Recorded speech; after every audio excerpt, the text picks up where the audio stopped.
Audio test 1 for the meeting stream.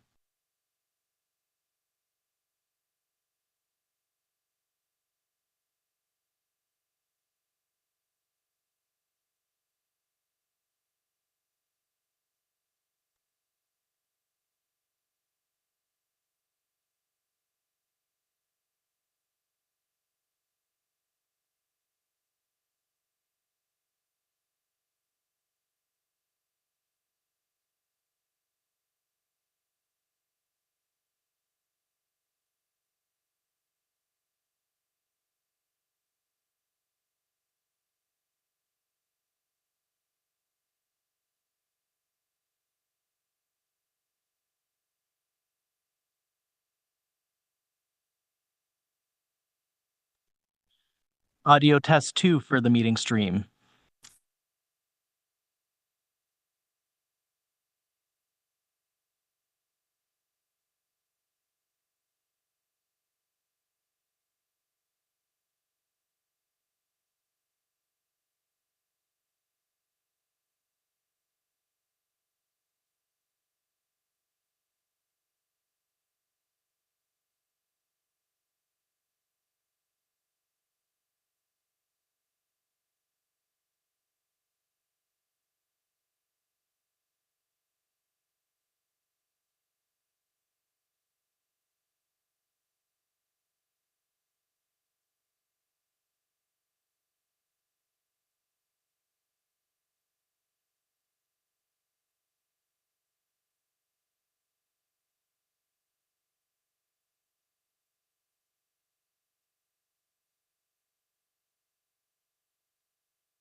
Good morning, everyone, and thank you very much for coming out to today's Agriculture and Rural Affairs Committee meeting.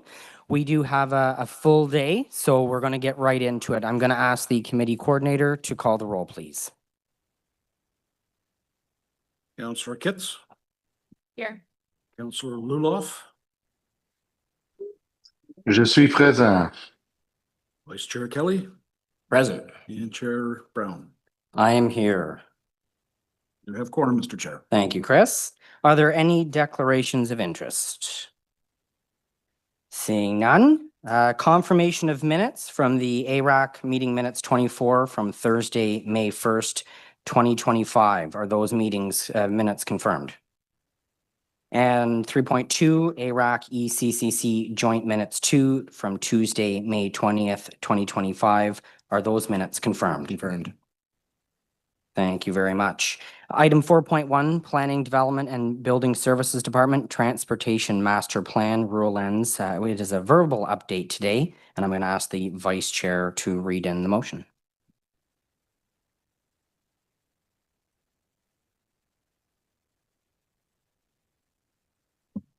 Be resolved that the Agricultural and Rural Affairs Committee approve the rules of procedure be waived subject to subsection 83(4)(a) of the procedure bylaw, being bylaw number 2025-100, to receive a staff presentation update on the Transportation Master Plan Rural Ends. Is that carried? Carried. Thank you very much. All right, I'll ask staff who are here today to come ahead up.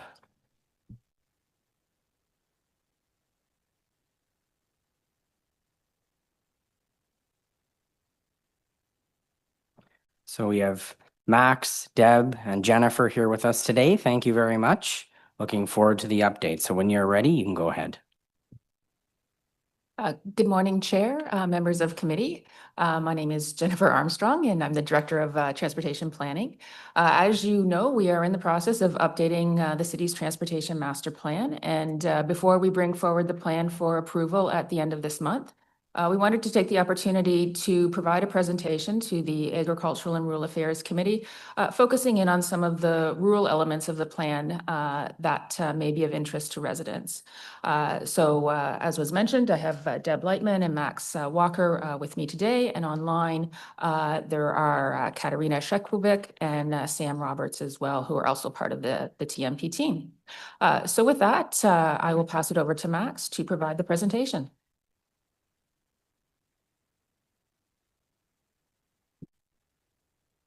Thank you. Can we move to the next slide, please? Wonderful. Thank you. As part of today's presentation, we're first going to start by situating the Transportation Master Plan within the broader policy framework. And we're also going to touch on some of the feedback that we've received through our public engagement sessions. We're going to take a deeper dive into the projects and recommendations that stem from the Transportation Master Plan. We're going to first look at road and active transportation projects. We're going to present the results. Can you move it back a little bit? Closer to, is that better? Okay, that seems very loud. Wonderful. We're then going to present the results of our road reclassification as well as our tier road right-of-way protection review studies and present the park and ride network. We're then going to take a look in other investments that are intended to support mobility in the rural communities. And following that, next steps. We move to the next slide, please. The Transportation Master Plan is a strategic document. It's a document that's intended to support the official plan. It has two parts, a policy component and a capital infrastructure component. The policy document was approved in April 2023. This policy document focuses on how the city will plan, design, build, maintain its transportation network to fulfill the objectives of the official plan. Part 2, which is currently ongoing and underway, is the capital infrastructure plan. This plan sets out the infrastructure, the road, active transportation infrastructure, and transit infrastructure, and formulates other recommendations that are intended to support the growth till 2046. Next slide, please.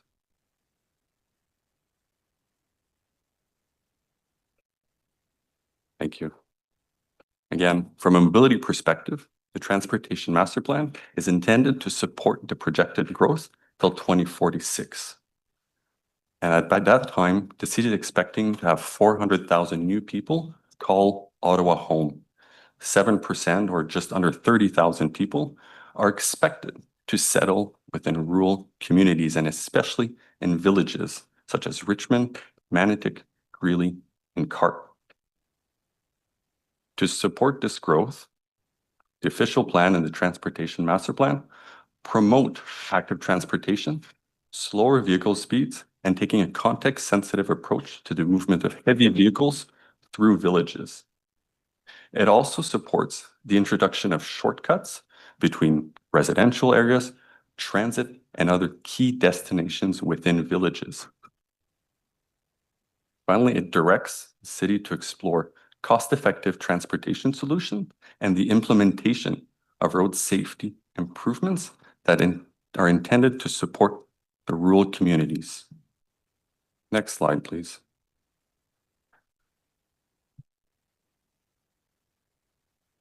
Since 2019, since we've initiated the update to the Transportation Master Plan, there has been significant public engagement. There have been 5 phases of public engagement that covered various aspects of the Transportation Master Plan.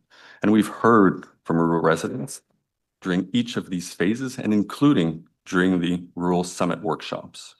And today, we're here to continue that discussion, to hear and listen about concerns, hopes, aspirations that you may have or delegations may have. Next slide, please.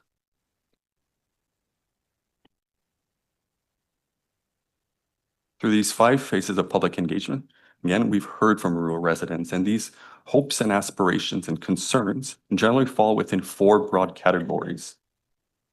There's a marked need to improve active transportation infrastructure within villages. There's also a desire to see better transit to connect rural communities to other key destinations in the city. We've also heard about the importance of park and ride facilities to give rural residents better access to the transit network. And finally, we've heard concerns about the movement of heavy vehicles through villages. And I'm just going to pause for 1 second on this last item about the movement of heavy vehicles through villages and note that our colleagues in traffic services are currently finalizing the terms of reference for truck network review in the south end of Ottawa. Next slide, please.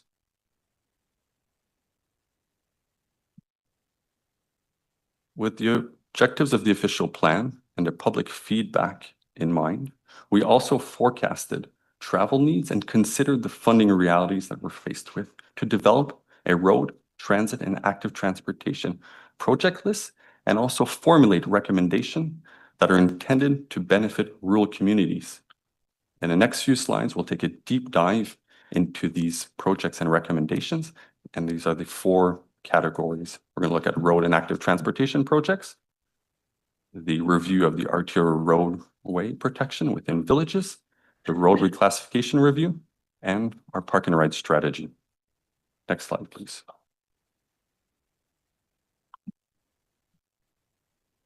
The first set of projects that we'd like to present the members of the committee today are the new roads and road widening projects. These projects are strategically located at the edge of the urban boundary to improve access and provide greater mobility options for rural residents. Amongst these projects, here are a few examples. In the west, we have the March Road widening, as well as the Carp Road widening, for which we've already committed funds. In the south, we have the extension of the realigned Greenbank, as well as the extension and widening of Earl Armstrong. There are 2 projects. And in the east, we have the widening of Old Montreal Road. Next slide, please. Similarly, we've also identified road improvement projects within villages with a view on enhancing access to services and amenities, as well as bettering the safety conditions along these roads. These projects are intended to upgrade roads from a rural cross-section by providing active transportation infrastructure without compromising or reducing the number of vehicle lanes. Amongst these projects, we have the Manotick Main Street, Rockdale Road, and Munster Road. Next slide, please. We also have an ambitious active transportation project list. We have 20 projects in the rural areas, 7 of which are priority projects, which means that it will be built or completed within the next 7 to 10 years. We have 4 sidewalk projects and 3 cycling projects. Next slide, please. As part of the Transportation Master Plan, we also reviewed the right-of-way protections for arterial roads within villages to ensure that this right-of-way protection meets the latest safety, design, and accessibility standards, while still being mindful of the rich history of rural villages and the unique constraints and opportunities they present. Total, we've reviewed 28 segments, 17 of which we're recommending to increase the right-of-way protection, generally from 23 meters to 26 meters. We're also proposing to reduce in 8 instances the right-of-way protection. For example, along Osgood Main Street, we're recommending to reduce it from 23 meters to 14 meters, again, to reflect the historical character of this village. And in 3 instances, we're proposing no changes. And I'd also like to note that we've expanded our scope to include collectors and major collector roads outside of villages. And based on recent discussions that we had just earlier this week, we will be proposing a new policy to consider reductions on a case-by-case basis. More information on this amended policy is forthcoming, and we'll be sure to share it with members of this committee today and the broader community. Next slide, please.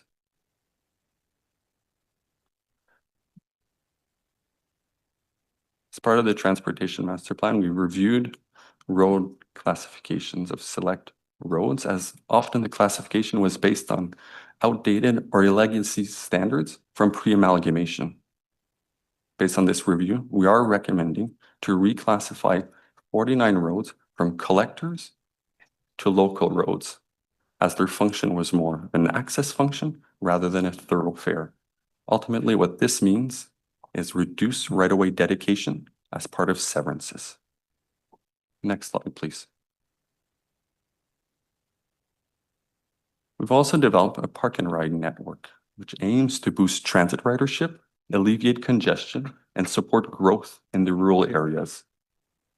I like that song. This is achieved by providing, only at ARAC, this is achieved by providing lots in the suburbs and at the edge of the urban boundary to connect rural residents to transit. Through this plan, we're proposing to build approximately 4,500 new parking spaces throughout the city. For example, we're proposing some along March Road in the west, in the south along the Reline Greenbank at Kilburnie, and again to the south, expanding some lots at Bowesville, Leitrim, and in the east, contemplating expansions at Chapel Hill, Millennium, and also noting that we're nearing the completion of the expansion of the Trim Park and Ride facility. These new spaces will be based on a ridership demand and when adjacent park and ride lots have reached their capacity, or concurrently with or together with the expansion of our transit network. Next slide, please.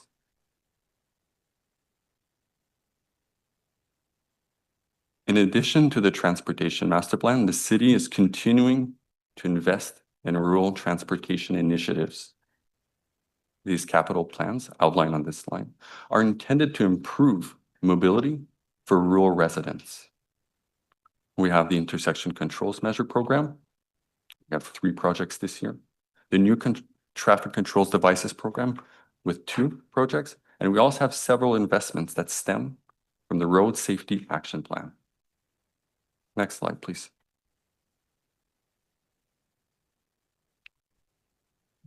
We're currently wrapping up the Transportation Master Plan and the Capital Infrastructure Plan, and we will be seeking approval from the Public Works and Infrastructure Committee and Council on June 26th and July 23rd respectively. Subsequently, we will be initiating an official plan amendment to update maps and road right-of-way protections. And concurrently, we'll also update the development charges bylaw to reflect the new project lists. And that concludes my presentation for today. If you have any questions, concerns, comments, please feel free to direct them to myself, Deb, or Jennifer. Thank you. Thank you very much for the presentation. Before questions to staff, we do have one delegate, Leanne Vanderbert from the Manotick Village Community Association. Madam President, welcome. Leanne has a video presentation, so I'll ask the team to cue that up. But Leanne, if you'd like to offer any commentary before the video starts, feel free. Oh, thank you, Mr. Chair, and thank you for the opportunity this afternoon or today.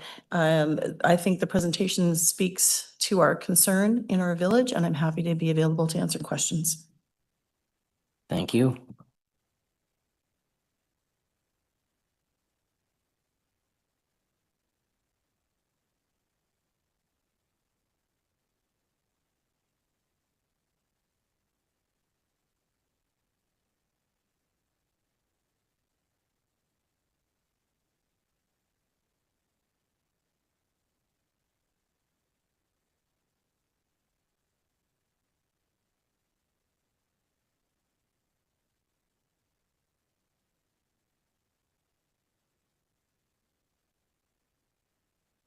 Sorry, everyone. I'll just ask everyone to bear with us. If anyone was interested in seeing behind the scenes on how committee and council work, you're getting a firsthand view here.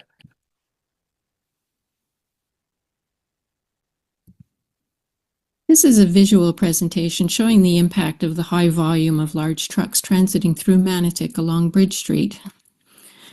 The red circle is the location of Bridge Street on the truck route map. It is one of 3 river crossing points south of the city: Vimy Bridge at Earl Armstrong, Bridge Street in the middle, and Carrs Bridge further south.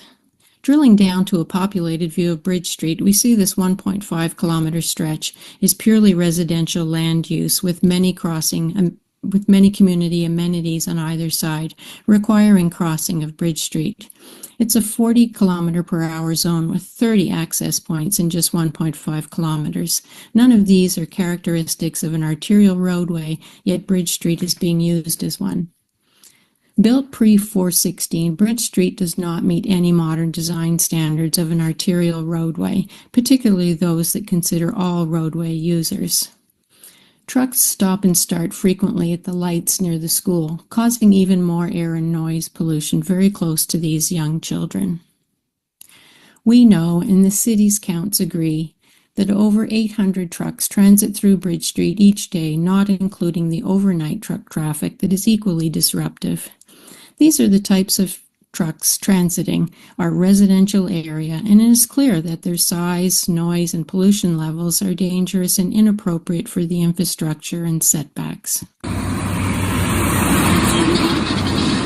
And they come through at speed. They frequently carry loads that overhang into narrow or non-existent bike lanes and come within one pace of pedestrians. This gross mismatch of high volumes of large trucks within the older compact residential area all along Bridge Street creates a frustrating and dangerous environment for drivers, pedestrians, and cyclists.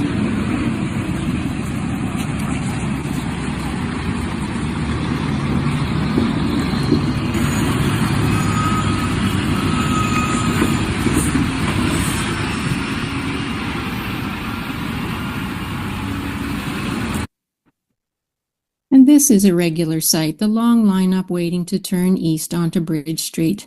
The backup seriously impacts signal cycles as well as entry and exit from many access points in the area. Facing north, this is the other half of the backup, extending back to Bankfield Road. Note this white truck. Here it is going through on the red, a regular bad behavior driver due to frustration. And here goes another truck minutes later. And here Bridge Street is completely locked up and not functioning as it should. Now, sharing this small infrastructure with all these cars and large trucks is an act of rural community. Everything is within a couple of kilometers and reachable on foot or by bike. Pedestrians should not have to yield the sidewalk to trucks, nor walk with arm's length of them. With the nearby schools and seniors' residents, there is vulnerable population all along Bridge Street. The car and truck volumes transiting through are at least double the acceptable threshold for a residential area. This situation is robbing residents of the safe and peaceful rural quality of life that they chose. And here is this awesome thing just down the road, built to design standards that meet the definition of an arterial roadway. And compare that to Manotick's old compact infrastructure. And yet Bridge Street carries the same, if not more, truck volume as Vimy. The numbers don't lie. The city is full aware of the traffic volumes on Bridge Street versus Vimy. Single-lane Bridge Street, running through a residential area, carries as many trucks and almost half the total vehicle volume as the 5-lane Vimy. The negative impact of this continued overburdening of Bridge Street is huge, compared to the minor impact of temporarily redirecting truck traffic up to Vimy. In fairness, it's the city's failures that have caused the situation on Bridge Street, and the city can no longer ignore this growing problem. Minor tweaks are not the answer. The Bridge Street infrastructure is no longer appropriate for the evolved traffic volumes south of the city. By current provincial standards, Bridge Street would not be characterized as, nor should it continue to serve as an arterial roadway. Yet despite this knowledge, there is not any sense of urgency for the city to initiate plans for diversion or the creation of a new bridge south of the city. So our ask: accept and act on your responsibility to correct this harmful and inappropriate situation now, not 20 years from now. Set aside the politics, work together, and deal with the threats from the trucking industry. And, given there are clear grounds for Bridge Street to be removed from the truck route, implement the viable alternative route as soon as River Road is back open. And for those that like numbers, here are some numbers.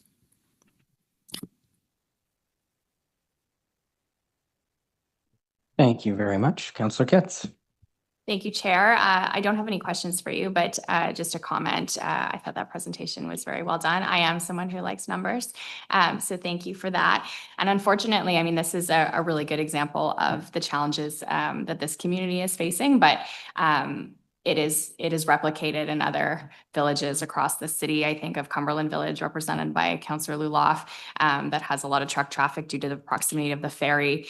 And even in villages like Navan and Sarsfield, with the growth happening in Orleans, the truck traffic volume has increased significantly through those villages as well. So definitely a citywide issue and something that we need to consider carefully. Thank you. Thank you, Councillor. And just a comment of thanks. I know the MVCA has been very proactive in trying to find and address the concerns of the community and trying to find solutions that work for all as quickly as possible. And I appreciate the opportunity to hear from you directly and the professional presentation that you put together. I find that the video allows us to hear your points, and they're logical and well thought out, and then we can also go back and reference them later, which is handy. So thank you very much for coming out. Thank you. Thank you for the opportunity. Questions to staff? Go ahead, Vice Chair. Thank you very much, Chair. A couple months ago, or maybe a year ago, we had sat down and had a conversation about the ramifications of a TMP policy on development application in the village of Carp.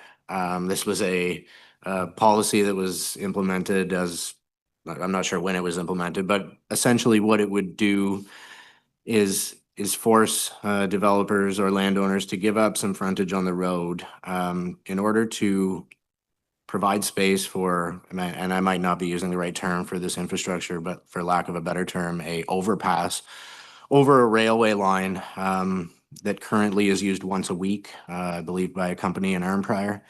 And, we're talking about, future, very long time in the future that perhaps there would be some sort of commuter train there hypothetically in the future. And so That would result in the expropriation of several like very key historic buildings in the village of Carp. And so obviously the policy in that particular area is unworkable. Has there been any thought put into the application of that policy in situations like this as part of this review? Through the chair, yes, I do recall that that particular application along Carp Road, and yeah, that one train a week, the Nylene train that goes there, and it was an interesting process. It doesn't come up often when we have such tight constraints, especially in villages. And I think the intent, and perhaps speaking to the right-of-way study and right-of-way protection, it's really trying to be mindful, and the recommendations that we're setting out, mindful of that rich history and the constraints that village core do present. But to cut to the chase, to answer directly your questions about rail overpasses, that was not part of the scope of the transportation master plan. We're still dealing with them on a case-by-case basis. We don't have a crystal ball, and right now we're trying to kind of formalize a process internally to how to better address this. I think this was one of the first time that has had come up in many years. So it's still a kind of a work in process, but the short answer is it's going to continue to be dealt on a case-by-case basis. Thank you very much. Thank you, Vice Chair. Councillor Kitts. Thank you, Chair. I have a question. I'm not sure if your team is the best to answer it, and I don't know if there's someone here that can, but we have ARAC and Planning and Housing Committee joint meeting coming up on June 18th, where we're talking about the OP population projections. And I'm just wondering if at that meeting, there's going to be an update on the growth strategy that was an outcome of the Rural Summit. I don't know if anyone here can answer that question. There is a reason why I'm asking it. So we would have to get back to you on that question. And actually, I saw Derek. Oh, Royce is on the line. So Chair, I can help assist with that question. So on June 18th, staff is bringing forward a report to just kick off the work plan for the growth update strategy. And that would look at, the outcomes of the Rural Summit for what that looks like for villages won't be presented on the 18th. But that's something we would look at through that official plan update process. Okay, thank you. That's kind of what I expected. And the reason why I'm asking is I've been a bit critical of our current growth strategy. You had a couple of villages on the screen that are experiencing a lot of growth, and where the growth for the rural area is concentrated. I think, and this was something that came up through the Rural Summit, we also need a growth strategy for smaller villages. So to sustain them and ensure their viability into the future. And so the question related to the TMP, I'm assuming that if there were changes, with the growth, it would be the next TMP, the update that's hopefully in about 5 years' time, that would sort of take another look at where that growth is landing. Through the chair, yes, that's correct. Okay, thank you. And then, I'm often, I talk a lot about transportation in my ward and the needs. There wasn't a ton in that presentation located in Ward 19, but I think that's because a lot of my rural area is becoming urban, and the villages are getting a lot of attention because we want to provide urban features, which is a good thing. But the roads leading in and out of villages into suburban areas, I find are sometimes being lost in the mix a little bit. Navin Road, for example, is an important urbanization project for my community. It wasn't, I think, in this presentation because it's more in the suburban area, but the reason it's needed for urbanization is because of all of the travel that's coming from rural villages and beyond, the growth that we're experiencing outside the city limits, that's sort of putting pressure into the suburban area. As I was talking truck traffic as well. So I just wanted to make that comment because it didn't seem like there was a lot in there for Ward 19, but I think it's because the focus is on those other projects. Through the chair, I think that's a good characterization. And there are also some of the other urbanizations that are both in the kind of urban wards that also extend into some of the rural wards.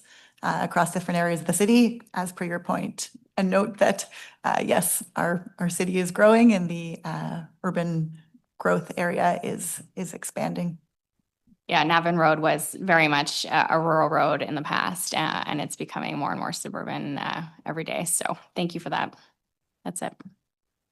Thank you very much, Councillor, and I appreciate the opportunity to receive an update at this committee, although the ultimate vote will happen at what I still will call the Transportation Committee, and then Council, I believe in July, is that correct? Yeah, so appreciate the opportunity to hear it though here. It's very important from a rural context. Colleagues, I do have a direction that I've worked on with staff, and if it's the will of the committee that I be able to read this in as chair, I'll go ahead and do that.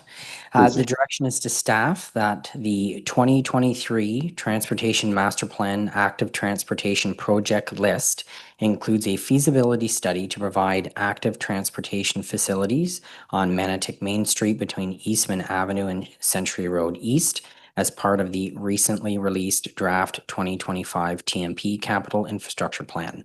This feasibility study is identified as a first phase priority. In the next few years, there's also there's also an upcoming resurfacing project for Manotick Main Street, which offers potential coordination opportunities. Given the above considerations, staff are directed to initiate work on the feasibility study for Manotick Main Street as soon as possible after Council's approval of the capital infrastructure plan and project priorities in July 2025. And as part of the study, staff consult with the community stakeholders and residents and identify opportunities to coordinate with the planned resurfacing project. Can I just have confirmation that staff will take that direction? Yes, confirmed. Thank you very much. I appreciate that. It's a little bureaucratic and in the weeds, but I appreciate the opportunity to provide that. We did see it reflected in the presentation, so very pleased that it made it in there. Barring any other questions, colleagues, is this item received? Thank you very much. Thank you very much to the team.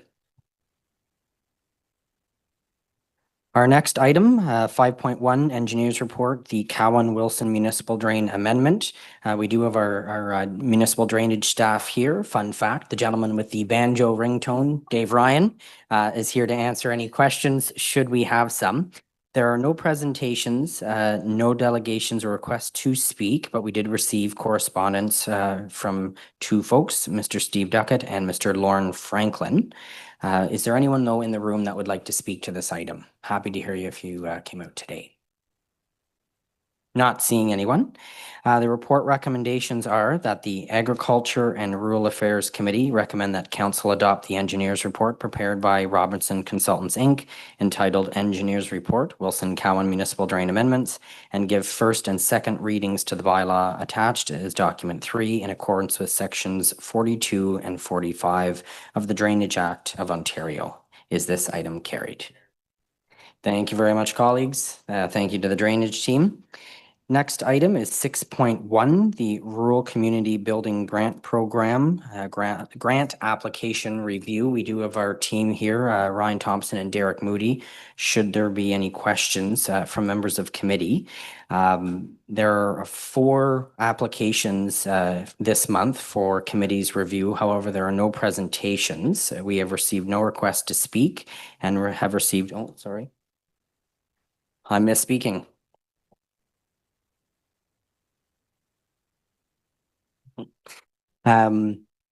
If there is anyone though in the room that would like to speak, happy to hear them.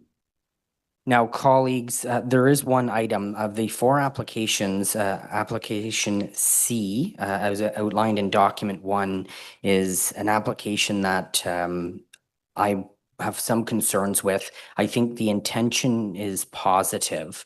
However, the application itself is requesting almost $20,000. And I think there's other avenues that the applicant could likely proceed with to try to find that funding. And so if committee shares that concern, I'm going to ask that committee approve applications A, B, and D on consent. And that I'll ask the committee coordinator for a recorded vote on application C. However, I'm happy to take any questions from committee members. All right, so committee coordinator. Councillor Kitts, No. Councillor Luloff.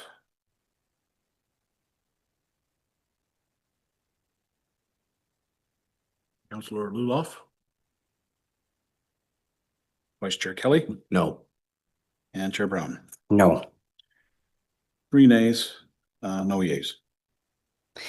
Thank you very much. And so I'll just read this report recommendations of the Agriculture and Rural Affairs Committee approve recommendations in the Rural Community Building Grants Program application as detailed in document 1 minus item C. Is that carried? Yeah, carried. Thank you very much. Now we're on to item 6.2. Item 6.2, street closure, road allowance between lots 10 and 11, concession 4, geographic township of Torbolton, former township of West Carleton. There are no presentations. However, we do have a few registered delegates who'd like to come up and speak. And so I'm going to ask Kathy Black, David Anderson, and Gary Humphreys to come on up. Kathy, you're going to be first. Welcome to committee today. You've got 5 minutes, Kathy, although I know you know that. So when you're ready, you go ahead. Can you just turn your microphone on, Kathy? Yeah. There you go. Great. Hi, everybody. I'm here because I think this is a really important issue. I'm opposed to having the public road allowance closed and sold. In May of 2006, the community of Constance Bay did a village plan, and on page 19, it states, I need technical help. Sorry. In the village plan on page 19, it said, and I quote, a second access into Constance Bay. 2 of these alternatives involve construction of a new access road on the existing road allowance at either the Buckham's Bay extension of Bishop Davis or Constance Creek extension.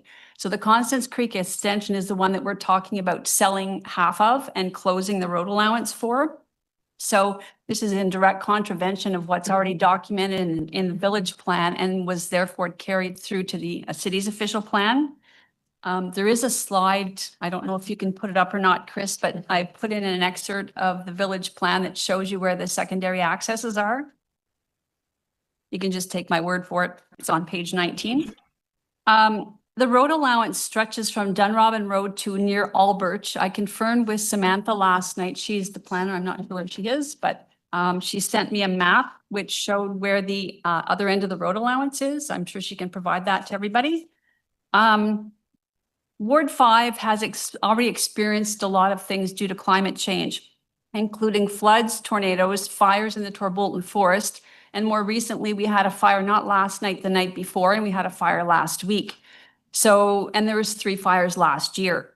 It's imperative that the city really acts now, as we do have a need for a secondary access road. This road allowance, I'm recommending, thank you for the slide. I'm recommending that you don't sell this, and that instead, as I've talked to several of my neighbors, the road code graded, made more accessible, not like a paved road, but at least we would have a way to get out of there. Because I can guarantee you, if there's a big forest fire, we're driving across the farmers' fields to get out. Otherwise, we're sitting ducks and we're trapped there, or we're swimming to Quebec. This would be a road allowance not for just for emergency purposes and not daily use and that kind of thing. Also, contrary to what the report says, the snowmobile does use the road allowance and people use this regularly for walking their dogs. I don't have a dog, but that's what I'm told. The city, through its natural heritage program, is buying up land that's designated as natural heritage systems overlay, and the public will probably never use.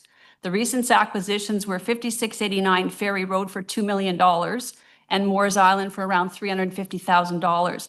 I don't think it's prudent for the city to contemplate selling off half the abutting road allowance and closing it.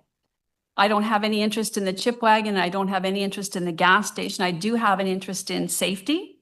So I'm asking that this committee recommend that you designate in the current official plan that the road allowance be our secondary road access. It would be the more economical of the 2 suggested in the 2006 village plan, and that the city grades the path through the forest, put a load of gravel on the top so we could at least use this in an emergency situation. Furthermore, I'm asking that this committee make a suggestion to work with the West Carleton Disaster Relief Organization and with Jim Lethbridge, our Emergency Operations Manager, and come up with a better solution than this. I really think the city needs to retain this asset. Thank you for your time. Thank you very much, Kathy. Don't run away, just in case there are any questions from members of the committee. Not seeing any. All right. Thank you so much. Next, we have David Anderson and Gary Humphreys, and I believe the gentlemen are delegating together.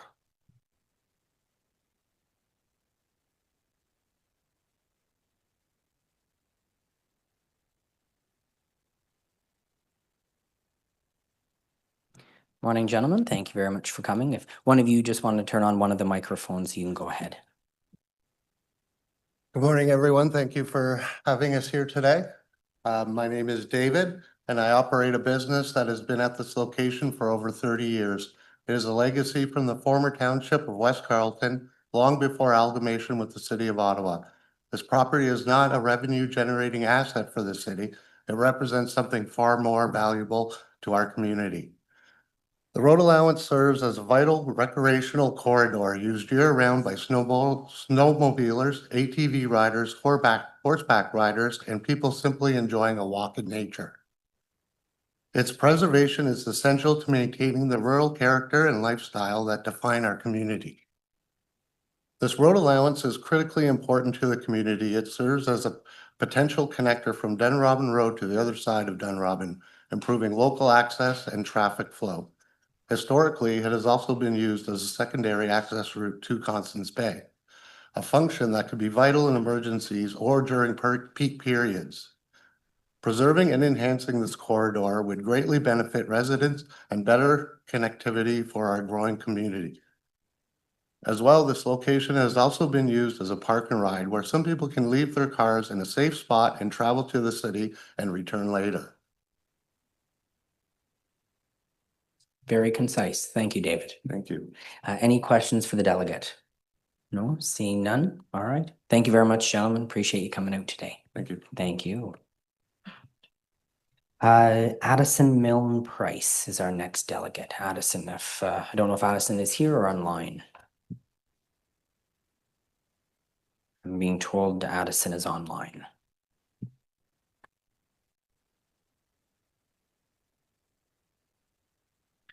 Good morning, Mr. Chair. I am here online over Zoom. Please proceed.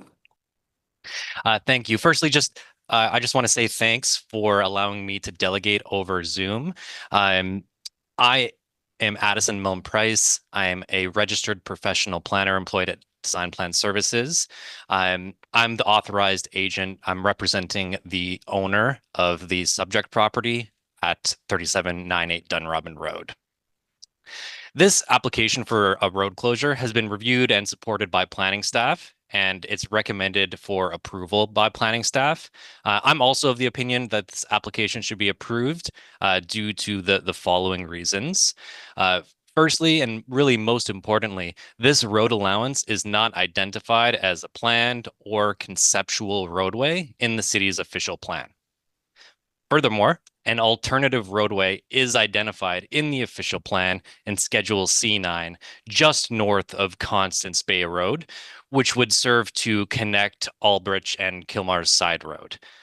This is also set out in the Constance Bay Secondary Plan in Section 3.3.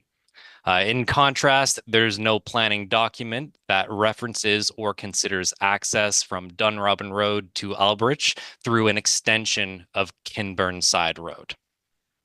This land, as indicated on the staff report, also contains significant environmental constraints, including Constant Creek, a floodplain, provincially significant wetlands, and areas designated under the Natural Heritage System overlay. These constraints mean that there's a severely limited possibility of this road allowance ever being used in an emergency access, or frankly, even as normal access. The alternative roadway designated in the official plan and in the Constance Bay secondary plan does not have these constraints. in the instance of emergency, one would not need to traverse over a river or through a forest. You would instead just simply go over the farmer's field, and that is consistent with this alternative access that is already identified in the city's official plan. There are also no legal or risk management concerns with this application, and the land may be sold at market value, subject to the city's disposable of real property policy. Just given these factors, I feel that this closure is appropriate and would not negatively impact future transportation or infrastructure planning. I do acknowledge that there has been opposition to the proposed closure due to some of the local residents. I'd like to provide why I believe the closure is still appropriate in this case. It's true that the gas station has operated for many years without owning the allowance. However, ownership of this land would allow for proper site planning, improved landscaping, and the potential for future expansion of the gas station. A temporary agreement, which has been suggested, could be helpful in the short term, but it wouldn't offer the certainty or the flexibility needed to make these long-term investments. I understand that the site did once serve as a carpool, but today it's no longer functioning that way, nor is it zoned, designed, or maintained as a formal transit facility.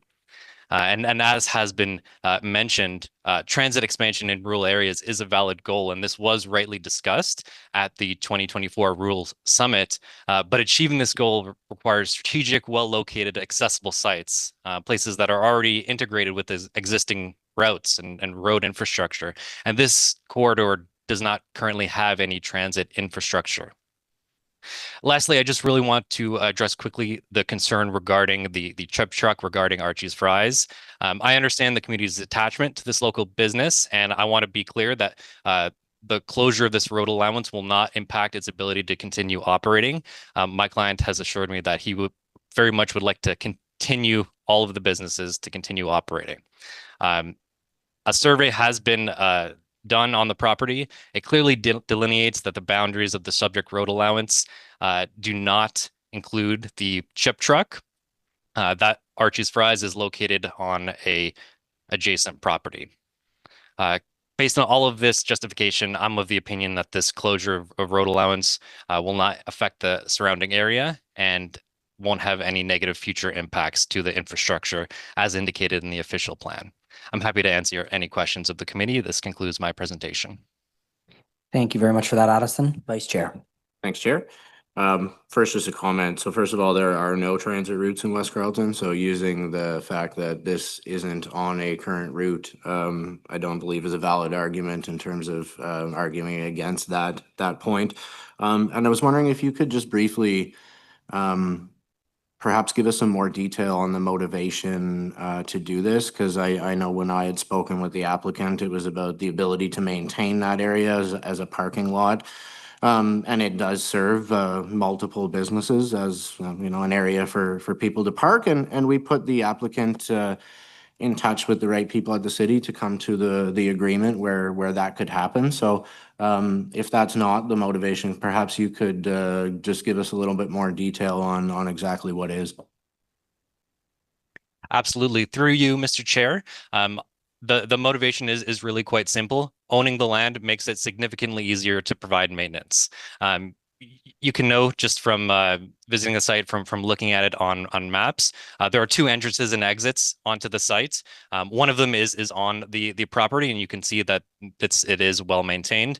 The entrance and exit that is on the road allowance currently is not maintained to the same degree, and so having ownership of this land is going to make maintenance significantly easier.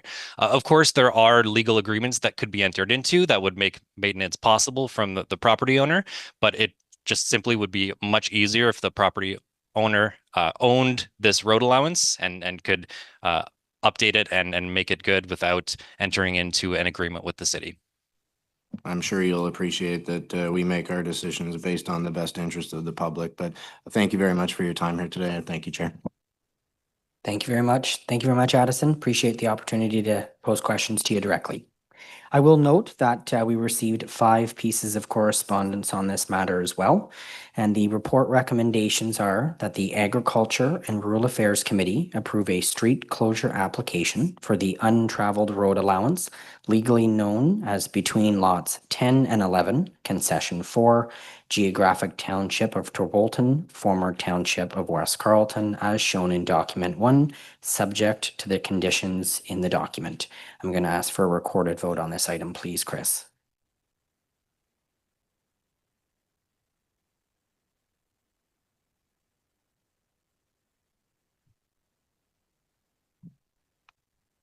Counselor Kitts, No. Counselor Luloff, No. Counselor Kelly, No. and Chair Brown. No. 4 nays, 0 yeas. Thank you very much. Next item is item 7.1. It's a referral from City Council meeting last week, municipal support resolution for the South March Best project. I have a little bit of commentary that I'm going to provide in advance. I can appreciate that me and my 60 closest friends from West Carleton have come down today, so I appreciate all of you coming out to be heard again on this matter. It's going to be a long day, and committee looks forward to hearing from each and every one of you. For me, it's important that all be given the same opportunity to speak and be heard. I think today we're going to hear arguments on both sides of the aisle, and I want to make sure that everyone can provide those 5-minute delegations free of any interference. So I'm going to ask that there is no clapping, there is no cheering, there is no booing. We're here to listen respectfully, and I know that won't be a problem. Many of you have delegated here before, and this is just regular routine for those who've come in the past. I'm not sure if staff have anything that they'd like to say at the beginning, but we can go there. I want to let everyone know how today and this item is going to proceed because we have, I believe, 68 delegates that we want to get through. We're going to carry on straight till 2 o'clock and take a short break for those who want to grab a bite to eat or go to the washroom, and then we're going to come back.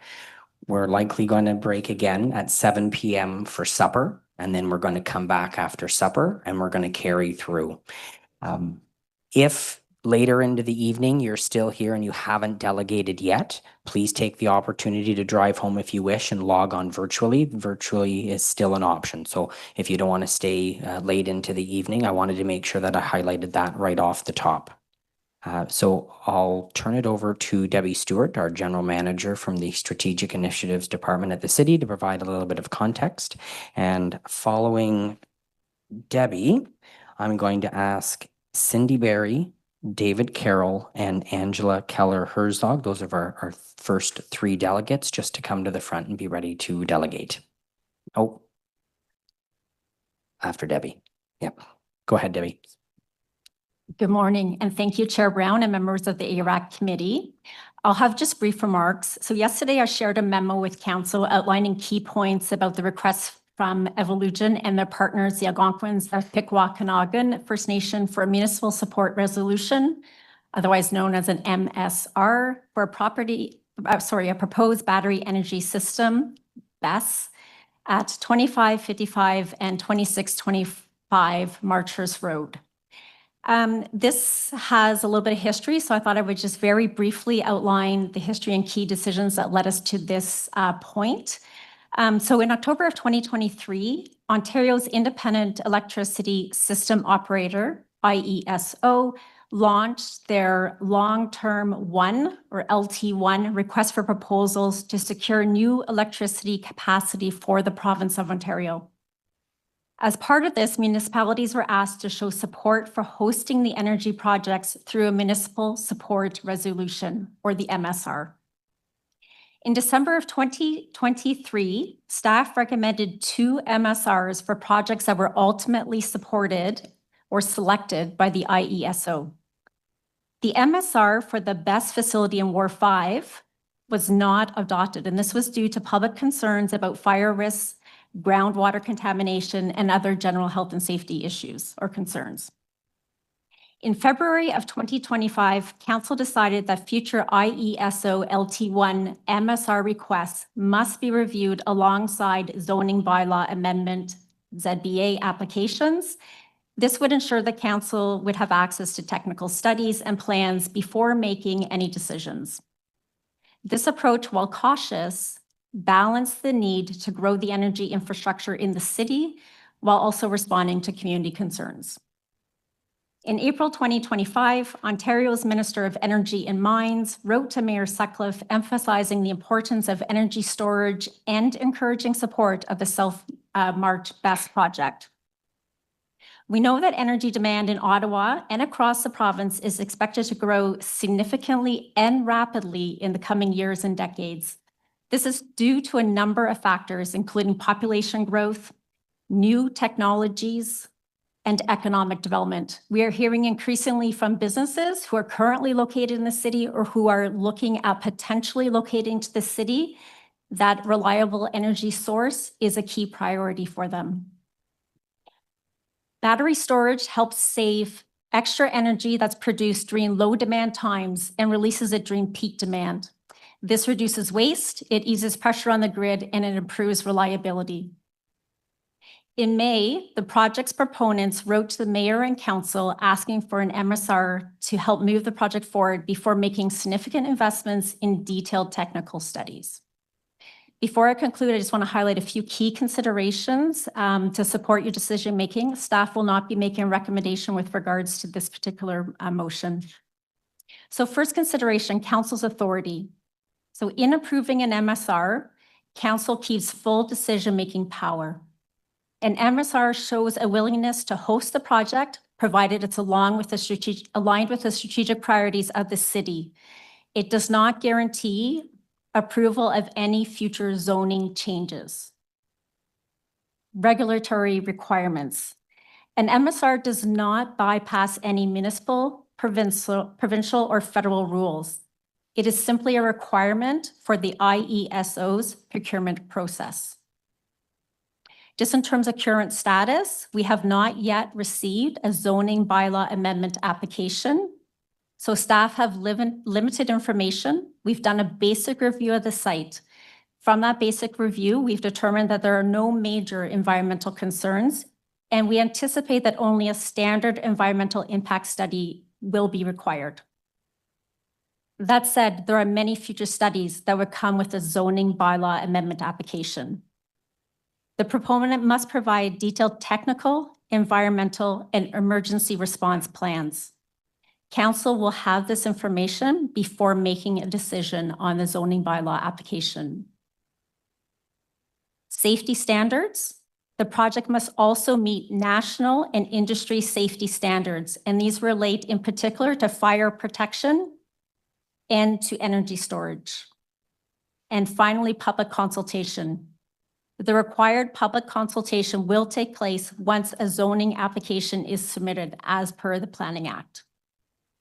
So just quickly on next steps. So if council were to approve the MSR, we would then expect the proponent to submit the ZBA and site plan control applications. Staff would undertake a full technical review and the public consultation process would be launched.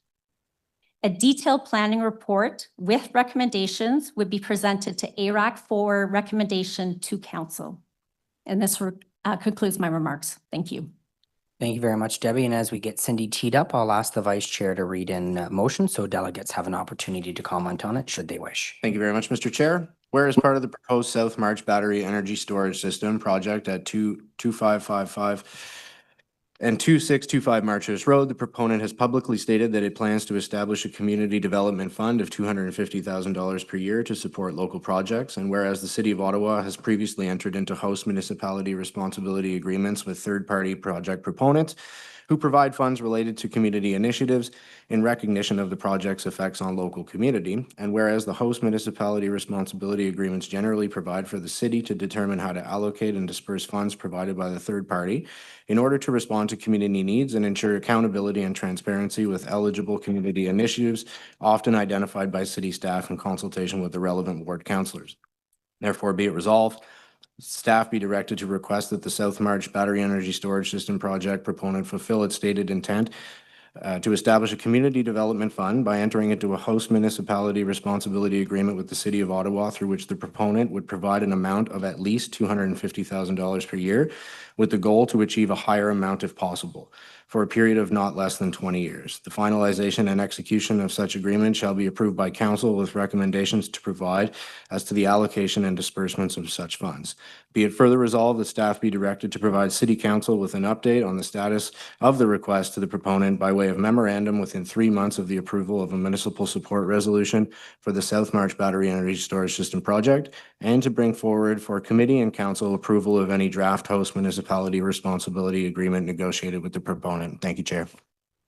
Thank you very much, Vice Chair. So we'll go to Cindy Berry, who is our first delegate. And delegates, you'll notice that there is a countdown timer. It's 5 minutes. With 1 minute left, I will notify you that you have 1 minute. And then at the 5-minute mark, we'll turn the mic off and we'll ask if there are any questions for that delegate. So Cindy, when you're prepared, you may proceed.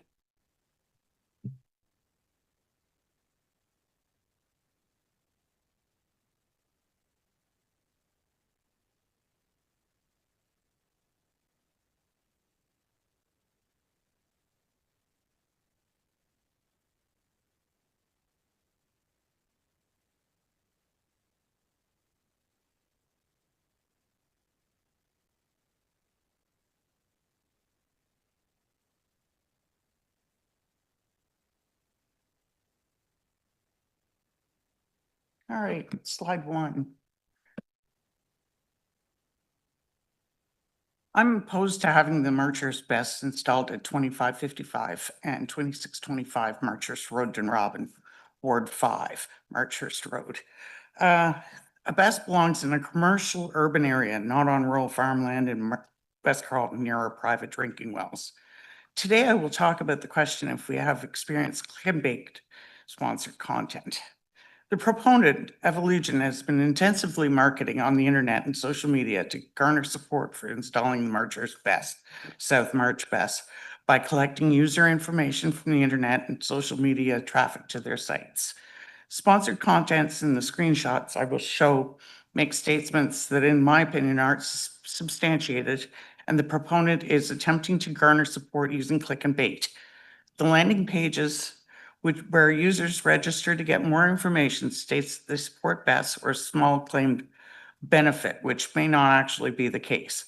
Several people registered to get more information sent to their email, but have yet to receive one newsletter. Slide 2. For example, Evolution is collecting user information under the auspices of Learn More. Slide 3. Clicking the Learn More button, it brings the user to a screen that states, I support Best at South March. When all the user wanted to do was learn more and not necessarily register to support Best in South March. In order to subscribe to the newsletter or to request more information, the landing page contains this text that the user supports Best in South March, which is not the case. Slide 4. And some other statements found in their marketing were: prevents future blackouts, sign up. Do you support cheaper electricity bills? Reliable energy, zero compromise. Want cheaper electricity? Frustrated by power outages? Best, lower energy rates. Sign up to support battery storage, energy storage systems, Best, and prevent outages.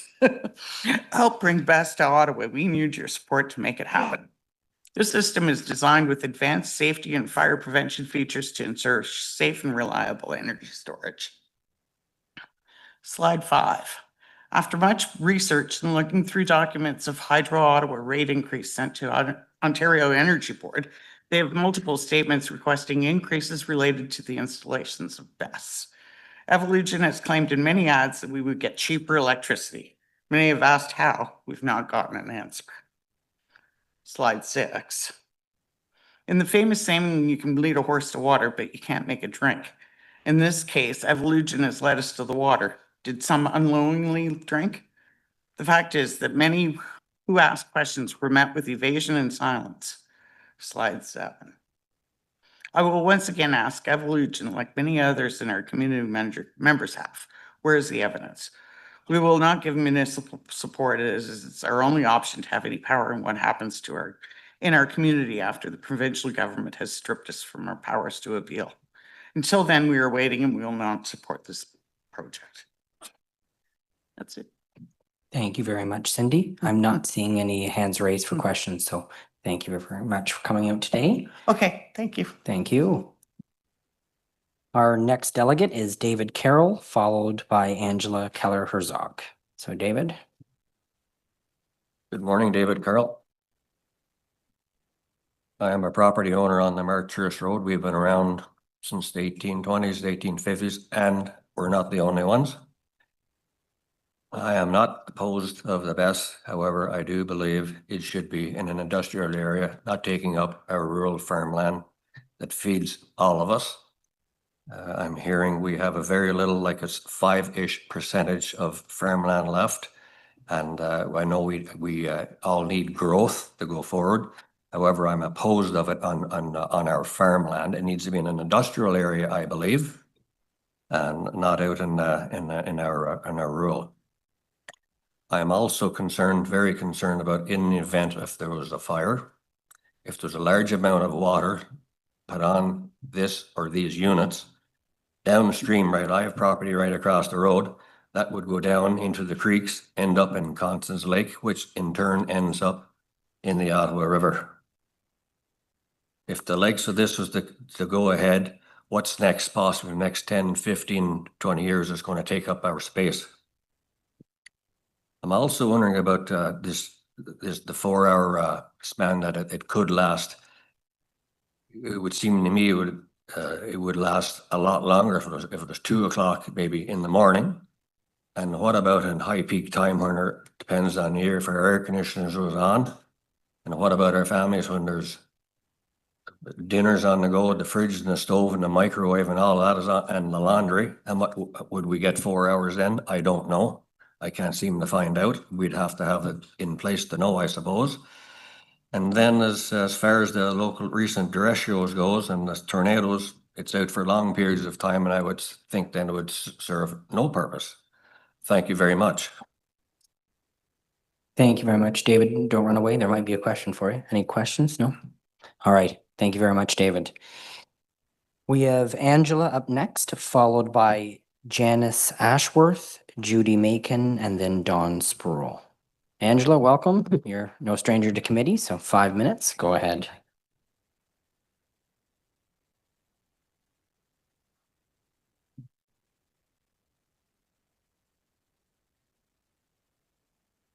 Okay, so good morning. Good to be here again. Next slide, please. So cafes, I think, is familiar to many of you. We are a local environmental network. Next slide, please. I would like to highlight that our board and membership includes rural, suburban, and urban representatives and perspectives, and we definitely attended the Rural Summit. Next slide, please. This is the overview of the presentation. I'll be giving some background and then highlight 4 issues of concern, followed by 2 recommendations. Next slide, please.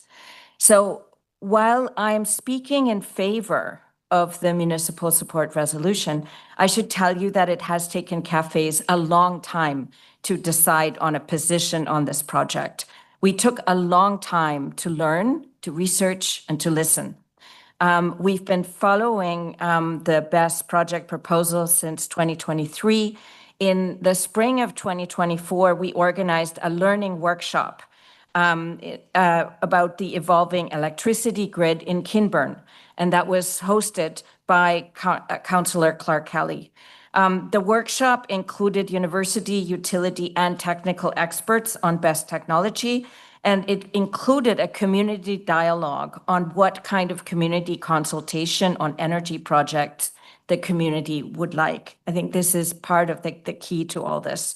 In the fall of 2024, we also tracked the municipal permitting processes. Next slide, please. So we've been listening carefully. In January of this year, we hosted a lunch and learn workshop on BESS in Canada North.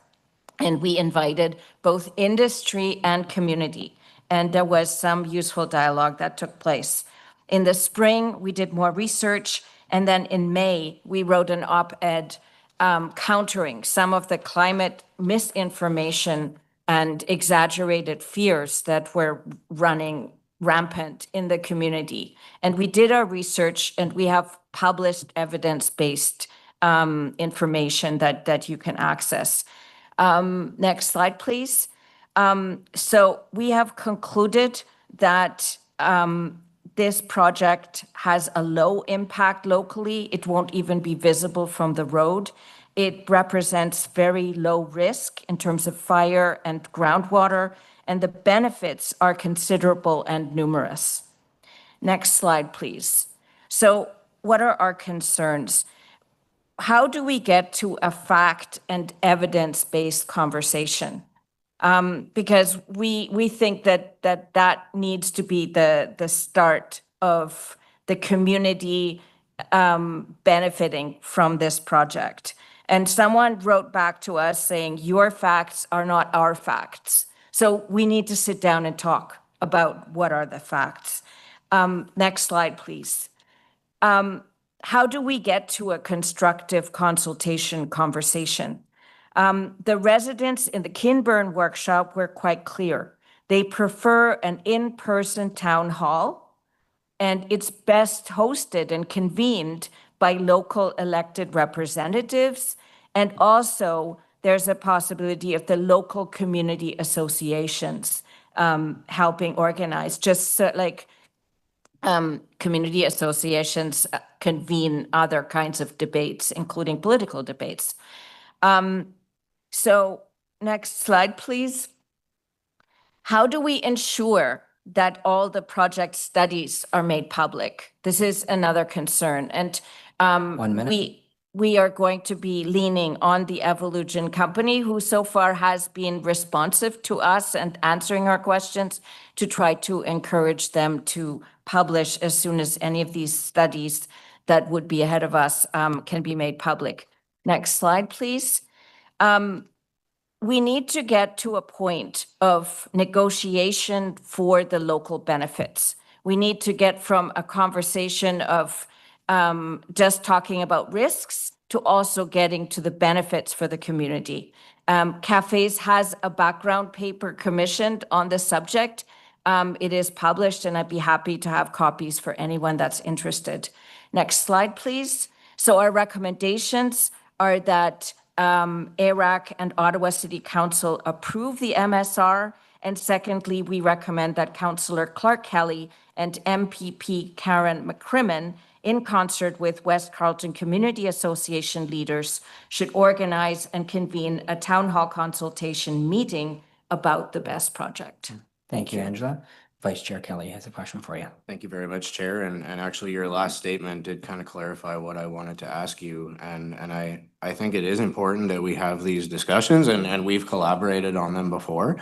But do you not think that in a case of a individual project where we're talking about a specific project, the proponent is a multi-billion-dollar multinational company, and are you suggesting that it's my responsibility and our MPP's responsibility to hold events to explore those specific projects or ensure that the public supports those specific projects? Because if it is, I would certainly disagree with that.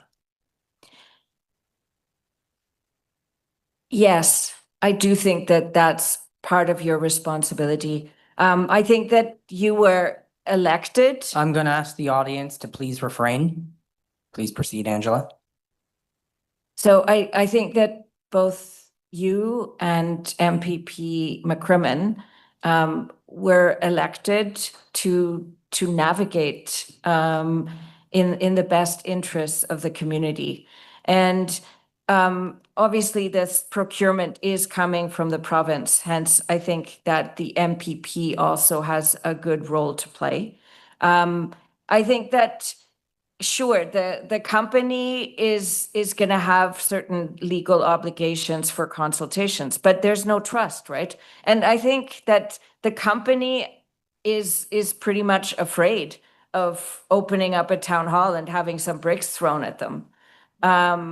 So we don't yet have the starting point for a reasonable and civil conversation. So in terms of your leadership, like, I think that you have like the mandate and the authority together with Karen, and also I think in concert with the community association leaders, right, who are not yet so much part of the polarized part of this conversation, so that we can have a starting point for a civil, reasoned conversation where maybe people will try to hear each other. I guess we agree on the need for a civil conversation, but disagree entirely on how to get there. I certainly do not see that as a councillor's responsibility to do. We have very limited office budgets.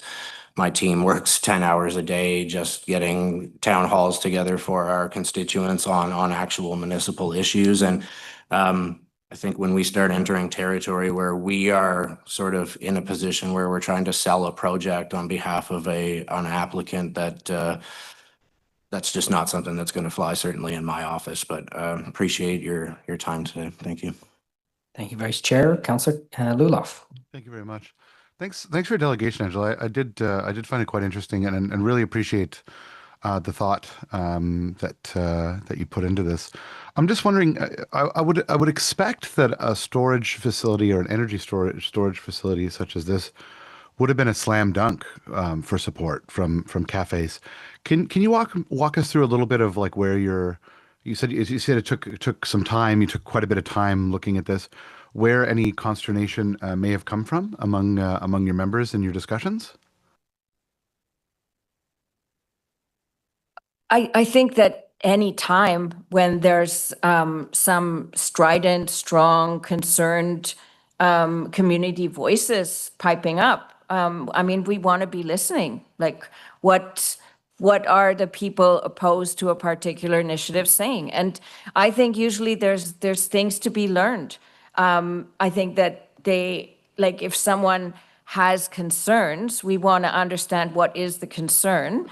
And if there's a risk, then there can be risk mitigation measures, and then the project could be improved, right? So this is like the whole philosophy of like listening to public voices.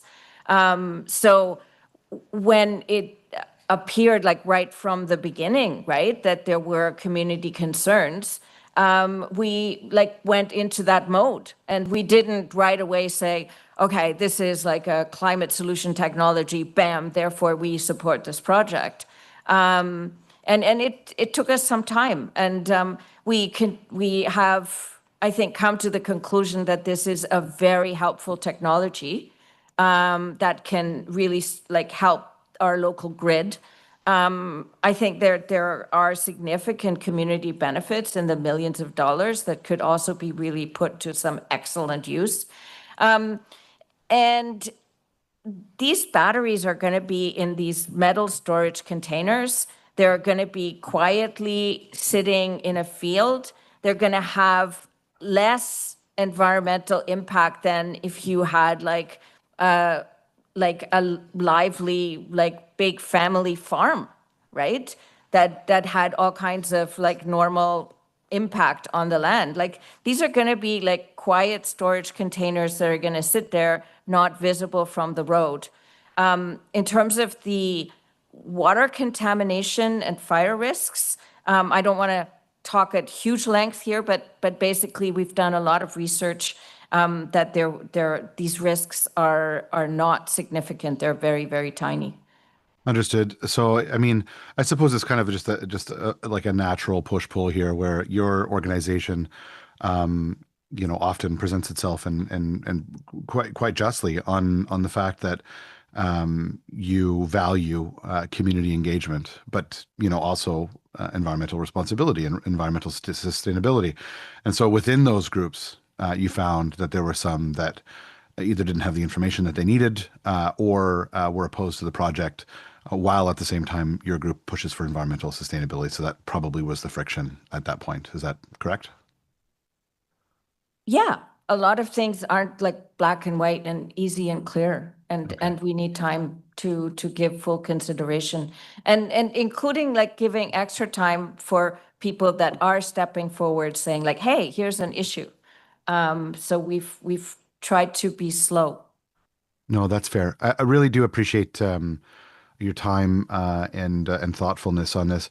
Do you think that cafes may have been a decent third party to have held sort of a town hall for something like this? Do you think that that's something that your group may have been or may in the future be open to? We're certainly open to being helpful.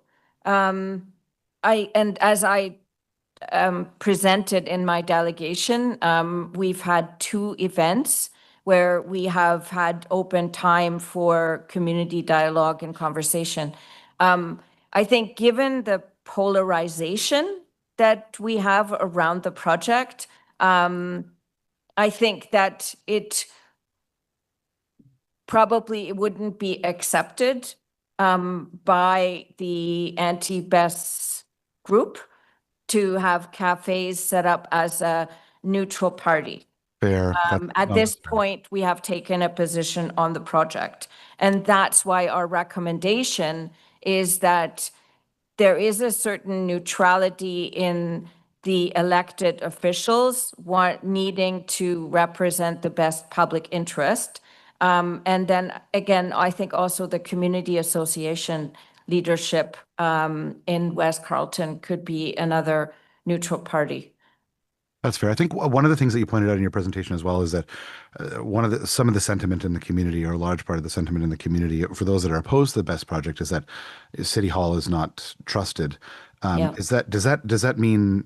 Can you unpack that a little bit? Because on one hand, we're saying that we want the elected officials to hold this, and on the other, we're saying that City Hall is not trusted. And so, are you talking about staff, like staff at City Hall aren't trusted, or the elected officials themselves? I'm just trying to square that circle. Okay, that's a really interesting question. So I myself am an urban resident, right? But as the head of cafes, I've been mandated with like really trying to also get my head around like rural perspectives, because we have rural representatives, right? And I've been told like very clearly that there's like a pretty wide sentiment out in the rural area, is that like if stuff happens, don't look to downtown to come to your assistance. Like they're not gonna, like you're on your own. Like that sentiment, right? And I mean, the other really strong sentiment is that people really don't want things imposed on them from the outside. And the outside is not necessarily like a Taiwanese company, but the outside can include like downtown Ottawa, right? So we have to be sensitive to these perceptions. And I think that there are, yes, many rural residents that like do not trust anything that the Evolution company or their website say, and they do not trust to a large degree stuff that's coming from City Hall. And again, I'm not saying that like I support these views and that all of like what comes from Evolution or downtown is not to be trusted. I'm not saying that. I'm just saying that there are people in the rural area that feel that way strongly. No, that's fair. I really do appreciate your insight on that. I mean, and the the additional engagement that you've done on this. No one will paint a rosier picture than a proponent of any project, right? I mean, and nothing is ever as good or as bad as anybody ever says it is. So I appreciate your clarifying comments there. I just found that was just an interesting rub between those two concepts, that like, well, City Hall's not trusted, but we also want our elected representatives to be the ones that are holding this. I think that you made that that distinction quite clear. Thank you. Thank you, Councillor. Councillor Kitts. Thank you, Chair. I don't have any questions, but very insightful questions from my colleague. And I just wanted a comment to say that I appreciate hearing that there was due diligence done and that it wasn't, just adopted maybe enthusiastically as a slam dunk off the hop, because I think what we're challenged with today is this is new and we're all learning about it. And with a new technology comes a lot of fear. So, I appreciate the due diligence that Cafes has taken, and I know we're going to hear a diversity of perspectives today, but I just wanted to say that. Thank you. You're welcome. Thank you, Councillor, Vice Chair. Thank you very much, Mr. Chair. And just to sort of piggyback on what Councillor Kitts was just talking about, this is new technology. There are fears around it. And I think integrity of information and sources of information that people can trust has been lacking in this process. And that event that we worked on together in West Carleton, we both invited the IESO. I know I did on multiple occasions, and they ignored your request, I believe, and then Multiple? yeah, and then told me that they weren't going to be coming. So I think, given that a lot of this is driven by provincial policies, that there's a bit of a missing piece in the process. Would you agree that the IESO or the provincial government could be playing a more in-depth role in terms of providing that information and education and providing the, I think this came out of nowhere for people when Evolution came into Fitzroy, going back to the 2022 election, I'd never heard of battery energy storage. I heard a lot about wind turbines, didn't know what battery energy storage was till they came to Fitzroy. So what could be done by the province and the IESO to better prepare people for the fact that these conversations are going to be happening? And do you think that they are well positioned to be a source of trusted information?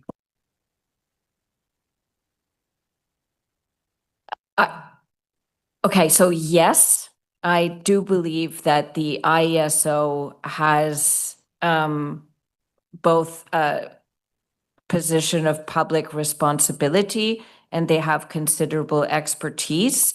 They run our grid, so they need to be up on what capacity we need, what are the safety requirements, and what does the future look like. So they do these forecasts, outlooks that are super important in terms of entering into our future economic development, really. So yes, I also think that in the sense that any kind of infrastructure expansion, right? Whether we're talking about transmission corridors or we're talking about new peaker gas plants or like even small modular nuclear reactors, like all of this requires public information, public awareness. And if, for example, this project was not a BESS, but it was like a step down transformer station, right?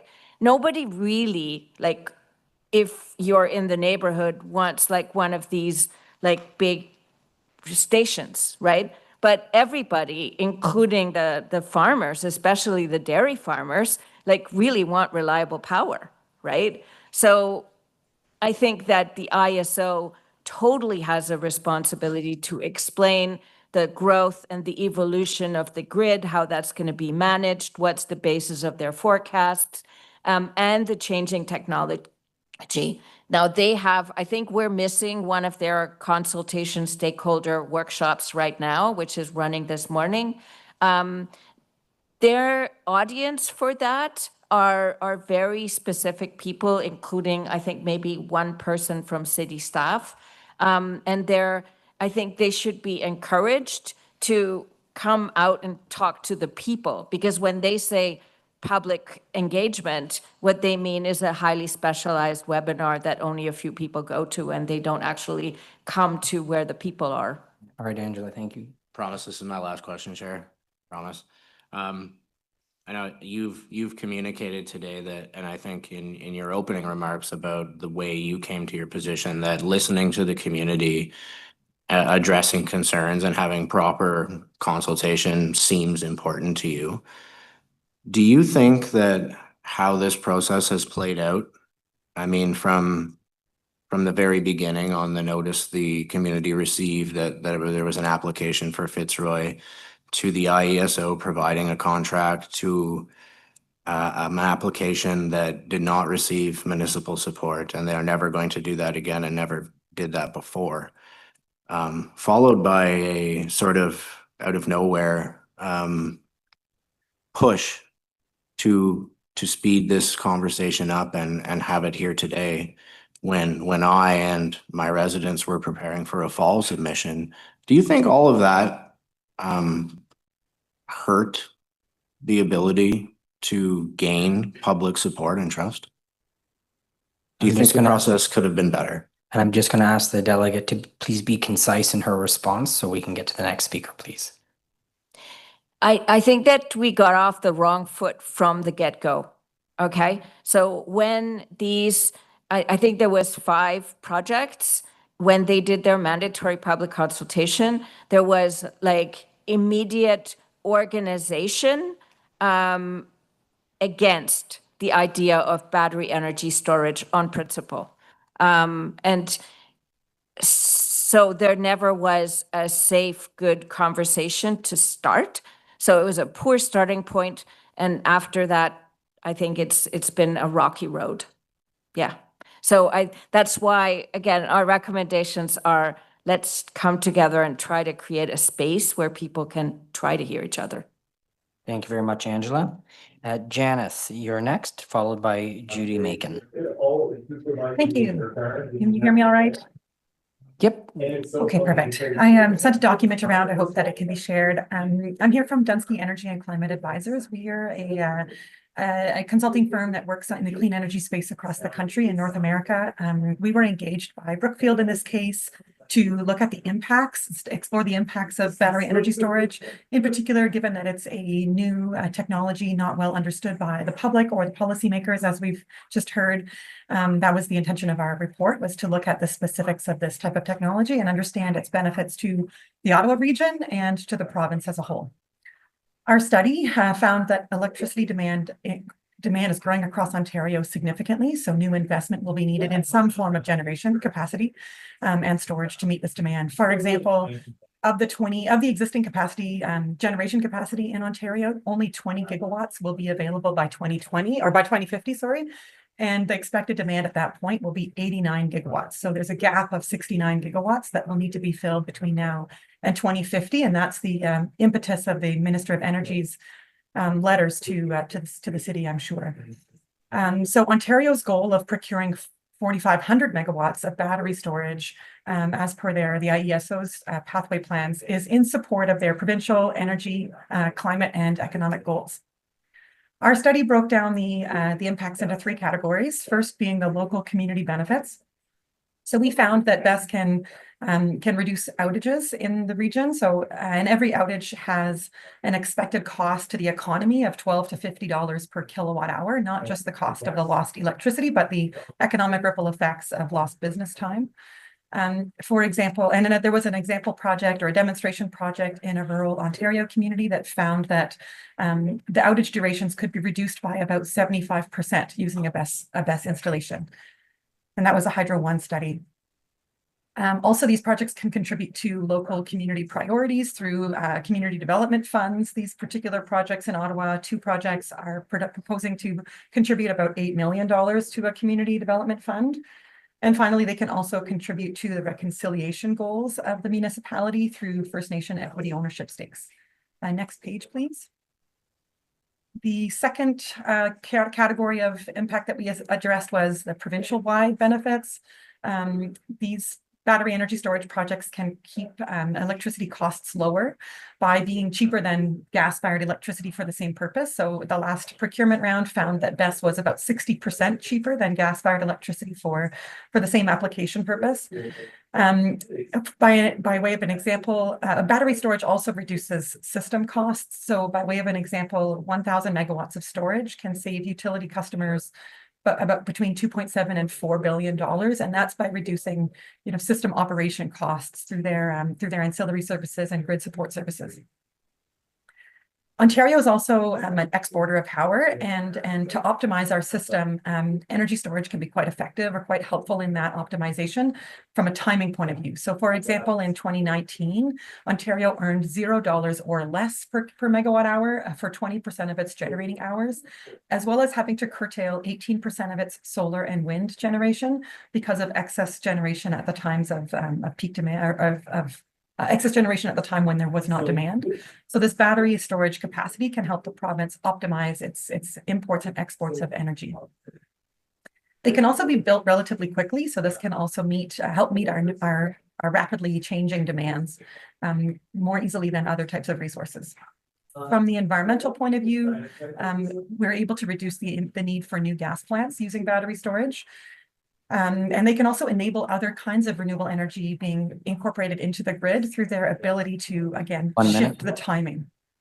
So that's equivalent to taking about 60,000 cars off the road.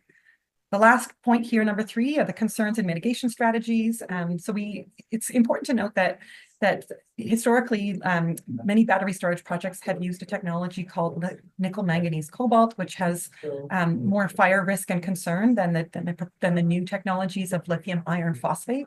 They're much more stable and at higher temperatures and have less thermal concerns. Also, I think there's been concern in the community about what happens if there is a fire and water contamination. We did look into that as well and noted that water is not used for fire suppression in this case on a burning unit, but rather the unit is left to burn itself out. And so that does not have a water risk, a ground table risk from the water, from water for fire safety. There's new operational standards that increase the health and safety outcomes for the fire protection team as well as the local community. And the noise levels are able to be kept to a minimum. So thank you for your time for considering this important topic. Thank you. Councillor Kitts, a question for you. Thank you very much, Chair. Just a quick one. I think it was the first delegation that said that there had been a suggestion made that BESS would save consumers money and then very little follow-up on that. So from your presentation, I'm assuming it's that $2.7 to $4 billion reduction in systems costs plus the reduction in outage costs. That's the answer to that question? The outage costs wouldn't be seen on the grids, on the bill so much, but rather in the sort of economic calculations generally. But yes, the systems cost would be where you would see the energy savings, as well as the relative cost compared to gas-fired power plants, which would be the alternative option for meeting that same sort of quick response opportunity or energy supply. So it's really kind of the alternative scenario. What else could the utility operator or the grid operator do to meet those grid system needs? Okay, you said it wouldn't necessarily show up on a bill. So I'm assuming it's not like, people will see a reduction in their bill if this goes in, but is the suggestion that over time the bill would not increase as much or as steeply as it would? Is that the suggestion you're making? Yeah, just to clarify. So what I said wouldn't show up on the bill is kind of the economic at-large savings, right? So those outages when power outages occur and the economic cost of those doesn't show up on a bill, right? The businesses being out or losing time or losing revenue, that kind of thing doesn't show up on a utility bill, but the energy system costs certainly are reflected in bill rates, right? So grid delivery costs as well as generation costs, those show up on bills. So yes, correct. Your second statement was correct. The future bill increases would be less than they would be in an alternative scenario if BESS was not part of the procurement from the IESO's energy mix. Okay, thank you. Thank you, Councillor. Janice, thank you very much for your delegation. Pleasure. Judy is up next, followed by Dawn Sproul. Judy, welcome. You've got 5 minutes. The button just at the base there. There you go. Thank you. Good morning, everybody. I'm Judy Macon, Dr. Judy Macon, actually. I'm a retired school psychologist, a resident of West Carleton March for the last 33 years, and I live in the village of Carp. I've served on a number of community organizations for more than 20 years, often in a leadership capacity. I'm here to represent what I believe is the silent majority view from West Carleton March. The majority of us, in my opinion, have an open mind to the BESS project. Speaking for my friends, neighbors, and colleagues, We have not been asked our opinions directly. No poll has been taken. And by definition, the silent majority doesn't have the loudest voices, so you may not have heard from us yet. I was going to talk about the need for this technology, but your staff have provided an excellent report, so I'm skipping that section. I'm going to talk about the community feedback that you have likely heard. The anti-BESS petition that you've received addresses the worries and the fears related to the lithium-ion battery systems. If I thought for a minute that this project that's before us would result in a thermal meltdown, toxic air, and groundwater contamination that I've seen in the latest flyer that came to my home address, then I would have signed that petition. But I haven't signed. Why not? Lots of reasons, but I'll give you two. The reality is that the risk of a large-scale fire with the latest BESS technology is extremely small, approaching zero. I've learned from my research and readings and discussions that the proposal for South March is based on the new lithium iron phosphate, or LFP, BESS technology, whereas the old technology that these concerns and fears come from are the previous NMC batteries. That was a different chemical combination, nickel, manganese, cobalt. There's been no known groundwater contamination from runoff from an LFP BESS fire. The proposed design of the facility, as I understand it, would ensure water required to cool any overheating would come from an underground tank, and any runoff water used in fighting a fire would be captured and held in a permanent holding pool. There would be no contact with the groundwater. The second reason I haven't signed is that I took the opportunity to talk to the rep from the Algonquin First Nations at the open house in February. Their commitment is to do a comprehensive and independent environmental assessment. I'm greatly reassured that they will only go forward with the project if it meets their 7 generations criteria. In my opinion, just as an aside, those of us who drove to the meeting today, which is most of us, certainly those from West Carleton, if we drive in a car to a meeting such as this, we've undertaken more risk statistically of death and injury than any of us will encounter in our lifetimes due to this technology. So what are the local benefits? Well, for public health, if Ottawa ever experiences a heat dome like the one in BC a couple of years ago, 600 people died there from heat prostration. The energy demands for air conditioning would soar and our grid could fail. People could die. We need these batteries to give us enough energy to save lives during peak hours, during those disasters. There is a community benefit fund that's been described to you. It's been characterized as a bribe by some people, but it's actually a requirement by the IESO. As someone who's worked hard, and Clark will attest that I'm there all year round, raising funds for the community. And I have to say that $250,000 per year for 20 years. 1 minute.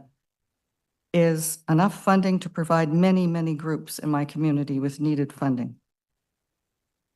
As a past president of the March Rural Community Association in South March, and more recently, the Huntley Community Association in Carp, I've had experience with the detailed and lengthy process of a zoning bylaw amendment. There's many detailed studies required. These studies will be shared with the public. A public consultation is built in. This is not my first rodeo, nor yours. So let's get started. Let's do this. Let there be a full consultation with the community, managed by the city. The goal should be to engage an informed public using fact-based information from trusted sources. In making your decision today, I'm counting on your leadership as our City of Ottawa councillors to move this file forward by considering the best interest of the entire City of Ottawa. Thank you, Judy. Vice Chair. Thank you, Chair. Thank you for being here today, Judy, and I can certainly attest to the fact that in most corners of West Carleton where I go, you are there. I wanted to ask you, because I've heard this from a couple of people, very few, but I have heard it, that I'm hearing only from the people who are against battery energy storage at the Marchhurst location and that the majority of residents in West Carleton are supportive. I haven't heard from them. And I'm wondering, like, have you been advocating to the others who you believe support the project to reach out to my office?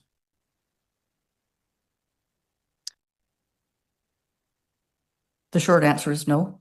I don't think that's my job. I think if you'd like to hear from the public, then you can easily do a poll, or there's ways of doing that. Go to a community association meeting, present. I go to those all the time, and the Yeah. public has my email and phone number, and Yeah. I attend a lot of events, Yeah. so. not So sure I think Angela referred earlier to the the real lack of information across, I live in Carp. I'm sure if I walked up the street of Carp, 9 out of 10 people wouldn't have the first idea about BESS. And we have made no attempt to bring that to them. So I don't know. Have to take issue with Vice that. Chair? Absolutely. Vice Chair, Not done. please let the delegate finish their response, and then you can pose the next question. Yeah, so the question of whose responsibility is, I think, is very muddy. I think the process stinks so far. I really want it to get on a better solid ground, and I know the city has a process that we can now use through the MSR to have the studies done, submitted, reviewed by the public, have a public consultation. So I think going forward, I think we would be on solid ground by approving this MSR. Okay, thank you very much for coming out today. Dawn, yeah, you're up next, followed by Lee Fenton.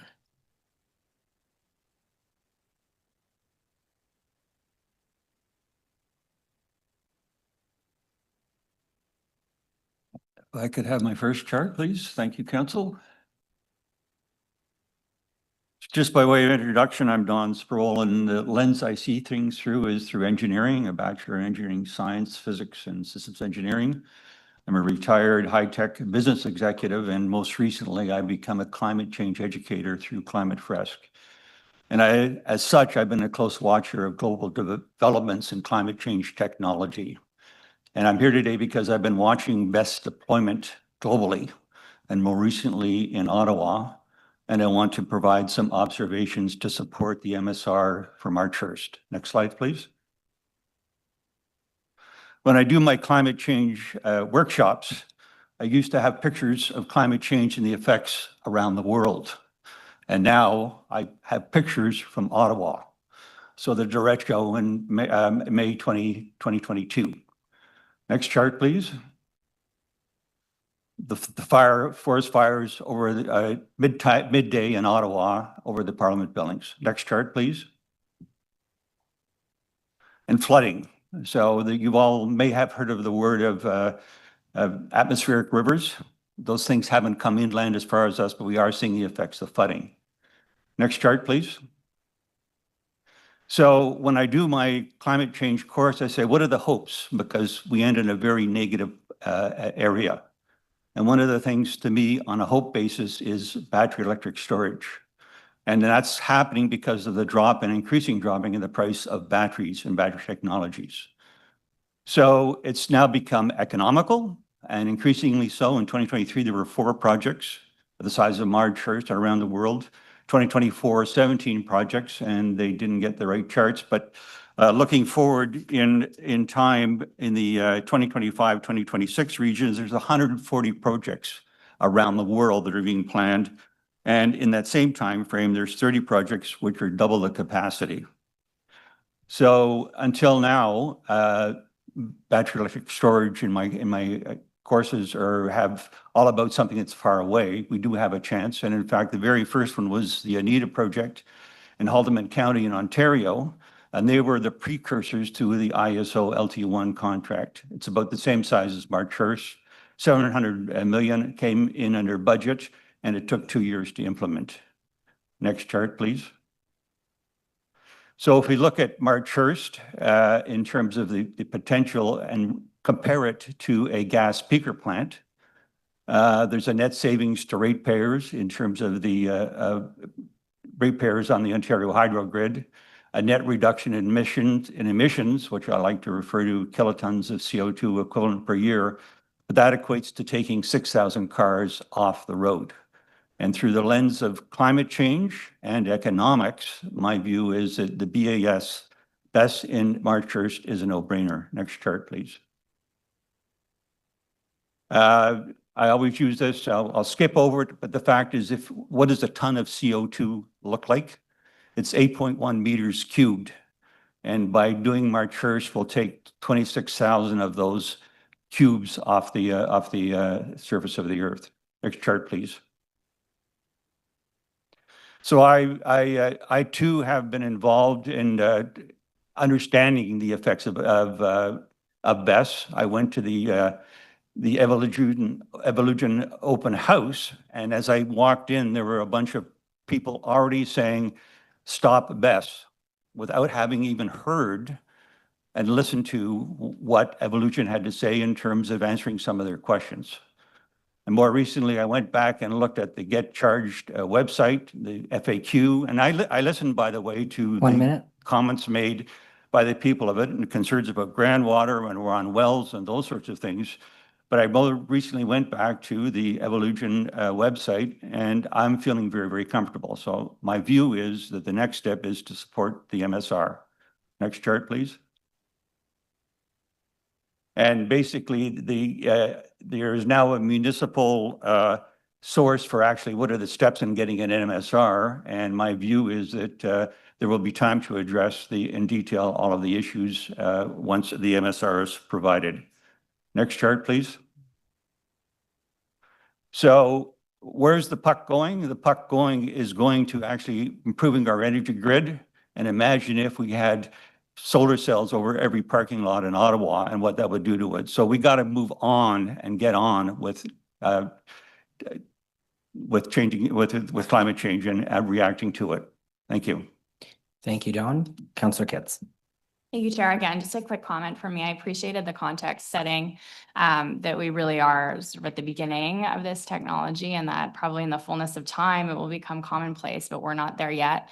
And again, that I think is why we're seeing and hearing so much apprehension. I've been sharing with colleagues in the lead up to making this decision. It almost feels like we're at the time of the horse and buggy, and we're being shown the car, and we're hearing about all of the dangers that come with the car, which there are. That's a fact, but there's also a benefit too. So it's weighing those pros and cons. So very good. And that, if I could just comment about IESO too. When I went to it, I heard comments. All of the negative comments went to Evolution. IESO is the one that awarded the contract and said we got to go into the Ward 5 region. They should have been there. They should have been explaining their process, and that was a major disappointment that IESO was not there. Agreed. Thank you. Thank you very much, Don. Okay. Thank you for coming out today. Lee Fenton's next, followed by Catherine Swift.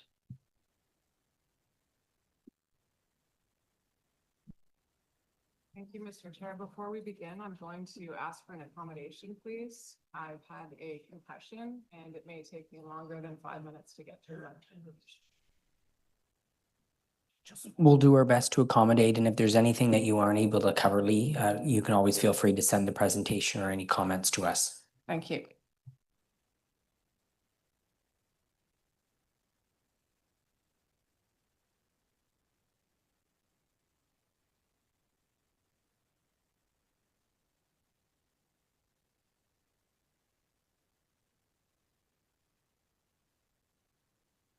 Strange image. There's something unnatural about this view. Rows of containers crowded over a countryside. My name is Lee Fenton. My career is in the field of effective board governance. I'm the chair of the Governance Professionals of Canada in the Ottawa chapter. Strange things have been happening all over the city. Strangely, on May 28th at Ottawa City Council, the rules of procedure were suspended to bypass standard council protocols in order to bring forward and consider the motion before you without the usual notice and without public background information on the motion. The proposed motion seeks early council approval despite public opposition and accelerates the planning process in a plea letter from Evolution. The proposed motion is an attempt to preempt a fulsome review and debate of this proposal by signaling an approval in principle, which is what an MSR is. It's an approval in principle from the city. Next slide, please. There are steps to how electricity projects are developed. Strangely, we are in step 3 and have skipped over the steps 1 and 2. How did we get all the way over to 3 without A, adequately engaging the public, and B, properly analyzing feasibility? Next step, please. Next slide, please. I am here today to correct, for the record, serious inaccuracies in the preamble of the motion before you. The opening clauses assert that the Marchurst project is substantially different than the previously rejected proposal in Fitzroy Harbor. And there has been substantial public consultation. So neither of these claims withstand scrutiny. And my delegation will address why these inaccuracies must be formally recognized and why the motion should not proceed in its current form. Next slide, please. There are flaws in the preamble leading to the motion before you. Council's consideration of a new project, for instance. Next slide, please. Examine the obvious similarities between the two proposals. Project size and capacity, identical. Land use and local context, the very same. Environmental review and permitting, none for both. Public consultation, same approach. Transmission and technical design, no material change. Next slide, please. The proponent has not brought forward any materially new projects. They have merely relocated the same 250 megawatt lithium battery facility to another vulnerable rural area. The only real difference between the projects is that this time the proposal is being pushed forward through political momentum rather than procedural integrity. Next slide, please. Note that even in their Marchurst Best notice of commencement for the Class EA, Evolution points the public to a website on the Fitzroy Best for more information. Of note is that in response to my request pursuant to the Freedom of Information and Protection of Privacy Act, no records from the Ministry of Environmental Conservation and Parks were located pertaining to the Class EA on Marchurst, leading to the assumption that Stantec and Evolution has held back negative public response from the ministry. Next slide, please. 1 minute.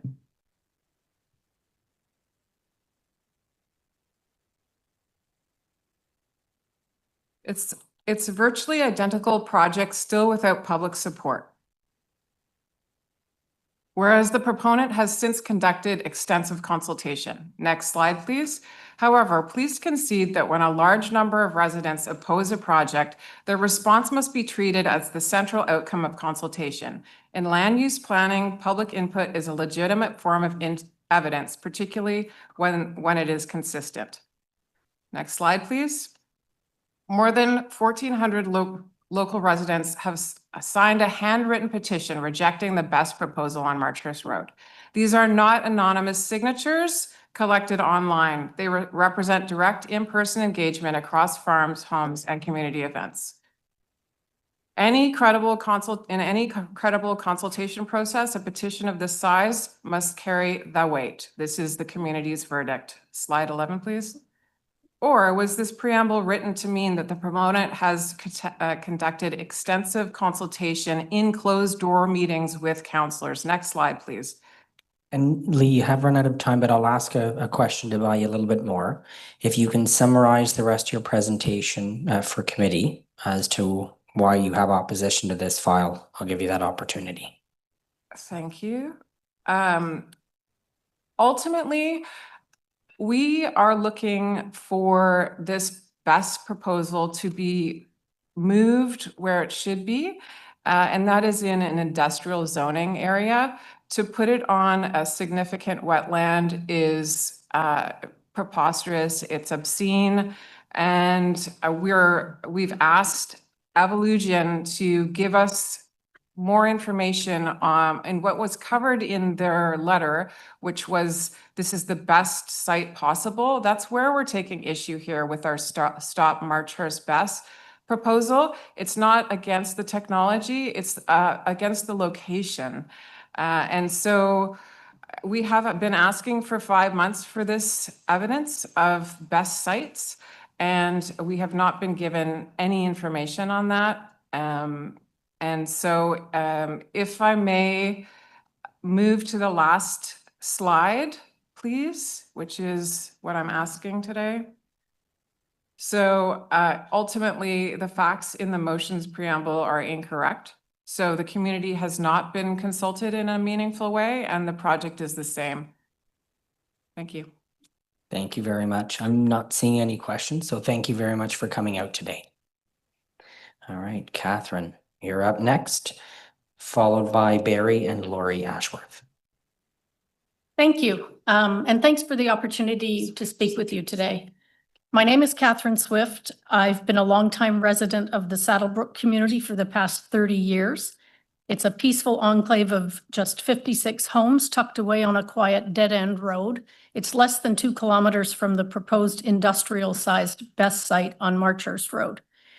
The community is surrounded by large parcels of landlocked, densely wooded land, much of which has been designated as environmentally significant wetlands. The woods, ponds, and creek are home to an abundant array of wildlife, birds, and native plants, including 9 species at risk. My husband and I have raised our family here, and today our 5 grandchildren love coming to visit and exploring the woods, the creek, and the ponds, just like their parents did. I'm also a local real estate agent, a longtime member of the Ottawa Real Estate Board and of the West Carleton Realtors Breakfast Club. We're that loud, boisterous group sitting in the back of the Dunrobin Heart and Soul Cafe or the Constance Lake Lodge for our monthly breakfast meeting before we head out in a convoy to see each other's new local listings. For 20 years, much of my work has been in rural real estate, homes, farms, and acreages, just like the ones in my own neighborhood. I live the lifestyle that I sell, and that makes me an even stronger advocate for it. It's easy to promote something you genuinely love and believe in. When I work with buyers, and these are often families who are relocating from suburban Canada or suburban Stittsville, they're not just buying a house, they're adopting and embracing a lifestyle.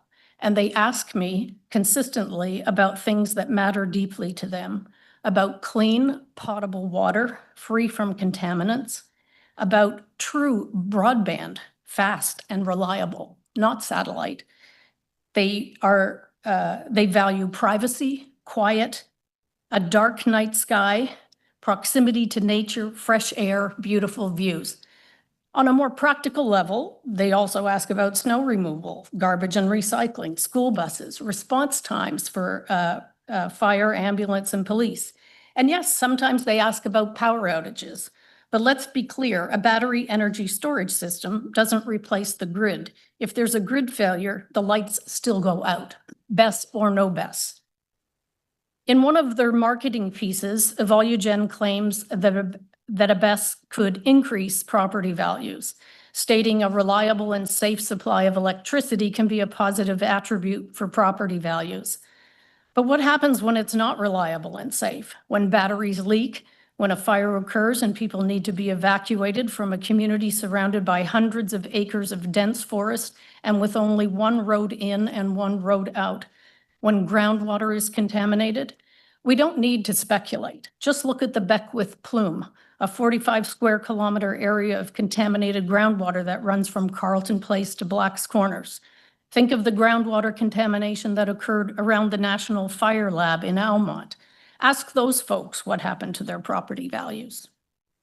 Saddlebrook is more than a collection of homes. It's a real close-knit community, from our annual Halloween parade to our vibrant Google group, where people post about everything from plumber recommendations to coyote, bear, and fisher sightings.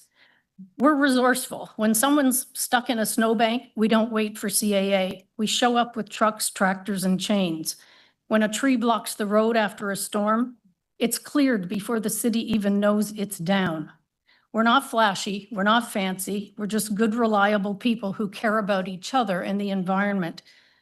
Please don't get me wrong, this is the point I want to bring home to you today. This is not in my backyard. This is not in this backyard.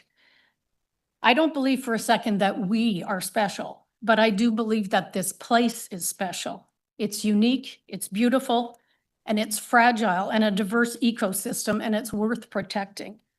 This proposed BESS might serve a larger regional energy strategy, but that doesn't mean it belongs in a small, environmentally sensitive rural area with fragile infrastructure and only one road in or out. There are better sites, more suitable ones, sites that don't put communities like ours at risk. So today I ask for your support to reject the municipal support resolution for this site. Stand with us in preserving and protecting this area. Thank you. Thank you very much, Catherine. I'm not seeing any questions, but well spoken. Thank you very much for Thank coming you. today. Barry and Lori, you're up next, followed by Tim Jaudoin.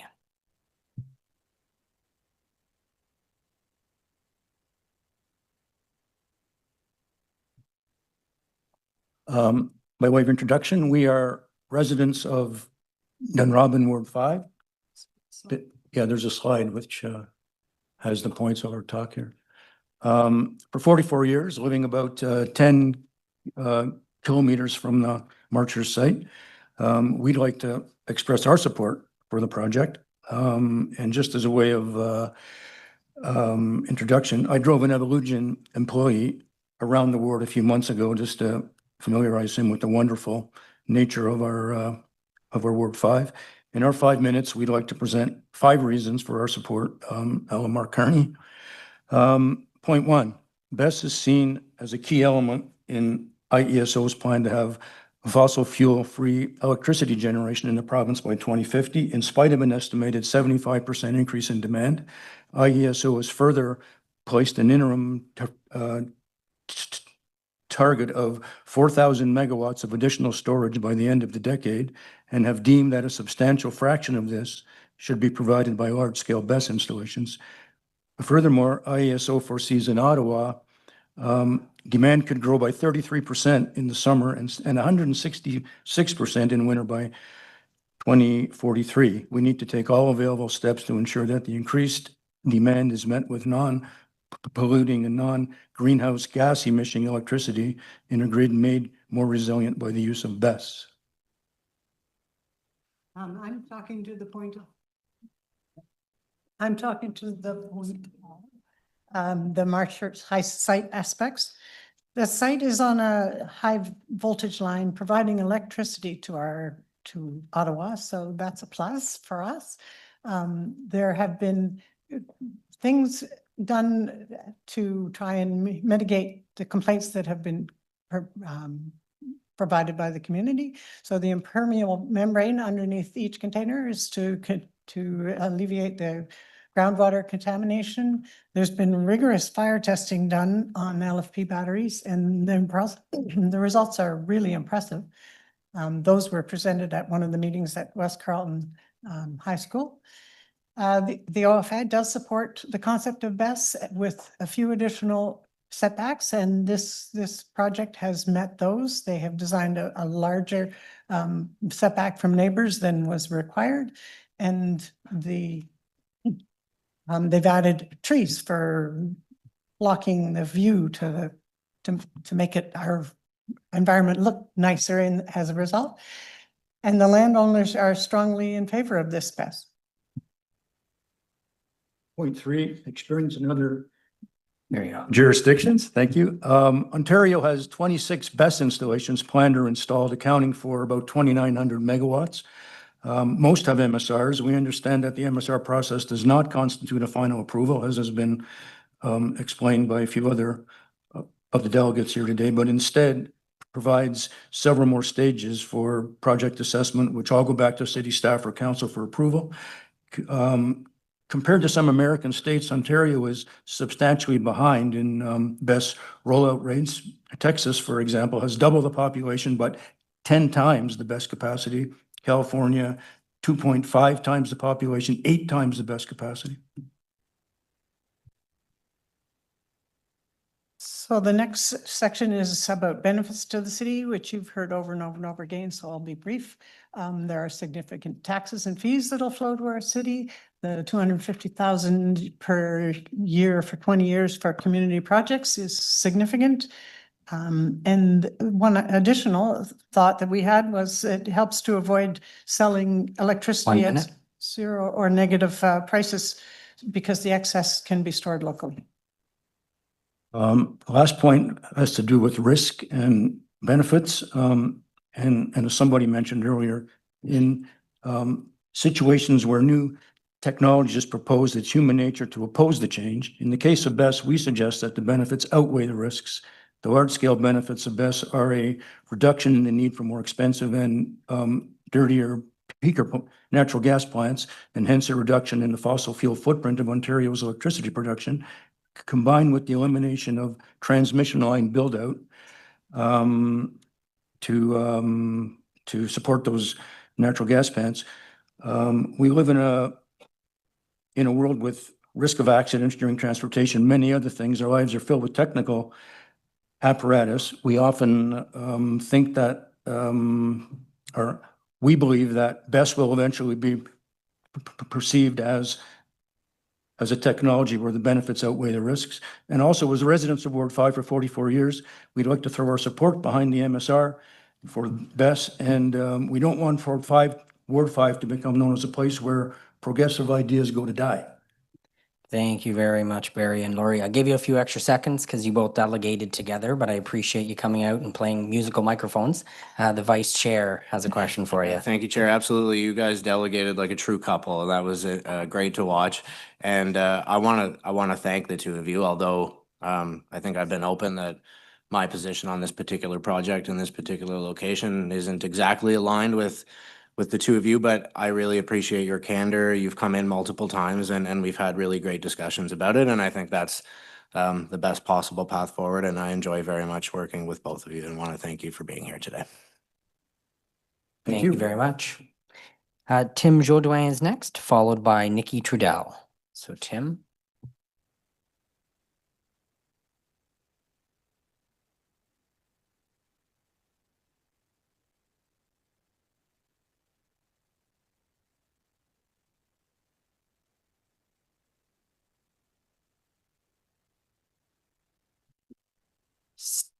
Tim in person or online?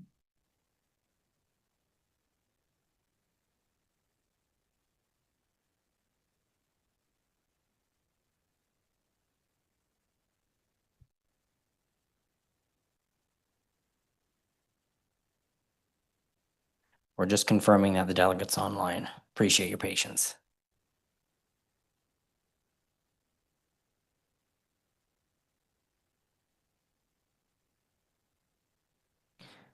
So Tim, I'm being told you've been promoted, so you can go ahead and unmute yourself and you've got 5 minutes. Can you hear me okay? We can. Perfect. Okay, good afternoon. Thank you for the opportunity to speak today. I only have 5 minutes and a lot to cover, so this may feel like taking a drink from a fire hose. My name is Tim Jodoin. I'm a technically informed constituent of Ward 5. My background includes serial entrepreneurship. I worked for 5 years in the power semiconductor engineering industry, and I was a professor at Algonquin College teaching electronics, mathematics, microprocessor architecture, and emerging technologies. I've also built products that have ended up on Daily Planet's Discovery Channel.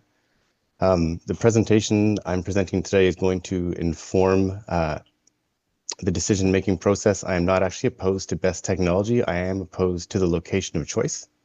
Next slide, please. Okay, so what is a BESS system? Like you've heard a couple of times today, a BESS is a large industrial battery that stores electricity during off-peak hours and returns it during on-peak hours. So that's during hot summer days when the Kinetic Tech Park needs to fire up the machines to keep the cooling in the server rooms down. That's when the tech park incurs brownouts. We actually don't really get blackouts in the Canada area. In fact, the location of where this battery is being stored and Canada North is one of the least occurrences of power outages across the city. The way the battery system works is we are going to charge 1,000 megawatt hours. I'm going to leave the math out of this for simplicity. That is equivalent to charging 26,000 homes, 24-hour electrical average usage per day. Ontario Power Generation states that the average household over 24 hours uses 37.5 kilowatt hours. So in one charge cycle, it would be equivalent to 26,000 homes, but that also means it can return potentially 26,000 homes worth of electricity. However, electrical conversion isn't a perfect art. Converting AC to DC to charge the battery and then converting that DC back to AC comes with a 10% round trip electrical charge. So that means each time they charge the cell, we will dissipate 3,600 homes in electricity that could have been used on the grid. Where we're talking about electrical shortages, we're actually dissipating a large amount of electricity in order to shift it between times of the day. Also to point out, this electricity does not generate new electricity. This is purely storing what's available on the grid, so there will be no CO2 emissions decrease. The decrease would be in comparison to going with the peaker plant option. Next slide, please. All right, benefits of the grid. I do believe in best products. I do believe that we need to put best products into the industry in order to stabilize our grid environment. But the benefits for grid balancing prevents blackouts. Okay, like I mentioned, Canada doesn't really get blackouts, but it will prevent brownouts when the Canada Tech Park needs more power. Improve reliability towards solar and wind. This would be great if we had solar and wind production in the environment. If we relocated the best site closer to a solar farm, we would only have to do half the conversion, so we would actually get a more efficient charge. Reducing need for fossil fuel peaker plants. I fully support this. A peaker plant is not a good choice. I am a nuclear advocate personally. Next slide, please. All right, let's look at the benefits. Everybody's talking about benefits. Canada commercial industry will receive benefits because their power will no longer brown out. They won't have the requirement in order to purchase their own best sites on site, which is very expensive. CARP is believed to receive $250,000 annually for 20 years. Let's do the math on this. If you, based on a population of 11,200 people, that is equivalent to $22 a person. However, on the opposite side, the best site will cost $42 million a year based on the LT1 procurement. And that cost breaks down to the taxpayer paying $104.50 each per year. So the CARP constituent will end up receiving negative $82.50 in benefits. Next slide, please. Okay, why is this a bad choice? It is the street beside with 45 homes is a single entry home. There's a large street canopy. When a best fire, if a best fire does ignite, it produces hydrofluoride, which is a toxic gas. If it does come in contact with water because it binds well, it turns into hydrofluoric acid. Due to the fractured structure of the granite substrate of the area, it will contaminate all the water supplies. There's no fire hydrants within 6 kilometers. There's no fire department within 10 minutes. If the fire does, on an extreme case, you get 2.7 metric tons of fluoride gas. There has been 60 fires in the last 10 years. 4 of those were in New York since 2022 using Tesla batteries. Oh, sorry, not the Tesla batteries. Tesla batteries was the Moss Landing fire. Next slide. What can be done? We can change the technology to use flow batteries.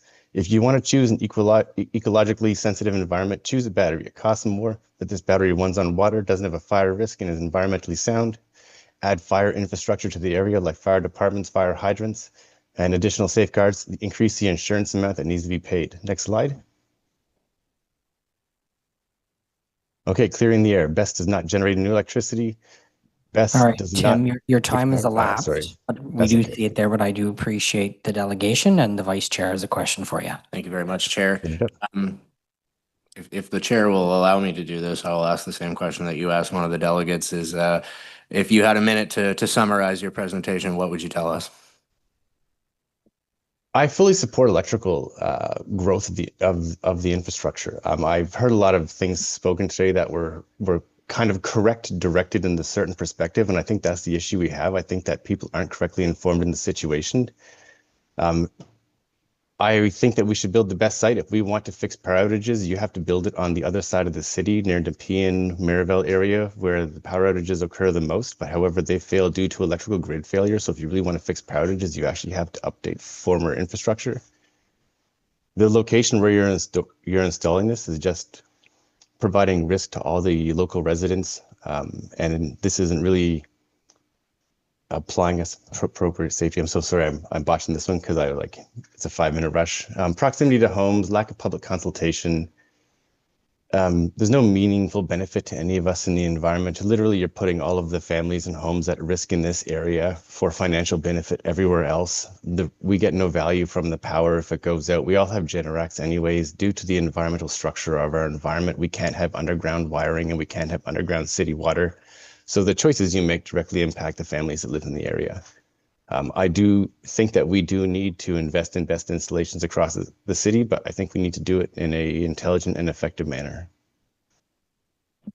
Yeah, one more. Thank you very much, Mr. Chair.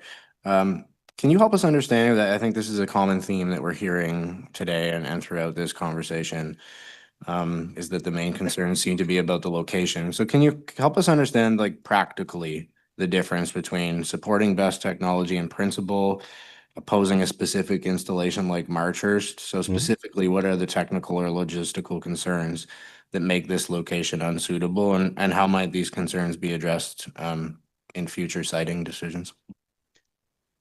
I think a lot of it, I would like to see the metrics and the costing of the project to make sure I understand why these locations are chosen. There are things that could be put in place, say, like a concept of an electrical corridor, not the one that we currently understand, but like a specified area of location where it's determined to put these locations. Usually not near residents would be ideal as well. Locating best systems in smaller pieces around would probably be a more effective approach as well. So sorry, I lost. Thank you, Chair. Guys. Thank you, Vice Chair. Councillor Katz. Thank you, Chair. Appreciating that we're all learning. You seem to have a wealth of knowledge on this topic. My understanding is with the new technology with phosphate, the fire suppression system is within the containers, is contained within the containers, and that the materials in the battery make them less flammable. So I just wanted to see if that came up in your research, if you could confirm that. So yes, there are 3 types of battery technologies. There's the original battery technologies, which were highly flammable. They're the ones that fail the most. LFP batteries do have a better success rate. However, they still are responsible for the majority of the best fires that have occurred over the last several years. There is a new technology called Validium for flow batteries. I would recommend those batteries. I have actually reached out to Evolution and proposed that they switch to the flow batteries. Actually, thank you very much for asking this. I think one of the demands that we would do is, if you want to install the batteries in this environment, do an amendment to the contract and give them the funding in order to use flow batteries as opposed to LFP batteries, and then use this as an experiment for environmental implementation of best battery systems. Again, I'm not against it, but if you are going to choose an environmentally significant environment to install something like this, you have to make the effective choices to avoid the environmental risk. Okay, great. Thank you for that. We will have an opportunity later today to ask questions of others, so appreciate that insight. On the fire suppression, is that your understanding that the containers can contain? No, they will. The smoke's gonna come out. So I used to build power supply controllers for lithium batteries for experimental projects and stuff, and I lit one off once, and we had to evacuate a school. So they won't contain it. There are venting systems that will do their best to try and mitigate how much of the smoke comes out. But if it starts to go, and based on proximity, heat of the day, and the 10,000 gallons of water that they're trying to say they're not going to put the fire out with it, because that converts hydrofluoride to hydrofluoric acid, and that becomes a water contaminant.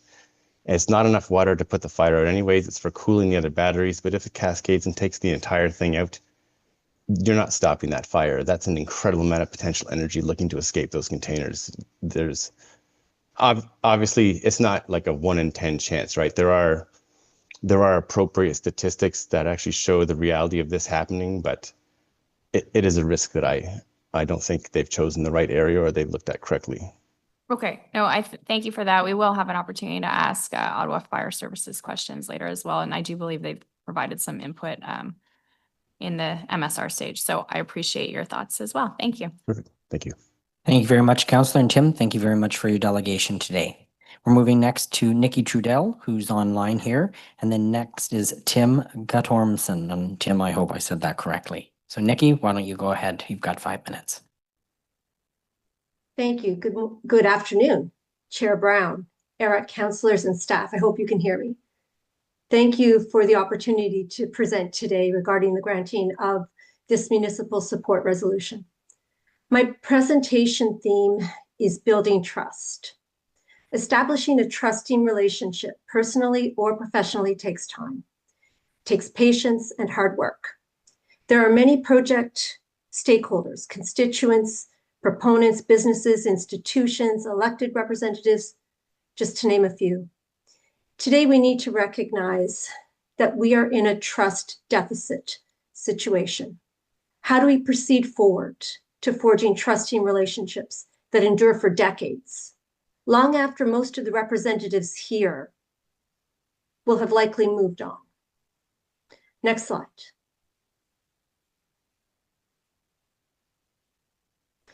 Before I continue, let me introduce myself. My name is Nikki Trudell. I have devoted my third act, if you will, to working to address the problem of climate change in my actions, my advocacy, and my choices. I have lived in the Ottawa rural area for over 50 years. My climate journey started small, and as my awareness of the adverse impacts and the new opportunities grew, so did my level of action. Next slide, please. You are looking at the most recent Show Your Stripes flag for Ottawa, courtesy of the University of Reading. We are asked to make decisions every day. I have and contend that we must, to the best of our personal and public capabilities, pass all our decisions through the lens of climate change. The status quo is not an option. Affordability, housing, transportation, farming, natural heritage, health and safety are all tied to climate change in various ways. Next slide, please. We have a suite of climate solutions, not silver bullets. Like death and taxes, change is inevitable. Building a new network of power generators to enable electrifying everything is happening all over the world. We need to integrate these new power generators into this network called the grid. The grid, too, cannot remain constant in the face of change. I have delegated previously on the need for climate action and the role of renewables, nature, efficiency, and BESS. Plenty of others will delve into the technology and needs. I'm here to talk about what I see as the bigger obstacle to progress. Next slide, please. I have felt sad and frustrated as I've watched this file over the last year and a half. I've listened to stakeholders state their positions, which is great, as everyone deserves to be heard and understood. My concern is that a culture of mistrust has permeated this project. With knowledge and process uncertainty and confusion, misinformation can easily flourish. Facebook and ChatGPT are confused for sources or arbiters of truth. They are neither. I believe that we can't make any progress without a willingness to work on building bridges between stakeholders. This is the most important work. Next slide, please. Notwithstanding what actions, decisions, discussions, or suspicions have led up to this point, now is the time to reset the relationships between stakeholders. Today, all stakeholders have more technological information and a better understanding of the concerns to bring to the table.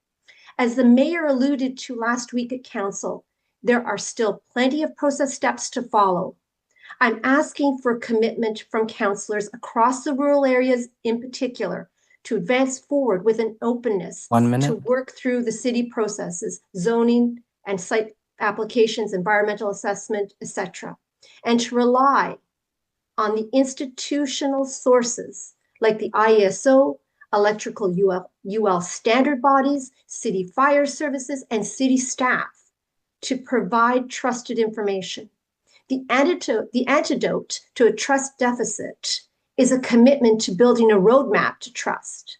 As we traverse the remaining process steps in this project, I believe that trusted information, strong engagement, and respectful collaboration will result in the best project for all stakeholders. Next slide, please.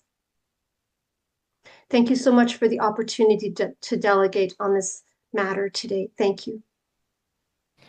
Thank you very much, Nikki. And with a few seconds to spare, I'm not seeing any questions, so I'll just thank you very much for your delegation. Thank you. Tim, you're up next, followed by Teresa DeMarco. So Tim.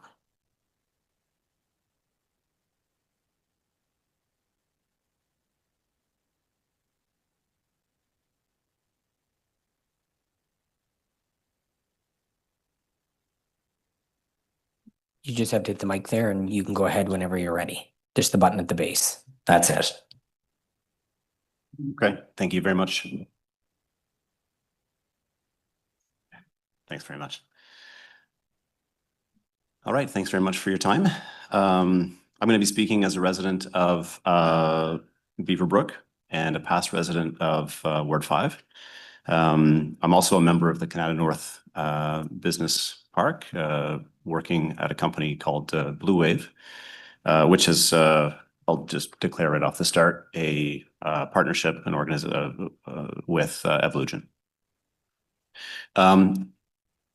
My name is Tim Guttormson. I've been a member of the technology industry in Canada for my entire career, last 25 years.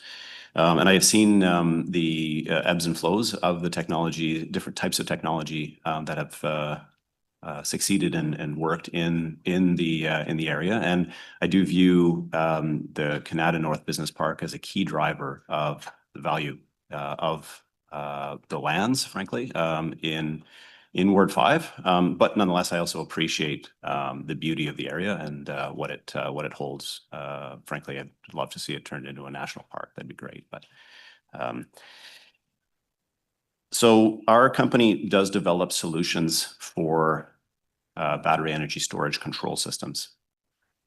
And it is critical in this new industry, in this new space, for us to have the opportunity to work with very significant and international players such as Evolution. They have reached out to us and worked with us for innovative techniques to manage the battery energy storage system that would be put in Ward 5. That is a growth on technology that we have already installed in Prince Edward Island, which I'm going to note to council is installed directly on top of their city aquifer. Just as a side comment, I think that's an interesting point. The trade-off of not having, we've heard that there is not any concerns with respect to outages in Canada. What I will present is a slightly different perspective, and that is that in order for the economic driver in Canada to continue moving forward, artificial intelligence is going to be a key component. It is a very, very significant element to every piece of technology innovation today, as many people are aware. A single data center can easily consume 40 to 100 megawatts of power, which could roughly double the demand load in the area in 3 or 4 year development period. If we as a society, as a community are saying no repeatedly to developers such as Evolution Brookfield, they will stop lining up at our doorstep and they will stop offering to install these very, very important pieces of equipment that enable the growth and continuation of the technology industry in our city. And that would be we will feel that for decades on, and this technology moves quickly. The industry moves quickly, and players will develop in other communities instead of ours if we don't have those pieces of infrastructure in place. I think a key component for myself as a sort of a business person is the clarity of process, and for an organization such as Brookfield to be able to put forward a plan and have a clear pathway to proving the safety according to the rules that are set forth by the organizations that do that, I think is a critical component to being able to have that economic driver. 1 minute.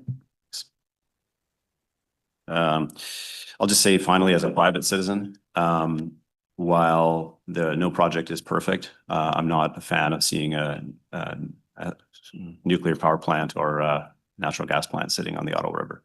And so I think saying no to too many of these projects over time, that's the alternative that will come as our demand generally as a society almost doubles over the next 15 years. Thank you. Thank you very much, Tim. Vice Chair. Thank you very much, Mr. Chair. I think we've heard repeatedly about powering the tech park and And I think that's important. I think that's a great economic boom in Canada and a lot of innovation coming out of there and a lot of jobs for people. So my comments will not be in showing a lack of support for the tech park. However, I do struggle, and I think my residents in Ward 5 struggle with why infrastructure needs to be built in West Carleton March to ensure the health of the tech park and a power source that's consistent. And the other day I was walking through the Brook Street and went there to get a coffee, and I look up on the wall, and I don't remember the exact stats, but they were impressive. Certain hundreds of businesses, a couple $1 billion in productivity. And as I walked by, I thought, that's really impressive. And then my next question in my head was, why can't they power their own operations? And we've recently had a discussion at City Hall about zoning and battery energy storage, and we talked about it in two different ways. So there was principal and accessory BESS. Why could an accessory BESS, in the tech park used by the companies who require that additional power not be an option for you guys? So I can't speak to the entire answer. Obviously, I'm going to give you an educated piece of knowledge, though I am connected to a number of organizations there.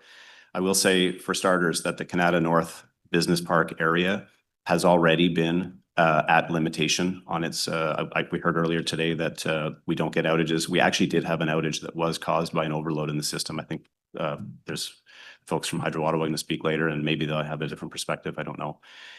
There are organizations in the Canada North Business Park that are installing battery energy storage. I think so that's being done. I think what's missing is the scale. I think what we're not seeing is the scale. So as I said before, a single data center can use 100 megawatts. That's going to double already with the load we're seeing north of the 417. So. And thank you for mentioning scale, because I think that's also been an important part of this conversation. Early in the term, I moved a motion to provide a municipal support resolution for a battery energy storage project in my ward, but it was a fraction of the size of what we're talking about here. And do you see a future where perhaps we could rely on more smaller units rather than these gargantuan industrial size projects? Again, not necessarily the expert, but I think my personal opinion is we need everything. We're going to need all the above. It's actually far more costly to install batteries in people's homes, like an order of magnitude more expensive in terms of the levelized cost of energy. The best system is I leave that to the IESO. They have that's the team that has the experts to come out with the lowest overall cost of energy, and I trust.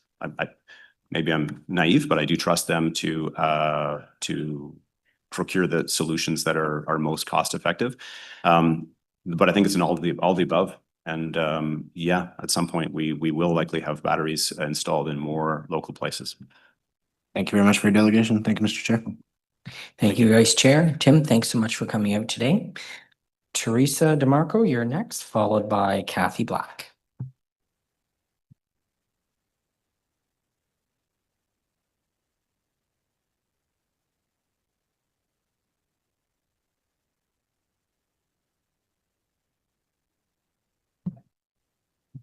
Thank you, councillors, for the opportunity to speak to you about my concerns and the concerns of other rural residents about Evolution's failure in their duty to consult. My name is Teresa DeMarco, and I have a graduate degree in natural resources and environmental economics, and I work at Natural Resources Canada.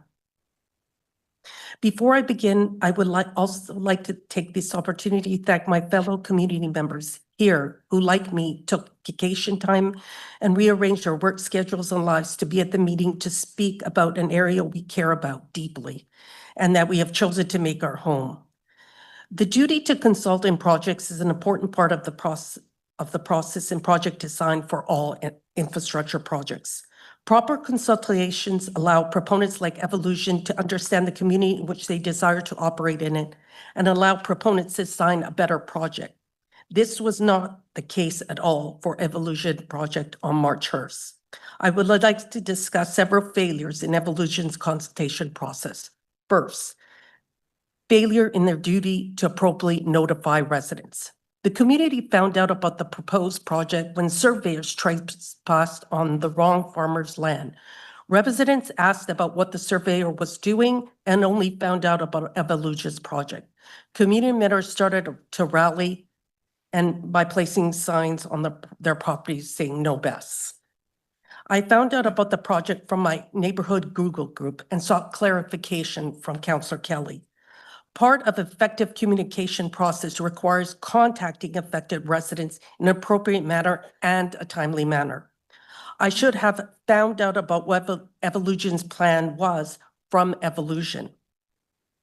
2, failure in their duty to appropriately share information. An important part of the consultation process is what project proponents send. Those directly affected should send directly affected an information package in a timely manner.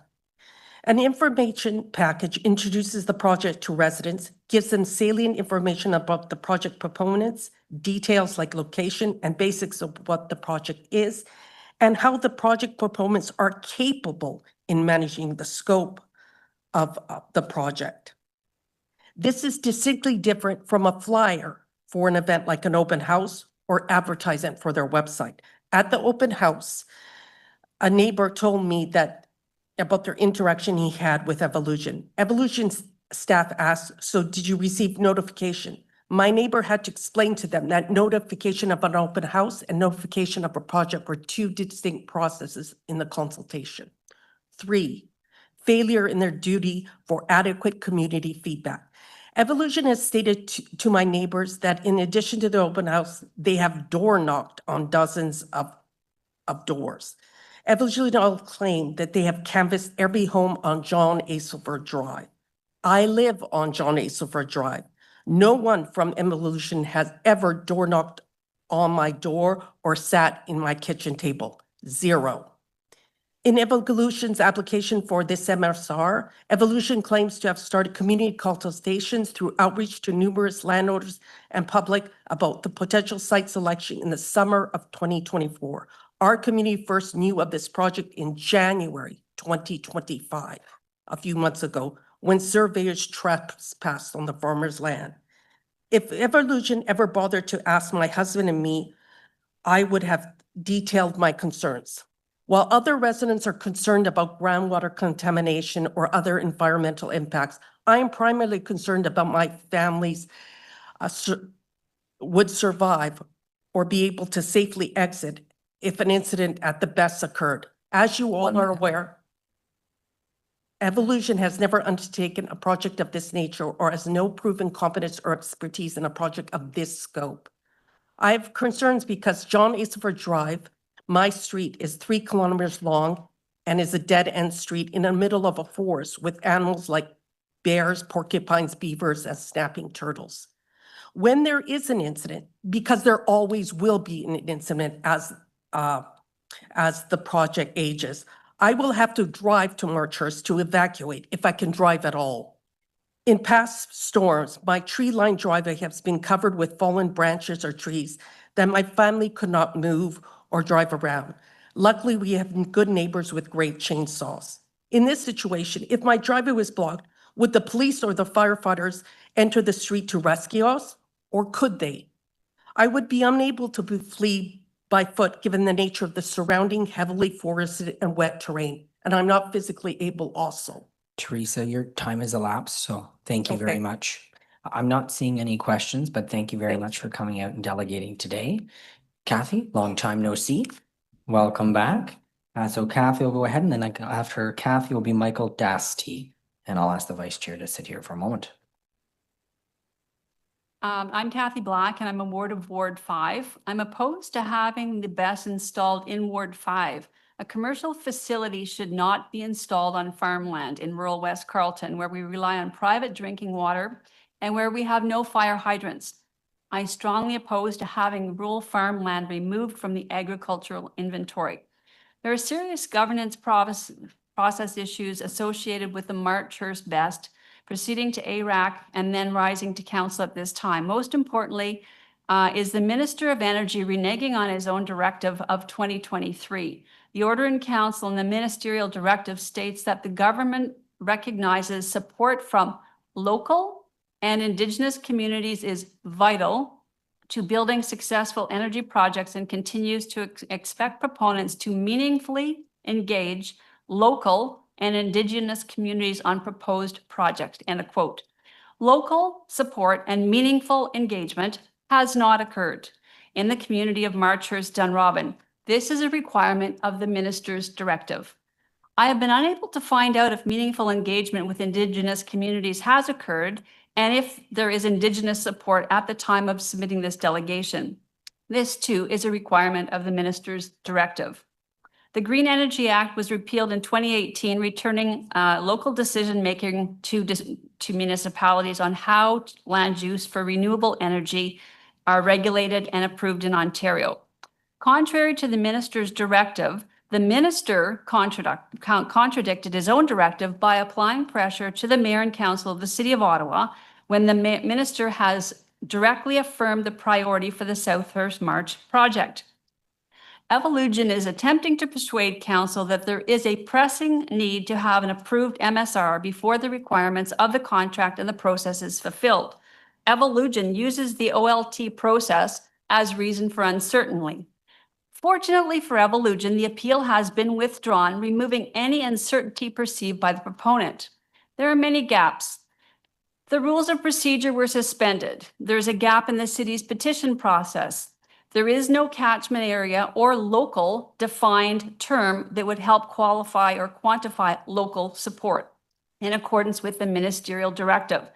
The rationale for suspending rules of procedure is no longer in effect. Local, community support, community fund, and reconsideration, these terms are all not defined. Attempts have been made through various areas at the city, and we were told that they didn't have time to do our research for us. Municipal support is very different from local support. There is no procedure or city bylaw administering the community fund for the $250,000 a year. There are gaps in the city's zoning bylaw with respect to long-term leases. There is only a 3-year lease. This is a 20-year lease. There is no indication that the city has determined how they're going to treat property tax for the land that's being leased for best area. Is it farmland or is it commercial? Reconsideration is a term and process not defined, and to the best of our knowledge, we don't believe the project has changed in its scope or design.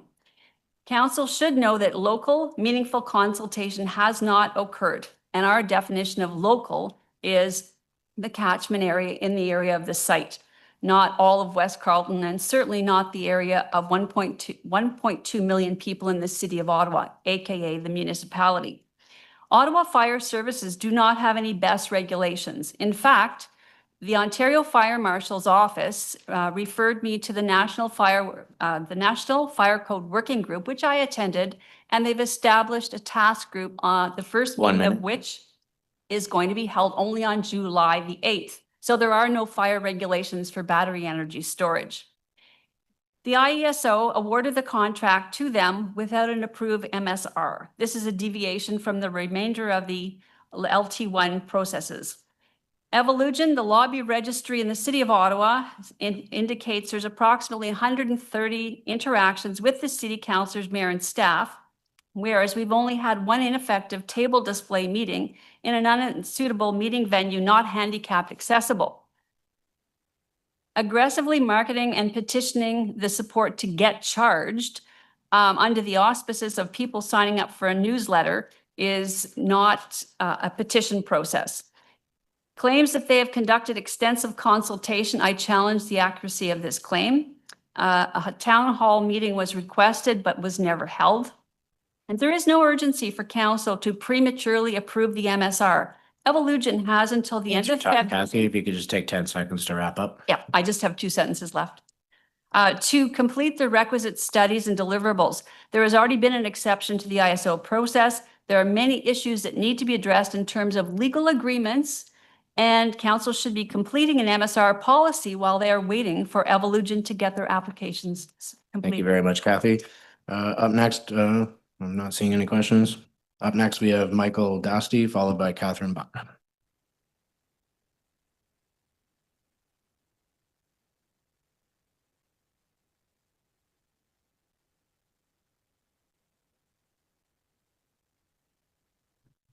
Michael, you have 5 minutes. The floor is yours. Chairman Brown, members of the committee. My name is Michael Dasty. I live on John Asleforth Drive, and my home is located 2 kilometers from the proposed South March BESS. I have an honors degree in science, an education degree, and I was a science educator for 20 years. I intend to illustrate how Evolution has conducted business from January 2025 and why this is cause for concern with respect to granting a fast-tracked MSR for their South March BESS project. I'll share examples of their actions, their misleading advertising, as well as their promises made to our community and then broken. I think this will help illuminate why there is a trust deficit.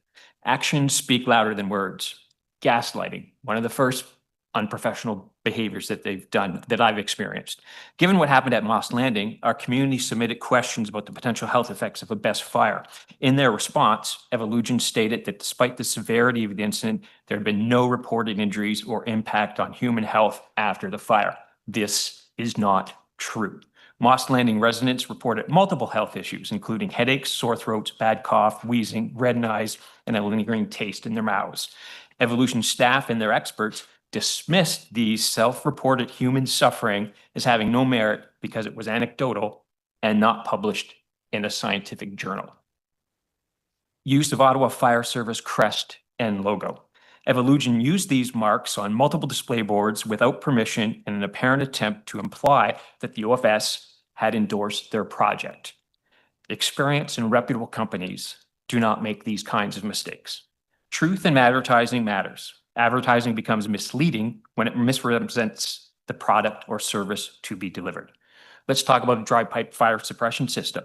It's touted heavily in their marketing, but when I spoke to their fire safety expert, he explained that this system will not be used. LFP batteries are safer than NMC batteries. We've done our research, right?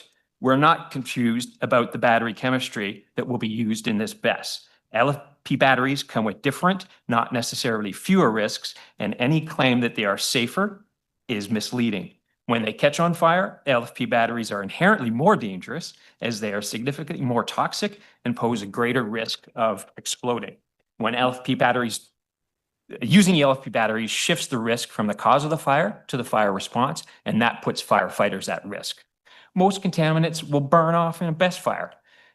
There's no such thing as clean burning. You know that when you smell what your neighbor's cooking on their barbecue.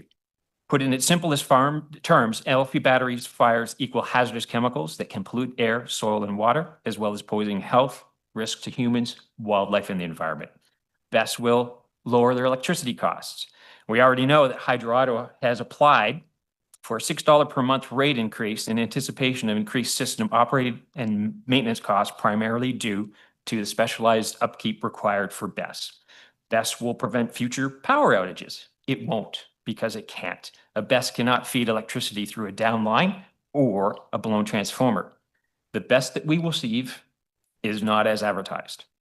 Advertising is a promise of a product or a service to be delivered to the customer, and Evolution is not particularly adept at keeping their promises.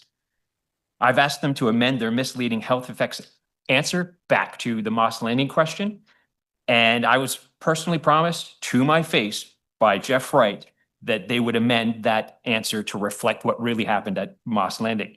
He did not. Instead, both the question and the answer does not appear on the FAQ section of Evolution's website, making it appear as if our community did not have that concern at all. Provide the results of their studies. Show us the data. They have not done so. Schedule and hold a community town hall. 1 minute. Although a town hall has been promised on multiple occasions, Evolution has yet to hold one and has shared no concrete plans that one will ever be held. In business, your word is your bond. Unfortunately, Evolution cannot be taken at their word. Unprofessional behavior, misleading advertising, broken promises. If they cannot get these business basics right, should we even expect they will be able to honor their pledge to employ stringent safeguards above industry standards to mitigate risks? Granting Evolution an MSR at this state is putting the cart before the horse and effectively writing them a blank check. It means supporting a project before the full and final details are known and all of the necessary assessments have been completed. Evolution in their letter to Mayor Sutcliffe and council stated that an MSR is required now so they can achieve critical milestones established by the IESO for the development of this project. If they cannot meet their contractual obligations without the special intervention of the City of Ottawa, perhaps this is evidence that they lack the requisite experience and the time project management expertise to build what will become one of Canada's largest BESS installations. Thank you very much, Michael. Your time has elapsed. Thank you for the opportunity to speak today. Ladies and gentlemen, I can appreciate that we're here to support our neighbors today, but I'm going to ask that we don't clap. Thank you. I'm going to ask Catherine Buck to come up, and next is Brenda Halabeski. Catherine.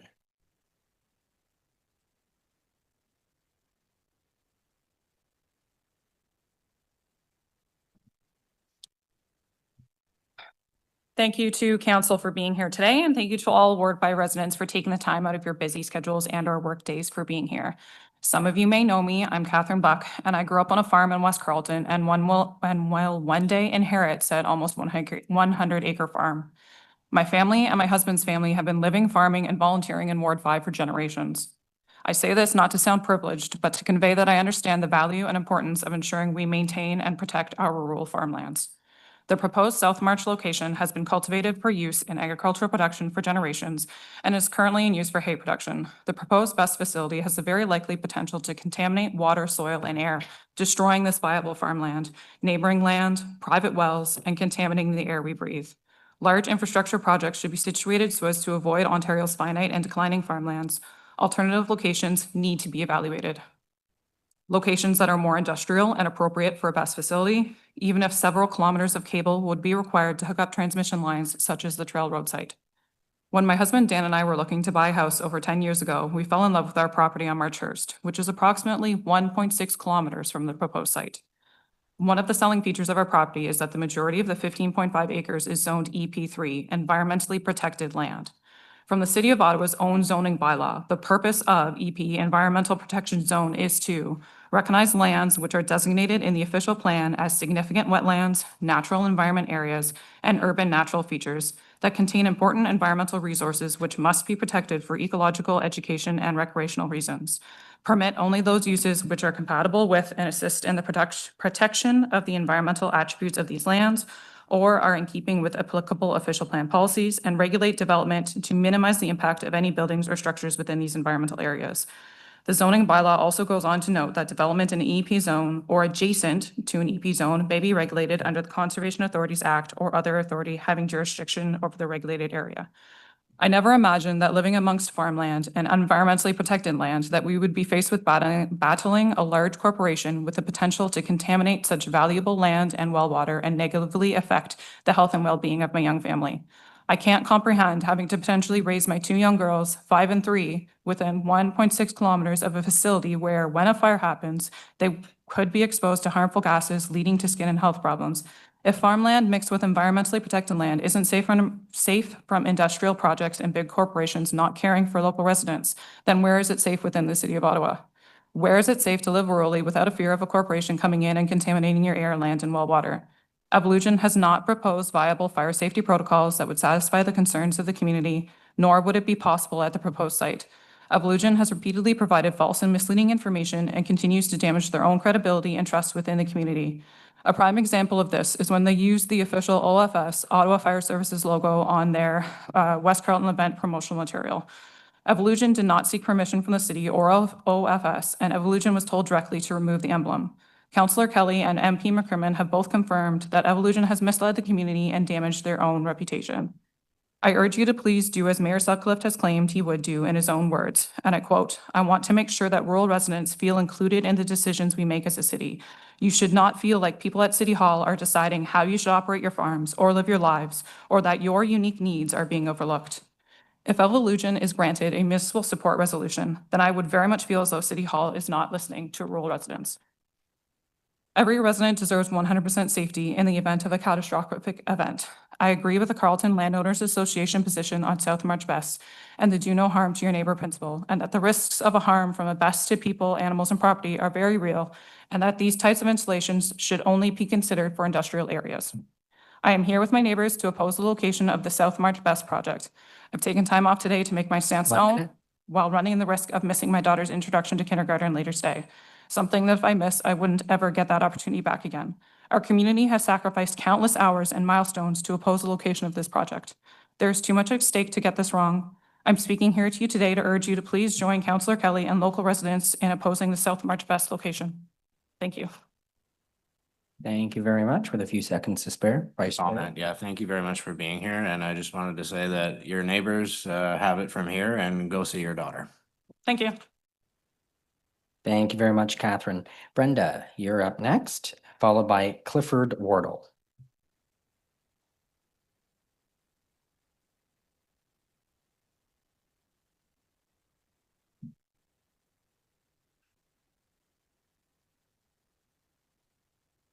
The floor is yours. Thank you. Good afternoon. Thank you for the opportunity to speak. I would like to voice opposition to a municipal support resolution for Evolution and the proposed installation of an industrial BESS facility on Marchhurst Road. This site poses a high risk to the drinking water supply for both rural and urban residents due to the proximity to a significant marsh and wetlands that filters out our water and its situatedness over a highly vulnerable aquifers and a watershed that feeds into the drinking water supply for both rural and urban residents. A reminder, next slide, please. To my knowledge, Evolution is inexperienced in this area. They have never undertaken a project of this nature, installation of an industrial-sized BESS. Evolution has no proven expertise or competence in a project of this magnitude. We need to pay attention to that and give it just time to be developed. I'm not opposed to BESS at all. I think we need to pay attention to the environment. Next slide.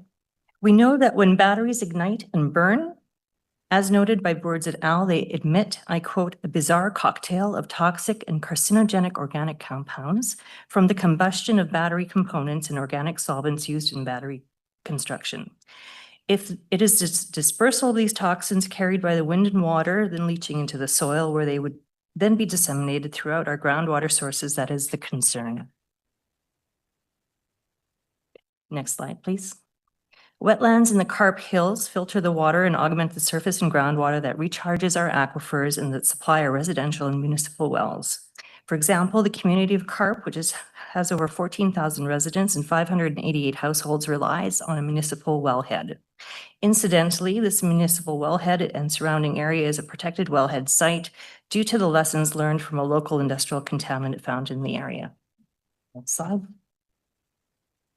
If you look at this screen, you can see clearly the Carp Hills and the intricate network of the surface pools of wetlands that recharge our aquifers. The proposed BEST highlighted in orange.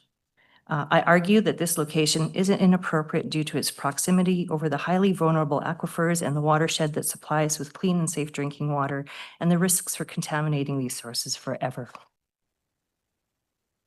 Next slide, please. In addition, the proposed site for BESS is situated in the center of an area that is designated as a highly vulnerable aquifer. A highly vulnerable aquifer is particularly susceptible to surface contaminants, which, because of how little soil overlays the aquifer and how quickly the water moves through the rock and structure, promoting quick and widespread dispersal of contaminants. It is virtually impossible to reverse contaminations of an aquifer. Next slide. In this slide, I just wanted to illustrate, I pulled the registry of wells that illustrates how rural families and residents rely on their wellheads. Next slide, please. And next slide. Like aquifers, the watershed is also an important form of water disbursement and supply. The watershed refers to the water that runs along the surface of the soil, contributing to the groundwater, but also to the streams and rivers. As depicted here, most of the water of the Carp Ridge drains to the northeast towards Dunrobin, finding its way to the Ottawa River and the City of Ottawa water intake. Toxins released from fires at the proposed BESS site would eventually find their way to the City of Ottawa drinking water supply. Next slide. The Beckwith plume provides us with a real-life lesson of toxins leaching into groundwater. 1 Carcinogenic minute. toxins were leached in the soil in 1966 to 73, and they persist in the soil today. The plume from the original location spans 45 kilometers and affects 25 households. Next slide. And next slide. I really wanted to end by drawing from our Mississippi Resource Protection region that directs us on how best to protect our water resources. And I wanted to highlight point number 3. Contamination can ruin a water source forever. Clean water is a fundamental human right. Say no to BESS over this highly vulnerable aquifer and watershed and protect our vulnerable water sources. Thank you. Thank you very much for your delegation. I'm not seeing any questions, so thank you for coming today. Clifford, you're up next, followed by Kelly Days. Clifford. Good day. My name is Clifford Wardle. I'm a retired government contracting officer specializing in major defense projects. I'd like to start by quoting Evolugen in their questions and answers from their Trail Road Best public meeting. Question: you mentioned safety continues to improve, but the fire risk is about 5%, not 0. Answer: we understand there are risks associated with virtually everything we do, but we're working to ensure the safest standards at the Trail Road Best. So from Evolugen themselves, the risk is not 0. Councillors, you have the right to make any endorsement conditional or postpone until you're satisfied. In my slide, here are the 3 conditions you must consider. Chinese components cannot be used. Should a company change the battery type, basically do a bait and switch from LFP to lithium ion, your endorsement must be voided. The liability should be held purely by Evolugen and their parent company, not the City of Ottawa, not yourselves personally, or the Algonquin Nation. In order to do this, there must be a parental guarantee by the Evolugen parent company for the liability in case of a fire or incident with a ceiling of about $2 billion. Grid security. You cannot allow a BESS with Chinese components. China is seeking to pre-position devices for disruptive and destructive cyber attacks designed to slow the military's response and create societal panic in the event of a major crisis or conflict. A worker at Hydro-Quebec of Chinese background was charged with spying last year for preparatory acts on behalf of a foreign entity. In just the past month, rogue communication devices and undocumented cellular radios were found in inverters and batteries for multiple Chinese suppliers. This was in the news 2 weeks ago. This is a huge national security threat to the capital city of Canada, where the headquarters of most government departments exists. In conclusion, any endorsement must be conditional that no Chinese components can be used. Liabilities. Endorsing this proposal, bypassing regular processes before the safety and environmental studies are completed, could be considered to be gross negligence. When someone does an act of gross negligence, any legal protections that they have from their organizations disappear. You personally have no immunity from lawsuits if gross negligence is found in court. In dealing with liability, the best approach is to assign the liabilities to someone else. Evolugen appears to be doing this by engaging the Algonquin Nation, the City of Ottawa, staff, and yourselves. By expediting this endorsement, you are also taking on significant liabilities instead of Evolugen. Should there be a fire with injuries, deaths, evacuations, and heavy metal contamination of soil and water, the liabilities will be in the billions. It's essential Evolugen is forced to get a parental guarantee, which will be held by the City of Ottawa lawyers. Holding on to they can't possibly carry that much insurance. The only way you can protect the city and yourselves should be through this parental guarantee. LFP batteries are safer than lithium ion, but they're not immune to failures. I could provide a list, but there were 2 explosions in China, killed a number of firefighters, and 1 in Australia in 2023 burned for 4 days. In a recent lithium-ion BESS fire, the evacuation zone was about 16 kilometers.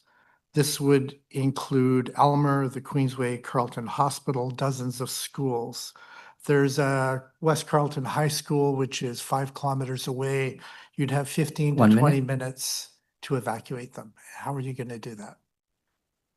There's a risk Evolugen will pull a bait and switch, stating they'll use a lower risk LFP BESS units and then substitute them for lithium ion, which is cheaper. I've seen corporations do this many times. When Evolugen started this, LFP batteries were not available in this power density they are now. Hence, there is a risk of bait and switch. You need to protect yourselves and the city from this risk. Thank you very much. Thank you very much, Clifford. I'm not seeing any hands up, so thank you very much for your delegation today.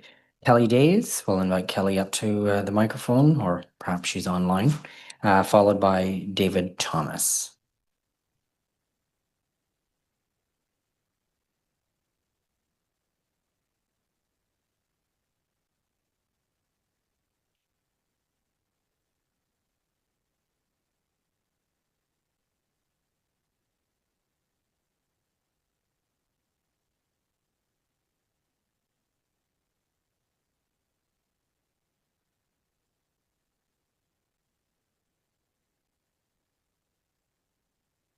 All right, well, we're not seeing Kelly online now, but if she does join, we can move to her after a few more delegates. So I'll see if David Thomas is ready to come up there. Thank you, David.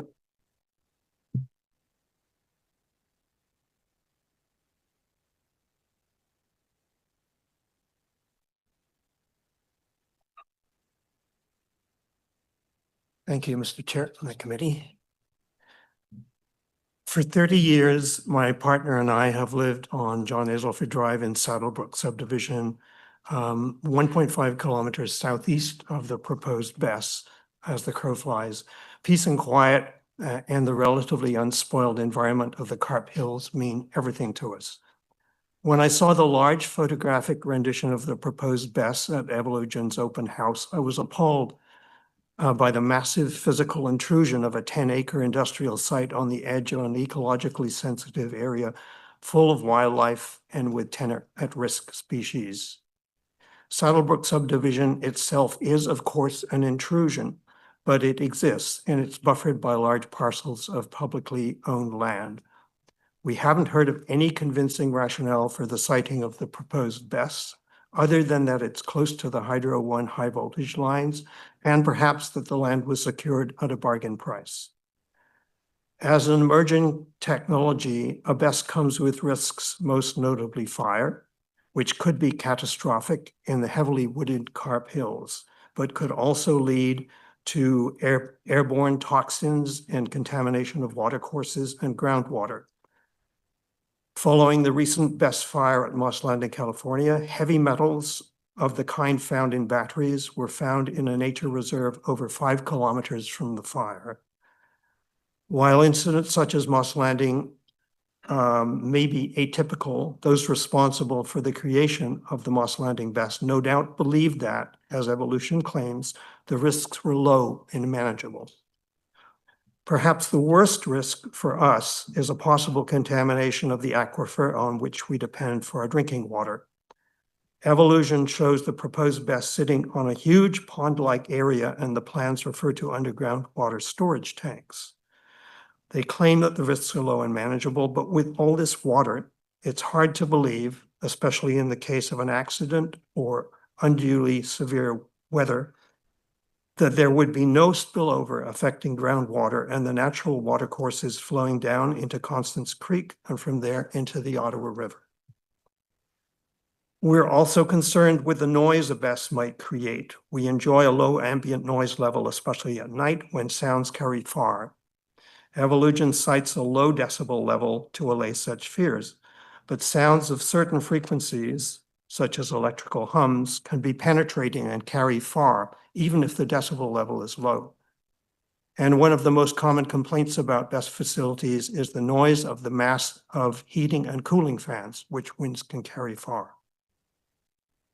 In a 2024 white paper, the Electrical Power Research Institute analyzed global documented BESS incidents and found that the leading causes of the incidents, rather than the batteries themselves, were poor design, manufacturing defects, improper integration and assembly of components, and improper operation of the BESS. The complexity of a BESS obviously calls for a very high degree of expertise and experience. It's hard to trust a company that has never built or run a BESS that proposes to put a large BESS in such an inappropriate location, which is at least half an hour from the specialized fire response that it would need in the event of a fire, that makes dubious claims about benefits, and which plans to monitor the BESS remotely with no on-site staff. Confidence is also not inspired when the notice of commencement, class environmental assessment for transmission facilities, gives no detail of an environmental assessment and is issued jointly by Stantec Consulting. 1 minute. And Evolution. One would expect an environmental assessment to be independent. I must say I find Evolution's approach here rather green, but not in the sense they use the word. Some residents have reported comments from Evolution staff which implied that their concerns were petty or selfish and of a not in my backyard nature. Certainly we don't want this in our backyard or anyone's, but the implication that our concerns are selfish is highly disingenuous, as if Evolution doesn't have a huge vested interest in this project. Our opposition to the proposed BESS has gained some support, most notably from our respected councillor, Clark Kelly, but also from our MPP, Karen McCrimmon, who has called for a stricter planning process for BESS facilities, and from the Friends of the Carp Hills. We respectfully ask for your support in opposing the proposed BESS at this location. Thank you. Thank you very much, David. I'm not seeing anyone's hands up, so thank you very much for coming out and delegating today. Thank you. Sharon, and I do apologize, Sharon Poldesny. Perfect. Thank you. I apologize. And Carolyn Bulger are next. Those are our next two, followed by Taylor White and Brian Martin. So Sharon, we'll start with you.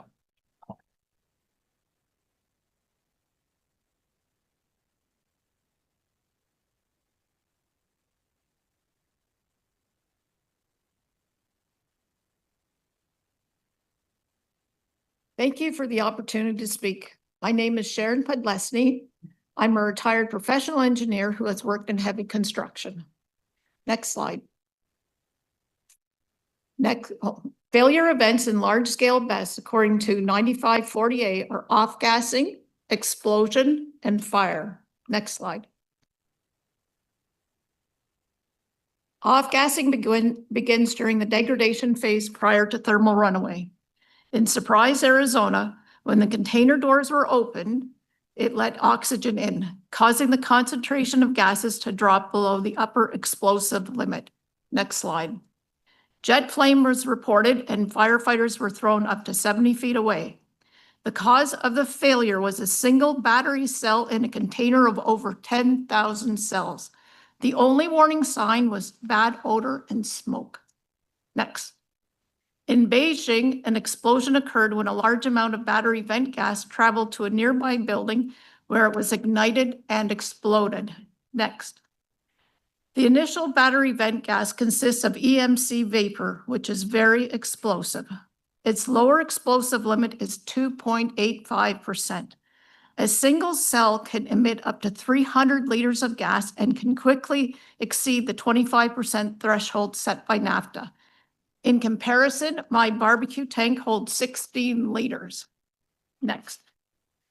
An active vent panel is used to stay below 25% of the lower explosive limit, and a deflagration panel is a weakened piece of steel. Only one type of panel is required by NAFTA 855.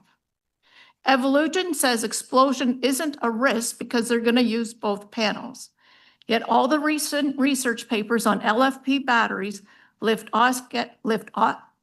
off-gassing and explosion as a very real concern. Will the sensors work to open the panels? Next.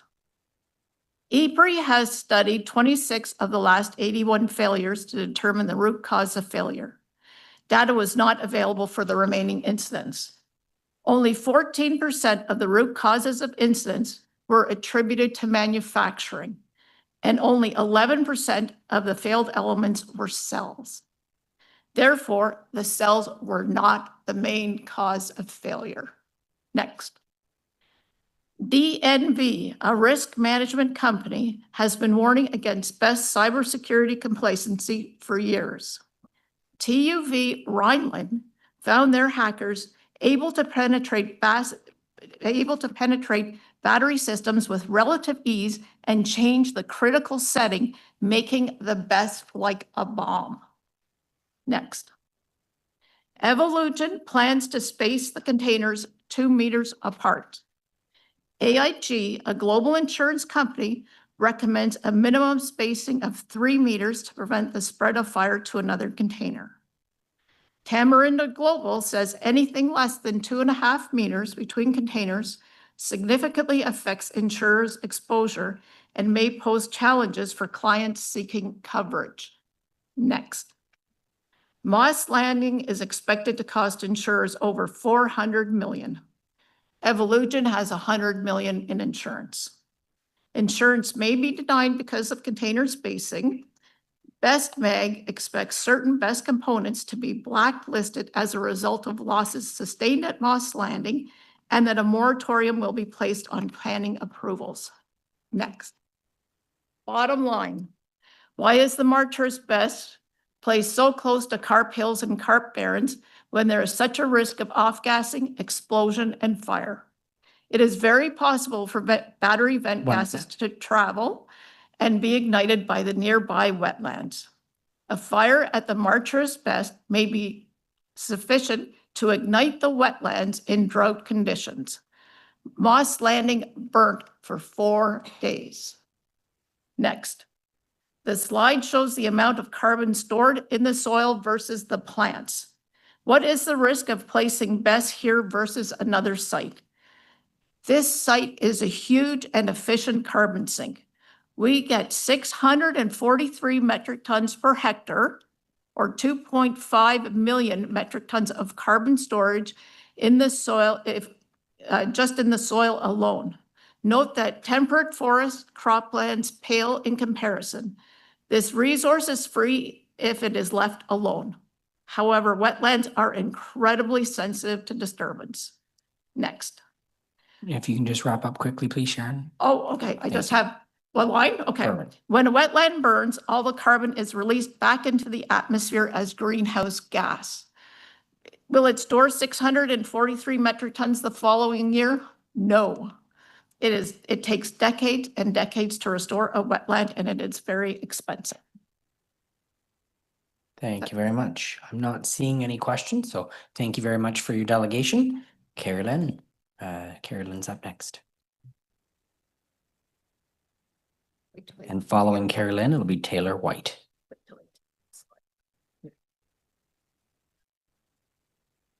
Thank you for the opportunity to speak. My name is Carrie Lynn Bulger. I'm a retired certified public accountant and a chartered accountant. Next. Next. Both Moss Landing and Marchurst BESS are placed near environmentally sensitive areas. They were approved with no input from the community. The site was picked based on convenience. The third fire at Moss Landing resulted in the loss of 80% of the batteries. Next. Moratoriums have been placed on new installations. Some places require a referendum to change the zoning.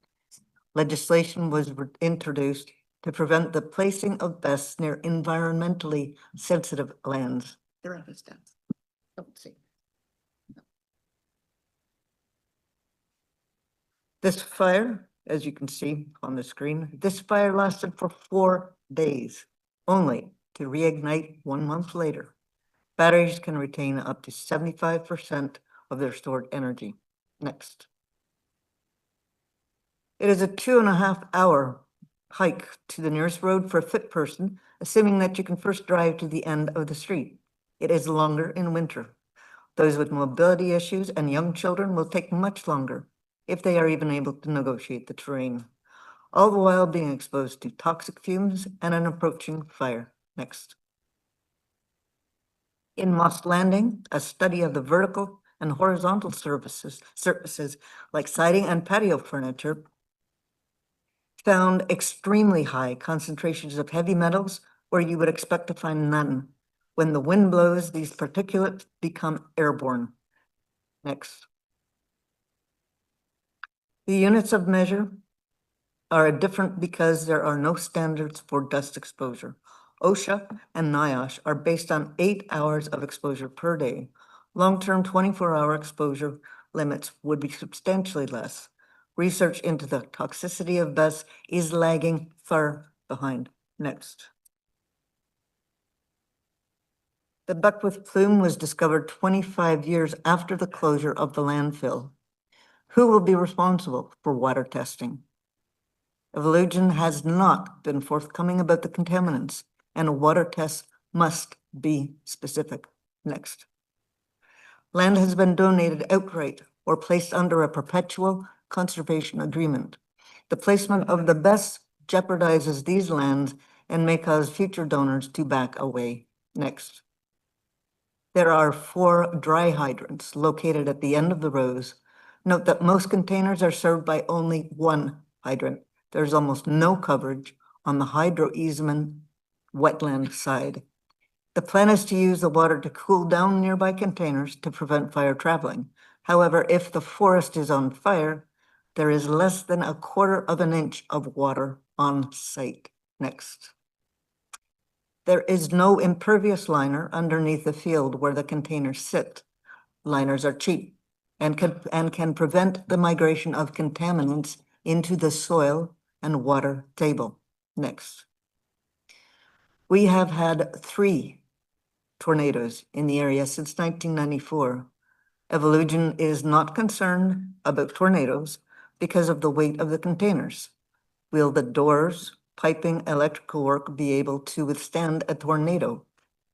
Damage to the system will almost certainly result in a thermal runaway. Next. The BESS is placed next to an area of provincial archaeological significance. When the Champlain Sea receded, this area was the first to emerge in Ottawa. It is nature's grocery store and would have been an active place in the spring. Next. It is situated at the confluence of 3 large rivers. People came from Hudson Bay, Labrador, Kentucky, and Lake Superior to trade and find a spouse. They were very sophisticated societies, leaving little imprint on the land. Next. Most of the artifacts are located within the top 12 inches of the soil. A fire would burn and destroy all of them. The carp hills are a legacy for future generations. Next. Adverse health effects include cardiovascular disease, sleep disruption, and metabolic disturbances. We might not wake up at night, but our nervous systems still process noise. That is why our alarms wake us. Next. WHO recommends no louder than 53 decibels during the day and 45 decibels at night. A container emits 70 decibels and 250 containers produce 94 decibels. All right, Carolyn, can you wrap up in 10 seconds? I sure can. Perfect. A berm will be installed on the Thomas Dolan side only. The sound study has not been released, though it was available at the open house. Evolution plans to limit the noise to 40 decibels at the nearest house. Why can't we enjoy a quiet walk in nature on nearby public lands? Thank you very much. Thank you very much for your delegation. I'm not seeing any questions, so thank you very much for coming. We do have Kelly Days online, so I'm going to go back to Kelly and then Taylor. So Kelly, you've got 5 minutes. The floor is yours.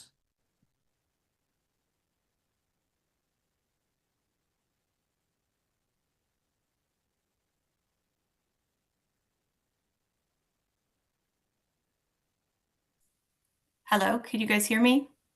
We can. Go ahead, please. Oh, very good. It's nice when technology works. I have been online since 11:30 this morning, listening to every presentation. So apologies for the delay in getting me online here.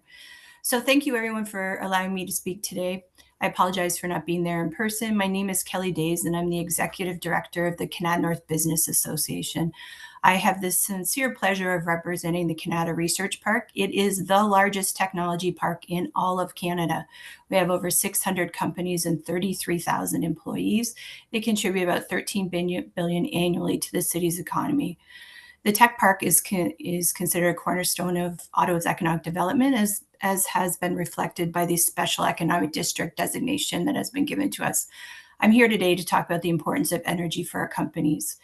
I cannot stress how crucially important it is to ensure that we have energy security for Canada North's Research Park. It's not a surprise, at least to me, that the largest substation in the entire city is in the Canada Research Park. And we do absolutely have an impending power capacity issue in Canada North. I have a data center company that's had to expand outside of the park because they couldn't get timely access to additional power. We need to look at innovative ways to solve energy now. I've been working in economic development for over 25 years. This is the first time in my entire career that I've heard companies talk about energy. They're using terms like energy is the new gold. Companies are expressing requirements for more energy, resilient energy, and green energy. I'm also looking at, for the first time, new companies wanting to set up in Ottawa that are starting the conversation with, do you have 5 megawatts of power?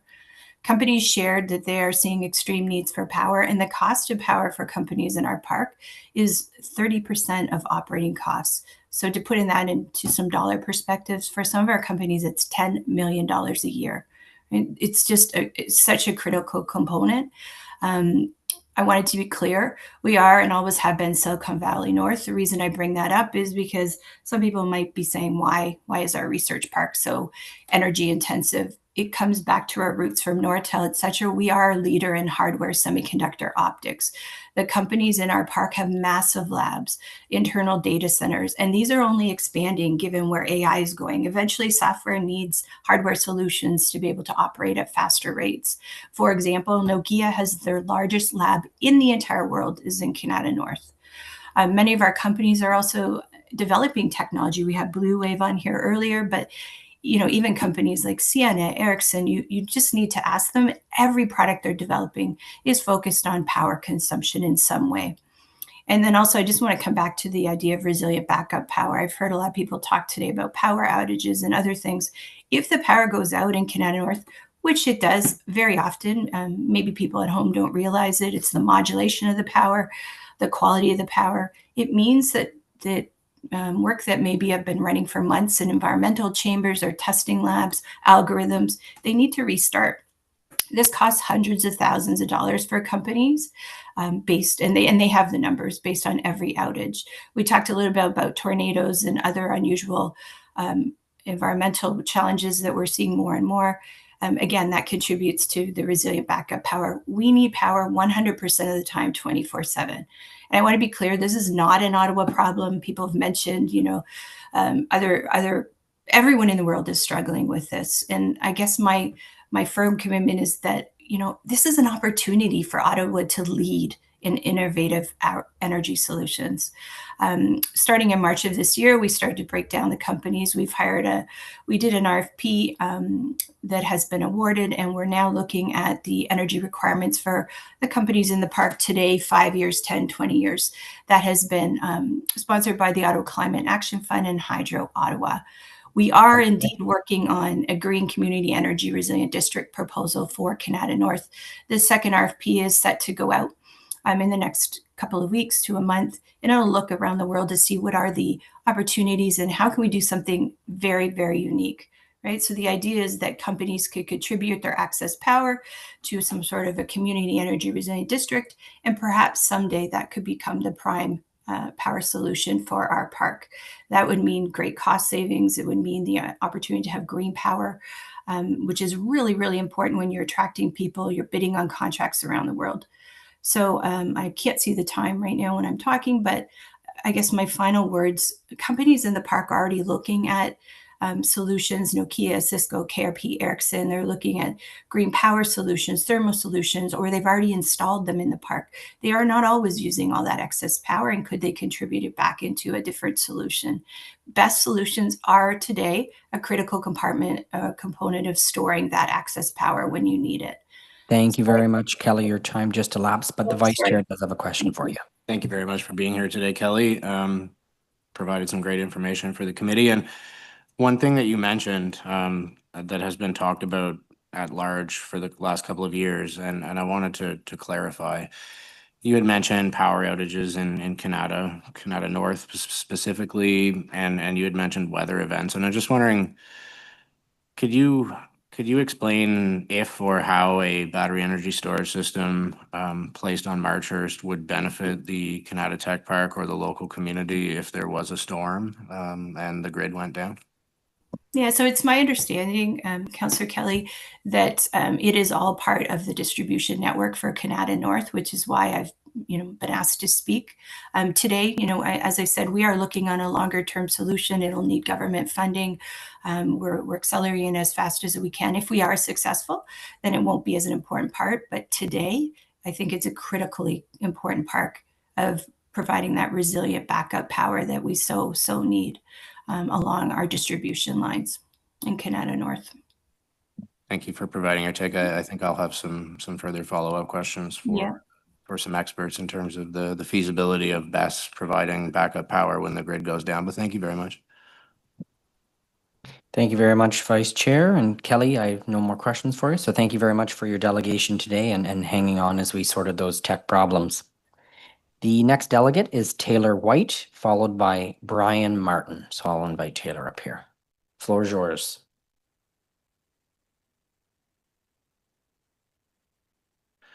Thanks for having me out.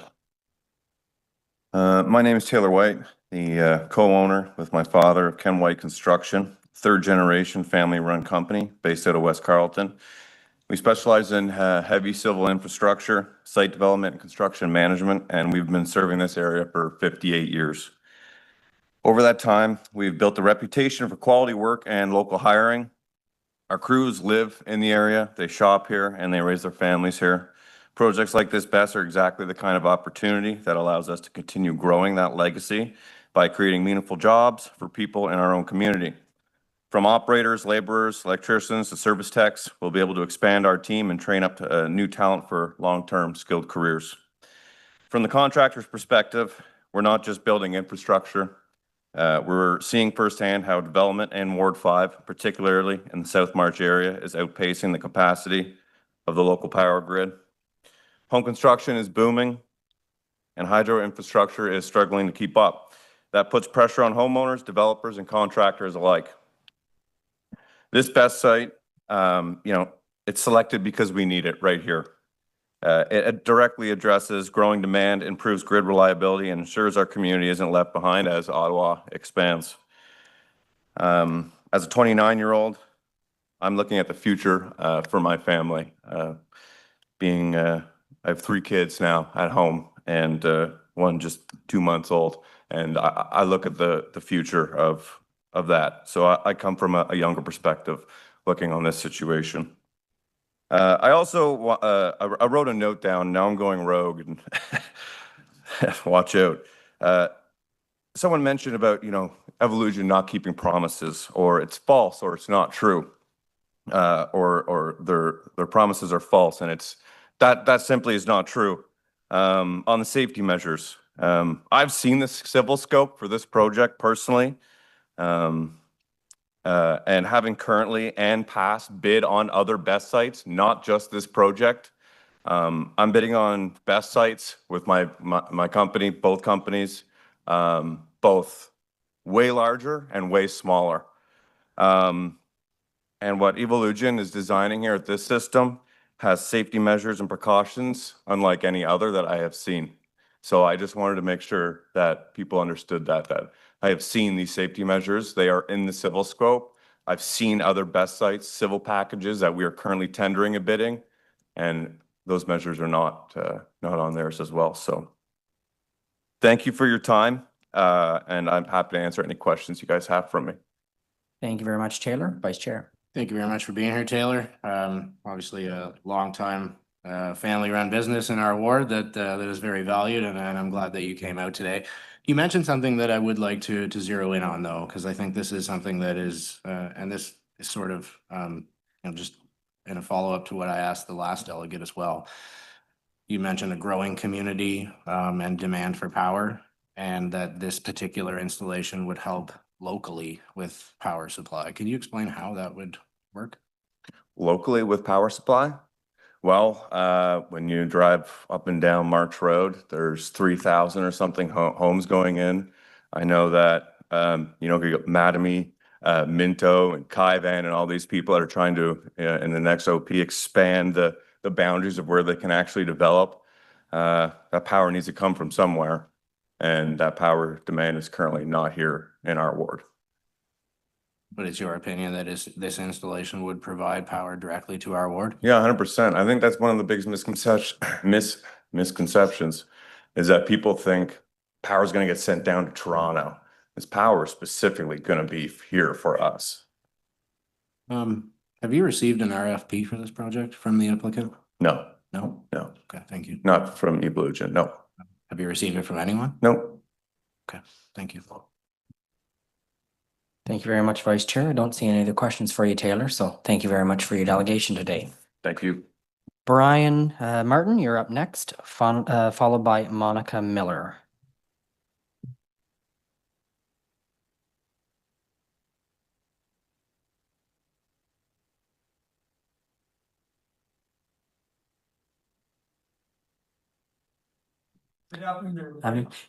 Brian, if you just want to turn the mic on there at the base. There you go. Now you're live. Okay, thank you.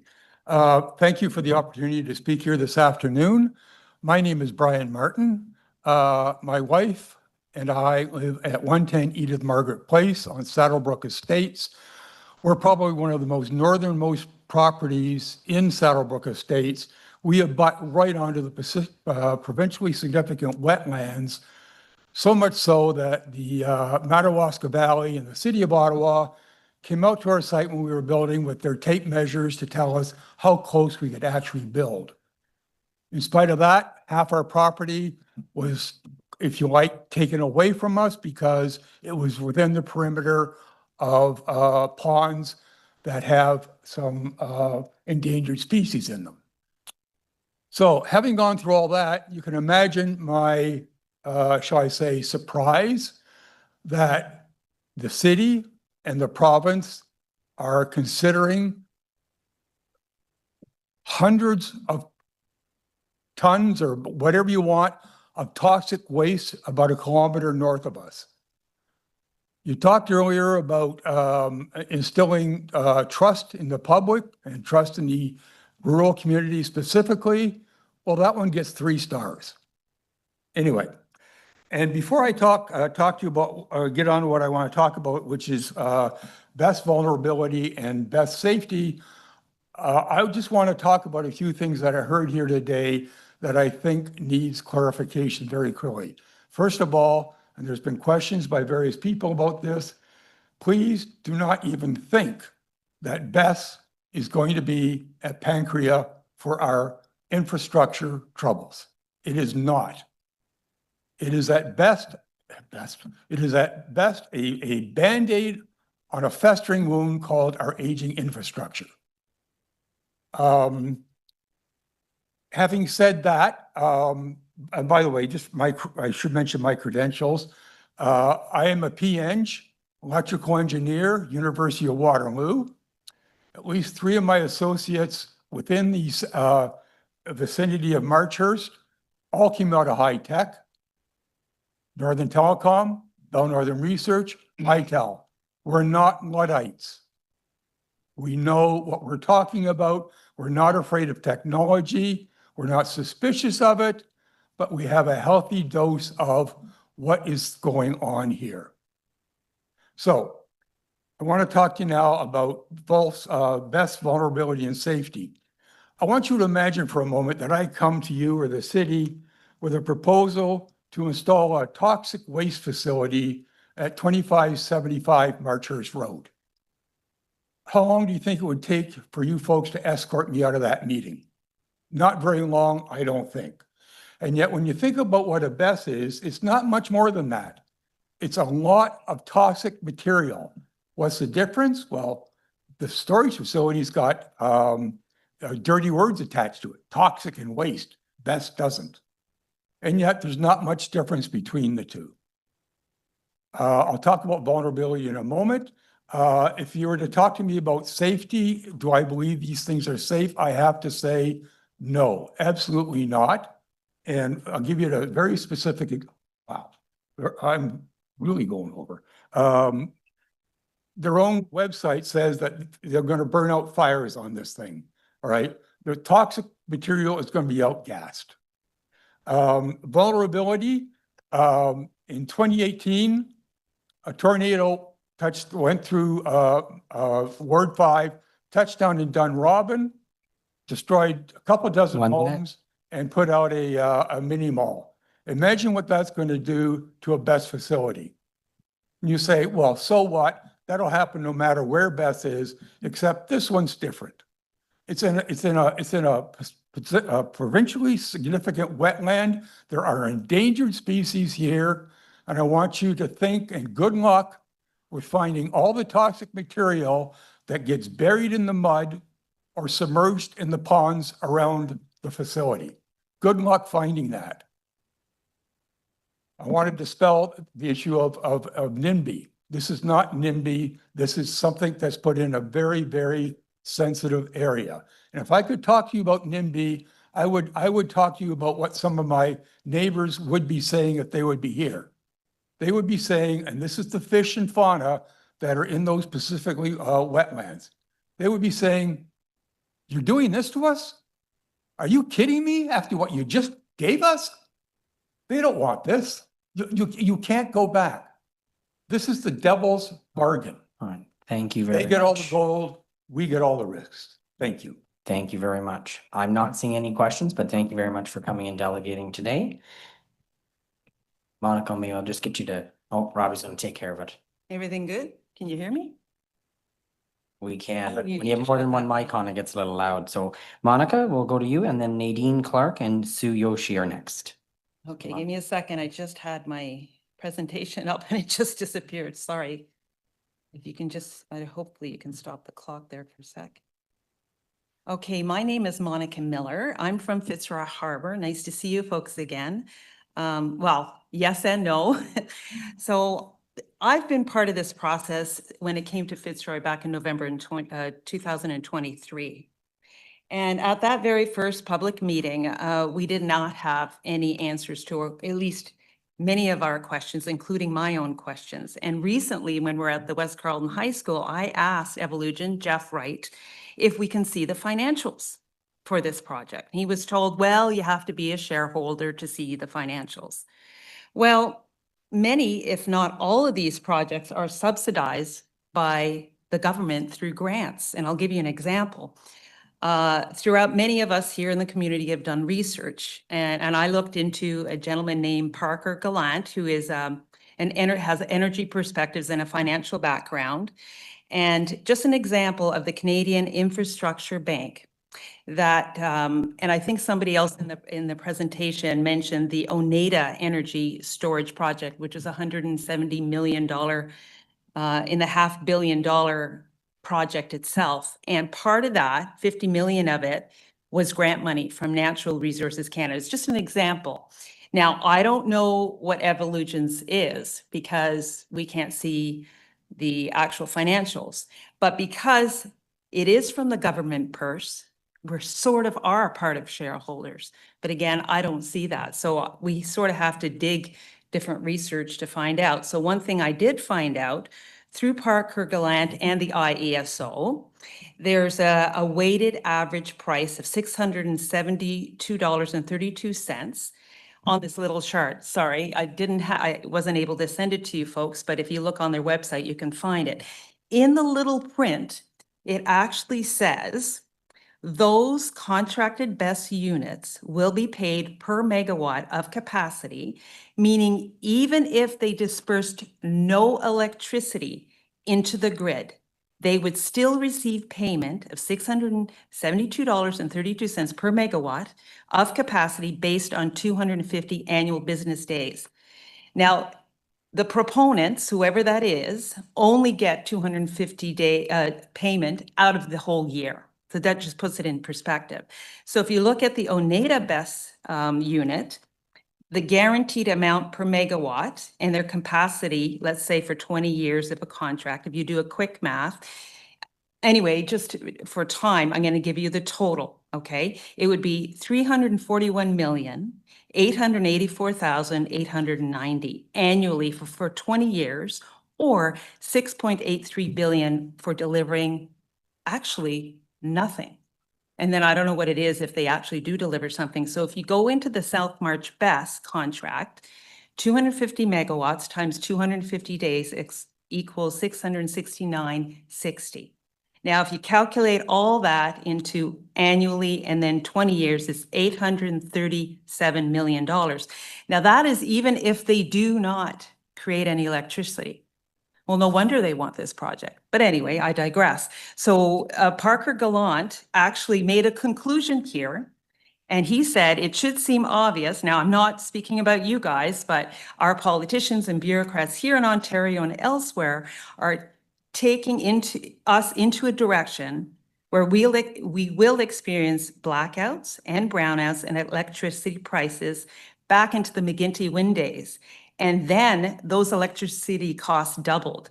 Now, the one last thing I want to mention here, back in 2018, the Ford government repealed the Green Act, okay? And I quote, in a release, the Ontario government said the Green Act led to disastrous feed-in tariff program and skyrocketing electricity rates for Ontario families. Anyway, I just want to thank you for I would like to implore you to just look inside and decide for yourselves on an integrity basis.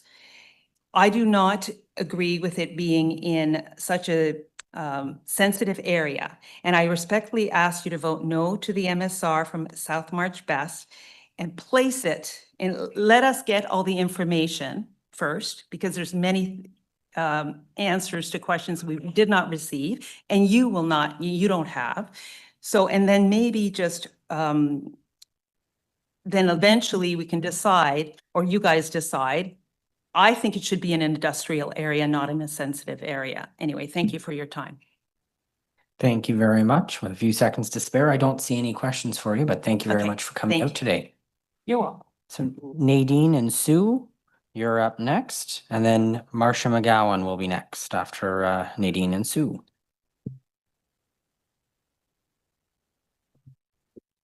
I will not be speaking to the delegation, Sue will, but I would like to dispel this concept that those in opponents are misinformed and risk averse by telling you that I am a retired lawyer.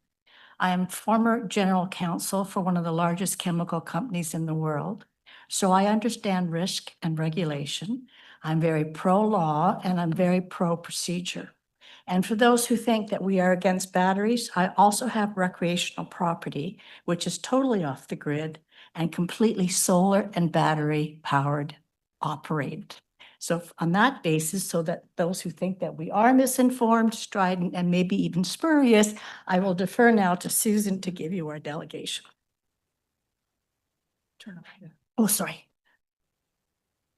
Both Nadine and I are residents of the Vance Farm neighborhood off of Old Second Line, and Nadine was one of the brains to help put this delegation together.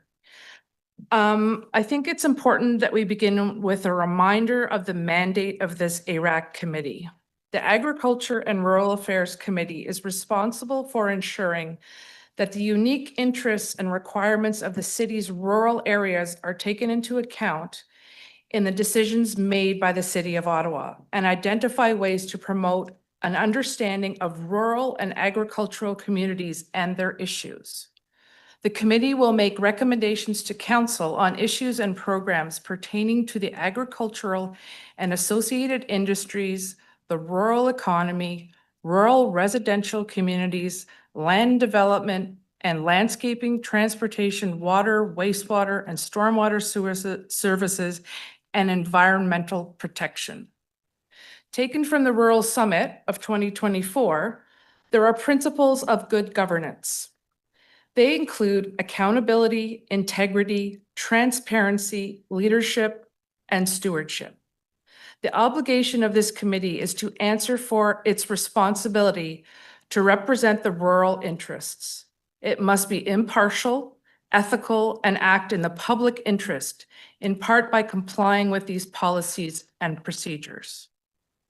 We understand that City Council will soon consider a motion to approve a municipal support resolution to approve a BESS project in rural Canada, and that this matter has been referred to your committee for consideration. We understand that a motion to suspend the rules of procedure to consider a request for a support resolution for the South March BESS project has passed City Council. Under the city's process, normally an MSR proceeds in conjunction with a site plan and a zoning application. In this case, council has voted to decouple these aspects and refer the matter to you in the absence of a site plan and a zoning application. The primary goal of the normal procedure is to ensure that ARAC and council have before it all relevant information at the time an approval decision is made, and that affected citizens can voice their informed concerns. The consultations that are integral to good governance have not been conducted by the applicant. Without the information necessary to understand the project, how can we as constituents or the city support the proposal? It is undefined and lacking the necessary detail to move forward. A project of this magnitude demands more information to even consider supporting the proposal. To circumvent the process violates the mandate of ARAC and disregards the voice of the people in this rural ward. We submit that ARAC cannot and should not make a positive recommendation on this project unless and until all the relevant concerns have been adequately addressed and until proper meetings are held to gauge whether there is community support for this project. At present, there are too many unknowns in the name of transparency, accountability, and stewardship. We urge this committee to not recommend this project before gathering full information and public comment. Poor planning on the part of one organization does not make it an urgency on the part of another. Thank you. Thank you very much for both of your delegations. I'm not seeing any questions, but thank you very much for coming out today. Marcia, you're up next, followed by Mark McGowan. And after Mark, we're going to take our lunch break. Just wanted to give everybody a bit of a heads up. We're going to break for 30 minutes, and that's going to be after Mark. So, Marcia.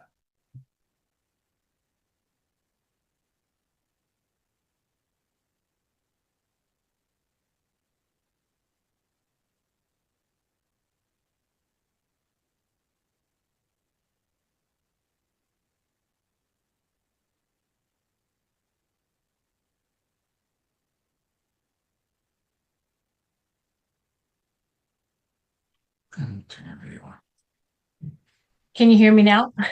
Yes, we can. There you go. Thank you. Sorry about that. So, good afternoon, councillors. My name is Marcia McGowan, and I'm a resident of Warren 5. How important is the MSR for South March BESS? Mayor Sutcliffe at the council meeting last Wednesday downplayed the importance of the MSR. Jeff Wright of Evolution submitted his request for the MSR, and in his letter, he states, a municipal support resolution is not a final approval of the South March BESS project, but it is a necessary step that is required now to allow us to achieve critical milestones established by the IESO for the development of the project. What Jeff Wright failed of Evolution to mention in his letter to Mayor Sutcliffe and the council, that without that MSR, the contract with the IESO is terminated. And in Exhibit A in my presentation at the end, there is a document that outlines the RFP date requirements. So this information comes from the Office of the Minister of Energy, Stephen Lecce's office, via a letter dated October the 22nd, 2024. The letter states, our government remains committed to our firm position that no project from an IESO procurement will be built without a supportive municipal council resolution. If a proponent is unable to obtain municipal support in accordance with the IESO contract, then the LT1 contract will be terminated and the project will not be built. I've included his letter in Exhibit B of the presentation. You can take a look at it if you'd like. We have an additional letter from Todd Smith, Minister of Energy, dated December the 23rd, 2022, which states, our government recognizes that support from local communities is vital to new build energy projects and expects proponents to engage local communities to seek their support for the proposed project. Our government's Green Energy Repeal Act in 2018 gave powers back to municipalities regarding how land use for renewable energy is regulated and approved in Ontario, including restoring municipal siting authority under the Planning Act over new proposed projects. Exhibit C has the letter that I've included in the presentation. The municipal support resolution is critical for this project to receive, and it is not just a check mark. Once the MSR is granted, the contract is activated and there is no way to terminate that contract. Zoning bylaws don't stop projects. Bylaws are amended and the project continues. There's also another reason for Brookfield Energy Power Evolution to get the MSR, and that's because the next IESO RFP bid is soon to be released within the next few months. The LT2 RFP from the IESO requires the municipal support resolution to be included with proponents' bid proposal, and the deadline of that will be October the 16th, 2025. What is LT2 RFP for? Wind turbines, solar, storage, and other technologies. Next.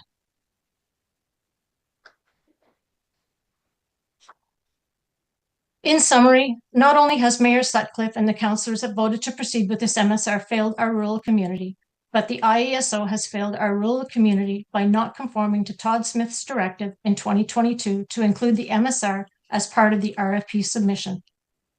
The only voice the rural community has that does not want these projects is not to grant the MSR.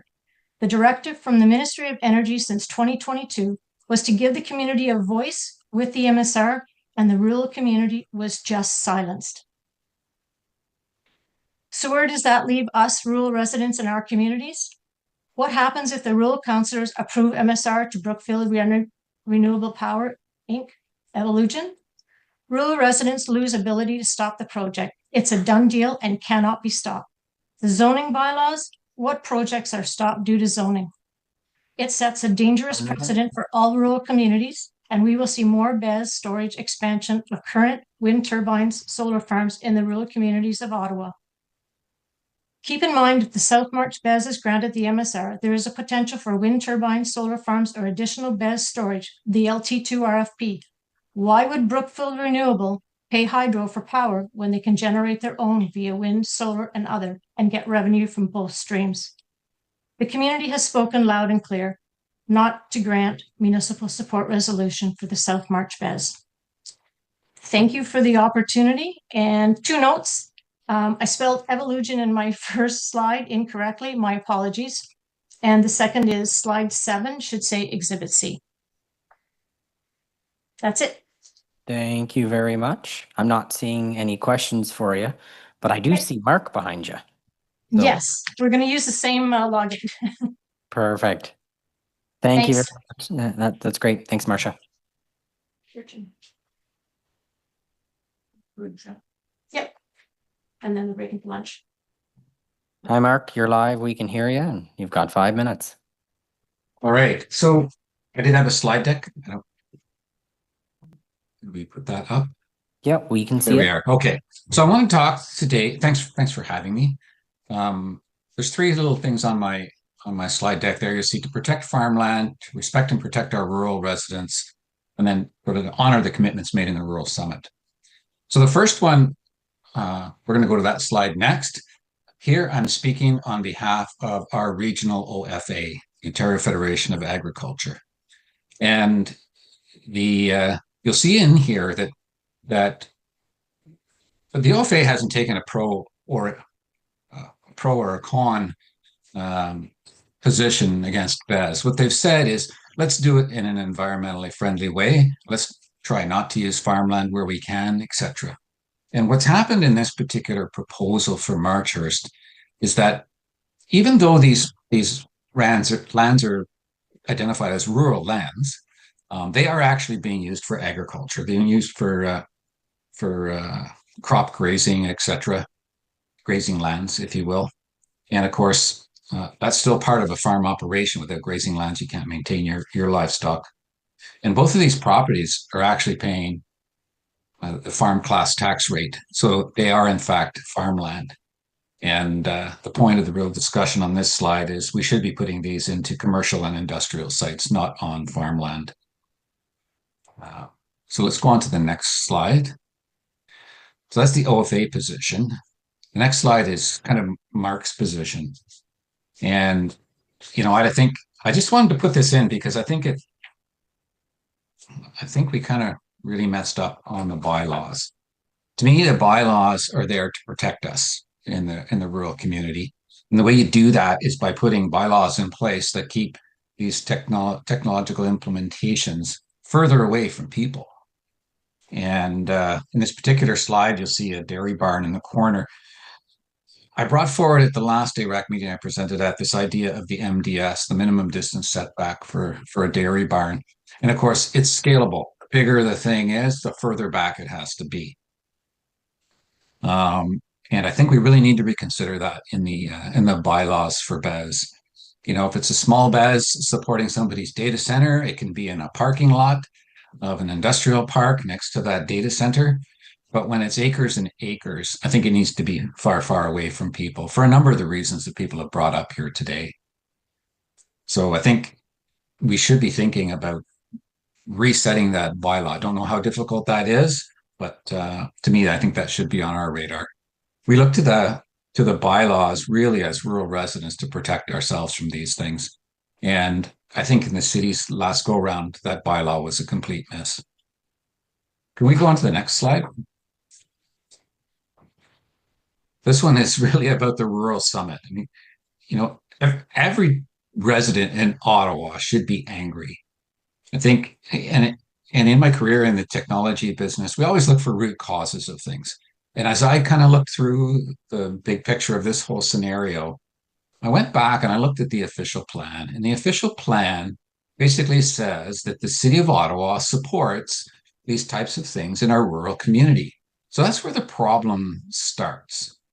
And I think we need to take a long, hard look at that official plan on what we're willing and not willing to do in rural Ottawa. And of course, I think the voices you're hearing today from a lot of people saying they don't want this in the particular ward, our ward, Ward 5, are the voices that need to be heard because we're the people that have to live with it. And, you know, Marcia quoted the letters from the Minister of Energy. I think those really hold true today. What does trouble me is this idea of the municipality being the City of Ottawa. We're too big. The community that should get to say yay or nay to this particular item is Ward 5. And I think that community has been pretty loud and clear that they don't want it here. Thank you. Thank you very much for your delegation, Mark. I'm not seeing any questions, but again, thank you to you and Marcia for coming in and delegating today. So friends, with that, we're going to break until about 2:40, and that's when we'll come back sharp because I know we still have about half of the delegates to get through. So thank you for bearing with us this morning, and we'll see you in about 30 minutes.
Testing 1, 2, 3. Test 1, 2.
Audio test from a remote participant.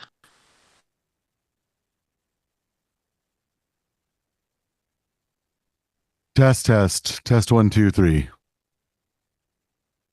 Solid test, Matt. Thanks, dude.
All right, we're going to get started in about 3 minutes.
We'll get started in 1 minute.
Good afternoon, everyone. Thank you very much for coming back, and I hope everyone enjoyed the short lunch break. We're going to go start with our 29th delegate, Corianne Ture, and next one is Lisa Kite. So Corianne, perfect. Well, the floor is yours. You have 5 minutes. Thank you very much for coming and delegating today. My name is Corianne Ture, and I am here today not only as a concerned resident of Ward 5, but also as a voice for over 1,400 individuals who have signed our petition opposing the Marchhurst BESS project. My family and I live 2 kilometers from the proposed BESS site. Let me begin by stating clearly, this is not just opposing a BESS project. This is about opposing a process that has failed the very people it is supposed to serve. We learned only recently, May 28th, that this project would be brought before this committee, today, June 5th. That gave our community barely a week to organize, research, and prepare.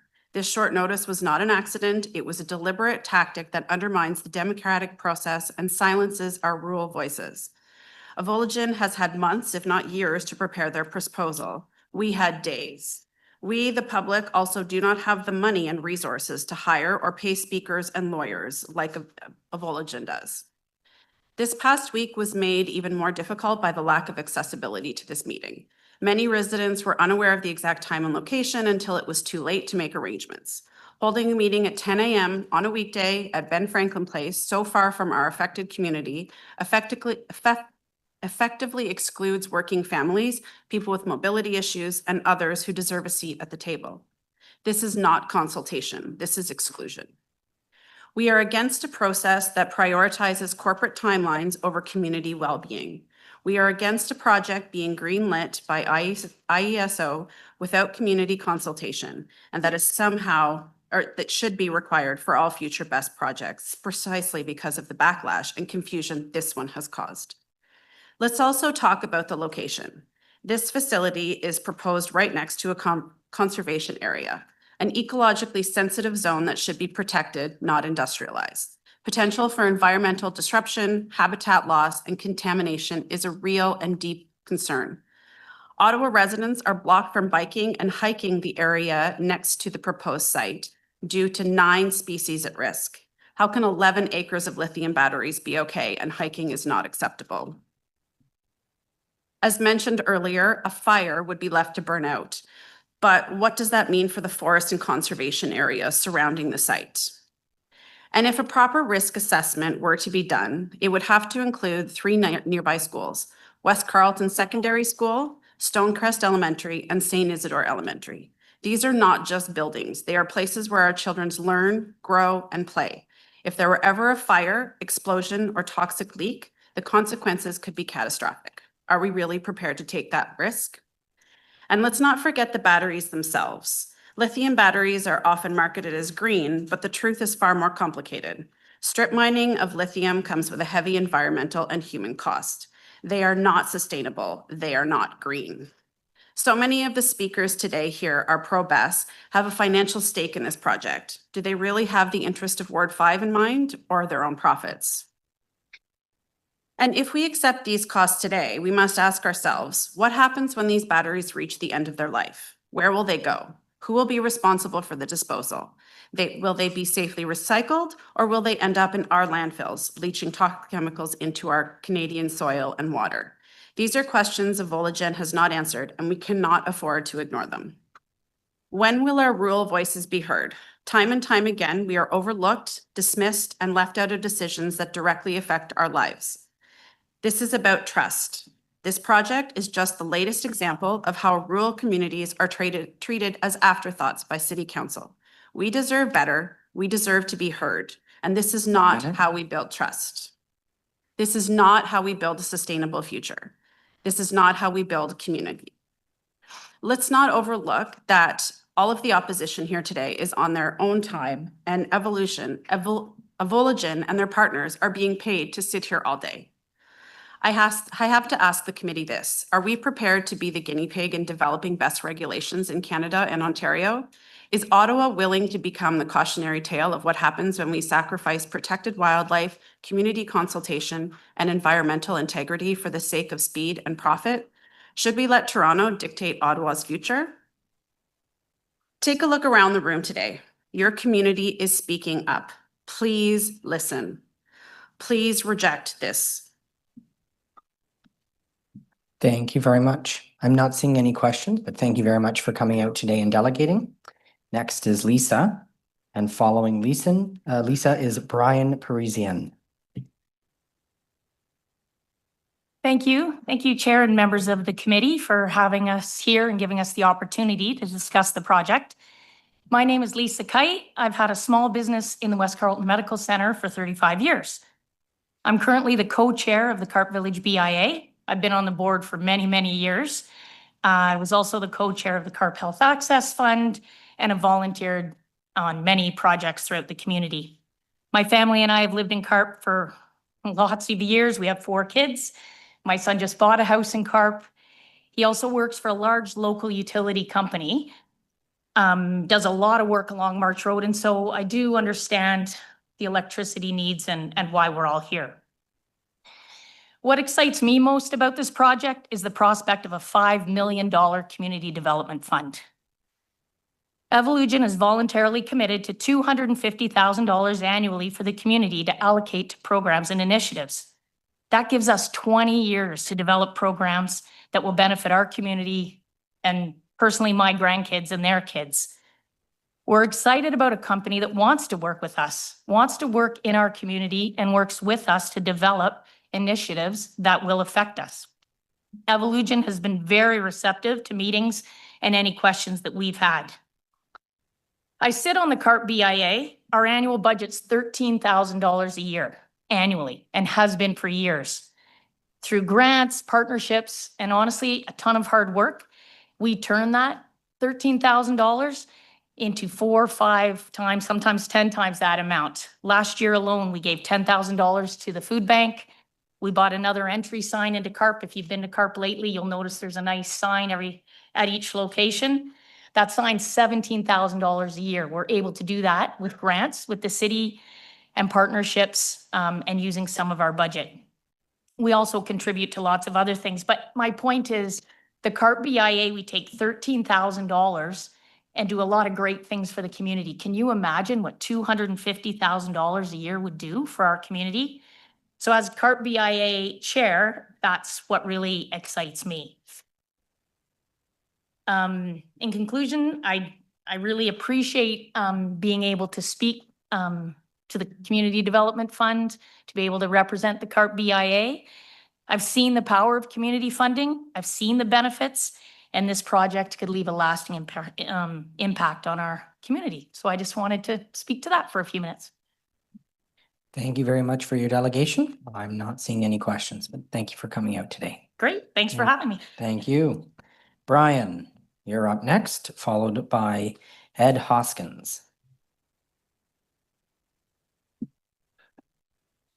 Good afternoon, Chairman Brown, distinguished members of the committee. My name is Brian Parisian, and I'm a retired electrical engineer. I've lived in West Carleton for over 35 years, and I'm totally reliant on natural well water, as it's unlikely the city will extend its water services out in my neck of the woods anytime soon.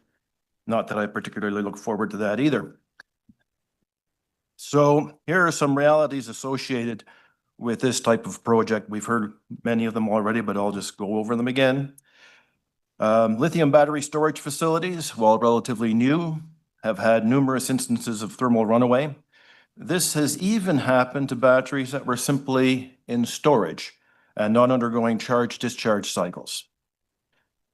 While the lithium iron phosphate variant of these batteries, which this project proposes to use, seem to have fewer instances of thermal runaway, they are not immune from this failure mode.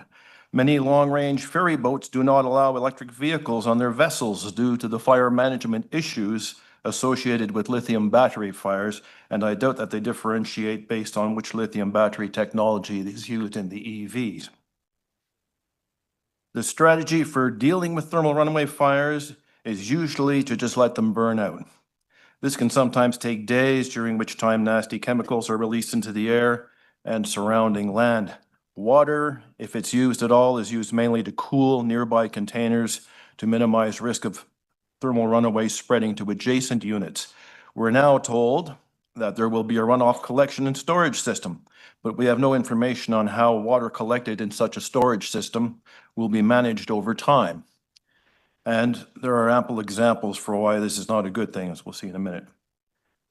I wouldn't be so leery of this BESS project and its proponent, Evolution, were it not for the apparently disingenuous manner in which they've conducted themselves. For example, they promised public consultation, but have consistently used a divide and conquer tactic instead of a public town hall format as requested by our councillor.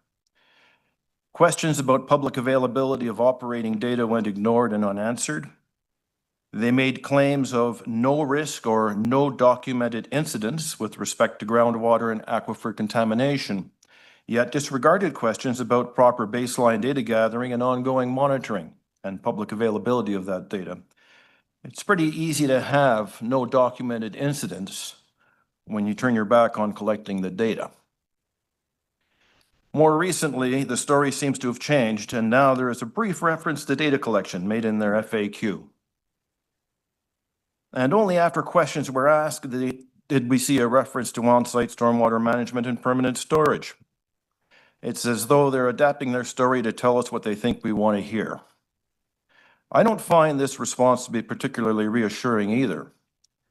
My sister was impacted by the Beckwith plume and moved, only to be impacted again by a storage facility leak of so-called forever chemicals at an NRC fire research site north of Carleton Place.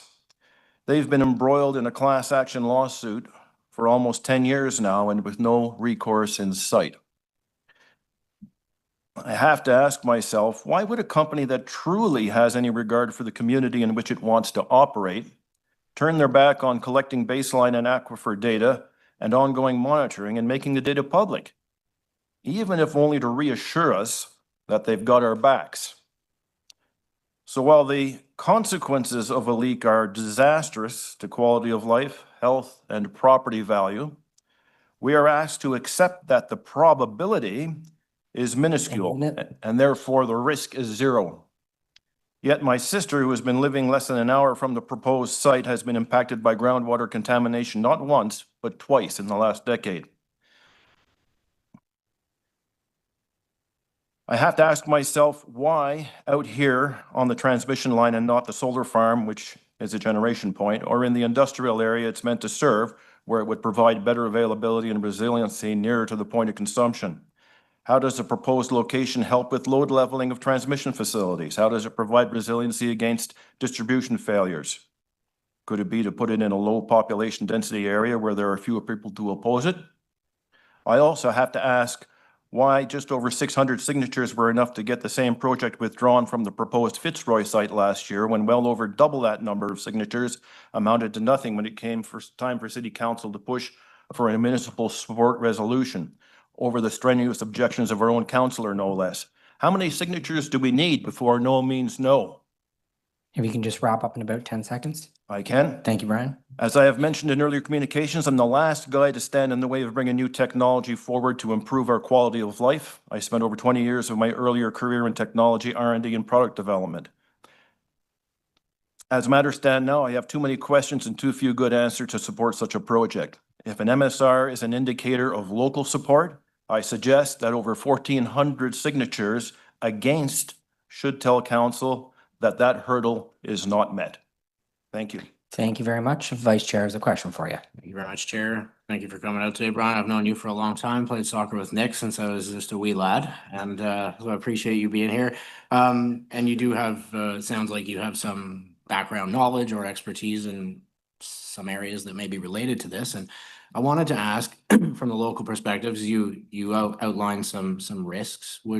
Would some of those risks be more acceptable to you if there was more of a direct local benefit? I mean, beyond the fund that's being offered, like if it did strengthen the local grid or provide power directly to you when our community needed it most, would that make a difference? And what do you make of the arguments around the local benefit of it? Well, first of all, I'm not impressed by the $250,000 a year bribe. That doesn't go very far with me when it comes to the risks.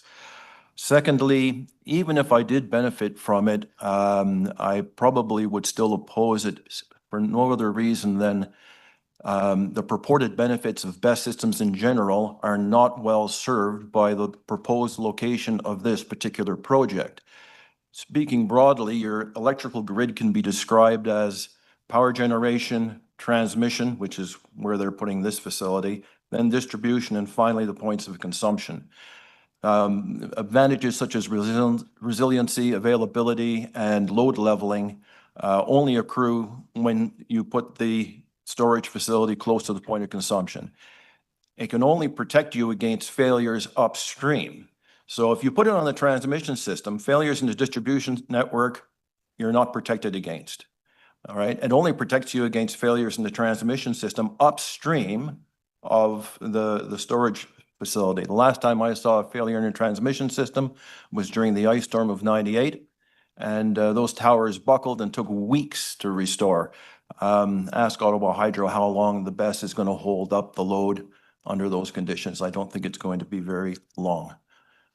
Well, thank you for your answer. Thank you again for being here, and give Nick my best, please. Will do. Thank you very much. Ed, you're next, and then Alex Parisian.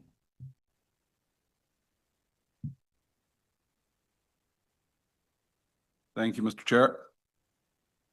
Just in case you didn't know what my position was, here it is. It isn't easy for a lot of us to come here and to do this, to speak in a public forum. For some, it is terrifying. Some have taken time off work to be here, but we're here doing it to help preserve the environmentally sensitive region of this city that we live in and to help protect the endangered wildlife that also calls the same area home. To all members of this committee and full council, I'm here today to voice my opposition to the proposed South March BESS project in West Carleton. Why am I opposing? For a few, but by no means the only reasons I will list. First and foremost, it is beyond comprehension that anyone would even consider building such a monstrosity of an industrialized risk of failure with catastrophic consequences type of facility on a site so remote that the region is not even serviced by municipal water supply, thus no fire hydrants in close proximity, and as close to an environmentally sensitive wetlands region as this proposed BESS project is. Living less than a kilometer from the proposed site, 777 meters, according to Evolution, my wife and I, in the over 20 plus years of being there, have come to know and live with the many different species of wildlife that calls this region home. Wildlife that consists partly of endangered or threatened and at-risk species, such as the eastern whippoorwill bird, a nightjar that relies heavily on sound through distinct whistling for its mating call, as well relying on distinct whistle calls to ward off predators approaching its nest, this being crucial to the survival of the species.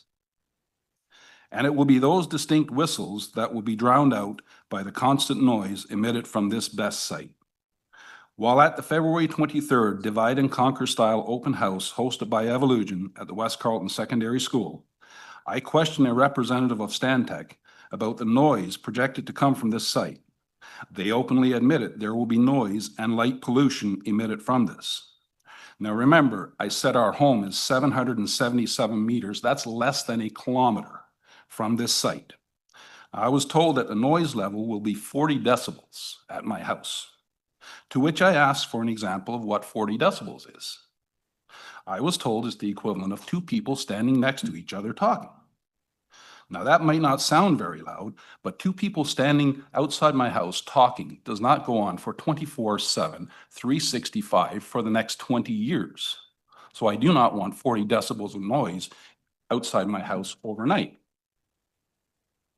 When we first moved to the region, we rarely heard that eastern whippoorwill bird I spoke of. But over the years, its population has certainly increased, as we hear it nightly. I heard it last night. It'll be interesting to see and hear if this project is allowed to go ahead, what it will do to that eastern whippoorwill bird's recovery and any of the other at-risk species of wildlife that will be adversely affected by this. Not only is there a large number of residents in West Carleton who are opposed to this project, evidenced through the over 1,400 pen-to-paper signatures garnered on a City of Ottawa petition, but there are also numerous organizations who have spoken publicly in opposition of this. Friends of the Carpills, Ottawa Wind Concerns, Ontario Federation of Agriculture, Carleton Landowners Association, our newly re-elected MPP Karen McCrimmon, and Ward 5 Councillor Mr. Clark Kelly have all spoken in opposition of this project. 1 minute. In the motion number 2025-5912, city motion pertaining to today, it is stated that, quote, whereas the proponent has since conducted extensive consultation, end quote, can you please tell me what extensive consultation the proponent has conducted with the community? We have had but one visit to our home by Evolution. And that was in January, when this whole thing got exposed, when land surveyors were seen trespassing on private property. Excuse me, but this goes very deep to my heart. This means a lot to us. Sorry, I've lost my place here now. On private property. I wouldn't call the one divide and conquer style trade show event that Evolution held in February sufficient consultation for the community. The proponent told the community and Councillor Kelly that there would be another true town hall Q&A in March. That, to this date, has not happened. Why is the proponent so reluctant to hold such a public open forum event? Because they know that they will again appear to be the same incompetent organization that failed to get the required MSR for the Fitzroy site just a few short months ago. If I can just get you to wrap up, Ed? Yeah, I'll wrap it up. I just have one more statement. Therefore, they will fail to convince the residents of West Carleton once again to accept this. The residents of West Carleton have overwhelmingly spoken. Again, evidenced by their over 1,400 pen-to-paper signatures obtained by a City of Ottawa petition and now submitted to the city. And we're saying we do not want this BESS in our community. We do not feel the community has had a sufficient opportunity to debate this topic. At an open forum, Evolution has not acted ethically to this point with little to no public consultation. Thank you. Thank you very much. Not seeing any questions, but thank you for coming out today. So Alex, you're up next, followed by Mitchell Loeb.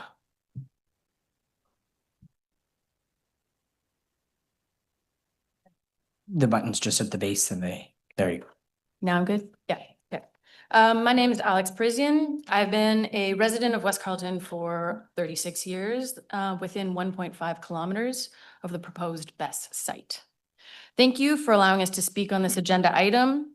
I want to reflect on one line from ARAC's TOR, which states, the Agricultural and Rural Affairs Committee is responsible for ensuring that the unique interests and requirements of the city's rural areas are taken into account in the decisions made by the City of Ottawa and identify ways to promote an understanding of rural and agricultural communities and their issues. It is my hope that after listening to us today and understanding our issues with the site of this proposed BESS, that the resolution resulting from this council meeting be a resounding and firm no to the South March BESS. This exact project was proposed a year ago, 14 kilometers away from the proposed site in the same ward. This was the Fitzroy BESS, which saw an outpouring of opposition from the community, which was voiced through a public town hall in a petition consisting of over 600 signatures against the proposal. Now, a year later, Evolution has chosen a new location On May 29th, over 1,400 signatures were handed over to Councillor Clark Kelly on behalf of residents against the South March BESS. Again, I would like to stress there is an overwhelming lack of support from the local residents for the South March BESS project. Evolution has stated that there are no significant environmental risks, yet have not conducted an environmental impact assessment.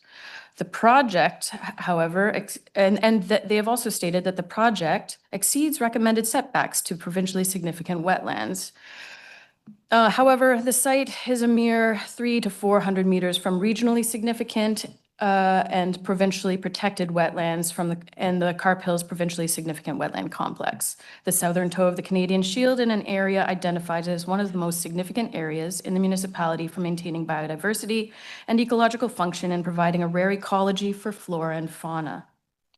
Evolution has promised that the site is being designed to take local contexts into account, including local environmental and residential populations, and to adhere to all construction and operation-related requirements, including a dedicated and isolated stormwater management system. History shows us what can happen even to projects that have met the required environmental or minimum standards and risk mitigation efforts. We need only look to Mississippi Mills, 30 minutes west of this location, to the NRC National Fire Lab, a site where their isolated stormwater management system with a capacity of 100,000 gallons overflowed, leaching PFAs, perfluorinated alkylated substances, also known as chemicals for firefighting foams, which now pollute local streams, soil, groundwater, and as follows home wells. Of note, a key concern regarding the proposed BESS is the potential for fire and how they will be responded to and managed by the local volunteer fire service. We can also look to the Beckwith plume south of Carleton Place with groundwater contaminated by trichloroethylene. The plume covers an area of 74 square kilometers, covering 250 homes and businesses as well as a public school. A similar area in West Carleton would cover 3 public schools and 1 secondary school, as well as many schools, homes and businesses. Both of these local environmental catastrophes have impacted local residents through permanent detrimental effects to the environment, as forever chemicals do, decreased home values, and has changed the very nature with how residents and farmers can now operate and interact with the environment in which they live and make a living. Evolution has stated that the South March BESS location will provide resiliency to the local grid. However, us locals understand that downed lines and towers, as experienced in the 1998 ice storm, 2018 tornado, and the 2022 ice storm and derecho, are the cause of prolonged outages, which the presence of a South March BESS would not mitigate. In summary, I urge the council to not support the location of the South March location for the BESS. We are not anti-renewable or anti-green energy. This is not a NIMBYism. We are not anti-grid demand alleviation. We are anti the location that Evolution is trying to push through. There are simply better locations for a project like this where the municipal and local socioeconomic and environmental benefit would be greater than the local socioeconomic and environmental risks associated with the current location. Thank you very much for your delegation. I'm not seeing any questions. Thank you for coming out. Mitchell, you're up next, followed by Lisa Smith.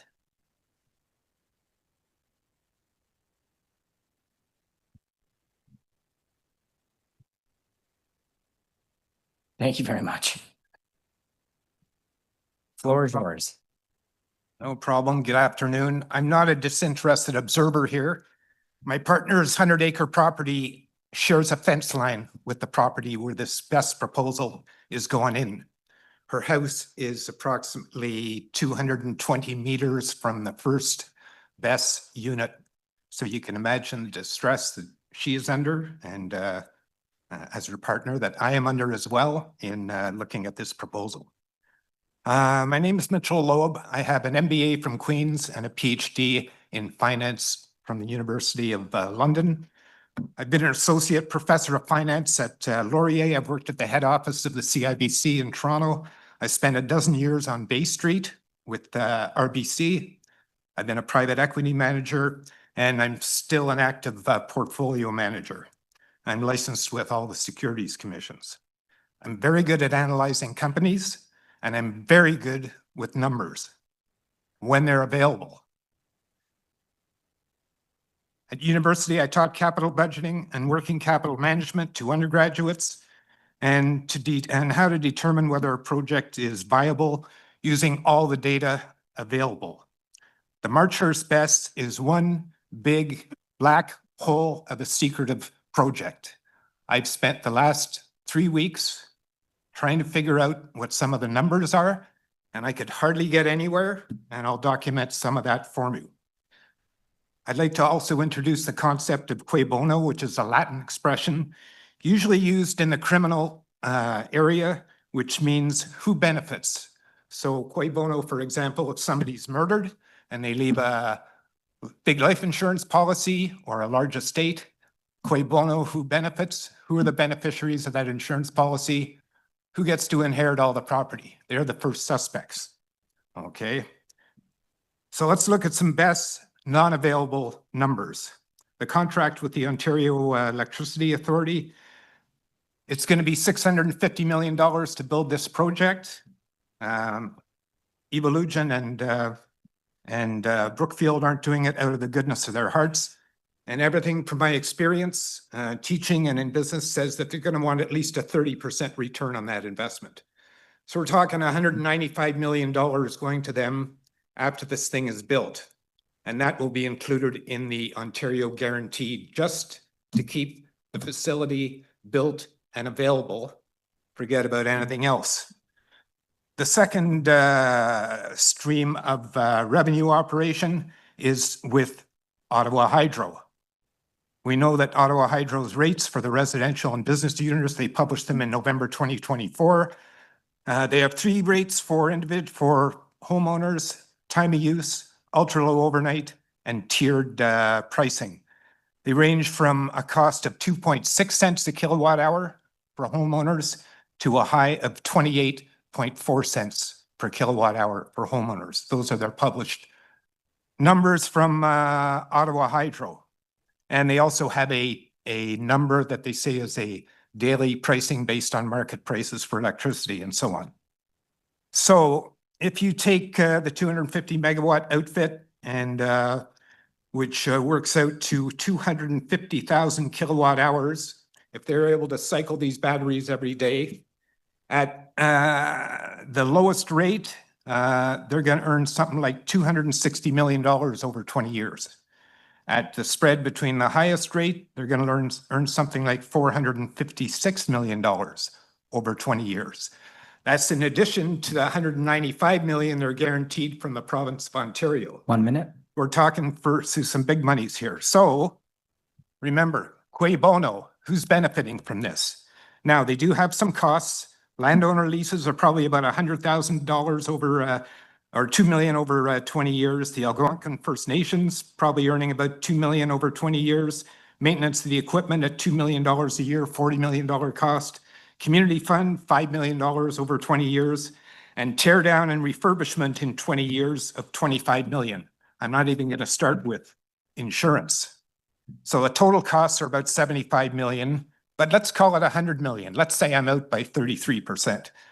Total revenue, 465 to 650 million, less those costs, mean that Evolution is going to pocket 365 to 550 million over 20 years. Cui bono, who benefits from this project? But there's more. Evolution benefits from clean tech government tax credits, accelerated 75% declining balance depreciation. Mitchell, if I could just get you to wrap up quick, please. Okay, basically, this is cui bono, it's Evolution and Brookfield. There are no taxes on intercompany dividends. All the money can flow up to Brookfield. We need transparency from the Electrical Authority, provincial guarantees, Hydro Ottawa, the Algonquin Nation, and the landholder. We need to see the leases. We need to see the agreement. We need to see the numbers that Evolution is being guaranteed for this thing, because as citizens, there's only one taxpayer.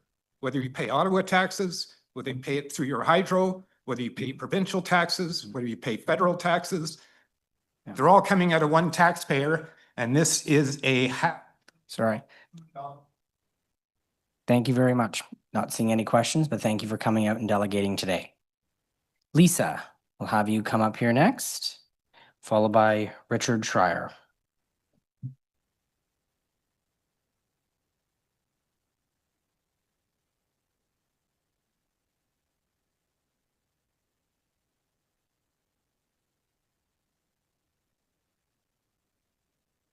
Hi, everyone.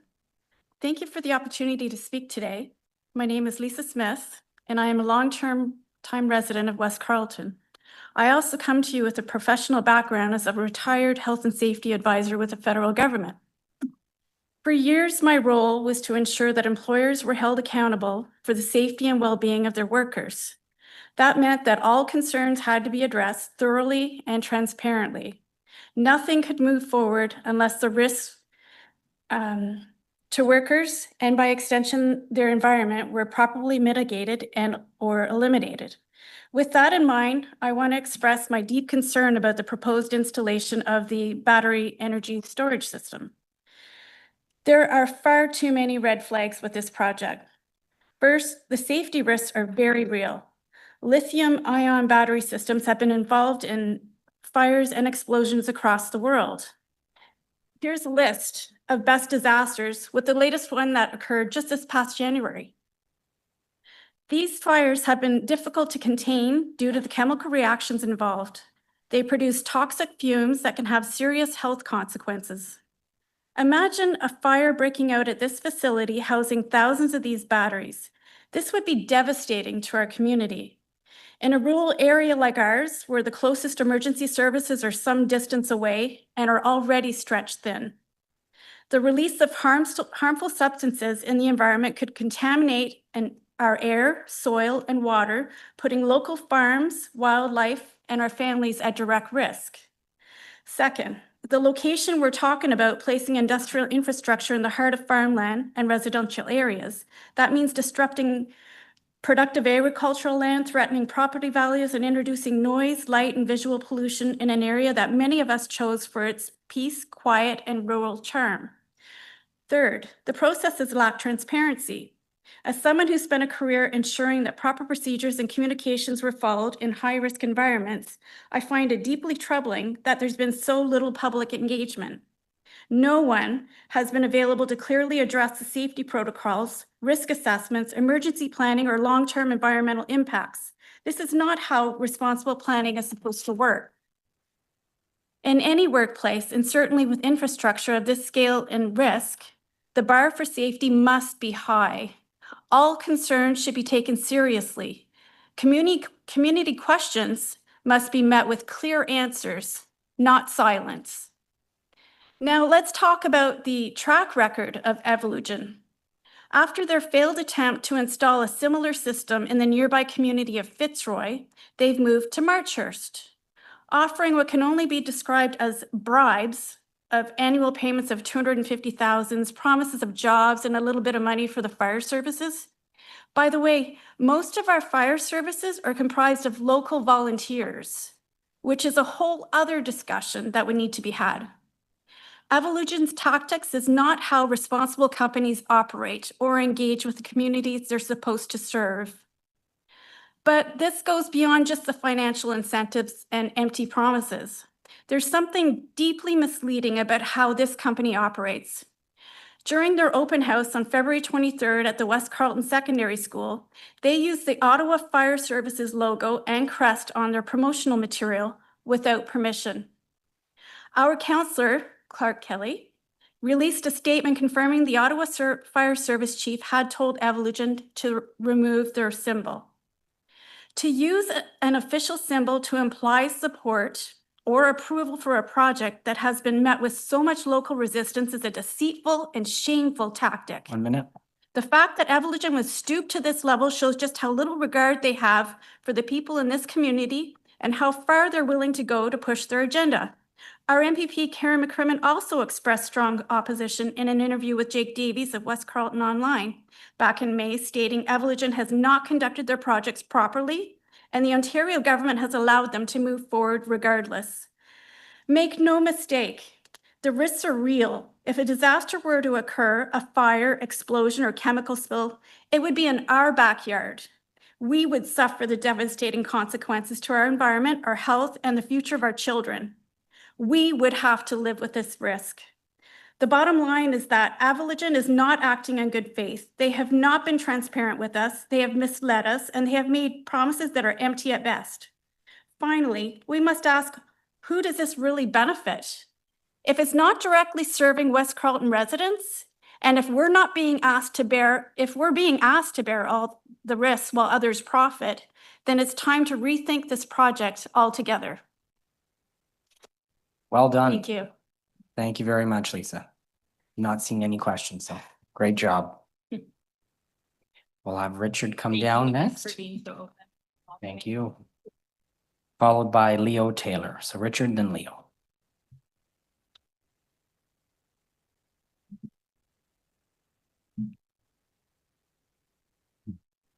Mr. Chairman, members of the committee, councillors, ladies and gentlemen, and all my friends and neighbors that are here today. Thank you for the opportunity to present my opposition for the placement of a BESS facility at the proposed Marchurst Road site. My comments today are really focused on the notion of risk versus reward and how that relationship affects decision-making, particularly in this case, the decision-making of the location of where the BESS facility would be placed. I'm going to sound a little bit like a broken record compared to all the people that have already spoken, but that in itself should be a message to the committee. We all need to understand what the BESS facility will provide, or perhaps even more importantly, what it will not provide. Many confuse the notion of a battery facility as providing backup in the event of a power failure. This is simply not the case. When power fails, the grid has experienced a failure, not the source of power. A tree has fallen and taken out a line, a pole is being blown over, or a transformer is blown. Rarely has the source of power been lost. A BESS facility will not provide backup power to the community in the event of a failure. And in fact, if it did, this would pose a serious hazard to the lineman trying to repair the fault for the same reasons that my Generac needs to be disconnected from the grid when there is a power failure because some poor schmuck on a power line is trying to make the fix. Some also believe that facilities close to a BESS will be advantaged with better access to power. Again, this is false. A BESS facility feeds power back into the grid as a whole, not a specific set of customers. Although I suppose there's the possibility that with additional circuitry being implemented for specific requirements, but that's not the case in this particular situation. BESS is charged at night when hydro rates are at a low. The charge is stored and then released during the day when rates are high. Evolugen makes their money by buying low and selling high. The consumer sees no benefit other than increased supply, which may be critical during summer air conditioning months. But I find it interesting that the BESS facility will draw power at night when society is being encouraged to buy electric vehicles, which are most economically recharged at night. We already know that the grid would be incapable of delivering the necessary power if a majority of households adopted an electric vehicle and planned to recharge at night. As BESS facilities get established and draw power at night, the availability of power for these eco-conscious consumers will be threatened. All this to say the benefit for the consumer is limited. The reward is not significant. So what about the risk? No one in this room would suggest that the proposed project has zero risk to the community. Evolugen has indeed provided evidence that risks are known, expected, and planned for. This is somewhat encouraging, but really not sufficient. There's only so much contingency Evolugen can cover or anticipate requiring, especially when considering that availability of mitigating resources is dependent on site location. The City of Ottawa, all the councillors in this room, also have an obligation to mitigate risk. And in that respect, it makes a common sense to locate a BESS facility at a site which in particular minimizes the potential consequences of groundwater contamination or fire. I realize the likelihood of either of these specific events happening is low, but as I said in my opening, it's certainly not zero. At the proposed site on Marchurst, either of these events will be catastrophic to the local community and beyond, regardless of extensive advanced planning and preparation. Residents' wells will be poisoned, and in the event of a fire, homes will almost certainly be lost. Everyone here is well aware how quickly a rural fire can spread. The Marchurst site sits amid a huge forest, and experience tells us that fire can jump and will jump large open spaces, as it did recently on Calabogie Lake from an island to the mainland. I would ask councillors, how many homes were lost when the massive propane explosion and resulting fire on Merivale Road occurred? I think the answer is none. maybe that's a good location. The city must help mitigate these issues by simply denying the application for the Marchurst site and recommending Evalugen seek a more suitable option. 1 minute. One that has a city supply of water, that would be immune to any kind of contaminant spill, and with all due respect to our volunteer firefighters, has better access to fighting fire resources, not the least of which would be hydrants and locally ready crews. There isn't an insurance company in the world that I can't think of that doesn't ask the question, is your house within a certain distance of a fire hydrant and or fire station? Marchurst does not come close to meeting these simple needs. The issue, frankly, is not whether a best facility is a good thing or not. Rather, my entire argument is about the famous quotes of Harold Samuel that said, location, location, location. And none of the proponents of this project have indicated why this specific location has any benefit over any others.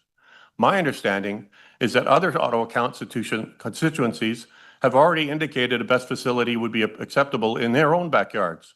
So why is there any argument?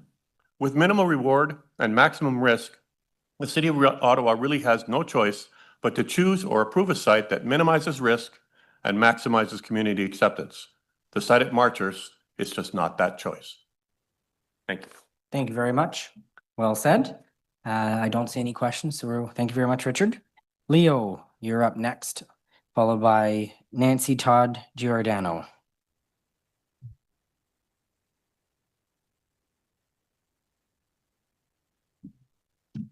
All right, start that timer. Hi, my name is Leo. I'm a resident of Dunrobin and have been for all of my life, 31 years. I'm here today to express my fierce opposition to the proposed battery energy storage system, or BESS, installation on Marchurst Road, known as South March BESS, and why Evalugen, the corporation tasked with this project, should not be granted a municipal support resolution. Should not, in case that wasn't clear. I'm completely and utterly disgusted by how both Evalugen and the city have handled this proposal.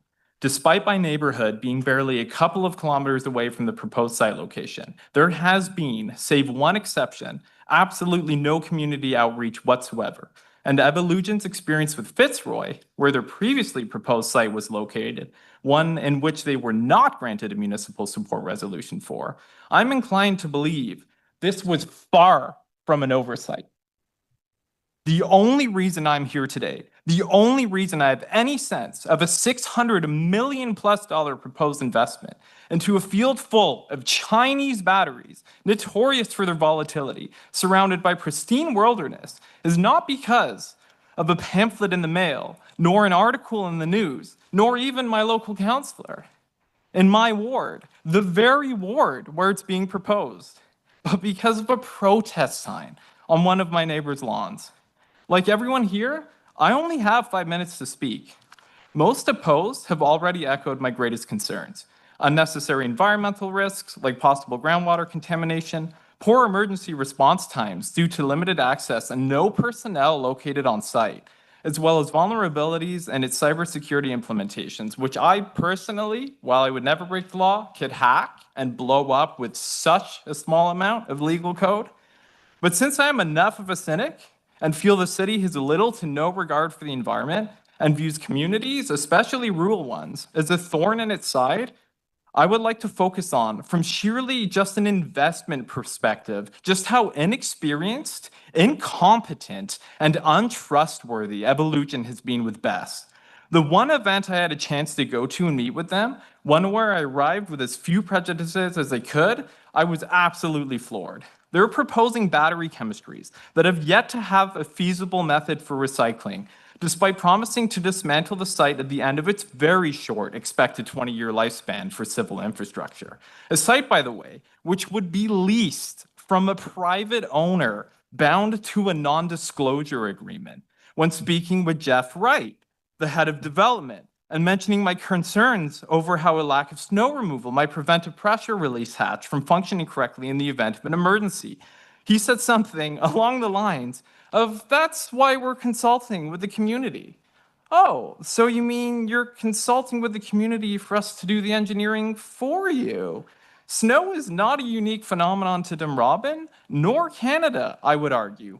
But what bothered me the most, though, was just how disingenuous they were. They had a large billboard at their open house detailing how each modular unit had its own self-contained fire suppression system. But when speaking with a representative, someone whose name escapes me, lucky for them, that very system is disabled by default upon installation, as it's known to be a gimmick and utterly ineffective in the event of a fire.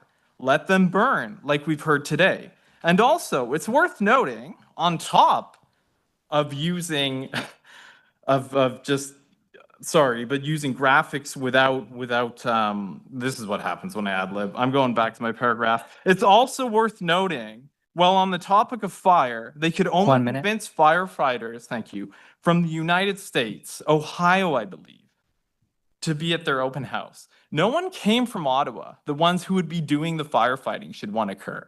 So sure, I'm used to urbanization, forget the environment, forget rural communities. But even when money is the only concern, the city would be investing in a company which behaves like this with the very communities it plans on building in. A company that's a subsidiary of a behemoth conglomerate, Brookfield, which would be more than well versed in being arbitrarily awarded government contracts, extracting its wealth, and moving on with limited to no liability. Is this really something the city should be investing in? I would like to conclude by saying, for those who accuse me of only speaking out, because this is being proposed in my backyard. And I was amazed at, and I am wrapping up, but incredibly unprofessional. I had one of the representatives point their finger in my face and say, I'm just a NIMBY. I am not speaking out because it's in my backyard. I am speaking out because now that it's in my backyard, it's my responsibility to speak out. Thank you. Thank you very much. I'm not seeing any questions, but thank you for your delegation. Nancy and then Rafe. Followed by Brian Scholl. So those are the next 3 delegates. Hi, I'm just going to start off by saying if we clearly read the buttons and the t-shirts, it doesn't say stop Bess. It says stop Marchers Bess. So as the person, 2 people before me said, location, location, location. As a City of Ottawa citizen, not from a rural community, I am opposed to the installation of a BESS system at the Marchers location in Ward 5. A BESS commercial facility should not be installed on agricultural land nor farmland in rural West Carleton or any other rural location, such as Fitzroy location, which has already been declined. These properties offer agricultural products for livestock and human consumption. They also offer environmental protection lands for at-risk species, although as of today, not everybody will care, but we still do. And they provide the citizens of the community safe drinking water from their private wells. In addition to the risk of contamination for water and soil, one has to also consider the devaluation of the properties in proximity to a high-risk facility, particularly after an incident has occurred. What once was a rural property with beautiful views, peaceful and quiet environment would be transformed into an industrial park with 250 sea containers, loud air conditioners, and heaters polluting the noise level in the area. A large industrial park has no place in a rural setting. In addition, the safety concern for BESS systems is significant. Although the fires would be left to burn, should the fire expand to the forested and grassy areas, there would be huge risk to the nearby properties and residents as there are no fire hydrants in the vicinity. As mentioned on the City of Ottawa website, there is no need for hydrants and sewers as there are no staff on the premise. Therefore, no fire suppression systems for potential fires of this magnitude. The technology for BESS systems is young and continues to evolve, and as stated on the City of Ottawa website, the technology is consistently evolving, improving with safety features to address these concerns, including cooling systems, real-time temperature monitoring. Although this statement for me indicates the need for improved technology prior to the installation of a BESS system. In addition, Evolugen was granted a contract by the IESO, even though they had not secured an improved MSR by the City of Ottawa for the Marchers location. As mentioned earlier, the city refused Evolugen's Fitzroy location for a battery storage facility. I do not believe that there is sufficient or significant change to the location at Marchurst to even warrant a reconsideration vote by the City of Ottawa. In upholding RX mandate, which I won't read to you because it's been read twice already, I request that RAC deny the Marchers MSR. There are significant safety and community concerns, and the change in location does not result in a significant change that would warrant council entertaining the notion of reconsideration for an MSR. This decision should be made free from provincial government and corporate interference. Thank you very much. Not seeing any questions, so thank you very much for coming out. Oh, here comes Rafe here. Thank you very much. And Brian Scholl's up next. The floor is yours. You've got 5 minutes. I'm a resident of Ottawa, and I have been following the information about the proposed BESS site and the reaction of the people living in Ward 5, where it is to be located. There has been a lot of response from the community, and most of that response has been negative. The community, as a majority, is opposed to the project due to the environmental impact it could have should there be an accident occurrence such as a fire. The technology used in the BESS project has demonstrated vulnerabilities of its systems and its devastating effects. There has been several locations where accidents such as fires have happened, and the only response to control these fires is to let the batteries burn themselves to completion. This would create a considerable environmental impact issue in a rural area ill-equipped to control and contain an incident which could be better handled in a more industrial setting. As well, the aftermath of an accident would leave the air quality in poor condition, the groundwater in a state where it may no longer be potable. Further to the impact of an accident occurrence, the normal operation of a BESS has environmental effects on nature of rural areas, as these sites are a source of constant noise pollution due to the required heating and cooling of these units. Given the facts of this new and evolving technology, I have to question why the City of Ottawa is considering this project for a rural area where it is not suitable, while an industrial area would be better for this project. An industrial site would offer an infrastructure that is better equipped to handle incidents when they occur by having resources already in place. I would ask the city to reconsider this current proposed site in Ward 5 for a more appropriate industrial site that offers less environmental impact and has more support for operations of such projects. And in closing, I would like to say that I'm not opposed to the technology of BESS, but I am opposed to the site choice. Thank you very much for your delegation. Not seeing any questions, but thank you for coming out today. Brian, you're up next, followed by Dr. Boone. So Brian.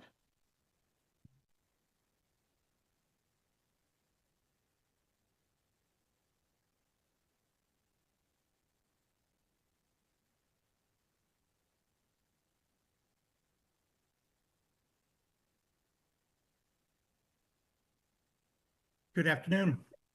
Afternoon, please go ahead. Thank you, sir. Good afternoon. My name is Brian Scholl, and I work for a company named Energy Safety Response Group.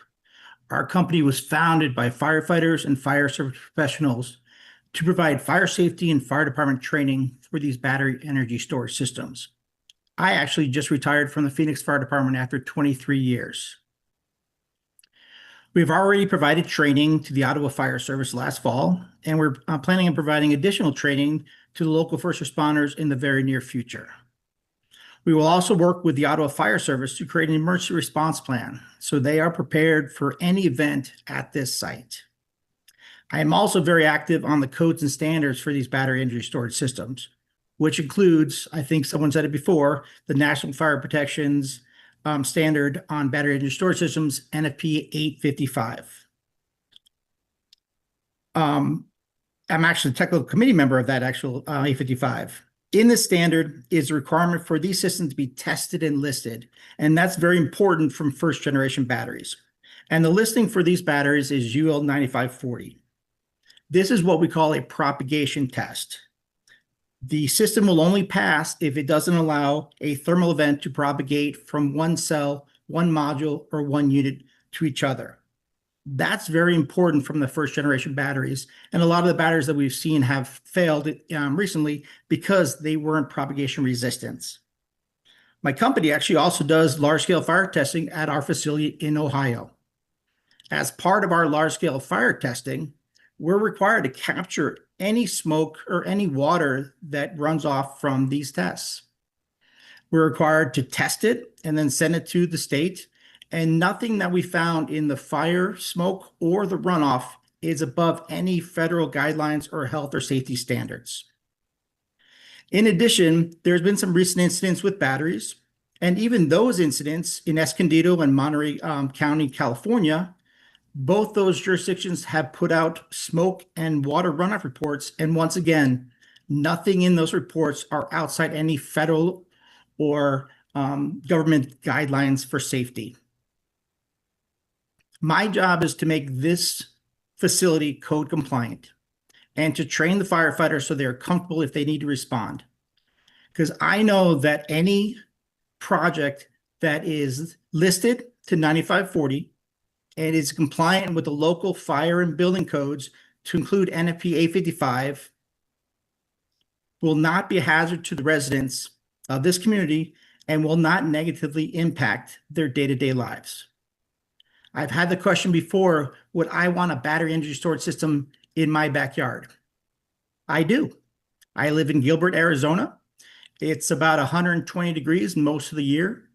And we have a battery energy storage system so that we can have our air conditionings running 24/7 when it's that hot. I would really love to move to Canada so I wouldn't have to be that hot. But in conclusion, I am the one that's here to help the firefighters feel comfortable with this, to train them, to make sure they understand everything that's happening, and to ensure that this project is going to be code compliant to include NFPA 855. I am here for any questions that you may have. Thank you. Thank you very much, Brian. Question from Councillor Kitts. Thanks, Brian. I appreciate you being here as we're trying to make sense of this. I think some of the delegations had suggested that the NFPA 855 standard is not a formal guideline that should be followed by Ottawa Fire Services. I was just wondering if you could unpack that a little bit. That's a great question. Yes, ma'am. I believe that every jurisdiction should adopt the latest edition of NFPA 855 as well as the latest edition of the International Fire Codes. Both those codes and standards do a really good job of requiring certain things to be in place to ensure that these facilities are safe, to include distances, fire protection systems, detection systems, and the testing is the key. Okay, and is there a technical standard relating to safe operations of these facilities specifically? NFPA 50I is the national standard for battery energy Yes, storage national systems. standard. Okay, thank you. Yeah. Thank you very much, Councillor. I'm not seeing any further questions, Brian, so thank you very much for your delegation today. Thank you, sir. Okay. Dr. Boone, followed by Tonya Rivera. Hey, good afternoon. Can you hear me okay? We can. Please go ahead. Very good, thank you. Good afternoon, thank you. Just a quick introduction. I'm a professional engineer licensed in Ontario, among other provinces and US states, and I have a PhD from the University of Toronto. I have 37 years of experience as a geotechnical engineer and a risk analyst, 29 of these while living in Ontario, and I've worked on projects all over the world. I'm familiar with the ground conditions in Ottawa and in the vicinity and have provided specialist technical assistance on work in the region. I routinely provide technical assistance on legal cases, risk analyses, peer reviews for and other consultants' work, and independent project reviews. My work routinely involves the influences of groundwater on infrastructure and vice versa. I've been asked by Evolution to provide independent critical review of the ground and groundwater engineering aspects of this project. Effectively, they've asked me to be an external technical project skeptic. What I know about the project so far is, of course, that it's a planned new battery energy storage facility. Based on 9 exploratory boreholes, the site ground conditions consist of a layer of silty sand in some areas, silty and relatively low permeability clay in some areas, a heterogeneous glacial till below the silty clay in other areas, and bedrock below these soils. Again, as I understand, the design intent is to include engineered solutions to manage the stormwater runoff during normal operations and isolation of any contaminated stormwater on the site. The intended risk reduction measures, as I understand, are expected to include local stormwater flow diversion, a stormwater catchment basin to take overland flows from the gravel areas and attenuate discharge of these flows. In addition, a site lining system is planned to protect the underlying ground and groundwater from the influence of the surface activities within the battery areas. And in this respect, I have experience with lining system designs for lagoon and landfills in Ontario, New York State, Manitoba, et cetera. And that's the experience that I'll be looking at the South March facility, from this perspective, to look at the natural conditions, the design plans, and the built features relative to reducing risk to both groundwater and the construction. As part of my review, I'll be visiting the site from time to time during the project. And that's really all I wanted to put forward, that I'm coming at this from an independent perspective, and I'll cede the balance of my time. Thank you. Thank you very much. Not seeing any questions. Thank you very much for your delegation. Thank you. Tanya, followed by Olivier Lefrancois.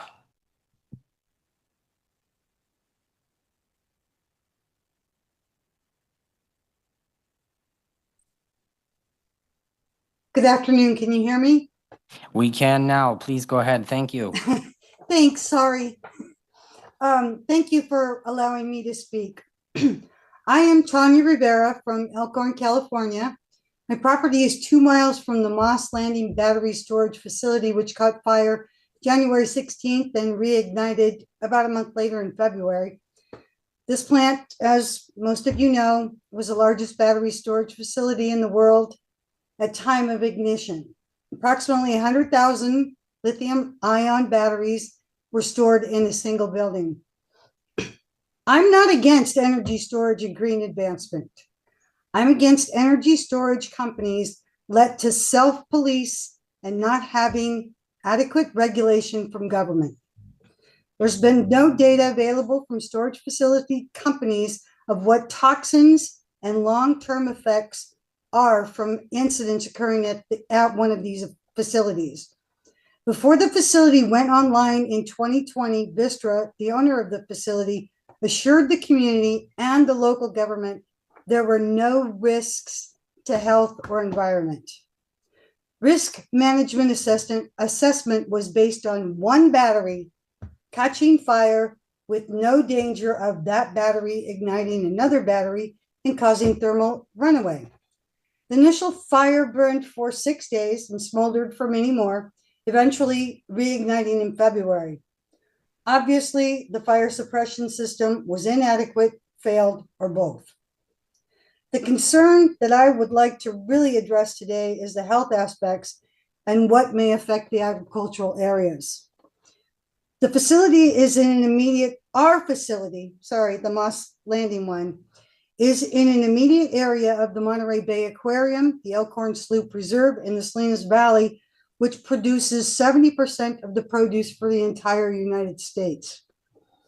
We as a community started an outreach as county health was not addressing concerns heard from the community. Our Health Concerns Facebook site has over 4,000 people taking in over a 20-mile radius, addressing their symptoms from this incident, which range from continued labor breathing, watering eyes, itchy eyes, runny nose, brain fog, bloody nose, nausea, acid burns, and many other health problems. There are reports of very spiked stillborn and defects of newborn goats, sheep, cattle, and domestic animals. None of this can be ignored. We do not know what the water and soil contamination is long-term. Basically, we don't even know what those contaminations are right now, as nothing is being put out to us as the community. Our group initiated testing of what we were being exposed to. Sample wipes were taken at 124 locations. Correct chain of custody protocols were followed precisely. These samples were sent to a lab in Utah, and data returned found toxic heavy metal levels from 100 to 1,000 times higher than would be considered normal, up to 8 miles away from where this fire started.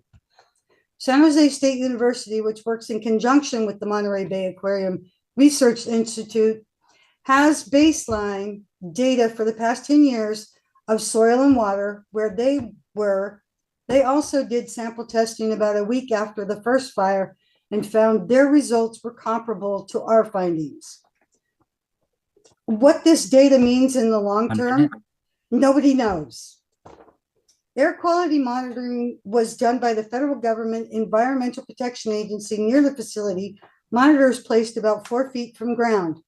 They were testing for hydrofluoric gas. Of course, they did not find elevated levels, as gas is lighter than air, so 4 foot would not find gas elevations. When the hydrofluoric gas met our fog, which is here all the time, it becomes an acid. Hydrochloric acid is highly toxic. This fell to the ground. I have acid burns on my hands, arms, and face, verified by a doctor. I've heard many say that there is, in the advanced technology in the batteries, the next generation lithium-ion batteries won't be as bad as the ones that we had here. The new generation may not catch fire as easily, but it burns hotter and still emits toxic chemicals. Also, these facilities have noise pollution. Your which time is affects elapsed. on If I could humans. just get you to wrap up, please.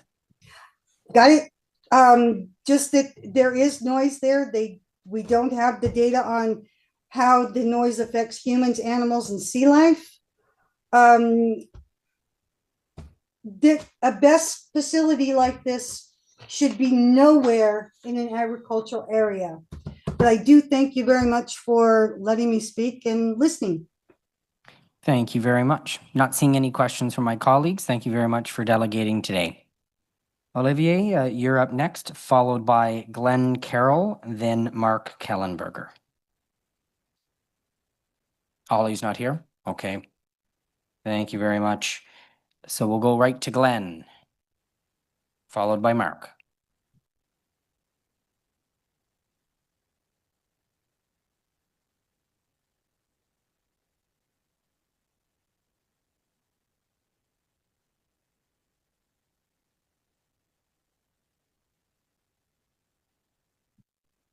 Good afternoon, and thank you Good for the afternoon. opportunity to speak. If you don't mind, my wife was going to sit with me, Susan. Not a problem. My name is Glenn Carroll, and we are here in opposition to the South March Best Project.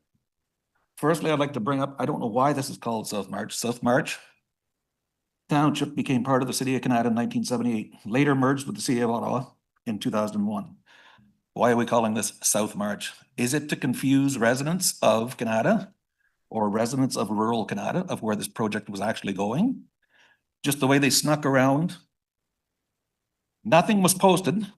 When I built my home 30 years ago almost, I had to apply to the city for a severance. When the severance wasn't granted until there was a sign posted in front of the land that I was about to severance for the public to see, and any opposition was to be brought up at a council meeting, which it was. Anyways, there was no signs posted on this proposed best site. It's like people said earlier, the way that it came out was they were caught encroaching on, surveying on local farmers' properties. This land is very familiar to me as I grew up on it. I farmed this land my whole childhood and teenage years. This farm is still being farmed. This is agricultural land, not industrial land. I own property directly across the road, which is also farmland. And my wife and I lived in the city of Canada for a few years. There was lots of light and noise pollution there. The reason we were starting to raise a family, and I did not want to live in that environment or raise my kids in that environment. This is why we moved back to the rural area where it's peaceful and quiet.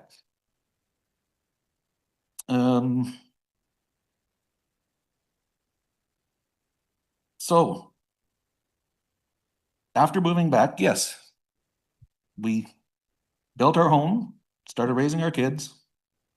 And when I'm done after my 12 or 13-hour workday, I like to sit on my front porch and listen to the crickets, frogs, and whippoorwills. And you can stare at it on a dark night. You get a beautiful star show that you don't get in the city of Canada. And that is why we moved back out there. I do not want to listen to the hum of a power station or look at the glow of lights in the sky. And I can just imagine what this is going to do to all rural property values, anybody that's in the vicinity of this. And I know we are all aware, and everybody else has done a much better job than I'll ever do at going over the points of concern here. The thermal runaway, the toxic gas emissions, smoke, particulate matter, water runoff, loss of wildlife, all of that stuff. If a battery, so I've lived there my whole life basically. If there was a fire to break out and the prevailing winds, if it was a dry summer, that fire probably wouldn't stop until it got to the Corral Center, because that's all bush from there all the way through. So earlier, oh yeah, so this, I'm not dead against a battery plant. This is just not the right spot for it.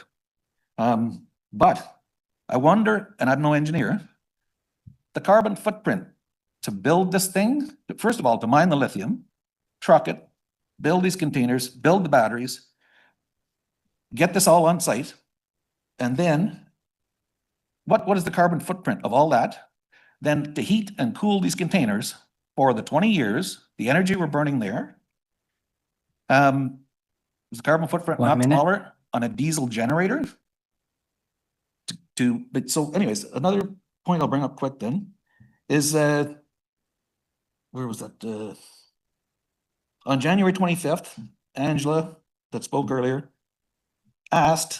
somebody asked Trevor Freeman, wherever he is, how many times a year our system is actually taxed, run to the limit. And he said 10 to 20 hours. That's what he told. So honestly, I think a diesel generator would do the same job as this, and the carbon footprint will be very, very, very small. Anyways, I think this battery energy storage system belongs in North Canada where the power is needed. Apparently there's land behind Nordion that's, I don't know if it's available or not, but that's where this needs to be, right next to the tech parks that need all this power. We in the country have generators. When the power goes out, we have a generator to start. The city, they can't do that, understand that. So they need some kind of a generation station.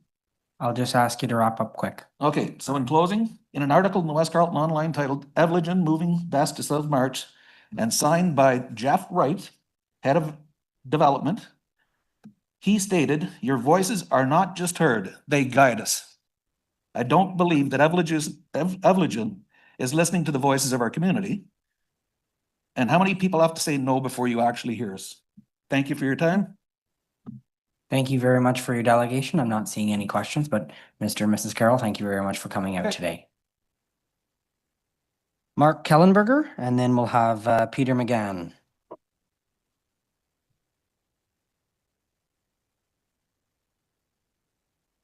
Hi, folks. Thanks for having me here. Thanks, Mark. Go ahead. You have 5 minutes. Can I get my presentation up? Yep, we'll get that thrown up there for you.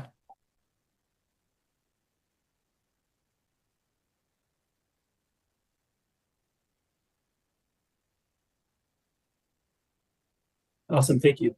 Thanks, everyone, for having me here. My name is Dr. Mark Kellenberger. I work with a company called DNB. We are an independent engineering company and do a lot of work in battery storage safety. We can go to the next slide. So I primarily work on energy storage safety of large-scale battery storage systems, such as the proposed one that Evolution wants to put in here. I primarily work on storage testing, so battery testing, large-scale fire testing, review safety for energy storage projects, including consequence modeling, explosion modeling, develop emergency response plans for first responders as well. Go to the next slide. So in a BESS, multiple layers of safety include, first of all, a battery management system, which is going to continuously monitor the temperature and the voltage of all the battery cells within the system. There's fire detection systems. Many storage systems can have fire suppression systems. There's explosion prevention systems and explosion protection systems. The key takeaway here is that there's many protection systems that must fail in order for there to be a catastrophic event at an energy storage facility. Go to the next slide. So in the development process, Evolution is currently at the early planning stage with location selection, regulatory, and compliance. And they're currently working with third-party experts such as myself to try to build the safest site possible. And as part of that process, they need this municipal support resolution to move forward with further planning on their project. So that's what we're here before you to try to obtain today. And if we can move on to the next slide. So currently, the code landscape, so standards and codes for stationary storage systems. In Ontario, that would be the Ontario Fire Code, the Ontario Electrical Safety Code, as well as a lot of energy storage sites are governed by UL standards. We've heard a bit about UL 9540, 9540A, which is battery test, as well as NFPA guidelines, which specifically NFPA 855 is the installation safety guideline for energy storage systems. And of course, there's another layer that's recently come up, and that is large-scale fire testing. So that is testing these batteries in worst-case scenario condition by fully igniting one of the energy storage units. Go on to the next slide. So DNV and myself actually performed a large-scale fire test on the technology that Evolution is proposing to use in the South March project. This is the SunGrow Power Titan 2.0. So the objective of this test was to fully light a battery container on fire to ensure that it did not propagate to adjacent battery containers within the system. So what we did is we spaced the containers at their minimum recommended spacing distance from the manufacturer. And you can see there in the layout, we lit container A on fire. So we pumped electrical resistance heaters inside the battery to deliberately catch it on fire. And we go on the next slide. So during this fire test, two main things happened. One, the explosion relief vent panels on the roof opened as they were designed. During the test, the doors did not open on the battery storage container, and the fire consumed all the batteries within the storage container. So if you look on the right side there, container A was the container that the fire was initiated in, and container B was known as a target container, in which we were monitoring the temperatures of the battery cells inside that container. And during the test, all the batteries within the non-incident container, their temperature remained below the thermal runaway temperature. So it performed as expected at the minimum spacing distance. Go to the next slide. So we look at the top left corner, container A, that is the state of the container after all the batteries were fully consumed within the container. And below that, we see the inside of container A, what those batteries looked like after the fire. So all the batteries inside the container were consumed and the fire self-extinguished, or it burned itself out. And the other pictures on that slide are of the adjacent containers. And you can see that there was no fire that affected those adjacent containers. So I'd be happy to answer any questions about battery fire testing as well that anybody has. Thank you very much for your delegation. I'm not seeing any questions from my colleagues, but thank you very much for taking the time today. Next, we'll have Peter, then Mark White, followed by Art Hunter.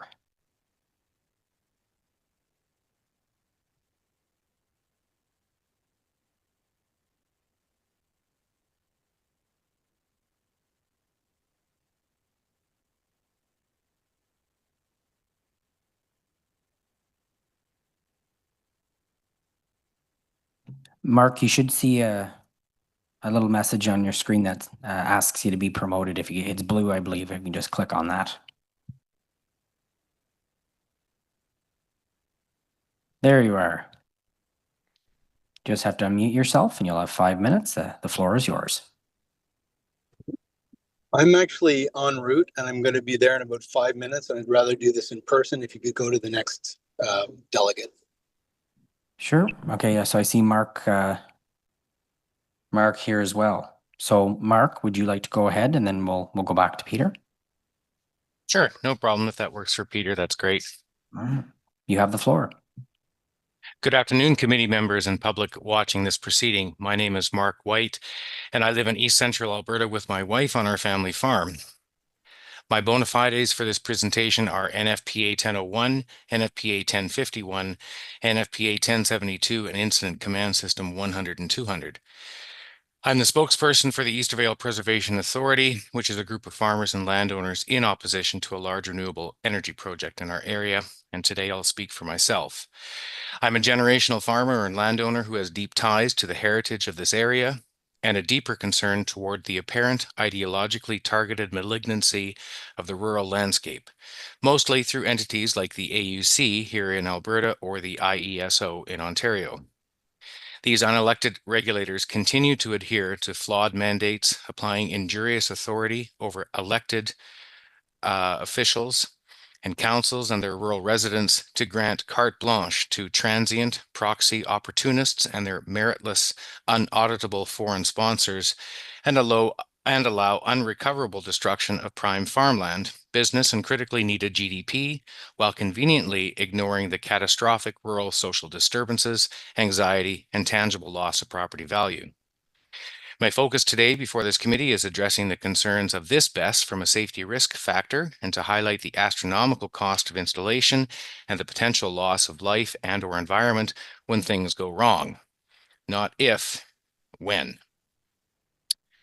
From publicly sourced data, lithium-ion battery technology, regardless of the slogans from developers that they promise are safe and effective, regardless of the composition and scale of application, have a consistent record of going into thermal runaway for a variety of reasons, causing injury, significant environmental damage, including heavy metal, soil and water contamination, massive economic challenges, and strain to emergency personnel and the public in general. The committee should have, I forwarded some information on links for that in an email. Once a BESS-related thermal runaway has begun, the resulting fire, explosion, and or off-gassing, it is the electrolyte solution inherent in all lithium-ion batteries that reacts, and this releases toxic gases like carbon monoxide, hydrogen cyanide, and hydrogen fluoride. I'll focus on hydrogen fluoride, or HF. The release amounts from HF from research is between 20 to 200 kilograms per megawatt of energy. Consenting experts put this average emission at about 166.8 kilograms per megawatt hour. Put simply, for this BESS and a subsequent fire, one could expect a maximum release in a worst-case scenario of 41,500 kilograms of HF. In the firefighting community, there has been a change from offensive tactics to defensive postures. Basically, either shelter in place, evacuate at least a half mile around the incident area, monitor with operator staff and air quality measuring devices, use water to cool surrounding units if possible, and wait for the BESS to burn itself out. Damage from HF emissions to soft tissue, nasal passages, lungs, eyes, skin is potentially terminal or at a minimum very serious. The IDLH, immediate danger to life and health, for HF is 30 parts per million, and death can occur with as little as 170 parts per million.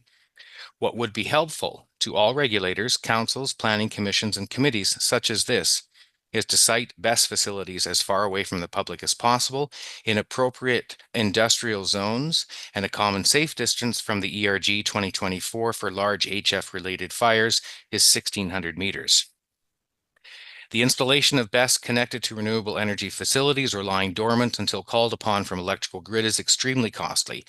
From June 2nd of this year, Ontario had an hourly electricity demand of 14,998 megawatts. This proposed Marchhurst BESS at 250 would represent 1.6% for about 1 hour. So for perspective, a common figure used in Canada is about $1 million to $2 million per megawatt of energy installed. If Ontario had to rely solely on BESS facilities to power the grid, the installed cost would be between 15 and 30 billion, or for a single 24-hour period, 360 to 720 billion. As I can say, that's very substantial. On top of that, you still need the energy produced to store it. In a nutshell, if one wanted to create the most expensive, most hazardous, and the most ridiculous way to store energy, BESSes are at the top of the list. I'm opposed to this body granting a supporting resolution for this facility and would request that a denial be the appropriate response. Thank you to this committee for listening to me and for your considerations. Thank you very much. Right on time. Appreciate the opportunity to hear from you, Mark. I'm not sure if Peter has joined us yet. Peter, you're up next. Following Peter will be Art Hunter.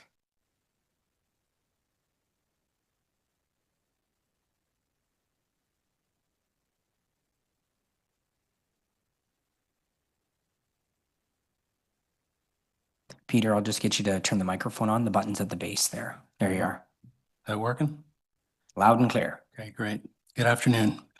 My name is Peter McGann. I'm a resident of rural Canada, living just one concession road away from the proposed BES location. I speak for my family, for residents and voters who rely daily on the aquifer for clean, potable water and cherish the rural character of South March. That is why we and all our neighbors moved here, because it's rural. Call me crazy, but rural to us doesn't mean building an industrial site in the middle of a working farmland. To be clear, we unequivocally oppose this project, but not from a simplistic, not in my backyard perspective, but holistically. Currently, I work full-time, running my own financial advisory practice in Canada. I hold an applied science degree in electrical engineering, and this combination of expertise with a deep commitment to our community are all necessary ingredients for one to properly assess the full value of the project. First, let's address the benefit and cost equation, which I feel is deeply flawed. The proposed BES industrial site is on prime farmland. This is a short-term fix, which at best is a 10 to 15-year lifespan due to inferior battery technology, requiring costly replacements and posing serious environmental risks to the people living near it. It is also the very first BES implementation that Brookfield has undertaken, to my knowledge. So there is no science here. What could possibly go wrong? Somehow it just feels like this is another LRT moment for the city of Ottawa. LFP batteries, which have been discussed extensively today, carry well-documented fire hazards. Yet we are told, don't worry, they're safer. You don't hear they're safe. We heard earlier of a massive fire in California with a BES facility that uses LFP batteries. Again, don't worry, it's safe. South March has been a farming community since the 1820s, sacrificing this significant amount of prime farmland, as we heard just previously, in exchange for an industrial site in the middle of a farming community, completely undermines the agricultural heritage and ecological balance of this environment.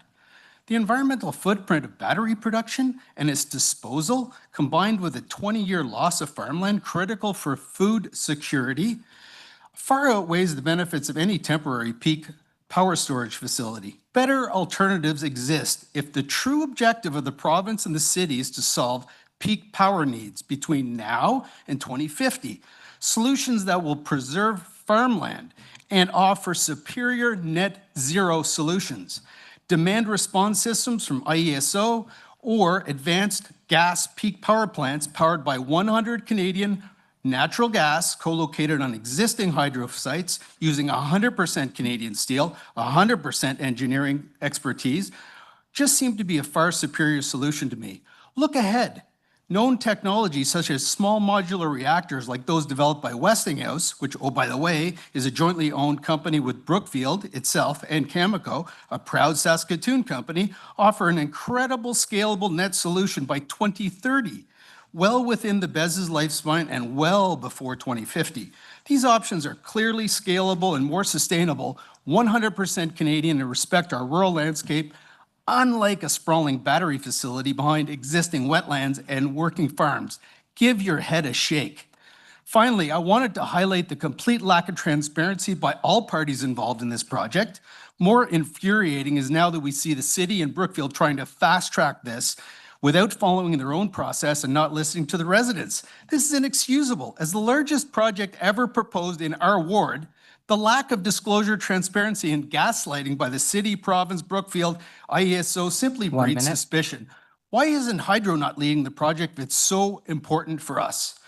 Our ward councillor, Carr Kelly, he deserves immense praise for listening and voicing the residents' concerns, yet he seems to stand alone among his peers, which none of his councillors are standing up beside him, and even the mayor is silent.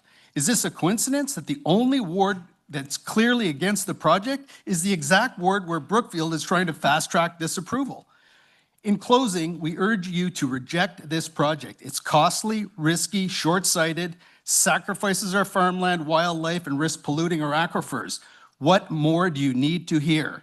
If we are truly looking to scale our grid towards 2050, there are proven 100% Canadian solutions which exist today and superior net solutions that are being tested today that'll be installed in Ontario that don't require destroying our rural way of life. Our community deserves better, where our voices are heard and respected. Thank you for your time, and I hope you're taking this in. Thank you very much for your delegation. Pleased that you were able to join us in person. I'm not seeing any questions from my colleagues, but thank you for coming today in person.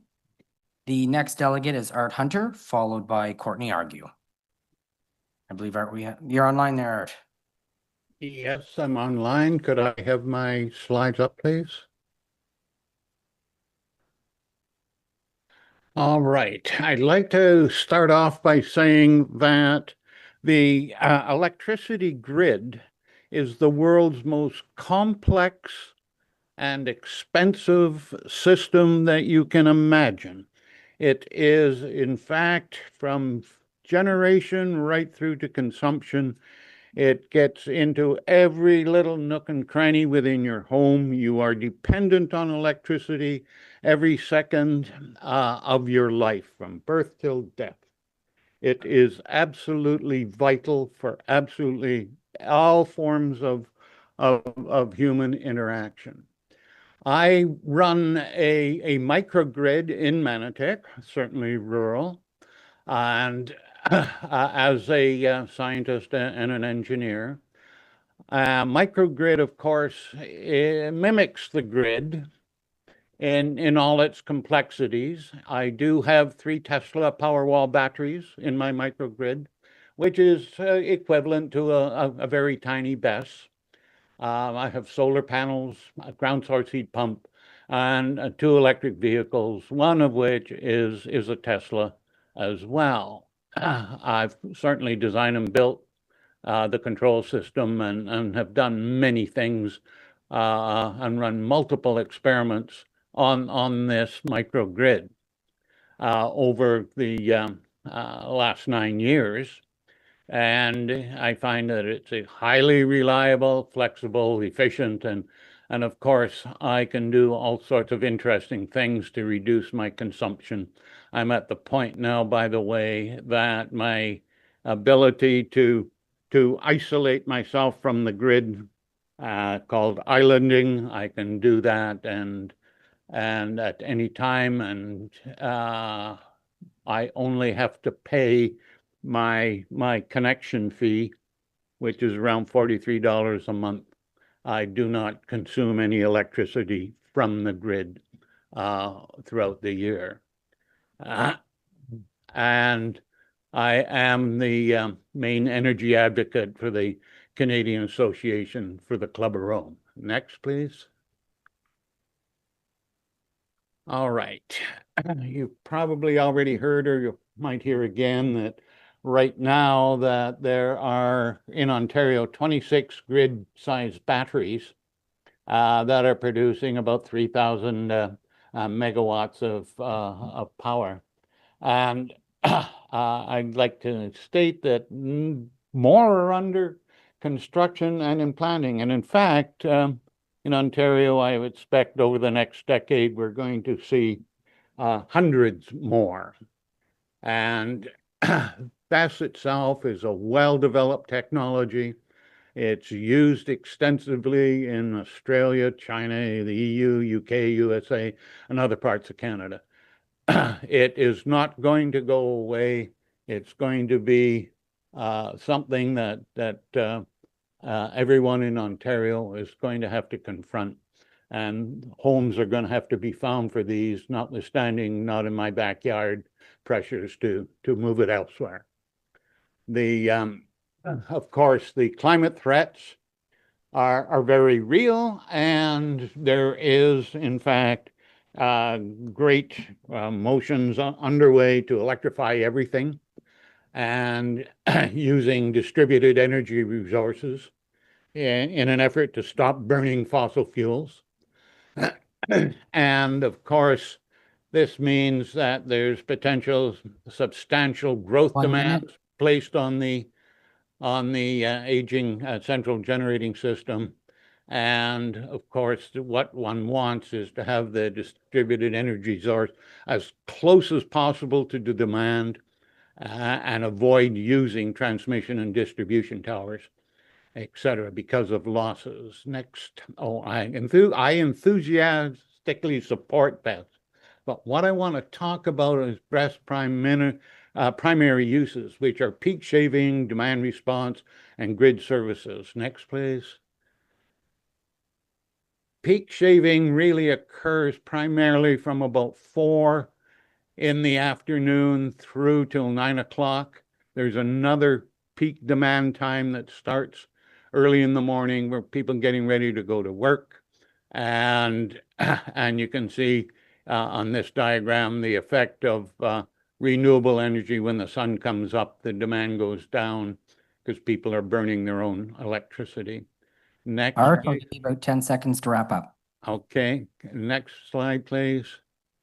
Demand response just means that you have to bring it on very rapidly, and battery is the fastest way of bringing it back on. Next. And final one, grid services. This is where, in fact, you get frequency, phase, and voltage variations that come out of renewable energy, and that's kind of dirty signal, whereas a battery would take that and make that quite clean. So it is used as a cleansing process. Thank you. Thank you very much for your delegation, Art. I'm not seeing any questions, so thank you for coming out today. Next is Courtney, and following Courtney will be Dr. Barry Bruce, and then Sheila Hoskins.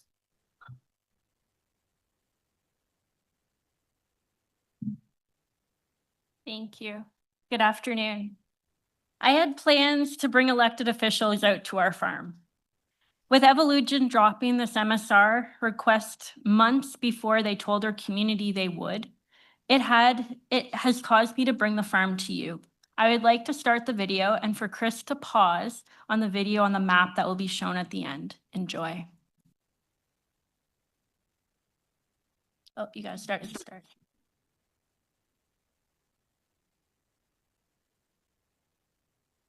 We'll just get the timer to be paused. Thank you. Oh, there we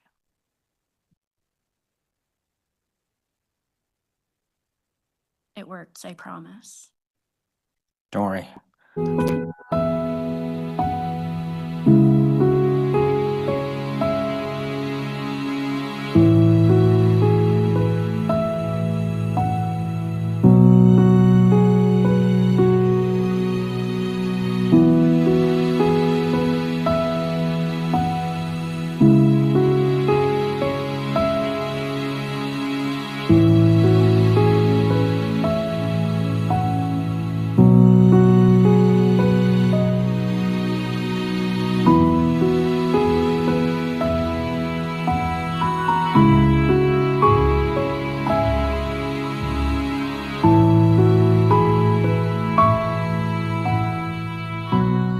Pause it there, Chris. Thank you.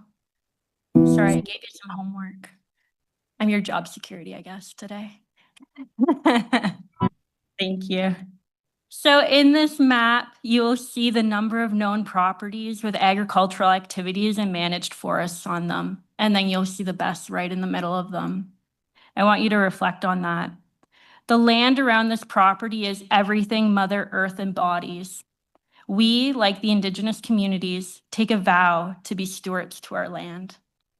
We respect that Mother Earth provides for us and that we must return the favor by protecting the lands and those who call the lands home. I myself have learned from local Indigenous members that maintaining balance is key.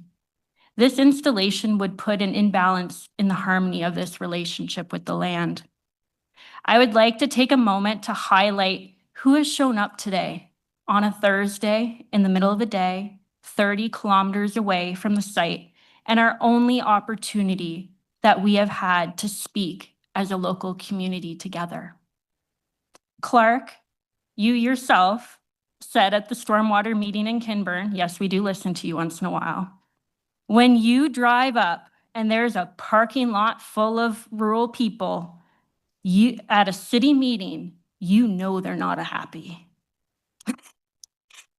We are kind folk, and we are often quiet folk. But when our way of life, our ability to protect our lands is put at stake, or we are yet again being disregarded by the urban city despite promises that we will be respected, there is no worse enemy you will ever imagine being up against than a farmer or a rural resident. We have pitchforks in our heart. We might not always bring them out, but we have sharpened pitchforks in our heart. This is where evolution has faltered. They have assumed our kindness, our kind-natured ways of allowing them to sit at our table was out of kindness. It was not. It was to size these strangers up. We very quickly recognized that these people were not friends. The questions of what will it take in private meetings? The assurances that there is no risk that they have openly published multiple times in letters that have been sent to us on evolution letterhead. They brought their bulldozers and have been attempting to bulldoze us down one by one, dismissing us, leaving us in silence, lying to us to the point where we required answers from the Ottawa Police Services. Look around this room again. Take a moment and feel the strength of this group of people with their own independent thoughts, but how they all came together today to fight as one.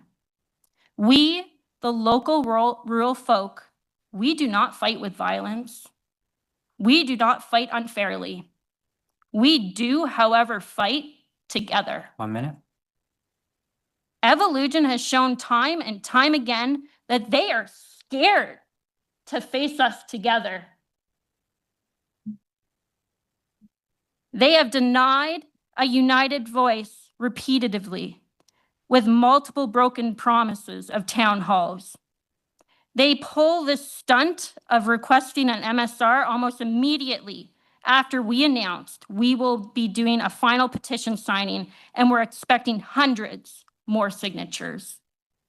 They have made sure our voices have been silenced and censored since the day they threw their arrow at that map and chose their next site. Councillors, you have a vow to live up to. You have been the voice, you have to be the voice of the local rural people right now. We are David versus Goliath here. The locals are literally begging you because we have been stripped of our voices to fight this past ARAC because of the provincial legislations. We need you to be loud, to be courageous, to reject this MSR. Our lands and our lives are depending on it. Thank you. Thank you very much for your delegation. Not seeing any questions. Dr. Bruce, you're next, followed by Sheila Hoskins.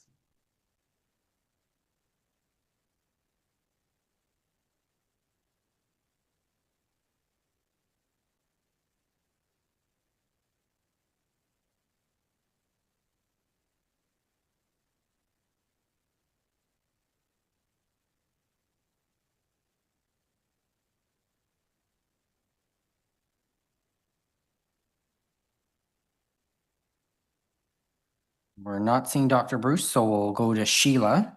And if Dr. Bruce comes on, we'll go back to him. And Diana is going to go after Sheila. I'm just gonna sit with Sheila. She's my wife. Not a problem.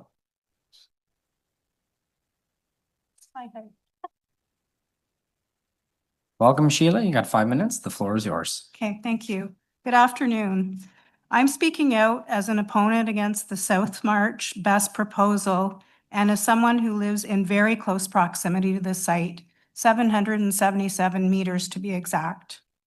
It is my understanding that Ottawa City Council denied an MSR to be granted to Evolugen in the fall of 2024 for a proposed 250 megawatt BESS site in Fitzroy Harbor, which is within Ward 5, West Carleton.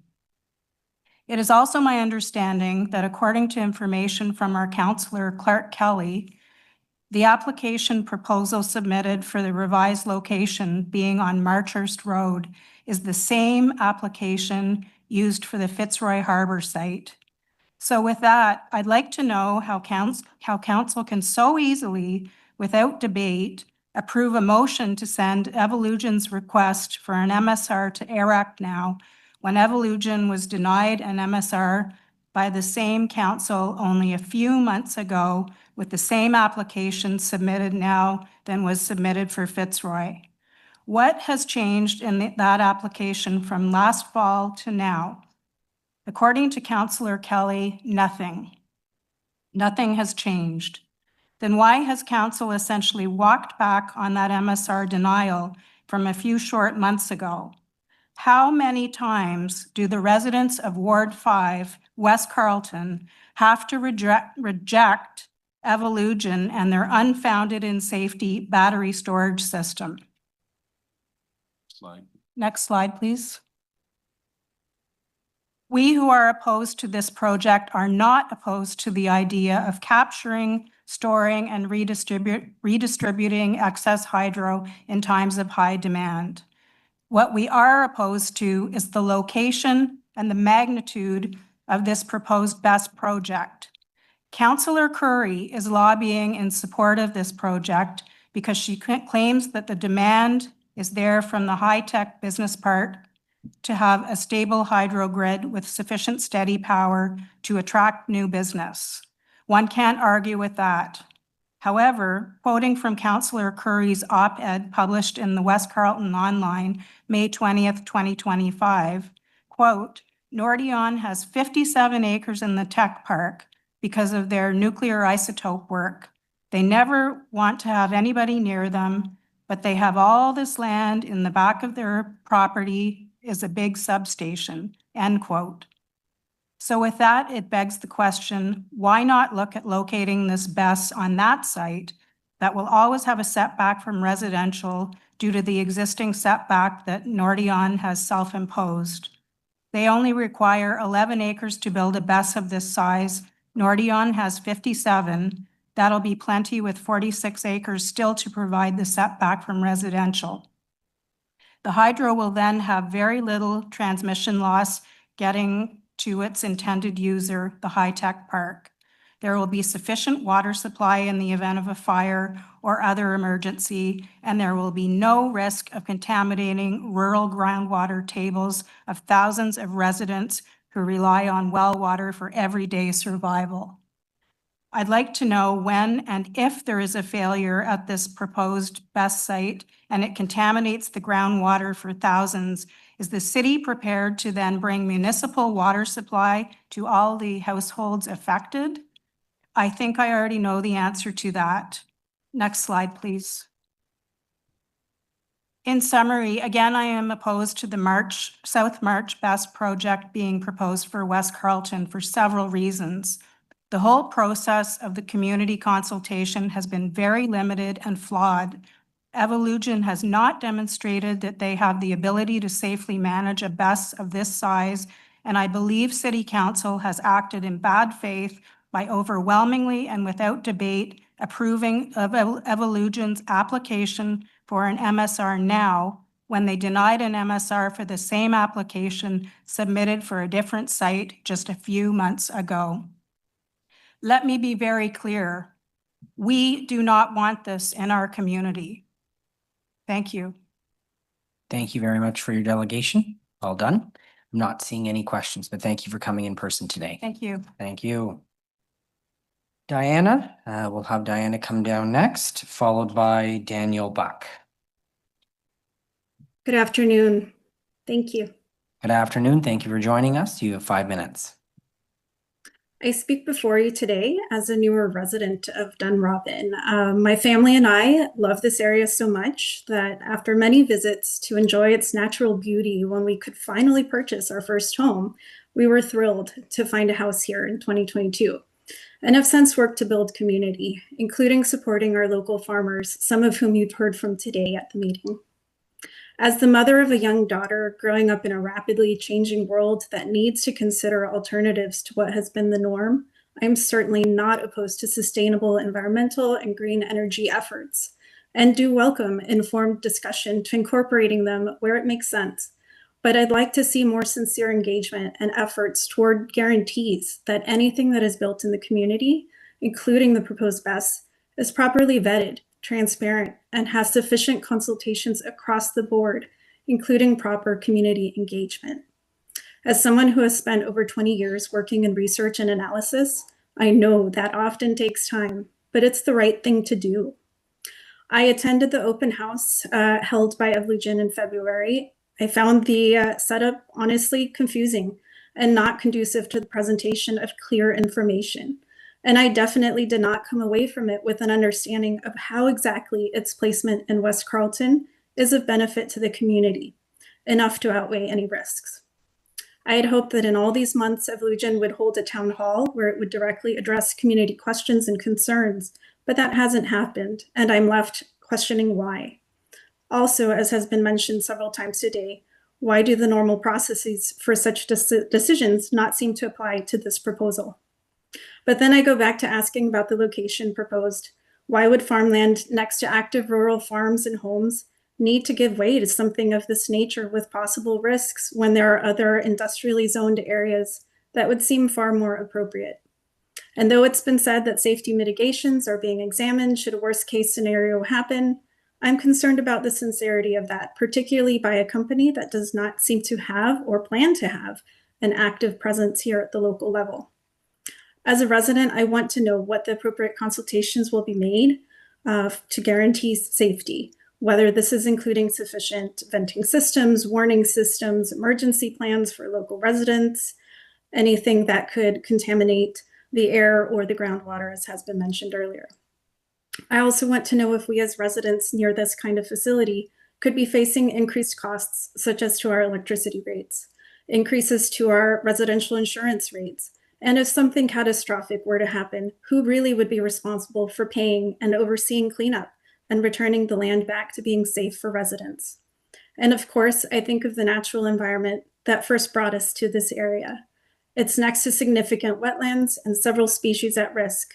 At the Evolugen open house, I visited a poster stand where I was told there are impact assessments being undertaken and would eventually be made public.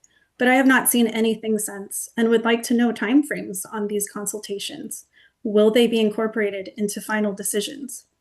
So when I have all of these questions with few, if any, clear answers, but see many sponsored social ads by the company proposing the site, I'm left feeling cautious.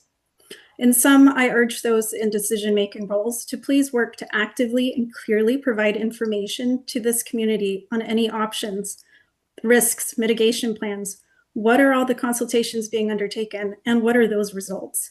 And finally, what exactly are the ramifications and benefits of the BESS itself, not the community fund, but the actual BESS, to this community's residents to make it clear why it is located here versus another location, and how will the safety of my daughter and my residential friends, neighbors, and farmers be taken into consideration. Thank you for your time. Thank you very much for your delegation. I'm not seeing any questions from my colleagues, but thank you very much for delegating today.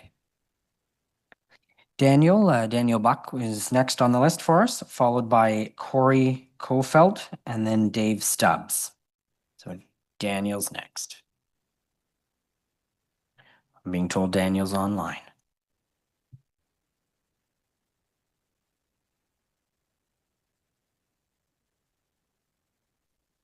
Can you guys hear me all right? All right, Daniel, I think you're on there. So you have 5 minutes. You have the floor. All right. G'day. So again, thank you for the opportunity to speak to you guys today. I'm here to express some just general concerns about how this municipal support resolution came to ARAC and to the General Committee for the South March battery energy storage system. Like I was there earlier today. I respect all of the opinions expressed here today, and folks on both sides are representing their own interests and interests of their businesses. They're expected to do so. That's their job. While a lot of frustration has been expressed towards Evolution and their team, I believe that frustration would be more directed at the IESO. This LT1 project was flawed to begin with, and they had to break their own procurement rules to award the contract to Evolution. That's not Evolution's fault, but the question that we need to ask, the committee needs to ask themselves at this point is, do they want to be complicit in this flawed procurement process?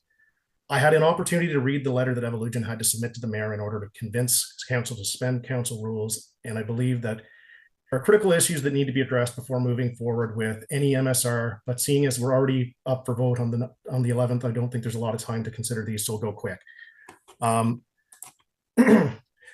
The letter emphasizes the importance of energy storage meeting the projected increase in demand by the IESO. However, it fails to adequately address the significant environmental impacts of the proposed BESS project.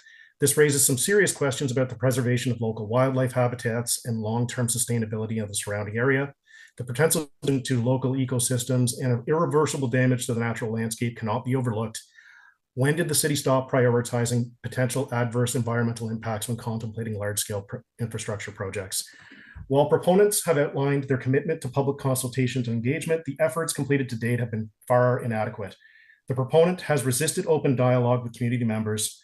The previous attempt to secure a municipal support resolution was rejected due to insufficient community engagement, sending out a limited number of mailers, conducting an event where a hired consultant presented a report that minimized the fire and environmental risks, and holding an open house with pre-prepared responses does not constitute meaningful engagement. The lack of genuine interaction and transparency undermines the credibility of this project and fails to build trust within the community. If the proponent minimizes the importance of complying with the city's request to complete meaningful engagement with the community, what confidence can we have that this disregard will not occur at different stages of this project? Obtaining a municipal support resolution is supposed to be hard due to the potential consequences of approving a project that may not be in the best interest of residents. It is difficult to obtain an MSR.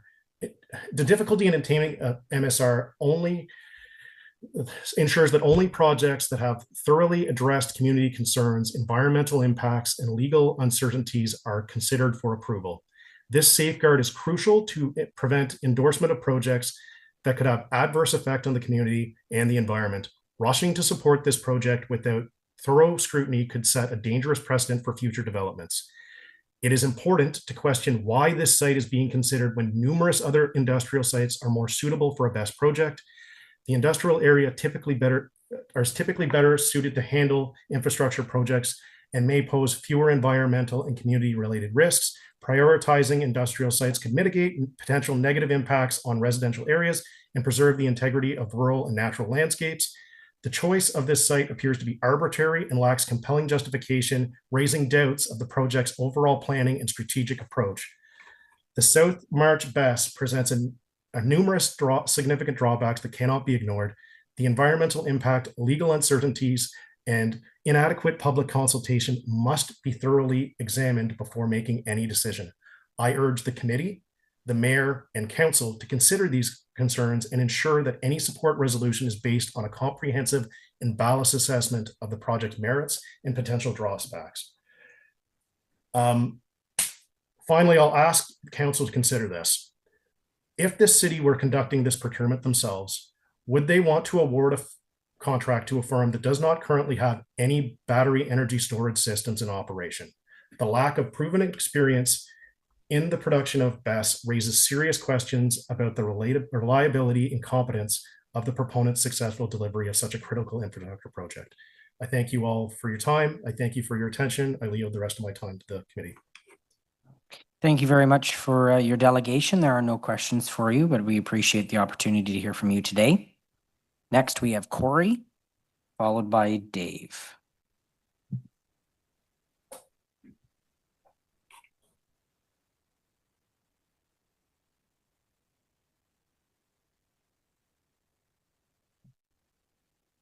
Chi Miigwech for having me here. My first time doing something like this, so I'll keep it short and sweet. My name is Corey Caulfield, born and raised in Pikwakanagan. It is my home community, and I'm here to represent it. I am also here to represent the limited partnership as well. Our LP is the business arm of our nation, and it is guided by our capacity as ethical and progressive managers of our community's interests and the wisdom handed down by our leadership. The Algonquins have always been a trading people, engaging in commerce with Indigenous communities across North America for centuries, and also trading with the French, the Métis, the English, anyone who came across into our traditional territory. Today, our priorities are clean drinking water, safe roads, economic development, and a sense of belonging in the marketplaces of tomorrow. These are the things we hope to give our children and grandchildren and the next 7 generations. I am proud to appear before your committee to ask the City of Ottawa to join us as a true partner in achieving that brighter future for our community, who has historically been taken advantage of by voting yes to the municipal support resolution before you. You will hear from Jeff Wright and Pikwakanagan Councillor Merv Sarzan and other speakers. The Algonquins of Pikwakanagan are championing the development of the South March Battery Energy Storage System, the largest ever Indigenous-led investment in the history of Ottawa. To our community, the South March BESS is much more than just a clean energy infrastructure. It is an opportunity for our people to have real stake in Ottawa's growth, an opportunity for our young people to gain real business experience, and a foundation to pursue economic reconciliation. It is an opportunity for empowerment, for independence, and for prosperity. We have heard from some people here today that they are concerned about the project. I wholeheartedly invite them to meet with us, to visit our community, and to learn more about the Algonquins of Pikwakanagan and about the limited partnership. Together, we can work to address those concerns. To councillors, local residents, and all stakeholders, our door is always open to work together for our shared future in our beautiful country. So again, I ask you to vote yes to working together. I am confident that this will be an important step towards our common journey, and I look forward to the opportunity of appearing before you again as we deepen and strengthen these ties with further investment opportunities for the future. Miigwech, merci, and thank you. Thank you very much for your delegation. Councillor Luloff has a question for you. Don't run away. Kwekekina, and thank you very much for coming to speak with us today. We appreciate it very, very much. As the nurturers and stewards of this land for millennia, I'd like to hear your comments on some of what we've heard today regarding environmental, groundwater, aquifer concerns raised by some of the other delegates. Well, I might not be the best one to speak on this. You will be hearing from Jeff Wright and Councillor Merv later on, but those concerns don't go unheard for us. Like as you said, we do very much value the environment for the next 7 generations. Meaning that means we want the environment to look the same, if not flourishing more for the next 7 generations to come. So yeah, just to reiterate, those concerns aren't going unheard. We will be taking them back to leadership, and yeah, we just think it's BESS system is really integral to the future and security and sovereignty of our country's power grid. And I think this is a great first step to achieve that sovereignty. Miigwech, thank you for coming. Thank you. Thank you, Councillor. Corey, thank you very much. Well done for your first delegation. All right, Dave, you're up next, followed by Ken Bowering. I'm guessing Dave might be online.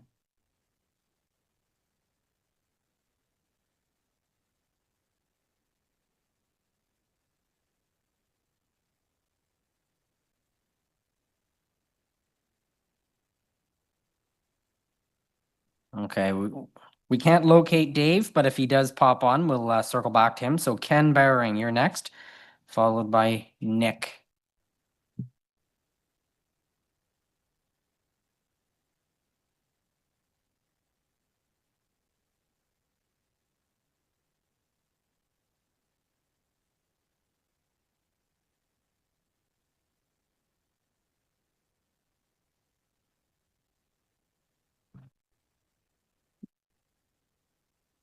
Nick, we can't find Ken, so we're going to go right to you. Thank you. And following Nick, if we can find Ken Love, Ken will go next.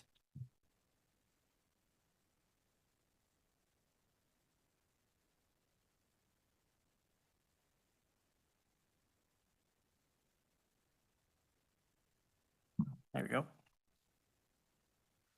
right, just waiting on a presentation. Not a problem. Okay, thank you for having me, and thank you for this time to speak to you. My name is Nicholas Giordano, and I'm one of the local residents in close proximity to the proposed site. I guess I'll start the story with my wife was the one who discovered the surveyors who were crawling across our land unwelcomed, and she had to go out in the middle of the winter and talk to these people who were out in our fields, luckily not with the horses, and ultimately trying to figure out what on earth they're doing there. So she presented herself and got to understand that this was the situation that was developing. A BESS was being installed about a half mile away from us. It's unfathomable that that's how we have to discover these things, but that's exactly what occurred. So in response to that, we almost immediately got some interaction with Evolugen, and like any good project management, you jump right into containment. So their actions were to contain the situation. They said, let's meet, let's have a conversation. So I'm like, sure, come to our table. We sat down with them. We got to learn some of the information. But at the end of the day, a lot of what was provided to us either wasn't necessarily what became the truth that followed, or presented more concerns than opportunity. So if you can go to the next slide, please. I'd like to say that whenever I take this discussion outside of this forum and to other community members, I really look at, I explain to them what's happening here, and they turn to me and say, what are they thinking? Why are they putting this there? And what I want to do is kind of summarize some of the information that I've been provided, the 250 C-cans of batteries, you've heard that today several times, I know, 11 acres of land. For some comparison, LeBreton Flats, 9.2 acres, not a bad spot. However, I don't think the city of Ottawa people would be overly pleased about putting that on LeBreton Flats. The agricultural land that it's proposed to sit on now, however, may be more suitable to them. So, this is us standing up for the spaces that we enjoy and the spaces that we need within our community. So there are, over the course of the day, you've heard about various thermal events that have occurred regarding BESS systems. And I just want to remind everybody that from Tonia's delegation, 8 miles from surface contamination, if you went 8 miles from the proposed site, you'd be in the tech center of Canada.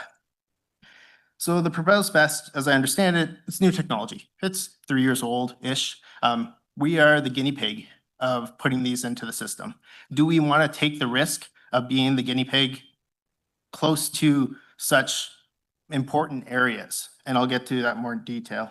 One item that I do want to bring to light, though, is just over the past while, we've heard lots of misleading comments from Evolugen. We've heard, broken trust. That's something that's been resounding throughout the delegations today.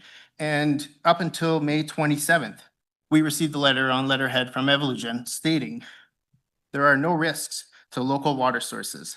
There are no risks to land contamination. There are no risks from project battery technologies, and there's no risks to the local environment. They have not provided the reports that dictate this. They are misleading the community to believe that this is the case when it is not in fact. And they've not done the studies to demonstrate it, or they've not provided those studies. And that is deeply concerning. It is almost neglectful of the public and environmental protections that should be in place for these types of projects. If you can go to the next slide, please. 1 minute. What you're going to see on this slide, really, it's a topographical map of the area, and sitting between the significantly protected environmental areas and the general contour of prime agricultural lands is the proposed best site, with the cascading lands towards the agricultural spaces.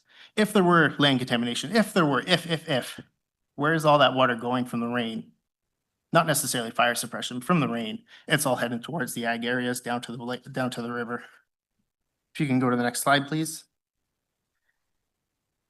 Ultimately, I want to say that, local support is not present, and I think that's obvious from today. Aggressive outreach tactics, approaching people within the community that have demonstrated an opposition is not welcomed. And ultimately, we supplied 1,400 wet signatures. It wasn't a click option. It wasn't something that people could just click on to say, I support it and I support the petition. It is come, get in your car, sign the petition, and we are here to represent them all together. The last thing I want to say is I want to thank everybody who's been here today to voice their opinion, and thank you for the time to have listened to all of us. Thank you very much for your delegation, Nick. I'm not seeing any questions, but thank you for coming out today. I'm being told that Dave Stubbs is now available, so we'll go back to Dave.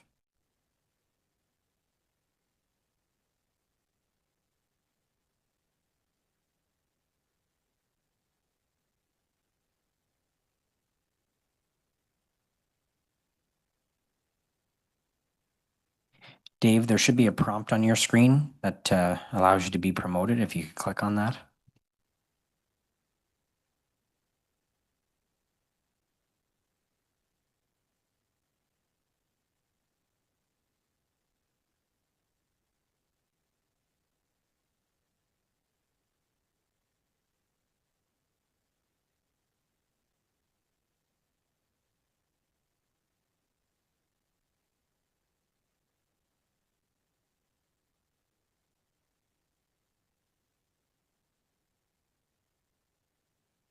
All right, we're going to sort out that tech problem. Ken Love. We'll go to Ken next.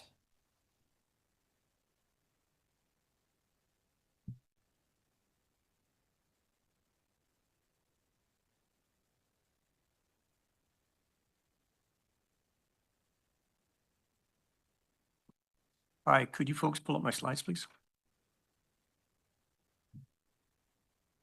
So I'm Ken Love. I'm a resident of Centretown, Ottawa.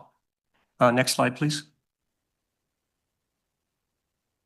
And my overall submission today, I'll sit back a bit. Can it be turned down or no? Turn down the volume. I don't want to be shouting at you. Is it too loud? Yeah, it's not too loud. Yeah. Okay. So my overall submission is that the Agricultural and Rural Affairs Committees yes, please start the timer. recommend that Ottawa City Council approve the MSR for South March Bess. Next slide, please. Just hold on here. I pressed mine. Mine's going for what it's worth, if you believe me. Go ahead.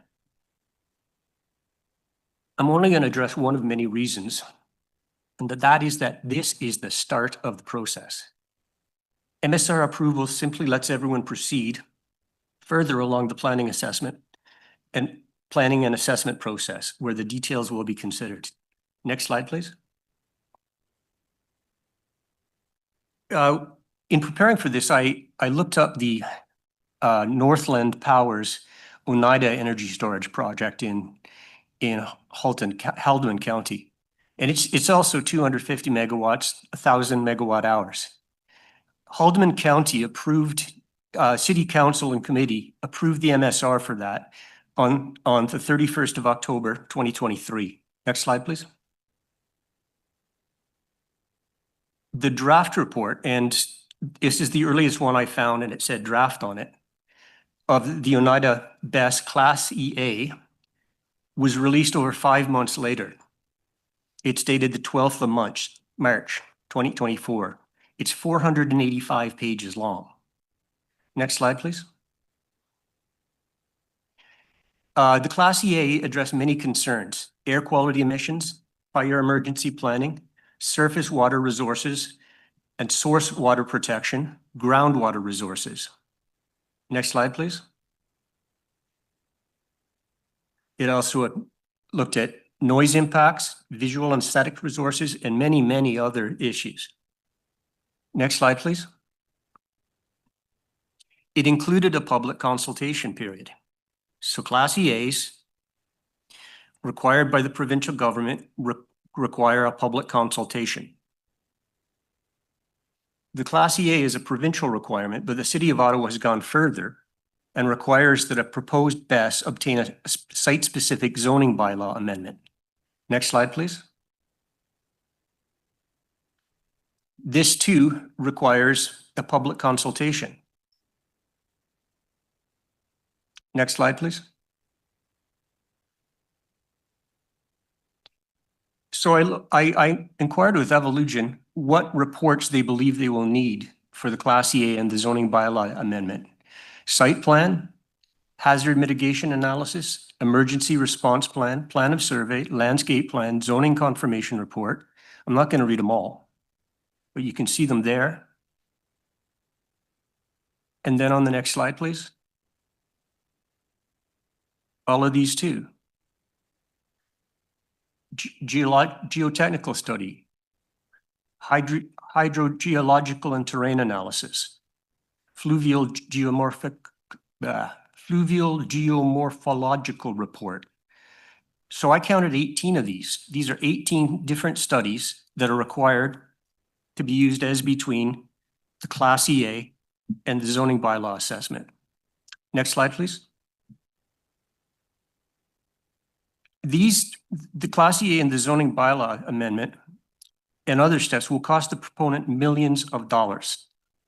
As shown with the Oneida BESS, a proponent only does this after obtaining an MSR. Thanks for listening to me. Can you hit the next one? Make sure that is the last slide. So approving the MSR for the South March BESS is not the end of the process. It simply lets the process continue to in-depth evaluation. Now, I think that's the last slide, right? It is, yeah. Good. Thank you very much, Ken, for your delegation. Vice Chair Kelly has a question for you. Thank you very much, Mr. Chair. Thank you for your delegation today, Ken. I think you and I have had a few best conversations over the last couple of years. And I hear your point that an MSR is not the final step in the process, but are you aware of the number of zoning bylaw amendment applications that the city has denied this term of council? I don't know. I don't think some of them are as big as this one, though. I think this is like a giant one. The answer is 3. Oh. And only one of them was on staff recommendation. So just wanted to add that. I understand your point that this isn't the final, the be all and end all, but it is very important given our track record as a city and how often we do in fact deny a zoning bylaw amendment. It's very, very rare. Thanks very much. Thank you very much. Thank you, Vice Chair. Next, we have Dr. Jen Hubbard, then Andy Thomas, and then third will be Eric Inward. So Dr. Hubbard, we'll go to you next. Okay, I'm just going to keep my video off. Can you hear me okay? We can. You have 5 minutes. Please go ahead. Perfect. Thank you. So thanks so much for allowing me the opportunity to share my voice today. I'm a resident and landowner in Ward 5. I'm also a rural veterinarian and a farm business owner. Our farm is off-grid, powered by small-scale solar and wind energy. This off-grid system includes a micro battery energy storage system. I'm clearly in favor of small-scale renewable energy systems. I am, however, opposed to this BESS project on this site. This project involves the placement of an industrial scale 250 megawatt BESS on 11 acres of arable land on the Carp Ridge. It is poorly sited. Furthermore, this project is not intended to directly benefit our community as voiced by many others. Evolugen disclosed to residents on the record in January that this BESS is meant to store off-peak provincial nuclear energy that is currently being sold to the US at a loss by the province. In the same meeting, Evolugen promoted this BESS as a tool that will allow for further development of Ward 5. Ward 5 is a rural ward, an area of low population density where farmland exists. Residential growth and industrial development is the antithesis of our values in this ward. Is the goal of the City of Ottawa to exploit its contentiously amalgamated rural wards? Is its goal to force the assimilation of urban values on our rural way of life? One would hope not. 5% of our land in this country is capable of growing food or raising livestock. In Ontario, we are willingly destroying our arable land at the staggering rate of 319 acres every day. We're eagerly paving over the remaining tiny fraction of our land that allows us any hope of food sovereignty as a province and a country. We can either destroy our agricultural lands and rely on our trading partners to feed us, or we can preserve our arable land by situating industrial projects and urban development on non-arable lands where they belong. We can't have it both ways, as our current actions clearly assume. Food is a requirement for life, and arable land is a non-renewable resource. As rural land stewards, we're the last in line to defend this land, this next 11 acres of Ontario farmland, before it is smothered by thousands of tons of lithium iron phosphate batteries housed in industrial shipping containers. As you're aware, the ISO, under the directive of the provincial government, granted Evolugen this contract without enforcing the contract condition that they first obtain municipal support. Rather than revoking or revising this erroneously granted contract, the provincial government and the ISO have left our community to deal with the fallout. By default, the onus falls on you, the committee. Since their appearance in Ward 5, Evolugen has failed residents in every account. Should this be surprising? Not really. They're a for-profit company under the umbrella of Brookfield Asset Management, a global company with over $1 trillion in assets under management.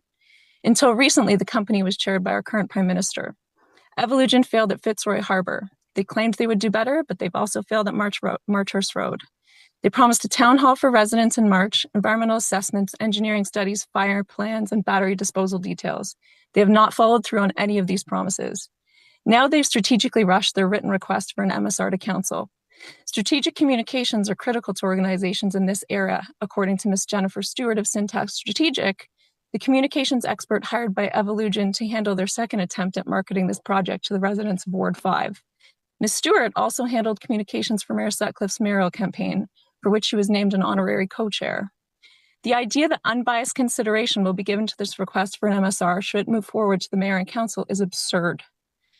At the January ARAC meeting, Councillor Curry received assurances from Evolugen that the company was communicating with Canada tech companies and City of Ottawa staff in order to facilitate their economic growth opportunities in the region.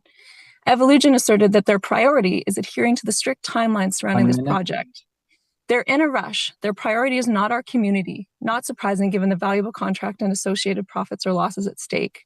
Mr. Alex Simikov, Director of Policy for Evolugen, who's here today, announced to ARAC in January that the high-tech companies expressed a tremendous appetite for every kilowatt Evolugen can provide. This communication occurred on the record during the discussion of zoning bylaw amendments pertaining to BESS. No one is attempting to hide the fact that Evolugen has already been in talks with city staff behind the scenes for no less than 6 months, all before they decided to circumvent due process, rushing a motion for this MSR to council. It's reasonable to say that the City of Ottawa is not unbiased on the matter before this committee. Yet the city, in spite of its clear desire to facilitate Evolugen's ambitions, states that it cannot assist the company in finding an appropriate piece of land for this project outside of Ward 5. Representatives from several other wards in the city have spoken at these ARAC meetings, voicing their strong support of this BESS proposal. So why is the city not appealing to the provincial government and the ISO to allow siting of this project on appropriately zoned industrial land in another welcoming ward? Surely the province and the ISO would reconsider the terms of this contract, given the contract was awarded erroneously before an MSR was earned in the first place. Dr. Hubbard, I'll get you to wrap up, please. I will do. So why are we not placing this industrial infrastructure on industrial lands? Is it easier to railroad the tiny population of Ward 5 into submission? Should this matter be put forth to council, can we expect fair consideration? You are to be the judges of that. Thank you for your time, consideration, and representation. Thank you very much for your delegation. I see no questions from my colleagues, but thank you. Appreciate the opportunity to hear from you. Andy Thomas is next, followed by Eric Inward and then Sally Robbins. So Andy. Thank you, councillors. I'd like to begin by stating that I oppose this project and recommend that you do as well. This is not a case of not in my backyard. There are three main reasons. First, when we speak about democracy, you will see that, and we have seen today, that almost all of the proponents are people who do not own and live on farms in Ward 5. Again, when we speak about people who oppose this, nearly all are farmers and people who live on farms in Ward 5. When we think about the fact that the mayor has brought this forward, although in a technically legal manner, yet ethically unsound, I would ask that he recuse himself and that we go about this the proper way. I recommend that the ARAC further refine what constitutes an MSR. When we think about this exact case and Bess, Ward 5 is what constitutes the municipality. We, the farmers, are the ones who will be affected by this. The other wards in the city will not, and they will have their opportunity to petition the city and the province to host their own Besses. When we look at past performance as the best indicator for future behavior, we see that what Evolugen has done purely and clearly demonstrates that when we run into problems, which we will down the road as a city and as residents, it will be very difficult at best to remediate and deal with these. When we think about who the majority of comments are coming from, they're not even residents in Ward 5. They're not going to have to live with these decisions. When we think about the community fund, it sounds great. It's dangled out there. We already saw people rubbing their hands together, but there's no plan for this. And in fact, it shows that it's a net loss when we consider it from a tax perspective. Secondly, when we look at the environment, our own Liberal government has stated that the batteries we're getting from China are slave produced. When we think about our ethics, and we think about the fact that we're willing to pay $5 for a coffee at Starbucks because it's ethically sourced, yet we are here ready to hand over our prime farmland to be used and purchase slave-produced batteries using rare earths, I find that deeply disturbing. I find it deeply ironic that a number of people have come to you presenting their deep concern for the environment, yet completely overlooking the fact that we are going to be using rare earth minerals, which means there aren't many of them to begin with. We're going to deplete even more of them and damage the earth immeasurably to recover them in order to pursue this. There is no recycling plan with this, which means if you've ever been to Alberta or any other oil producing region and you see a deadhead, you know that that capped well is the farmer's liability. So now these farmers who have this best site will have to inherit this 20 years from now. There's no plan for that. The people who also promoted the environment failed to mention that the farmland is the most critical asset this country has. It is what produces our food and produces the food for our food. Yet none of them seem bothered by the fact that it would be immeasurably and permanently erased from our landscape for an industrial site. You've heard numerous people speak about the damage fire will cause, which would mean that for decades to come, more than 7 generations, the toxicity from this would remain in the soil and water. You can look at California and the impact that that has had on the nearby ecological site to Moss Landing. You will also note that in their plan, Evolugen's, there is no insurance or remediation plan. There is no insurance for any of the neighboring farms and their land who aren't directly hosts of that site, but would be impacted by any future issue. Third, I speak of relevance. Almost none of the people who were in favor of this spoke about Ward 5's perspective. Almost all of the proponents spoke about global, provincial, and other vague statements that had nothing to do with the impact this will have on farms and Ward 5. The MSR, in my personal opinion, is about Ward 5. We are the ones who will bear the burden of this. The last time I checked, it is not the city's job to help an international company secure its contractual obligations with the province. Lastly, there is no security plan. This is considered critical infrastructure. Ottawa police have not been brought into this to understand what their role is in securing this and what they play. We are in a very volatile world now, and we're seeing more and more of this, including terrorism. In conclusion, there is no rush. We don't need to be rushed. We're not in a hurry. Let's go through all the steps, all of the 55 different studies that need to be done. Thank you for your time, ladies and gentlemen. Thank you very much, Andy. Right on time. Appreciate that and appreciate your delegation. I'm not seeing any questions from my colleagues. Next, we'll go to Eric, then Sally, and then Dr. Stephen Ramsey. So Eric, you're next.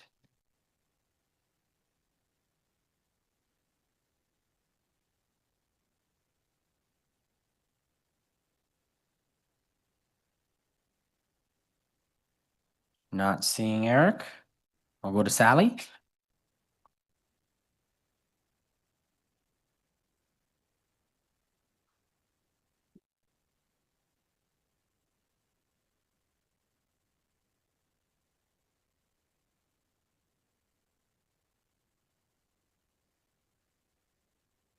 If you just push the button there. Perfect. Thank you. Hello, my name is Sally and I'm a resident of Dunrobin Village. I'm a Māori woman from Aotearoa, New Zealand, who is very thankful to live there. I hadn't intended to speak, but unfortunately to the limited time frame given to submit a written response, I was unable to submit in time. So instead, I will read my submission here today.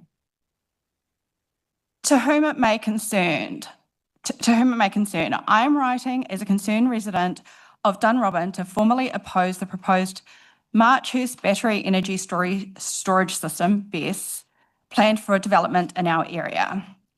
As a married mother of three and someone with close friends and loved ones living in extremely close proximity to the proposed site, I find the project deeply troubling for many reasons.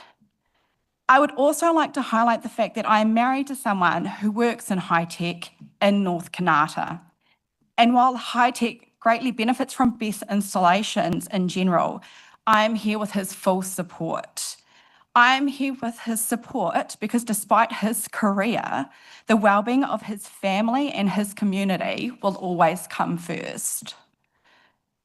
I have separated my concerns regarding this proposed installation into 5 areas: safety risks, environmental concerns, the extreme lack of transparency with the public consultation process, the concerning proximity to the proposed sites has to homes and vulnerable communities, and the impact on property values and community. Number 1, safety risks. Lithium-ion battery systems, which are commonly used in BESS installations, carry well-documented risks of thermal runaway, fires, and even explosions. These incidents can release toxic gas and are notoriously difficult to extinguish, often requiring special firefighting protocols that local departments may not be adequately equipped to handle. Given the proximity of the site to residential homes, this poses an unacceptable risk to public health and safety. Environmental concerns. While BESS technology is often promoted as green, the production, operation, and disposal of these batteries can have significant environmental impacts. In the event of a fire or chemical leak, surrounding soil and water systems could be contaminated, affecting both wildlife and drinking water sources. Number 3, lack of transparency and public consultation. There has been a concerning lack of clear communication and meaningful consultation with residents regarding this project. Major infrastructure developments, especially those with safety and environmental impacts, should not move forward without comprehensive community engagement and consensus. Number 4, proximity to homes and vulnerable population. It is irresponsible to site an industrial-scale energy storage facility so close to family, homes, schools, and natural habitats. Emergency evacuation plans are vague or non-existent, and even short-term exposure to fumes from a malfunctioning system could be dangerous to children, seniors, and people with respiratory conditions. Number 5, property value and community impact. Industrial installations of this nature tend to decrease nearby property values and disrupt the rural character of communities like ours. Many of us chose to live in Dunrobin for its tranquility and connection to nature. A BESS facility would undermine both. I respectfully urge the City of Ottawa and any related regulatory bodies to halt progress on the Marchurst burst proposal and instead consider alternative sites far removed from residential zones. At the very least, a full environmental impact assessment and emergency response plan should be publicly released and independently reviewed before the project is allowed to proceed. In my culture, we have a saying, toi tu te marae, a tāne toi tu te marae, a tangaroa toi tu te tangata, which translates to, if the land is well and the sea is well, the people will thrive. My fear is if this project was to proceed with the long-term, what the long-term impacts will be, not only on the land, but to its people. Thank you for your attention to this matter. I hope our voices will actually be heard today and no irreversible decisions are made. Sally Robin. Thank you very much, Sally. Not seeing any questions from my colleagues, so thank you for your delegation. Yep, you're good. You're good. Next is Dr. Stephen Ramsey, followed by Andrew Thiel. Turn on that. Hello there. Hello. I do have one slide that I'm going to speak to, which I believe you have. Thank you for the opportunity to speak here. I am going to speak to the scope of the work that was done by Calvin Consulting in support of the EvaluGen application. We were responsible for modeling the consequences of potential fires from the BESS facility and the consequences in terms of the emission of hazardous gases, particularly focusing on hydrogen fluoride. The history of BESS systems, as we have heard numerous times today, has transitioned from batteries that use the NMC chemistry towards ones that use the LFP chemistry, which is used in the current application. This is a process which has occurred over many years, during which we have been actively involved in this aspect of BESS projects. The motivation for this, of course, was to try to improve the safety by reducing the incidences of thermal runaway and the consequences resulting from fires. This diagram shows statistics between 2018 and 2024. Look at the blue rising shape at the back, the ski hill to the left.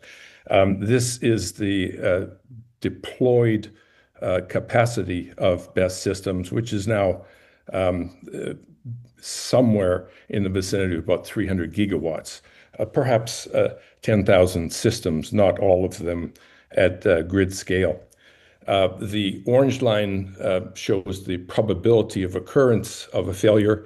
The blue cylinders are the actual numbers. This, I think, is a figure which shows that the safety has definitely been improved dramatically over the history of these systems, and particularly in the transition from NMC to LFP batteries. There is now a considerable amount of information that comes from other applications in other jurisdictions, in particular the AUC in Alberta, and in particular from the reports using the Underwriters Laboratory UL 9540A standard. One of the things that we discover from that, and this can be read in the public summaries of data in the AUC proceedings, I believe our report refers to those. One of them is that it is exceedingly difficult to induce and sustain thermal runaway in LFP battery systems. In the testing which is done under UL 9540A is induced artificially by heating, and all of the reports show that it cannot be sustained. And so they are, in fact, a much, much safer technology. There's also a consistent result in this that no measurable quantities of hydrogen fluoride are emitted from the UL 9450A testing of thermal runaway. There are some small quantities of hydrogen fluoride which are measured in the vicinity of the full unit, which could be a collateral a result of the combustion of plastic insulation, et cetera, which also has a fluorine component.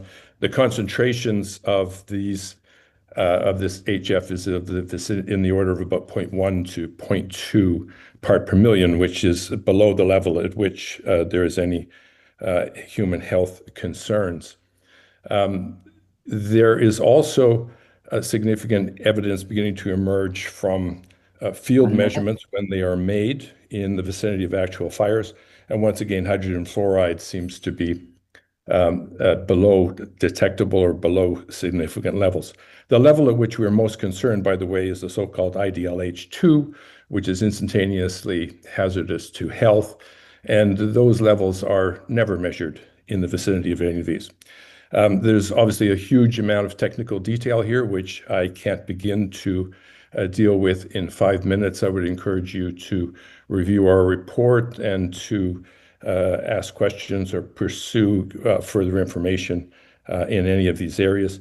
However, I will close by saying that I believe that the LFP is a safe technology with respect to potential fires and emissions from thermal runaway, and arguably an intrinsically safe technology.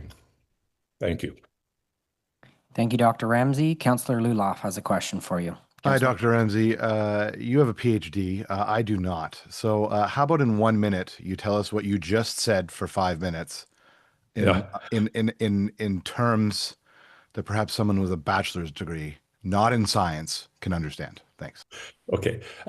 It's difficult to do because this area of modeling of fires is perhaps one of the most complicated parts of applied chemistry and physics, and I've been working on it for 40 years. But basically what we're saying is that as we've changed from the old chemistry, which seemed to be essentially inherently dangerous, to the one which is LFP, which we are beginning to see is much, much safer, and that was the motivation for all that.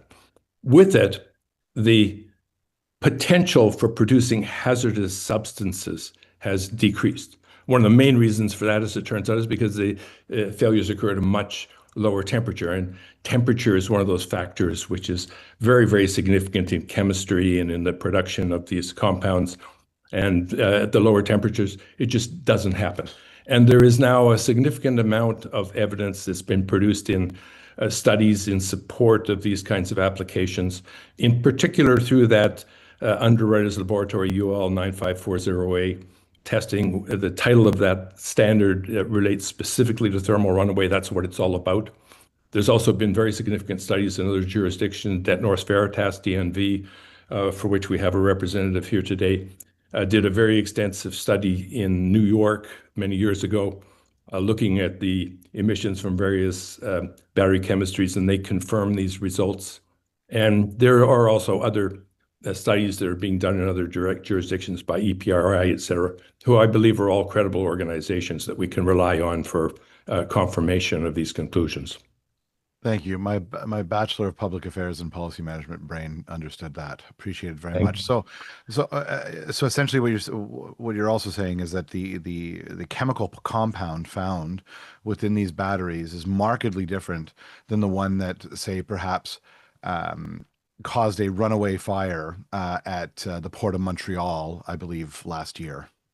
Yeah, there is a significant difference in the chemistry of the battery, what the battery components are. Now, one of the critical components, of course, is lithium. These are lithium batteries. But the other component which is of concern to us is fluorine, because fluorine can make hydrogen fluoride, and hydrogen fluoride can be very harmful.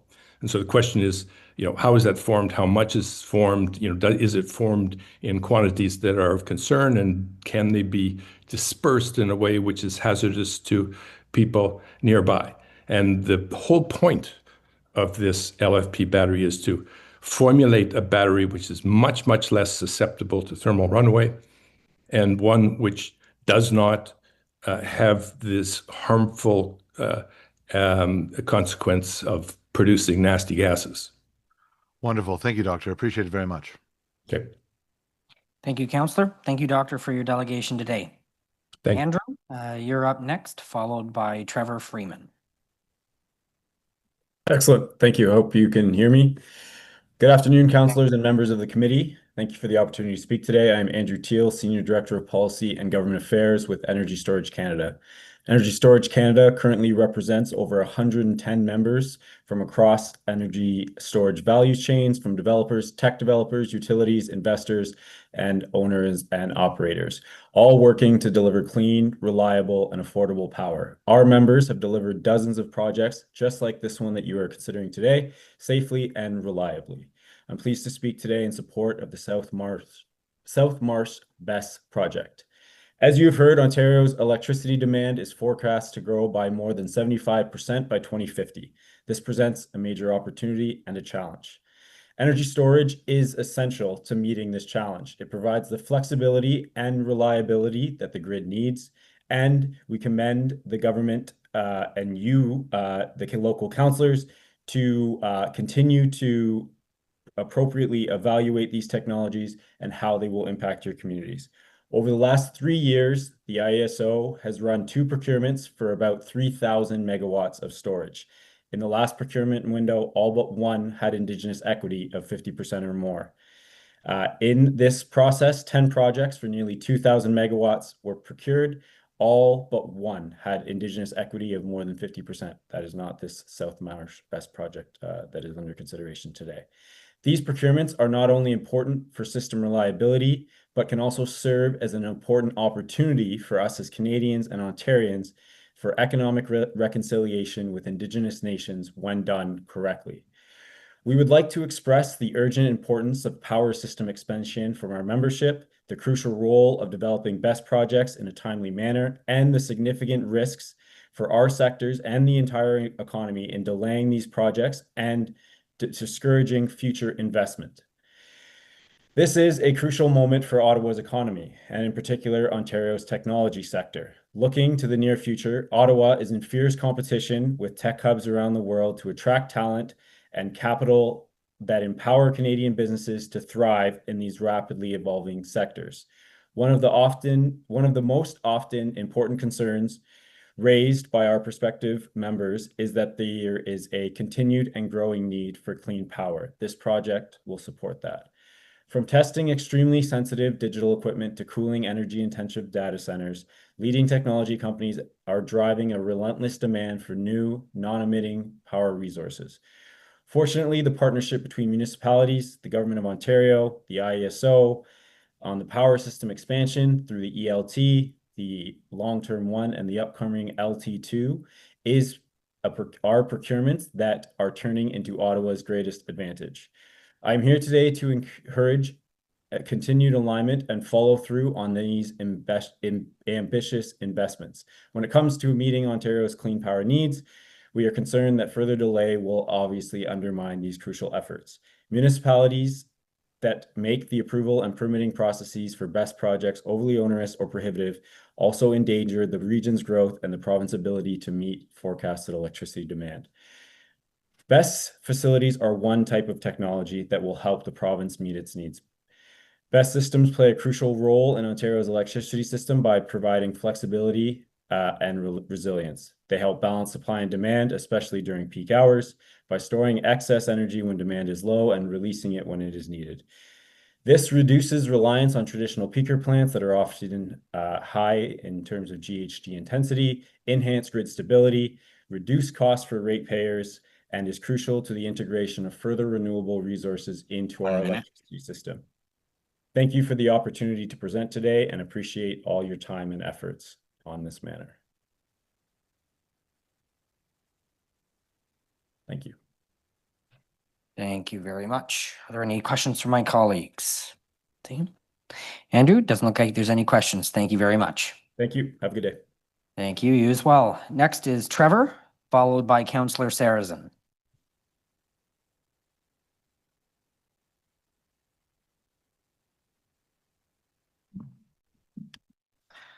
Good afternoon, Chair, Councillors. My name is Trevor Freeman. I'm the Manager of Commercial Accounts and Program Delivery for Hydro Ottawa Limited.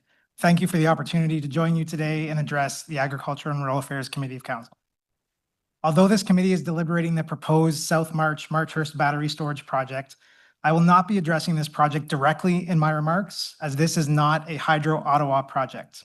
Any questions related to that project, including location, size, timing, or questions related to safety when it comes to projects like this one, are better directed to the project's proponents or others. My purpose today is to highlight the crucial importance of battery storage as a key part of meeting the growing energy needs of Ottawa now and into the future.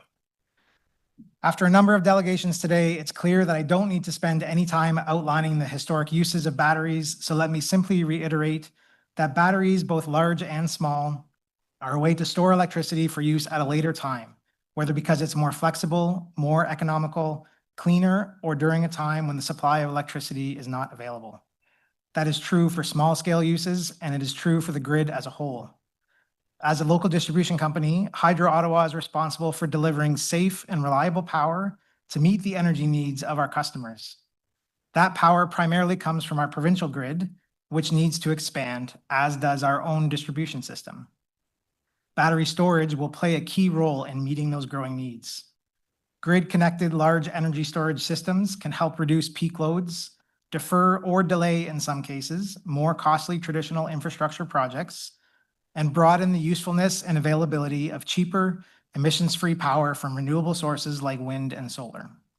Battery storage systems can be charged during off-peak times when there is ample capacity on the grid and when rates are lower, or when those renewable sources are generating and can store that power to be used when demand for electricity is at its highest and grid capacity is constrained.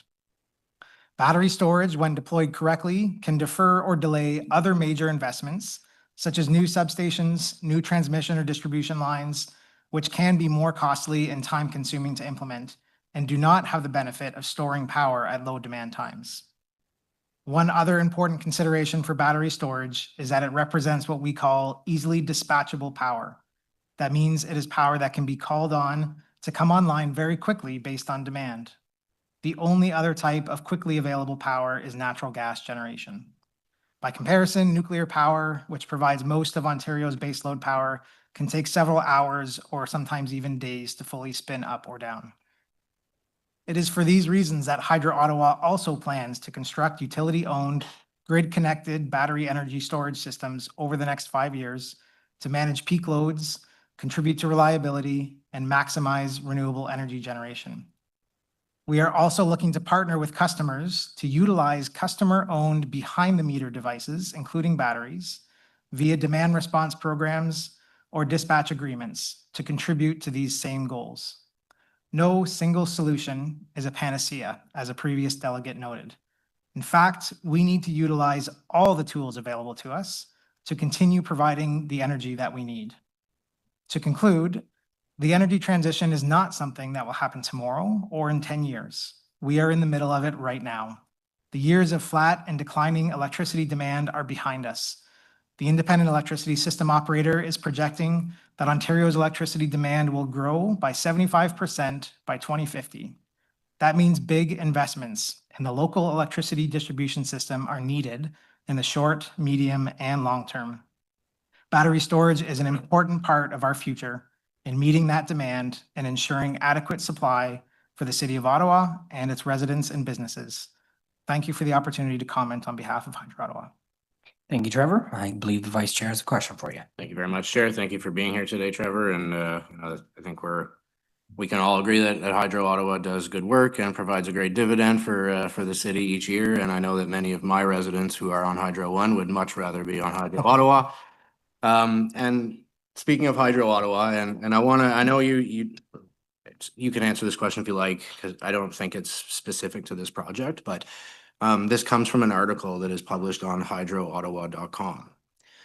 So this is a quote from the article. We'll explore what decarbonization looks like beyond the Sydney limits and why meaningful engagement with rural, remote, and Indigenous communities is essential for environmental, equity, and social justice reasons. Quest Canada, a registered Canadian charity that supports communities on their energy transition journey, initiated a research project to understand the different energy needs and hurdles facing those areas of the country. Canada relies on rural land and rural populations for renewable energy projects, food production, as well as carbon sequestration. So leaving this big group of people out of the conversation would be kind of inconceivable. Do you agree with that? I do agree with that. Thank you. Thank you, Vice Chair. Councillor Kitts. Thank you, Chair. Thanks for being here today. There was some criticism today about the timeline being accelerated from a fall timeline to obviously earlier. Evolution is keen to move forward. The province has indicated their desire to see this move forward. From a Hydro Ottawa perspective, is there a need to get moving on this quickly? I'm perhaps not this project specifically, but this technology, is there, I guess, a rush? Yeah, let me just please reiterate that I can't speak to the specifics of this project, the timelines, the reasons for moving this particular project forward. We know that there's a need to increase the pace that we add more capacity to our grid. There's a need to implement new technologies and new solutions to our capacity constraints. We're feeling that already. We are receiving higher than ever customer capacity requests or connection requests, unprecedented in terms of the numbers that we're seeing. So there is a need to build the capacity both at the distribution and transmission level. And would you characterize the capacity of the grid, like the risk to that, as imminent? I think I would hesitate to use that word. I think we know that there are needs that need to be met today, and there are infrastructure needs that need to be met today, both in upgrading our existing infrastructure, continuing to build more traditional infrastructure, and implementing new technologies and new solutions. And that need is here today, yes. Okay, thank you. The city is certainly growing quickly. I see that definitely in my own ward, so appreciate that. You did mention that Hydro Ottawa will be looking to build or commission their own projects. What, I don't expect you to give me exact locations, nor do I think that they're solidified, but what types of locations would you be looking at as you start to have those conversations?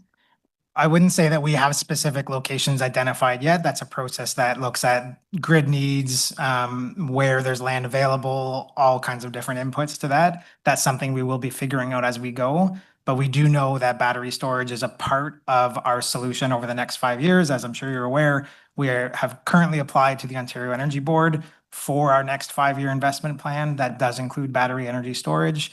And the specific locations of those will be worked out throughout that process. There is some guidance in our rate application of the rough areas, but I'm not able to speak to that today. Okay, thank you very much. Thank you, Councillor Kitts. I'm not seeing any further questions. So Trevor, thank you very much for coming out today. Councillor Sarrazin, we'll have you up next, sir, followed by Steve Willis.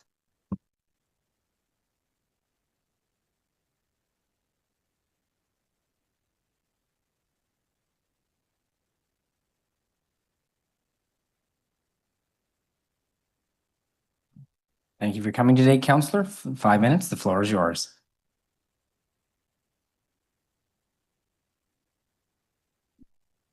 Koikakina. Hello, bonjour, sego, wacha. Wadishkagan, and Dishnikoz, Wabamaingan, and Dorum, the Kwaknagan, and Don Jabah. My name is Merv Sarrazin. I'm elected member of the Band Council leadership, and I'm from the White Wolf clan. My community is the Algonquins of Kwaknagan First Nation. Bajoshin, Kagina, welcome, bienvenue to everyone here today. Nishnabé, a king ato wasa Kikina Waji Shigun. This land we are upon is the traditional territory of the Nishnabé Algonquin people.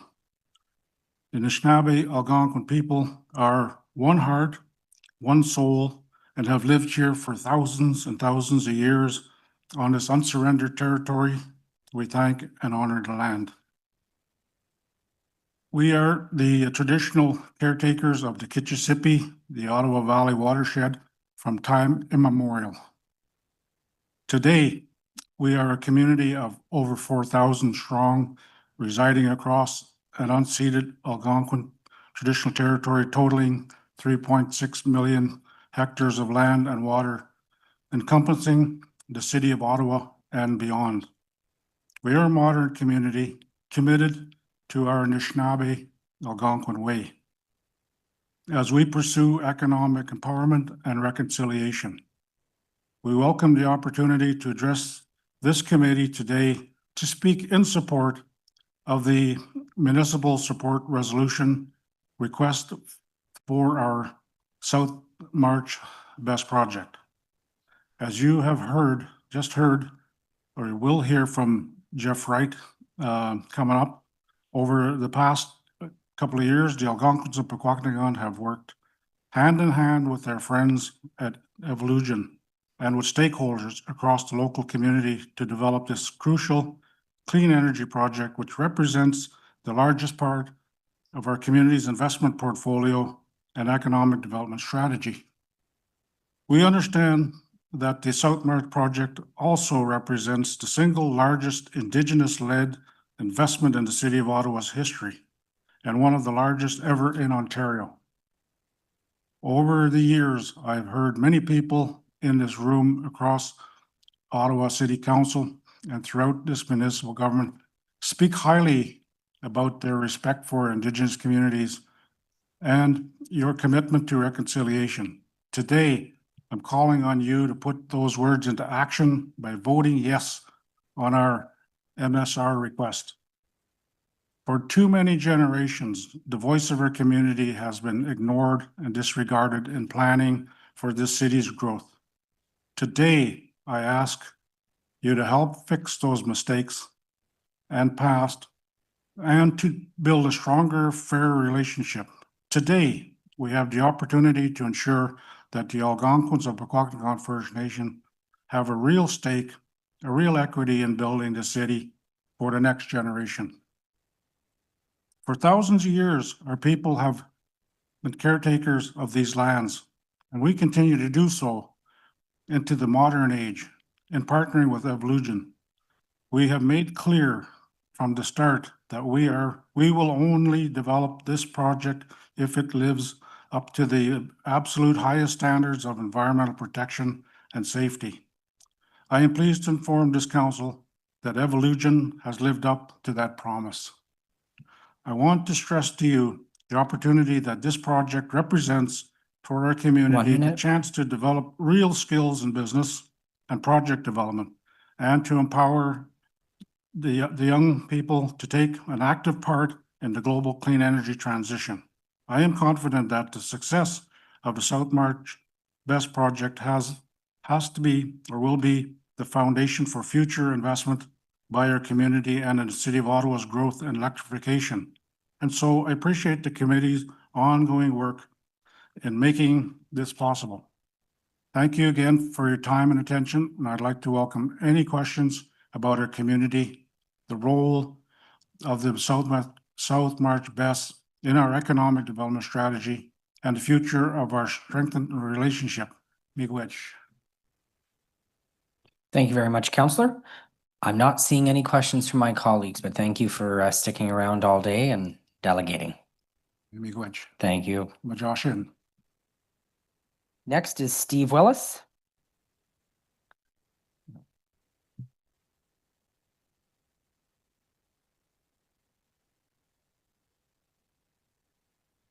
Chair, councillors, thank you for the opportunity to present. I do have a presentation, but because it's been a long day, I'm going to try to boil this down into 4 slides only. You have the full deck, I believe, in your folder, but I'm respectful of your time, and some of what I'm presenting overlaps with material brought to you at the beginning of the day by the general manager and also some of the other delegations. So if the clerks could assist me by going to slide 4, please. It's entitled Different Stages of Approval. I just want to reiterate why you're here today and what the decision you're making and how it situates in the context of other decisions. So this is not a regulatory decision today. This is a decision that council gets to make in terms of the municipal support resolution that's related to the IESO process. It is part of the process that the provincial agency put in effect, but it is not a regulatory approval like the other regulatory approvals that are on the right-hand side of the screen, which are the 2 regulatory approvals. The first regulatory approval is your council's decision, and your council gets to make this decision related to the Planning Act approvals, which in this case are zoning and site plan approvals. And then there's a provincial approval through the environmental assessment, class environmental assessment process for transmission facilities, where the Minister of Environment, Conservation and Parks is the ultimate arbiter of the process. So if we can skip a few slides, please. And we're going to go to slide number 7, which is called Planning Act applications. And I just want to talk again about the purpose of these Planning Act applications.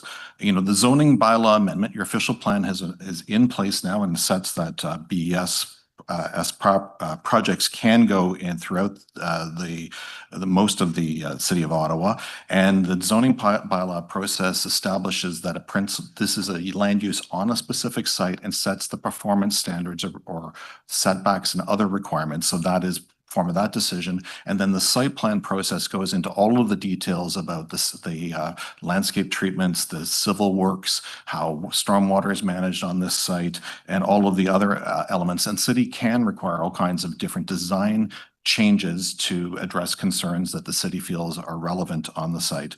And so it is, the site plan process is ensuring the safety and functionality of the site in what it does.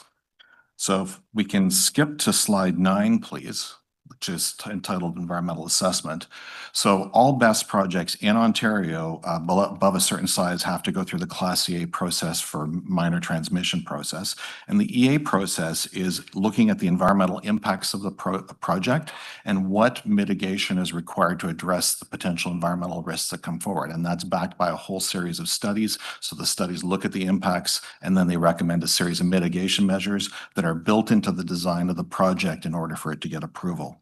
And as I indicated earlier, the Ontario Minister of Environment, Conservation and Parks is the ultimate arbiter of that process.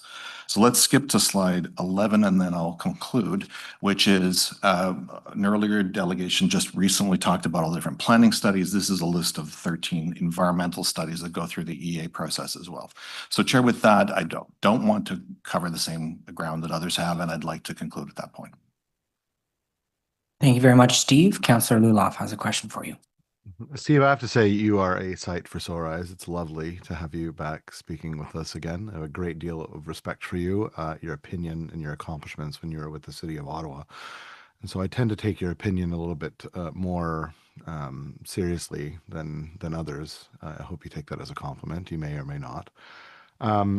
Listen, we've heard a lot of concern from the community today regarding two things. One, the consultation process, and two, some of the environmental risks. I'm certain that you probably only feel comfortable speaking on one of those, or at least the process to get answers on one of those. Should there be a real environmental risk regarding this site, that would absolutely come out through the processes that you just described. Is that correct? Chair, through you, to the council's question, yes. I mean, that's the purpose of the environmental assessments work, and even some of the studies that back the Planning Act applications is identifying those risks, whether they can be mitigated. That's the questions under the Class EA is what is the risk? Can it be mitigated? And and what's the result after mitigation? So that is built in as part of the class environmental assessment process. Okay, and so through that process, there is no political decision made at that point. If it does not pass those assessments, that application is either rejected or returned for further study or mitigations, correct? Is my understanding of the various class environmental assessment processes is if the ministry is not satisfied, they can impose conditions on the approval, and ultimately the minister can ask for a more detailed assessment, and ultimately if the ministry is not satisfied, they can stop the project.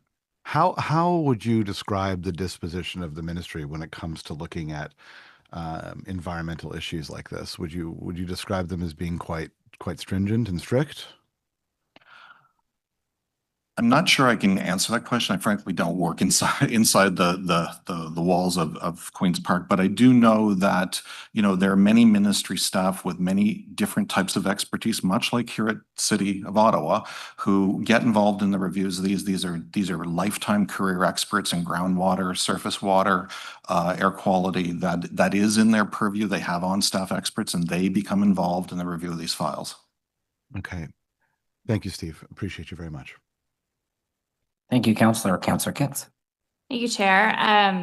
Councillor Luloff kind of got to where I was going with this, but I appreciate the clarification on process because I think there was some confusion. We did hear today from many delegates, anger or criticism that the environmental assessments, the technical studies, the specific fire plans are not in front of us as we're contemplating the MSR, but those are all required for the zoning bylaw and site plan stages that are still to come. That's correct. It's a whole series of studies, and council has the decision at the time of zoning. If you choose to accept the project or not, that is your decision. And then likewise, the Ontario Ministry has the ability to intrude into the process and make any requirements that they wish through their process. So both the city and the province have a regulatory role. But even like from the beginning, when we started contemplating BESS, it was never required for the MSR stage. The MSR would have always come first, correct? Yes, I'm going to ask Mr. Wright to answer the process on what typically happens through these processes. My understanding is, and someone who gave the example of Haldeman County, is the way the process is run so far, MSR is the first step, then come the regulatory approvals. That is the way that I have come to understand it as well, but appreciate your expertise. Thank you. Thank you very much, Councillor. Steve, thank you very much for joining us today. Our final delegate is Alexei Simakov and Jeff Wright.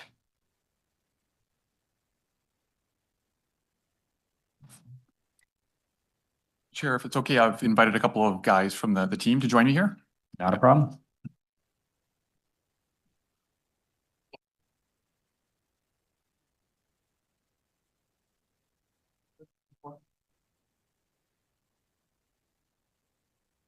Good evening, councillors and staff. My name is Jeff Wright. I'd like to thank you for the opportunity to address today's committee in my capacity as Brookfield Renewables Head of Development at Evolugen. I'm joined today by my colleagues, Carl Hausler, our project director of the two important Ottawa battery projects. Carl has built over 2,500 megawatts of large-scale power infrastructure across North America. Zach Benoit may be known to some of you, having grown up in Greeley. Zach is the investment lead and the project originator of the Ottawa projects. And at the end of the table, Adam O'Mara physically sits with us in the offices, but he is Brookfield Renewables' global technical advisor, having supported multiple gigawatts of development in almost every jurisdiction in the world. The entire team in front of you is proud to call the National Capital Region home, and we embrace the great responsibility that this entails for our investment in the proposed South March battery energy storage system. As many of you will be aware, over the past 2 years, we've been working with our partners, as you heard from Councillor Sarrazin earlier, to work with local officials, residents, and stakeholder groups to find a solution to this area's growing electricity need. You heard from Councillor Sarrazin earlier about what these projects mean for him and his community. The work has involved extensive feasibility analysis, siting, and reciting of a new project based on feedback that we heard through consultations, as well as the advancement of numerous technical studies. In order for this work to continue, we are looking for a clear political signal that this project will be subject to a fair and robust evaluation process. Therefore, last month, we submitted to Ottawa City Council our request for an MSR. The MSR is a mechanism that was recently introduced by the Government of Ontario to gauge a municipality's interest in building new energy resources and its readiness to formally evaluate project proposals. We fully appreciate that an MSR is not a green light, and we understand that this committee and the broader City Council will retain the authority to evaluate and approve or not approve this project. We are asking for this MSR as a next step so that we can continue investing time and money with some confidence into advancing our design and permitting work in order to provide a comprehensive package to the City of Ottawa as part of a formal development approvals process. Let me now turn to community consultation. We've been actively engaged in the community following the launch of our new project earlier this year.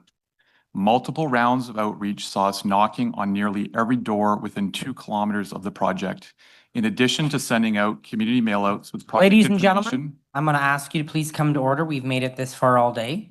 Everyone gave you the opportunity to speak before this committee. I'd ask that you share the same opportunity to the gentleman here. Please proceed. Mailouts with project information and invitations to our open house. We held an incredibly in-depth event at West Carleton Secondary School in February with over 200 attendees able to speak with our over a dozen technical experts from all over North America for a full 5 hours throughout the day. We launched a new website to share project information and allow residents to get in touch with us. We also released a series of podcasts to explain the importance of this project, and we have directly answered every question that has come into us. We've taken the extra step to publish all of those answers on our website in a timely manner. And just as a quick personal note, I heard today, and it was a bit jarring to hear it, because every single person in this room almost that spoke about this project who's saying that we're not consulting, I know them, I know their faces, and I know their names, and I think that's true for almost everyone sitting at this table here. Those are some of the formal things we have done. We have also done a number of informal consultations, including dozens of coffee meetings with local residents, neighbors, and community leaders. After our first public consultation in Fitzroy, we took the words of this committee to heart. We knew we had to put in more work. We knew that we needed to spend more time with people. We had to do better. We understand that consultation isn't just about listening, but it's also about putting that feedback into action. And I can assure you that we are incorporating changes into our project design based on things we have heard from the community. I take my responsibility here very seriously, and we look forward to fulfilling all requirements for further community consultation as we work our way through the city's development approvals process. Just to wrap up, we'd like to reiterate our appreciation to Chair Brown and the members of this committee, in particular to our local councillor, Clark Kelly, as well as to committee staff and the many stakeholders for their engagement with us today and throughout the development. Thank you for your time, and we welcome any questions now and in the future. Thank you for your delegation. Vice Chair. Thank you very much, Mr. Chair. Thank you for being here today, Jeff. And before I get going, I just want to make very clear that nothing that I am about to say is personal at all. I met with you guys all on a number of occasions, and I know that you're human beings with a job to do, so I want to make that clear before we get going. But I do, and I do have some questions about the project and how, but I first want to take on or address, you know, why it is we're sitting here on June the 5th at 6:06 p.m. having this conversation. And the reason I ask that is because you met with my assistant Corey and I in the Ward 5 office on March 17th at 9:30 a.m. I remember several of the details of that meeting like they were just yesterday. Zach, you did a good job of explaining your efforts looking for properties in the Carp Road corridor and the industrial area.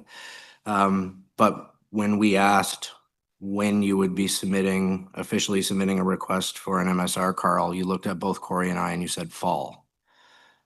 The first day of fall in 2025 is Monday, September 22nd. And yet on Sunday, May 25th, an odd day to be submitting such a request and an even more odd time of 11:48 p.m., you submitted a request for an MSR approximately 120 days before you said you would, or 4 months early. Can you explain to my colleagues and to the residents of Ward 5 why you submitted a request 4 months early on a Sunday at almost midnight? Councillor, I guess with all due respect, it comes back to this idea that we need a clear political signal from the city about the importance of building infrastructure in the city where infrastructure is desperately needed. And I think the events that you recall of that time, I don't have the exact recall of that myself, but one of the things that's happening is people are jumping to premature conclusions on things, and they're jumping to the most pessimistic interpretation of the facts before all the information is out. And so one of the reasons why we've had to come forward with the MSR at this time is because we do need to understand whether there will be a fair and robust evaluation process that we will submit this project to. Thank you. But I'm wondering what exactly prompted the letter asking for an MSR to be drafted and sent on the weekend at almost midnight on a Sunday? Yeah. I mean, the letter was sent out on Sunday night. It had been sort of in the works the previous week. And what caused that to be is just an internal company decision looking at the schedule, looking at sort of what we need to do from a project perspective, we thought the time was right to go forward and try to figure out where everybody stands on this project. Okay. Did you discuss the Marchers Best with the Minister of Energy anytime between December 1st, 2024 and May 25th, 2025?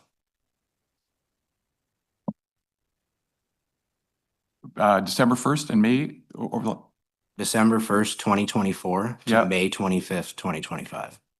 I myself did not speak directly to the Minister of Energy, no. Did any of your lobbyists? Not that I'm aware of. Did you discuss the Marchers Best with the Associate Minister between December 1st, 2024 and May 25th, 2025? Councillor Kelly, I'll have to get back to you with specifics on that. I mean, we have been apprising the ISO. So the ISO contacts us every quarter and asks for an update on the project. And certainly, given the importance of the file, the Associate Minister of Energy, I'm sure, was apprised of that at some point, yes. I'm sure given your role, you would have many interactions with them. Did you speak with or hear from the Associate Minister of Energy or the Minister of Energy on or around Friday, May 25th?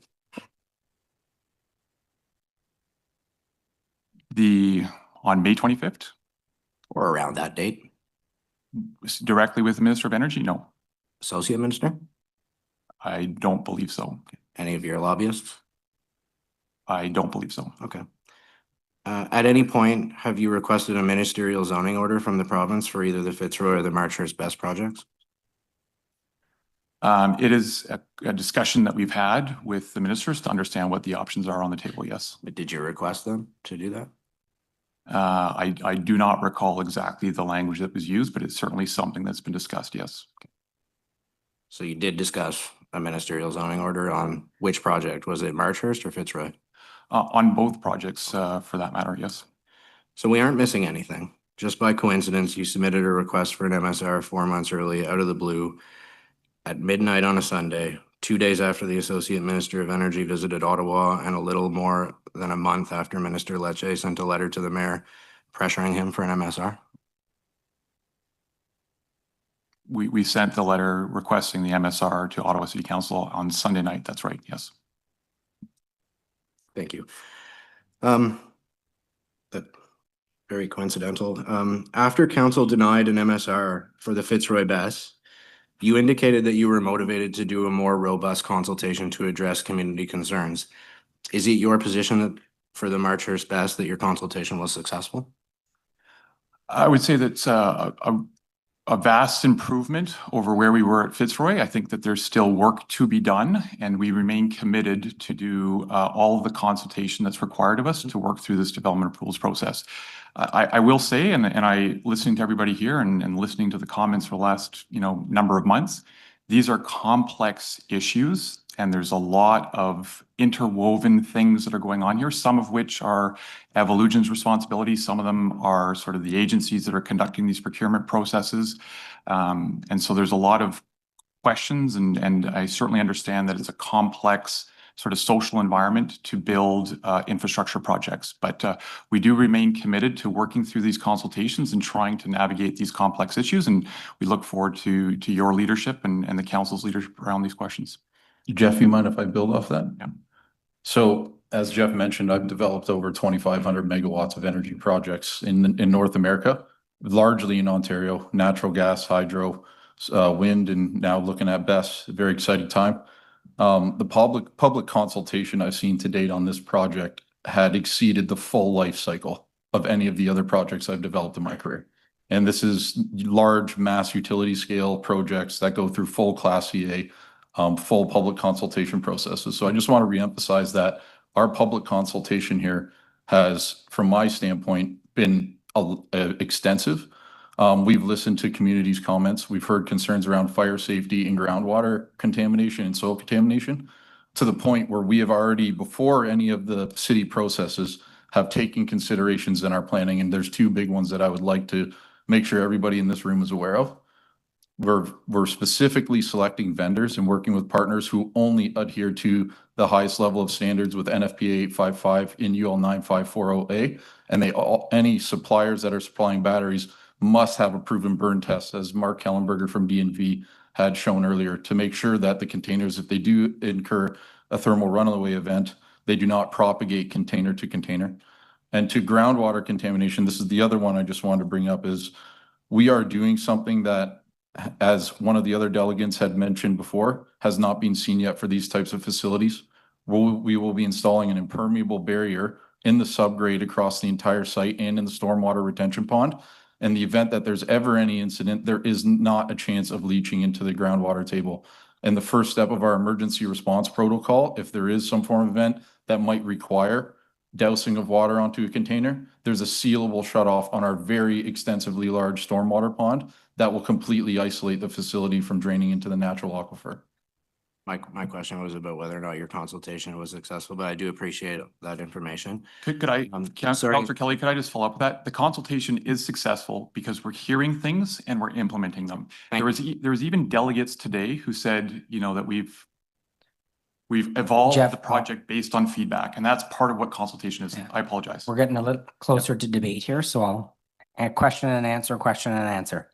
Thank you very Question, go much, ahead, Mr. Chair. I want to reference a couple lines in an email that you sent to me on February 8th, Mr. Wright. One of them is, we want to absolutely assure you that our intentions for the event on February 23rd are to address every single question from every single attendee.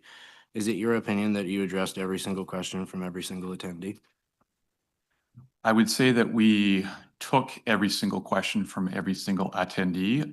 Whether we are able to provide a complete answer to every question, the answer is no, but that's part of the process.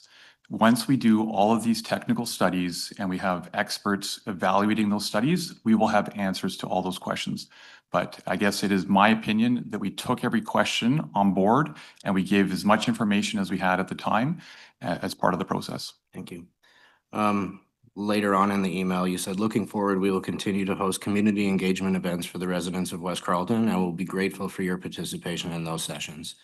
Can you give us a run through on all the community engagement events that you held after February 23rd? Ladies and gentlemen, please answer the question. Well, I guess up till now, we haven't done another public consultation. What ended up happening after February 23rd, I believe that you came out with a statement that basically said that you do not support this project. And from my perspective, that sort of truncated the process, and that's what took us to this point here. So I think the point is, we are committed to doing more consultation. We're having a number of informal meetings with people over time. I've done a number of industry events throughout Ottawa to understand the need for this project.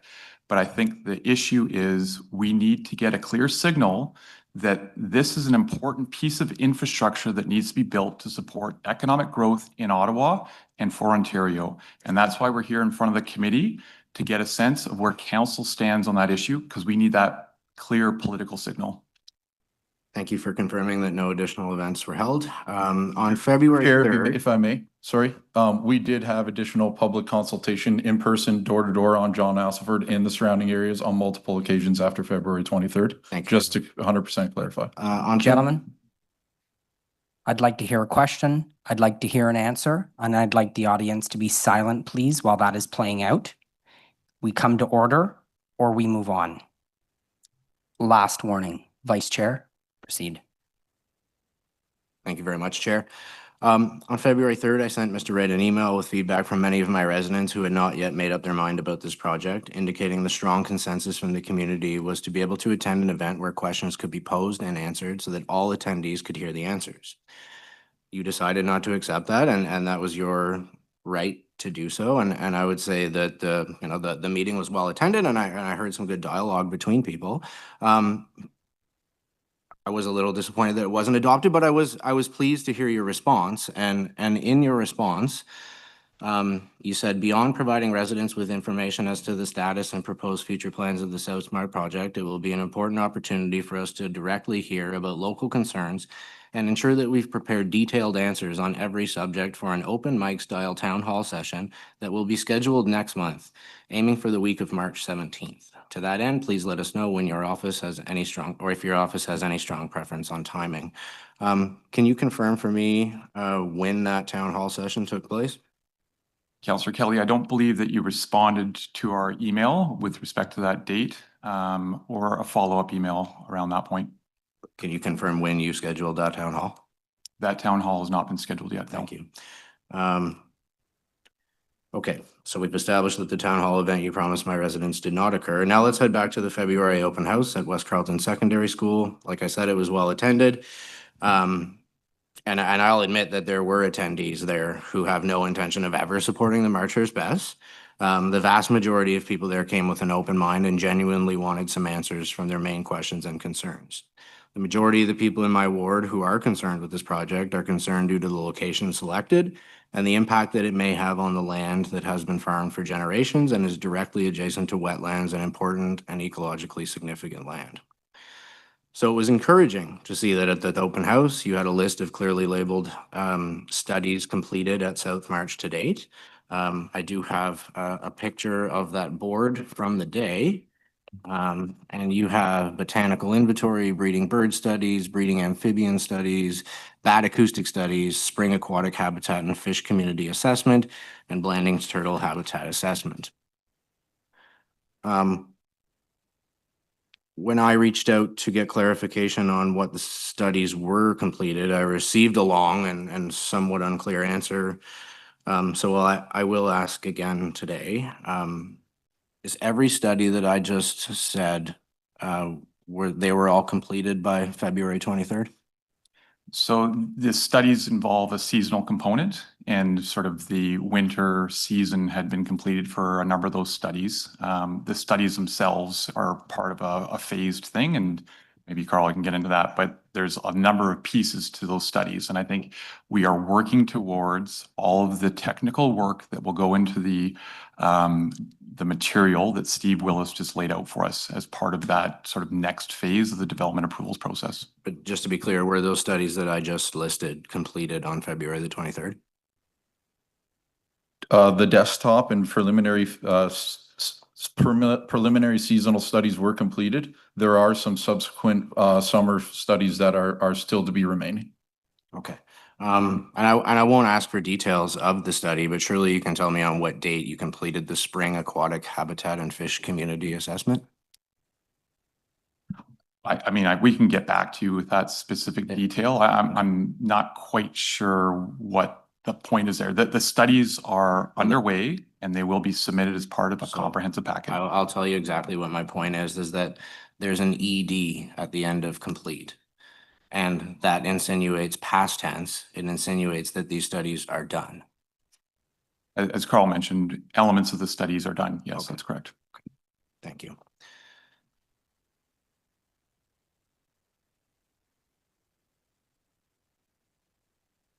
So obviously potential fires and how they would be handled has been one of the top concerns, and there are well-documented cases of battery and BESS fires all over the world.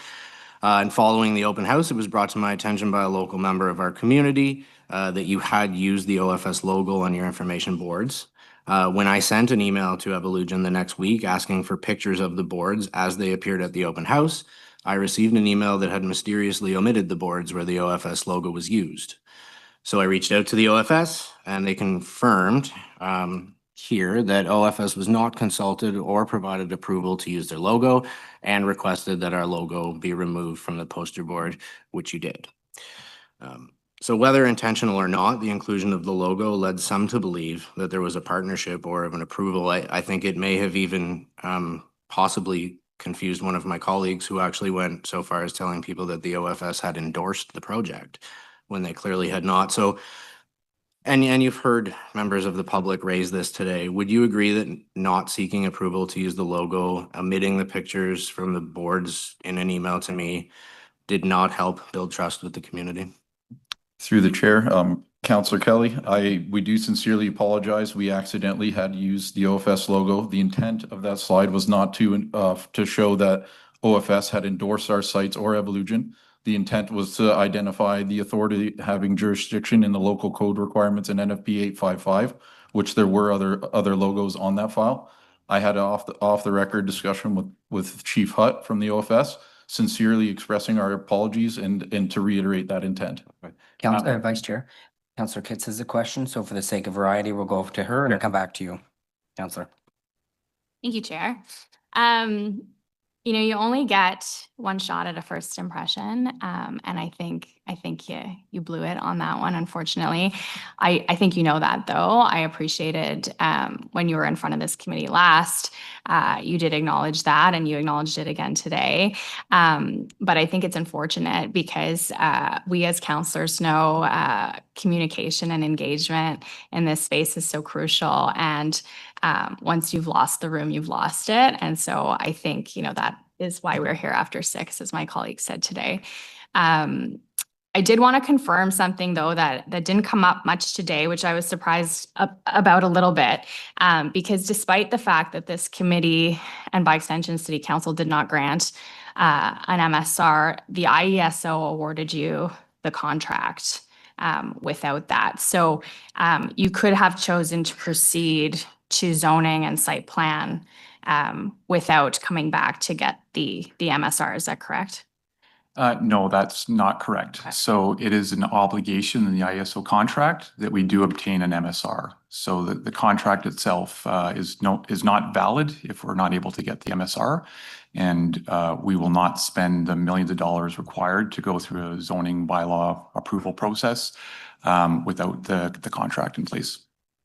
Okay, so can you explain to me then, my understanding was that the MSR was to come first and then the contract was awarded, but that's. The MSR was a rated criteria in the RFP process. So we submitted our project at Trail Road with an MSR and the tender price.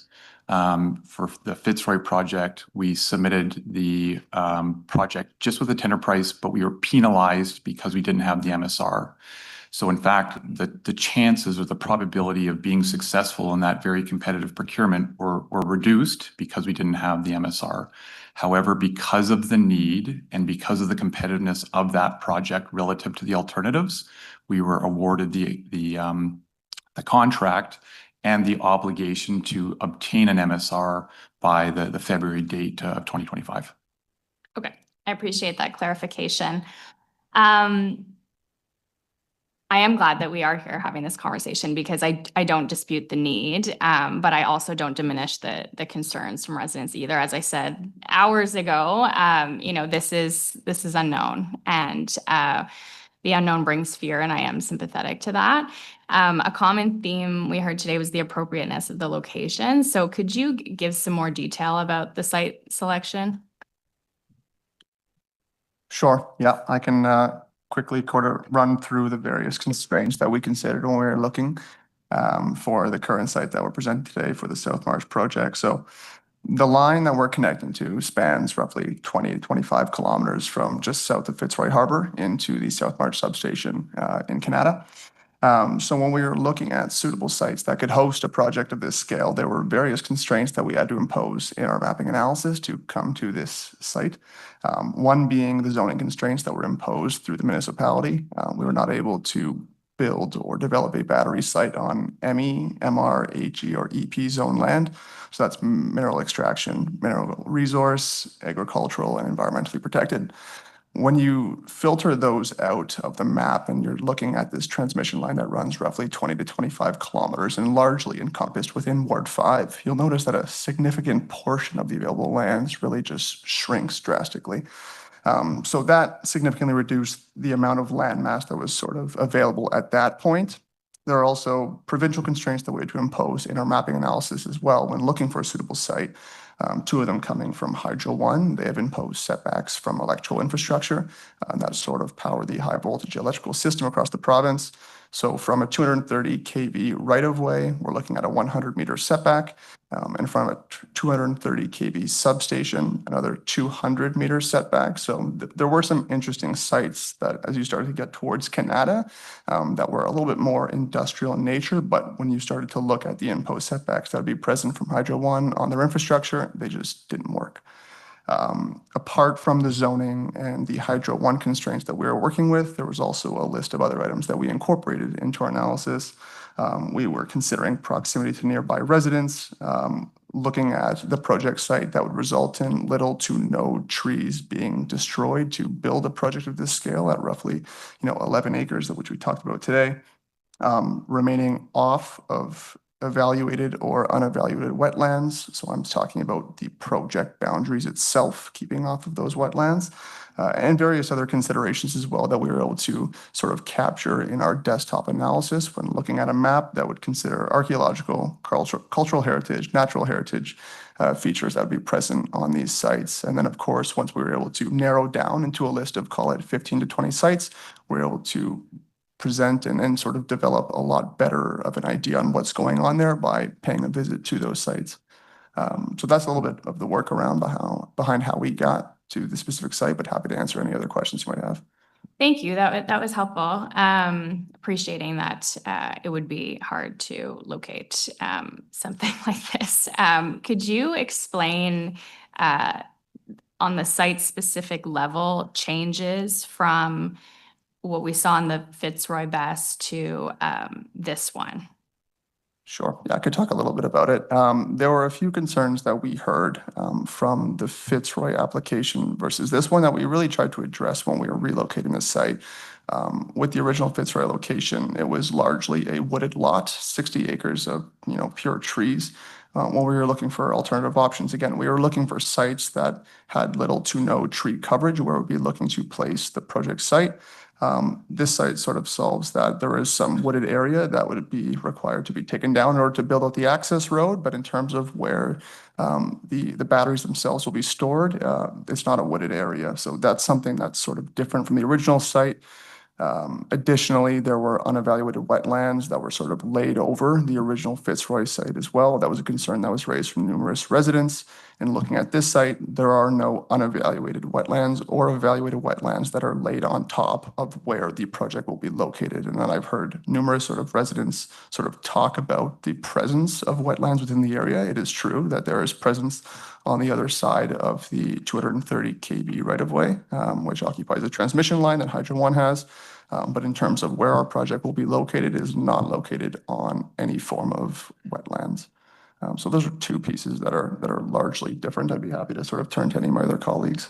Yeah, maybe one other thing that was important to us is the interconnection. So being able to site this right beside the transmission line was very helpful, because the previous site at Fitzroy, we had to cross Goleta to get connected to the 230 kV line. So I think in terms of trying to minimize the impact of these sites, we're trying to get them as close and as proximate to that electrical infrastructure that already exists.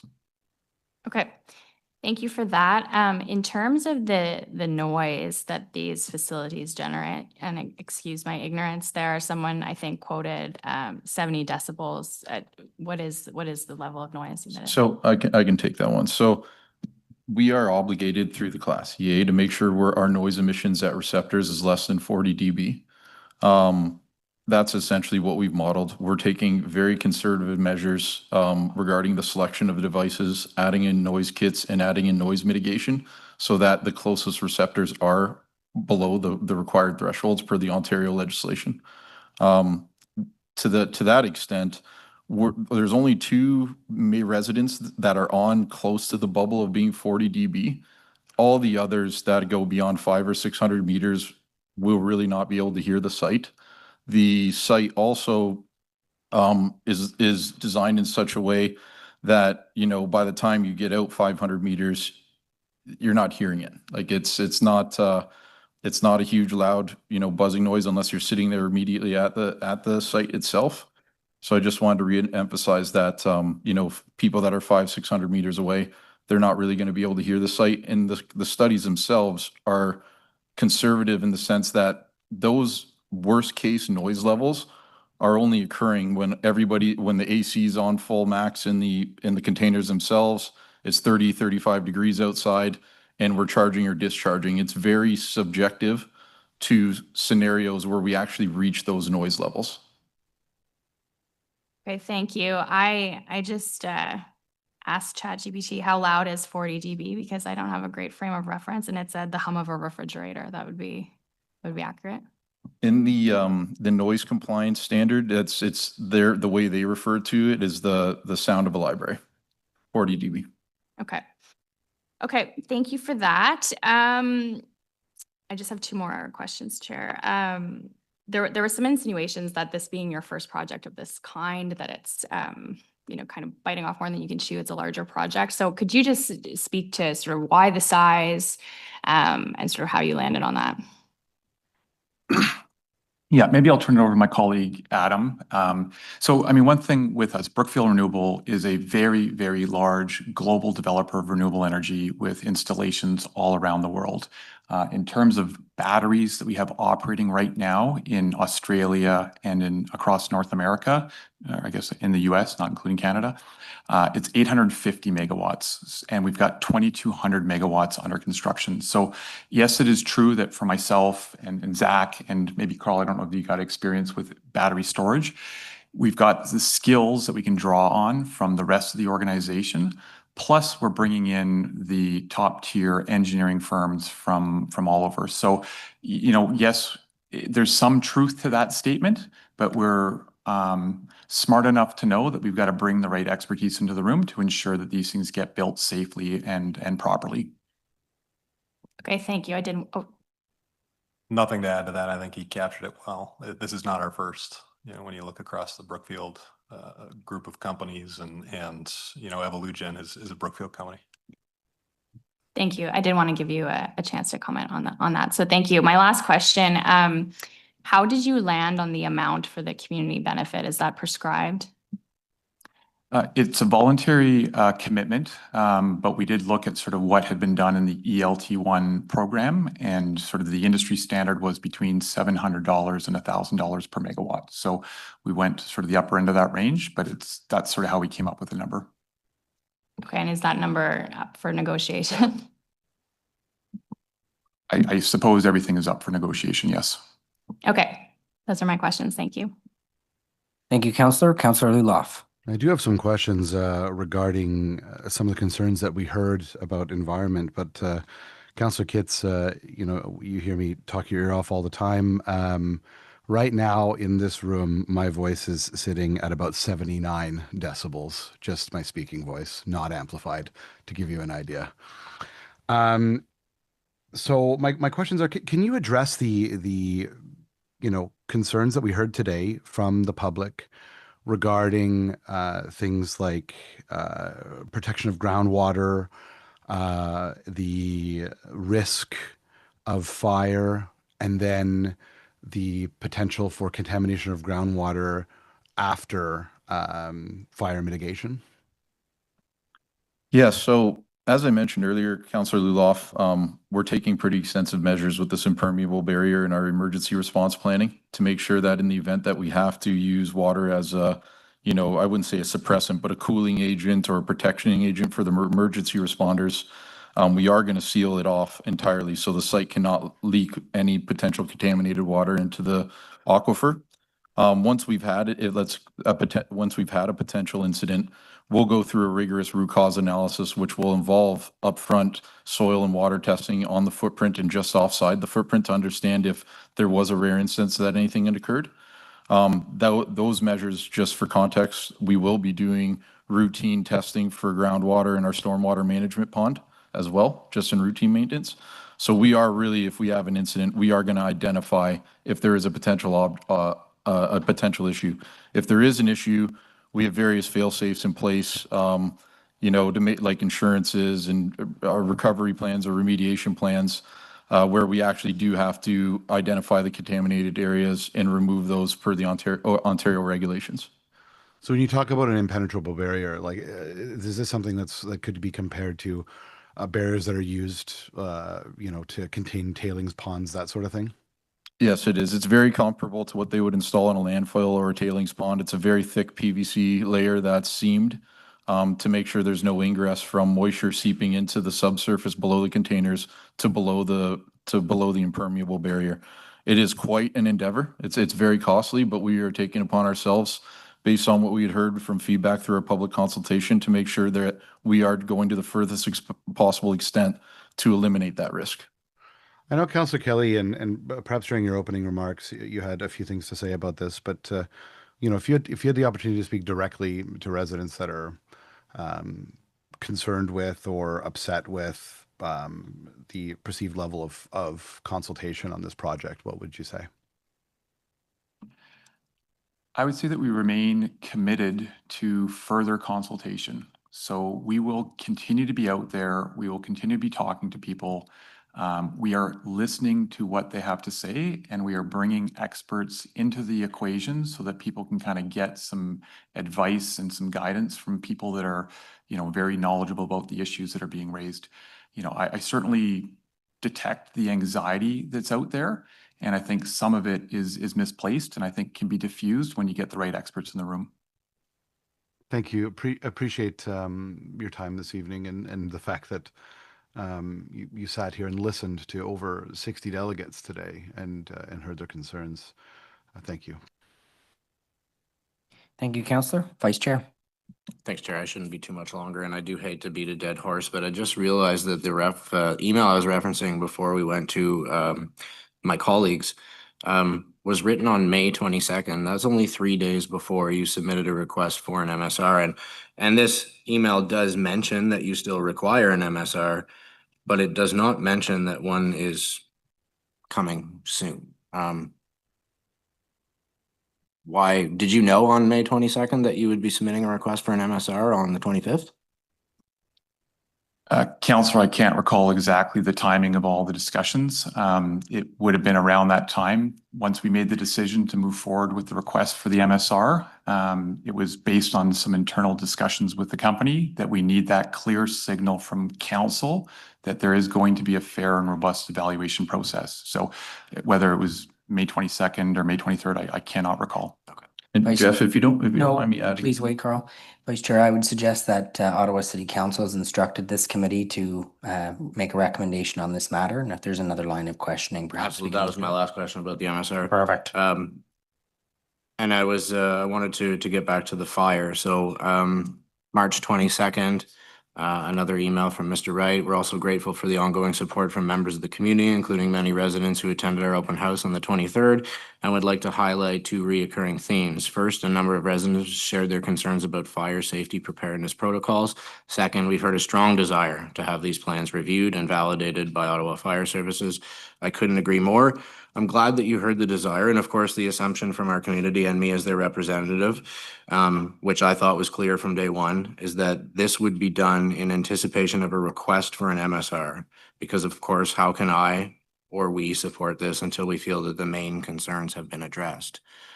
Can you please confirm that Ottawa Fire Services has not just received, but reviewed and validated these plans?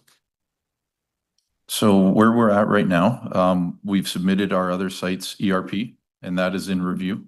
We've also submitted our South March draft ERP for information as we are hosting an on-site training with the emergency responders at Station 45 this upcoming June 24th. And that will include the site-specific South March plan. They will be having feedback on it, and I don't want to speak on behalf of Chief Hutt's team. My feel is that they are going to wait to make a formal review on our emergency response plan until we've submitted our zoning bylaw amendment application. And, had we done this in the manner that we had decided we would have been able to have all of that information at hand at the time. I do want to, and I promise, Chair, that I will be quick with the rest of this. Your FAQ page. So there's questions about fire risks, the one road in and one road out on John Alsiford and that community's anxieties about how you would respond to an emergency or how local authorities would, local to fire training, equipment, risks of particulates contaminating the air, and all of the answers are at most 2 paragraphs. So given that well water contamination and fire response have easily been the top 2 concerns, and you have known this since November 2023, do you think that the level of concern and detail is what the community was looking for when deciding if it could support the biggest project ever proposed in our ward using relatively new technology? I think we're still going through the process. As I had mentioned earlier, Councillor Kelly, we heard those comments. We've actually factored in what we thought was a great way to address those comments into our designs and planning. We haven't had the time yet to formally raise that up. It is a very significant undertaking to process these plans and get them to a point where we can put them into people's inboxes. rest be assured that is going to happen. We are going to give people the closure on those plans and how that we've implemented those comments. In all fairness, from what I see from our side, from a schedule standpoint, we just still haven't had enough time.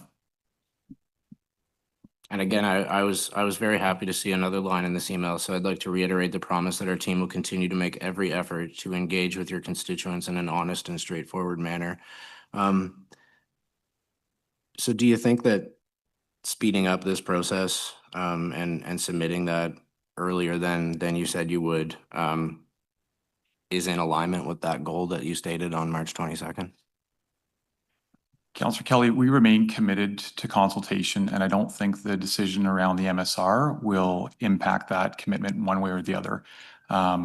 The MSR is directed to City Council to ensure that there's a political support for a fair and robust evaluation process, so that there's a proper assessment in a balanced way of all the risks and the benefits of this project. Okay, thank you. And this is my final question, Chair, I do promise. And I will reference one more time an email that you sent on March 22nd. We take seriously our responsibility to develop a project that is both welcomed by the community and can deliver on the province's foremost economic objectives. Now, obviously, you have satisfied the province given their sudden urgent demand that we make this happen. But do you truly believe that you have satisfied both the province's economic objectives and a project that is welcome in the community? Because I certainly think both are important, and the latter is much more important to me, and I believe should be to all of us. Yeah, Councillor Kelly, as I said at that time, we do remain committed to make sure that this project is accepted by the community and welcomed by the community. So we will continue to do consultation, provide information, and try and build that trust with the community. Thank you very much. Thank you, Mr. Chair. Thank you very much, Vice Chair. Seeing no further questions, thank you very much for your delegation today and your responses. I'm sorry, there's no questions from the audience to delegates. This is the opportunity for members of committee. Now, I do have a motion that I'm going to ask the Vice Chair to read in. It is a motion to extend the meeting past 7 p.m. We're about 15 minutes from that, and given how far along we are in the process, I think it would be useful just to carry on to questions to staff next. So Vice Chair, if you don't mind reading that in, please. Thanks, Chair. Be it resolved that the Agriculture and Rural Affairs Committee meeting time be extended past 7 p.m. pursuant to subsection 8(1)(c) procedure of the procedure bylaw. Carried, Chair. Carried? Carried. Thank you very much. All right, gentlemen, we'll take a 5-minute break as we reset. You guys are dismissed. Thank you, and we'll ask staff to prepare.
Ladies and gentlemen, we'll get started in 2 minutes.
All right.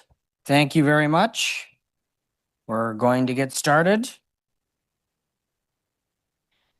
So we'll start with questions to staff. And while my colleagues are getting prepped, I'll just draw the committee's attention to the 23 different pieces of correspondence that we have received, and they've been filed with the city clerk. Questions to staff? I guess we'll start with the vice chair. Why don't you go ahead? Thank you, Chair.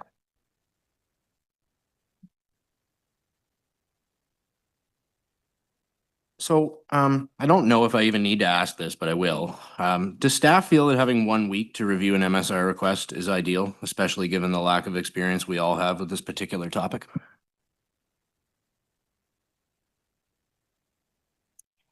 Given that we have been working on this for actually about a year and that the MSR is part of the procurement process, and it doesn't forego any of the typical planning approvals, yes, we do feel that we had enough time to review that. Okay. Is it normal that council and committee members receive important memos from staff on a project of this magnitude at 4:30 PM the day before it's debated? Mr. Mayor, in terms of, or sorry, Mr. Mayor, Mr. Chair, the rural mayor. So in terms of the memo that was issued by staff yesterday, certainly we wanted to ensure that we were taking the due diligence to provide the necessary information to members of committee and council in advance of today's discussion. And I certainly appreciate that you did that. But just wondering if it's normal that at 4:30 PM the day before, and I know you were under time constraints. So I guess my question is that standard? Mr. Mayor, see now we've started a trend over here. From my perspective as the clerk, it is not unusual for information to be provided to committee or council the day before its deliberations. There is no standard timeline for a memo of that nature. Thank you, Madam Clerk. So recently, council passed an OPA and a zoning bylaw amended that will guide the future of best proposals. Within that, city staff created a policy where site-specific zoning bylaw application will be required for all best projects. Many have positioned our work here today as the beginning of the process, and much more consultation and even the ability to stop this from moving forward will be part of a site-specific zoning bylaw amendment process. In the future, both the approval of an MSR and the site-specific zoning bylaw amendment process will take place concurrently. Is that correct? Actually, per the, yes, sorry, in the new process, so the process is set by the IESO. In the process that council had approved was actually the recommended process for the LT1 and really for the contract that had been awarded to the proponent. That process that we passed a few months ago is not the process that is happening this time. Is that correct? There was a request from the proponent to consider a different process and to grant the MSR earlier. Thank you. And why did city staff recommend having those two processes happen concurrently? Chair, staff felt that given the experience with the first round of BES or MS our requests. Much of the concerns that were raised at that point in time were, I think, due to a lack of information that was available. And, I think as one of the speakers in the previous delegation, alluded to, that people have a tendency to speculate and move towards, the worst case scenario. And I think that could potentially be the case, but part of that is from a lack of information being available. So staff thought it was prudent to deal with the discussion one time with as much information available as possible. Thank you very much for providing that clear answer. So further to that, what does city staff believe is the danger in setting precedents that go against policies that council have previously agreed to? Chair, council sets the policies, and it's, it's not uncommon for council to provide waivers to those policies. Whether it's a waiver to, the disposal policy, or whether it's a waiver to, our stop signs, we deal with that on a regular basis. I don't know that this in itself creates a precedent that would be, have significant impact. Okay. Thank you very much, Mr. Chair. There's no more questions. All right, I'm going to ask one more then. We recently purchased a 90-hectare plot of land on Ferry Road that is in close proximity to similar 230 I don't know what KV stands for, Marchurst Best Site will be connected to. So would and we bought that property to protect it. And when I look at the map where this best is going to be situated, the natural features are the same. On one side, you've got a linkage area and you've got some EP3 land on the other side. So I guess my question is, do city staff feel that the property that we purchased to protect it would be an appropriate spot for a battery energy storage project of this magnitude? So through you, Chair, I'll ask Mr. Stowe from our Natural Systems team to provide comment on that. Mr. Chair, I have not reviewed the Ferry Road property from the perspective of a BESS facility, so I would not be able to comment on that right now. My review in this instance has been limited to the property that is before us at the moment. Thank you, Dr. Stowe. Thank you, Chair. Thank you, Vice Chair. Councillor Kitts. Thank you, Chair. To start, I have some questions for Chief Hutt. Fire and fire suppression was a big topic among the delegations today. So there was an assertion that OFS doesn't have a fire plan for BESS, but my understanding is that there were some soft requirements that were approved by council during the MSR framework approval. But that more intense plan that residents are looking for, that would come at the zoning bylaw site plan stage. Is that correct? Yes, Chair, through you, Councillor, thanks for that question. That's exactly correct. When it does come to the zoning bylaw amendment, more so the site plan, items such as, environmental consideration, suppression, pre-planning training, we will receive formal, as part of the application process, we'll receive formal submissions, at which point then we'll dive into a detailed review of those submissions at that time. And does OFS provide any formal comments during the MSR stage? So we have, as Chair, through you, as part of the planning pre-consultation process, we have at a high level provided the proponent with expectations, what we would be looking for. So for consultation, yes, we have been consulted at a high level and looking for the detail, the nuts and bolts when it comes as part of the site plan application. Okay, thank you. Given that this is a topic that keeps coming up to this committee, has OFS already developed any internal protocols to evaluate BESS sites against the required criteria? Thank you for that question. Councillor, we have we have a full-time engineer, and we also have a division chief of safety that they're very, very immersed in the best applications, the best process. We also are looking, not only nationally but internationally, what the industry standards are. Things are changing so fast, and we heard that from Dr. It's like there was Rayum about the battery technology, and that's changing so fast as well. So for us to come up with specific protocols, it's really going to be site specific based on the technology and based on what they're proposing for an application. But in general, we deal with fire safety planning, we deal with emergency planning on a day-to-day basis with a lot of our industry within the City of Ottawa today. It's just the uniqueness of a BESS and applying those principles and practices to those site plan review and fire safety plans moving forward.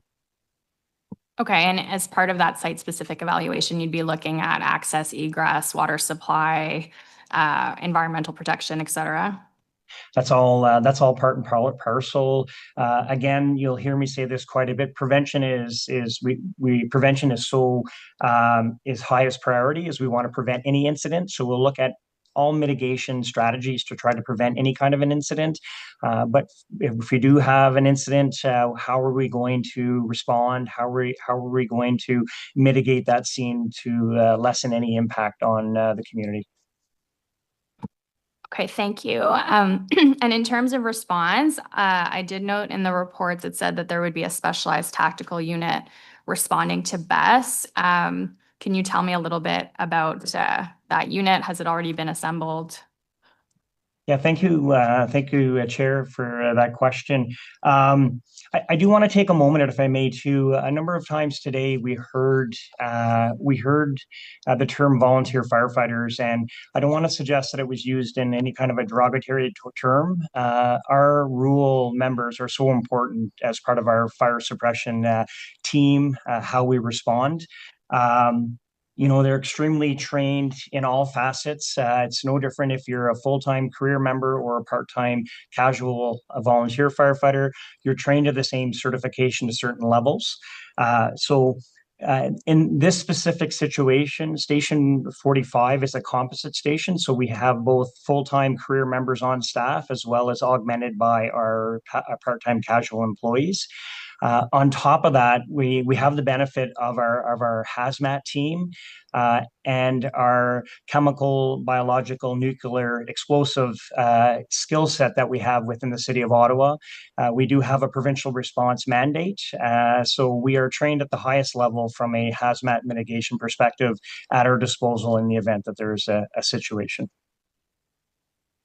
Okay, thank you very much for that, and agreed wholeheartedly on our volunteer firefighters. My last question for you, there was some debate about the technology, and I'm not sure if that's an appropriate question for you, but does OFS have a position on the phosphate versus on the technology itself? Is there one that is better than the other from a fire perspective?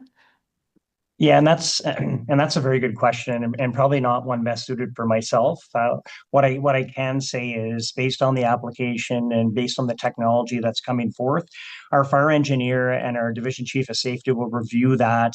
We'll look at what best industry standards are for things like mitigation, fire suppression. What I can tell you, there's always a risk. We see risks in every venue, every aspects of what we do. Lithium-ion technology is advancing so quickly and so advanced. The lithium-ion phosphate is certainly a newer technology from some of the previous first generation models. Still comes with risk, but certainly improving from a thermal runaway from that degree from a fire perspective. But we also talk about there's technology of acid filled or built batteries as well, which are much less of a concern than what lithium-ion batteries are. So we would probably look at that site plan differently than we would with a lithium-ion technology. So we'll look at that on a case by case once the applications are received. Okay, thank you very much for those answers. Definitely lots of insights there. I guess I said that was my last question. My real last question is, there was a lot of discussion about fire and fire mitigation today. So was there anything else that you wanted to comment on while you had the opportunity? Well, thank you. Thank you again. I just want to remind there was a lot of questions for sure. And there was one presenter, Mark Kellenberger, and had displayed one of the cells, and you do the testing from a plume mitigation. Those are some of the aspects that we'll be asking the proponent to do for us. That in the event that there is a situation, what does that look like? If we do have to look at evacuation or mitigating, we want to be as pre-planned and proactive as we can. So there'll be a lot of that as part of the application review process. But I also just want to remind everybody, chances are, if there is a isolated fire in one of the units, we will not be extinguishing it. We'll be protecting the exposures, the other containers. That is the best industry practice and standard as it is today. And I do just, again, just share with members that our city is 80% rural areas, so we don't have hydrants in 80% of our rural community as it is today. So we are fire service underwriter accredited with a tanker shuttle. Anytime we have a fire in a rural area, we are doing a tanker shuttle to the closest water fill site. And we're accredited to a point that it's equivalent to a hydrant rating. So I just want to reassure residents. I heard a number of delegates today to say it's in an unwatered area.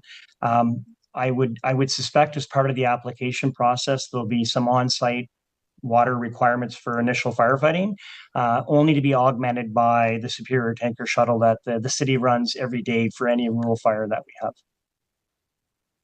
Wonderful. Thank you very much, Chief Hutt. I think I've ate up my 5 minutes, so I'll come back on the board for questions to staff, but thank you. Thank you, Councillor. Councillor Luloff. Chief Hutt, I don't usually miss an opportunity to ask you questions. I really do appreciate your insight and have a great deal of respect for the work that our rural firefighters and our firefighters do in the city, along with our paramedics and police. But Councillor Kitts really did exhaust the issues I wanted to raise. So you're off the hook for me. Just want to raise one of the concerns that was brought up by one of the delegates today. Understanding that lithium ion phosphate batteries do have a much lower thermal runaway temperature than, say, like lithium nickel manganese cobalt oxide, or lithium cobalt oxide, or lithium titanate. Is it a realistic concern that this proponent could come forward with a lithium ion phosphate project and at the last minute switch to lithium nickel manganese cobalt oxide or one of the other alternatives?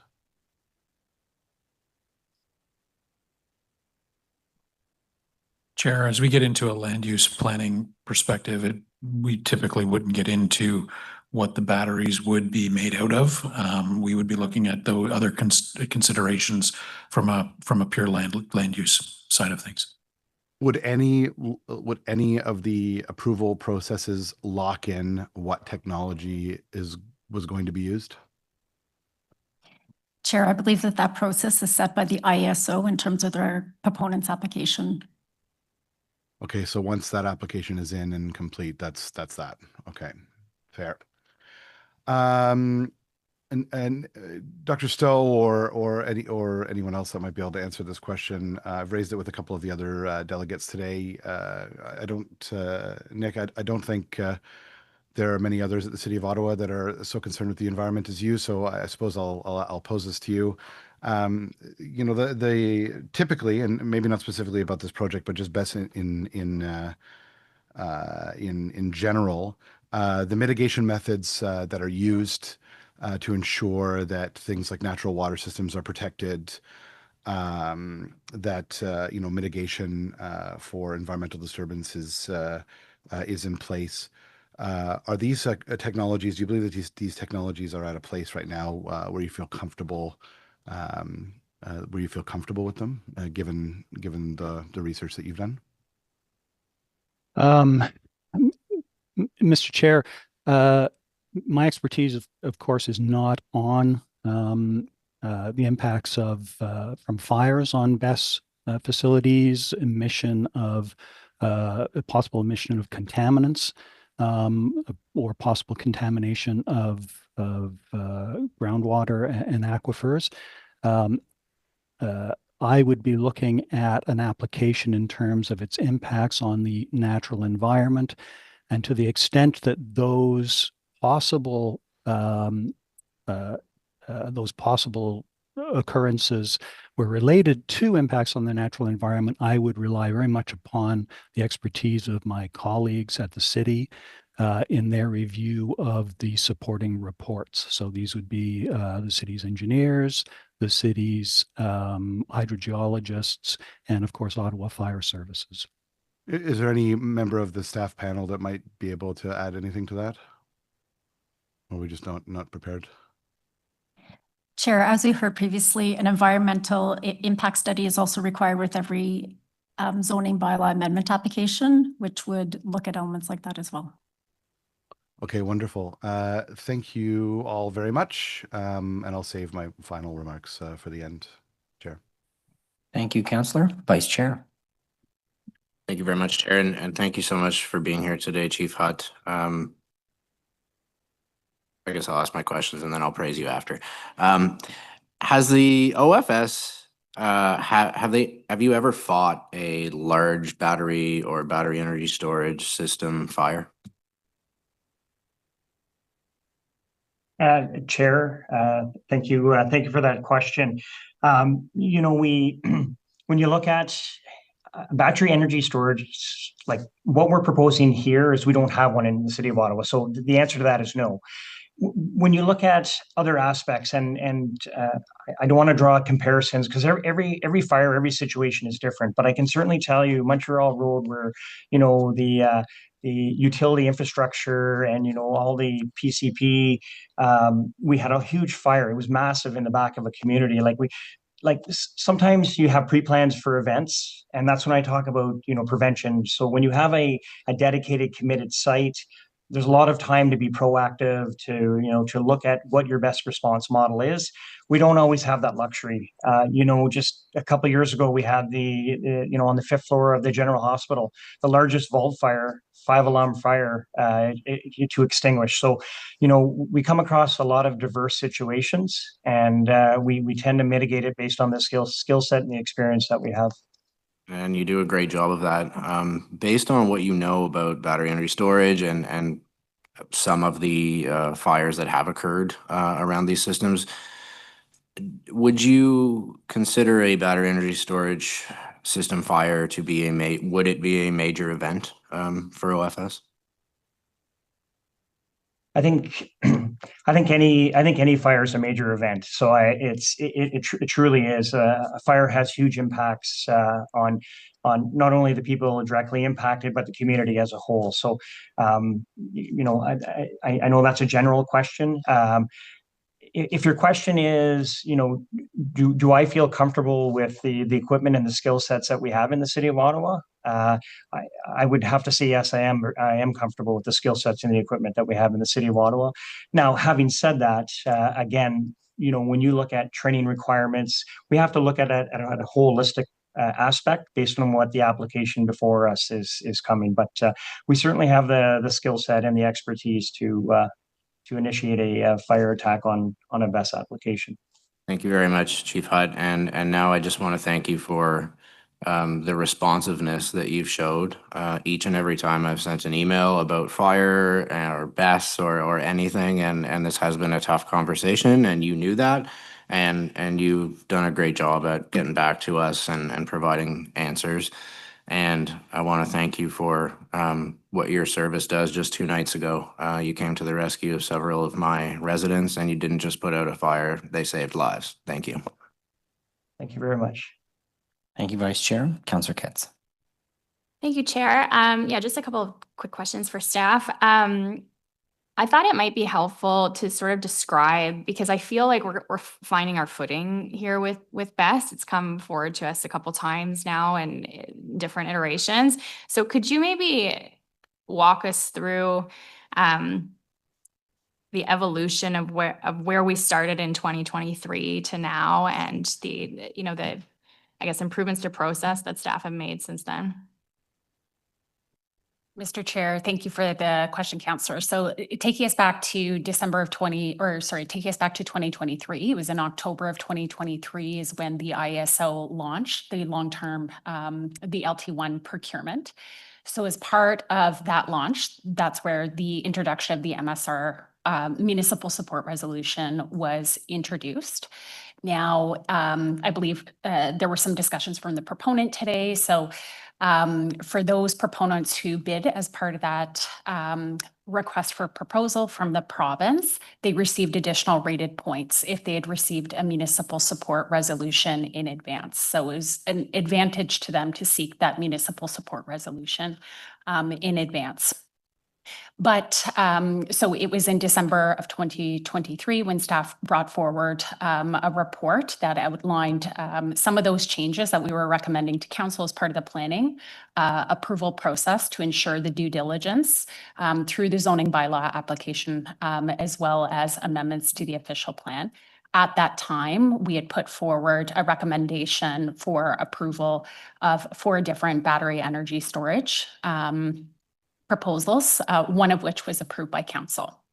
It was in May the following year, 2024, when the IESO had awarded contracts to 2 projects. So we have the project in Councillor Brown's ward, and then we had, which had a municipal support resolution approved by council, and then we had the second project in Ward 5 that had not received a municipal support resolution in advance of submission to the request for proposal. But there is that requirement for an MSR in order for the proponent to meet their contractual obligations 20 months after the contract issuance date. So that requirement, as we understand it, is February of next year. So it was February earlier this year when council had approved those amendments to the official plan as well as the zoning bylaw amendment.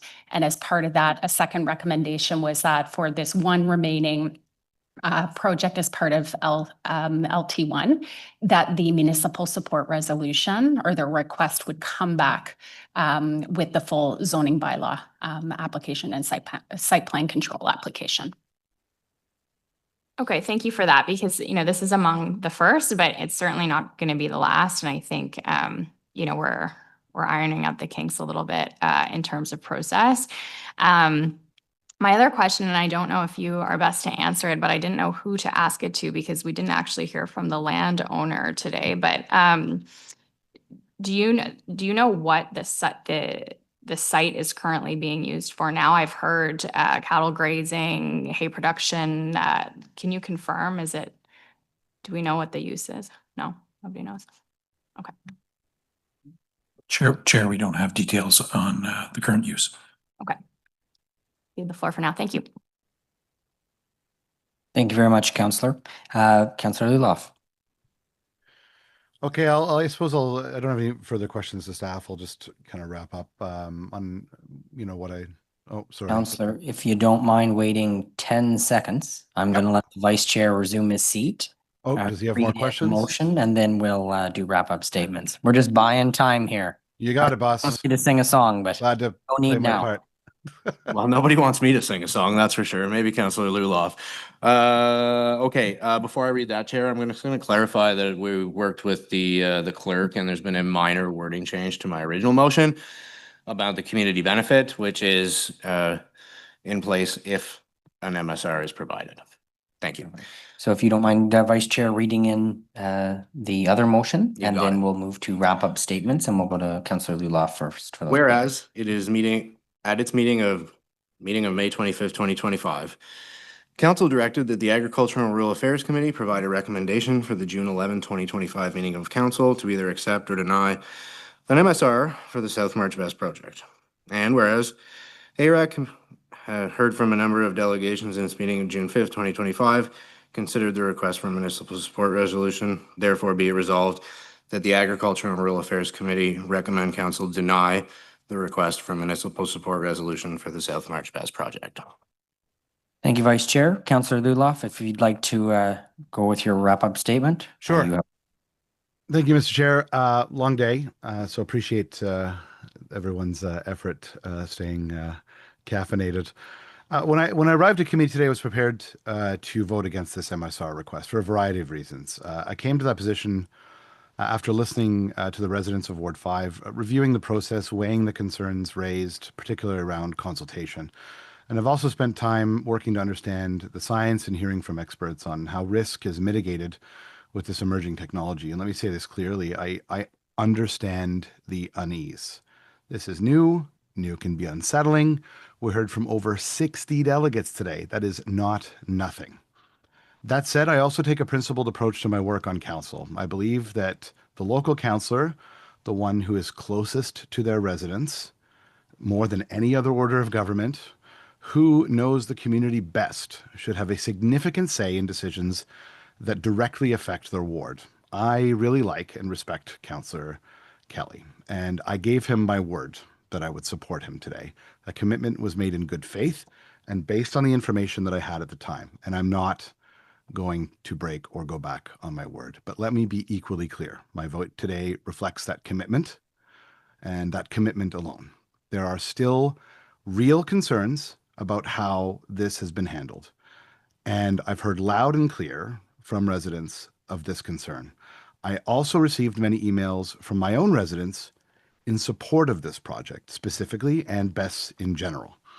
I believe that BESS is a good technology, and this, on its merits, may actually be a good project. It's one that may be needed to strengthen our grid capacity and help us meet our growing energy demands. Steve Willis, a person respected across the board, stated clearly that consultation will be ongoing and that rigorous environmental assessments will be conducted before any final approval is granted. That matters.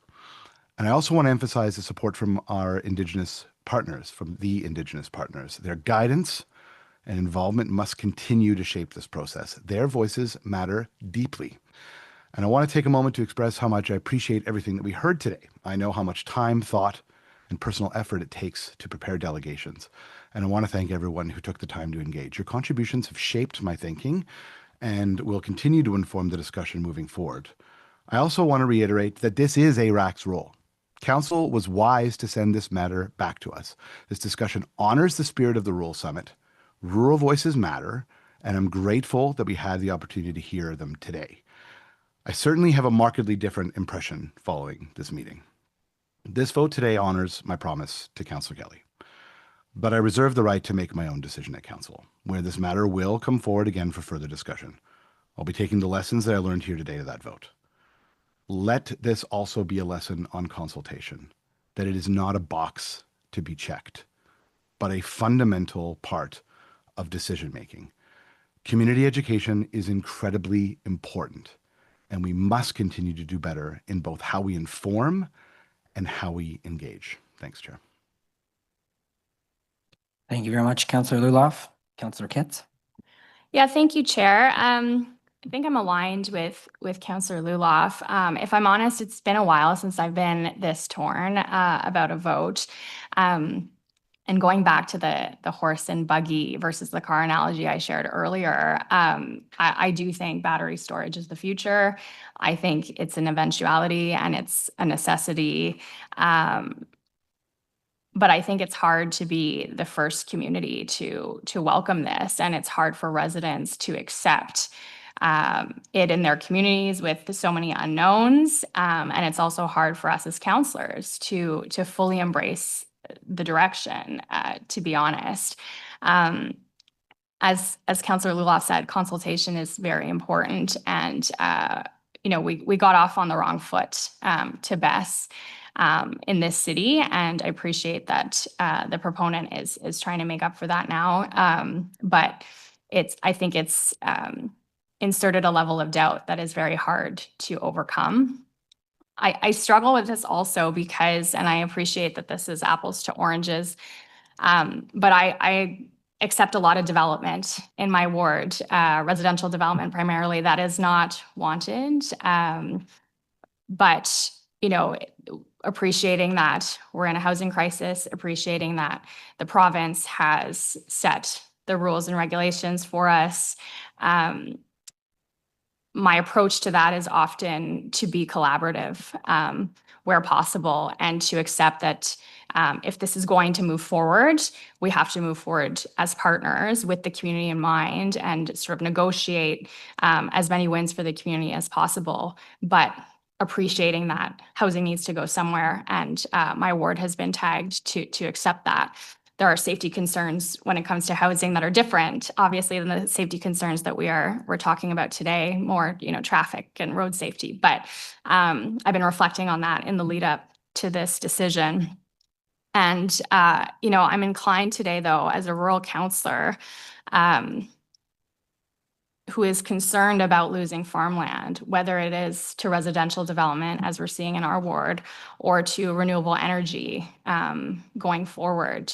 We heard Hydro Ottawa say this is not the last project that we're going to have to evaluate. So we're going to be back here. And the calls for us to remember our mandate for this committee was not lost on me. But, I do want to say that I think we did develop a proper way to handle an MSR as it's received in council. We did subsequent work with the official plan amendment and zoning requirements that were approved at ARAC and council in January of this year for principal use and accessory use. We had the concerns of rural communities and all residents in mind when developing those zoning bylaw amendments. And now we're in the position of having to sort of keep a watchful eye as these proposals come forward. So it's a challenging decision, but I want to echo what my colleagues said. I appreciate everybody that came out today to speak. A lot of great information from both sides, and I appreciate that there is a vast diversity of opinion on this topic. And I'm hopeful that as we move forward, it will be in a more collaborative approach going forward, because as a city, this is something we need to sustain our grid, and we're going to have to find a path forward for this. Thank you. Thank you very much, Councillor. Vice Chair. Thank you very much, Chair. And before I get going into the substance of my remarks, I wanna say one thing. I heard 0 residents of my ward come to that table today and say, we don't think there's a place for this technology anywhere. What their concerns were about consultation and location. And today was important because it is likely the last opportunity for the comments of the residents who will be most impacted by this installation to make a difference to anybody. Chair Brown, I want to echo here today that I very much appreciate the effort that you put in last week to convince our colleagues that this project at the very least needed to be discussed here at the Agricultural and Rural Affairs Committee. At the same time, I want to echo my comments from last Wednesday, and that I am incredibly disappointed that it actually took those efforts to convince colleagues not to ram this through with a walk-on motion at council. Though there will be time to speak to this at committee during the discussion of a zoning bylaw amendment, by that point, this will essentially be a done deal. According to the provincial government and some of my colleagues, it already is. It will be and has been presented by some to council and to the media that we will still have the opportunity to discuss this and make changes and even deny this process from moving forward. But that is a partial truth at best. Yes, in theory, changes can be made during that period and a denial is possible. In practice, however, that does not happen. In fact, of the 214 zoning bylaw amendments that have been presented to council in this term, only 3 have been denied, and 2 of those were because city staff recommended their refusal. In the 212 other instances where city staff recommended supporting the amendment, only a single one was refused. We do not refuse zoning bylaw amendments, plain and simple, regardless of how often we all hear that this is a possibility. Previously, we heard from Agri-Food Canada that the approval of a building height near the experimental farm would irreparably harm their ability to conduct research, and no denial is forthcoming. We cannot even push to make changes to an application that could impact the future of food production for our country, so I have very little hope that anything concrete can possibly happen after council provides an MSR. For that reason, I will not support giving an MSR to the applicant for this project. This process has been flawed from the beginning, with the applicant saying they are listening and hearing concerns from residents, and yet almost 2 years after they first came into Road 5, can't offer a detailed explanation on how a fire or other emergency will be handled. No one at the city, no one at the province, not the applicant, no one can tell residents who live near the proposed site who would be responsible if their well water was contaminated. 2 years in a row, I delegated to the Minister of Energy and then the Associate Minister of Energy, and in both cases, I, along with some of my rural colleagues, were assured that no means no, and that community support was important to this provincial government. The requirement for the MSR was their initiative, touting that municipal and community support are important, and then they turn around and send letters and visit municipal representatives to tell them that they better hurry up and approve it. This may come as a surprise to some, but this is also a government that has used the tool of a ministerial zoning order 114 times from 2019 to 2023, which is a 17-fold increase in the usage from previous 20 years. So saying that they care about the public concerns and then steamrolling over the process is certainly in keeping with how they operate. The IESO, provincial crown court responsible for these procurements, seems to care little about healthy discussions or for the well-being of the communities where these projects are proposed. They gave a contract to an applicant that did not receive an MSR and have decided that their policies have changed and that they will never do this again. This left my community in a very difficult spot with much uncertainty and angst about this issue for well over a year. I still to this day have not gotten a straight answer as to why they felt the need to do this. I also invited the IESO to take part in a Ward 5 town hall meeting on energy and the grid, and BESS specifically. They decided not to come and take part. This left our community without an independent, reliable source of information on this technology and why the province was going in this direction.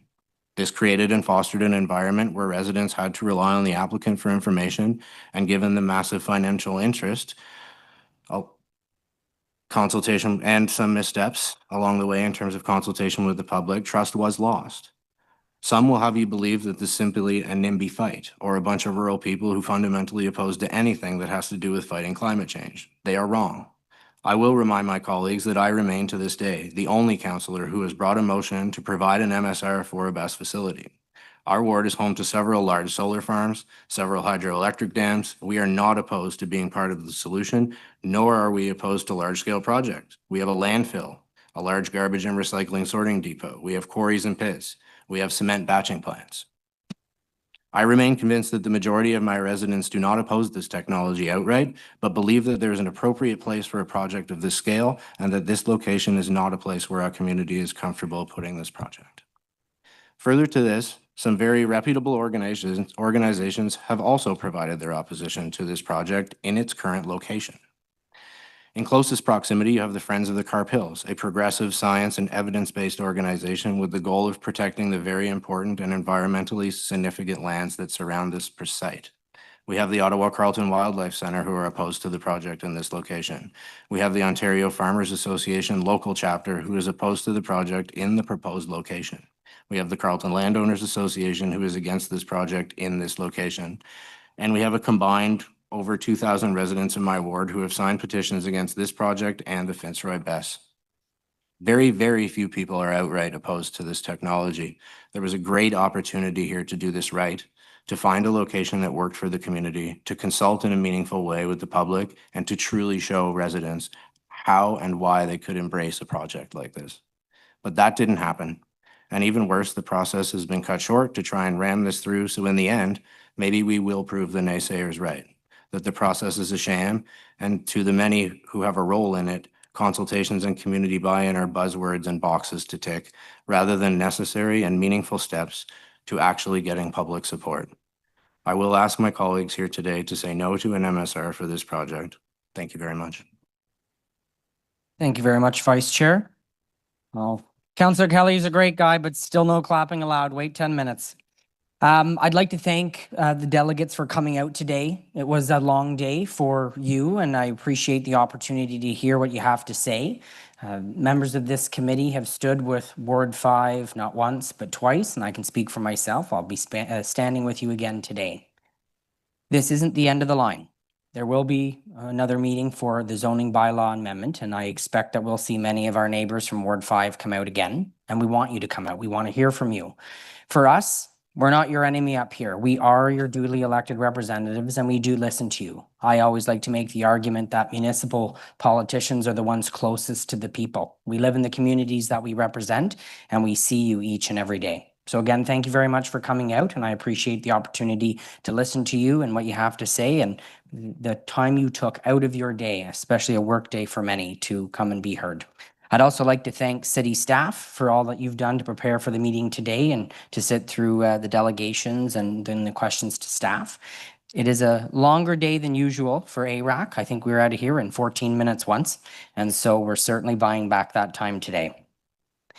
Colleagues, I'm going to ask that we vote on the host municipality responsibility agreement first, and then the deny motion that the vice chair read in. And there was a technical amendment or a word change on the host municipality responsibility agreement, I believe.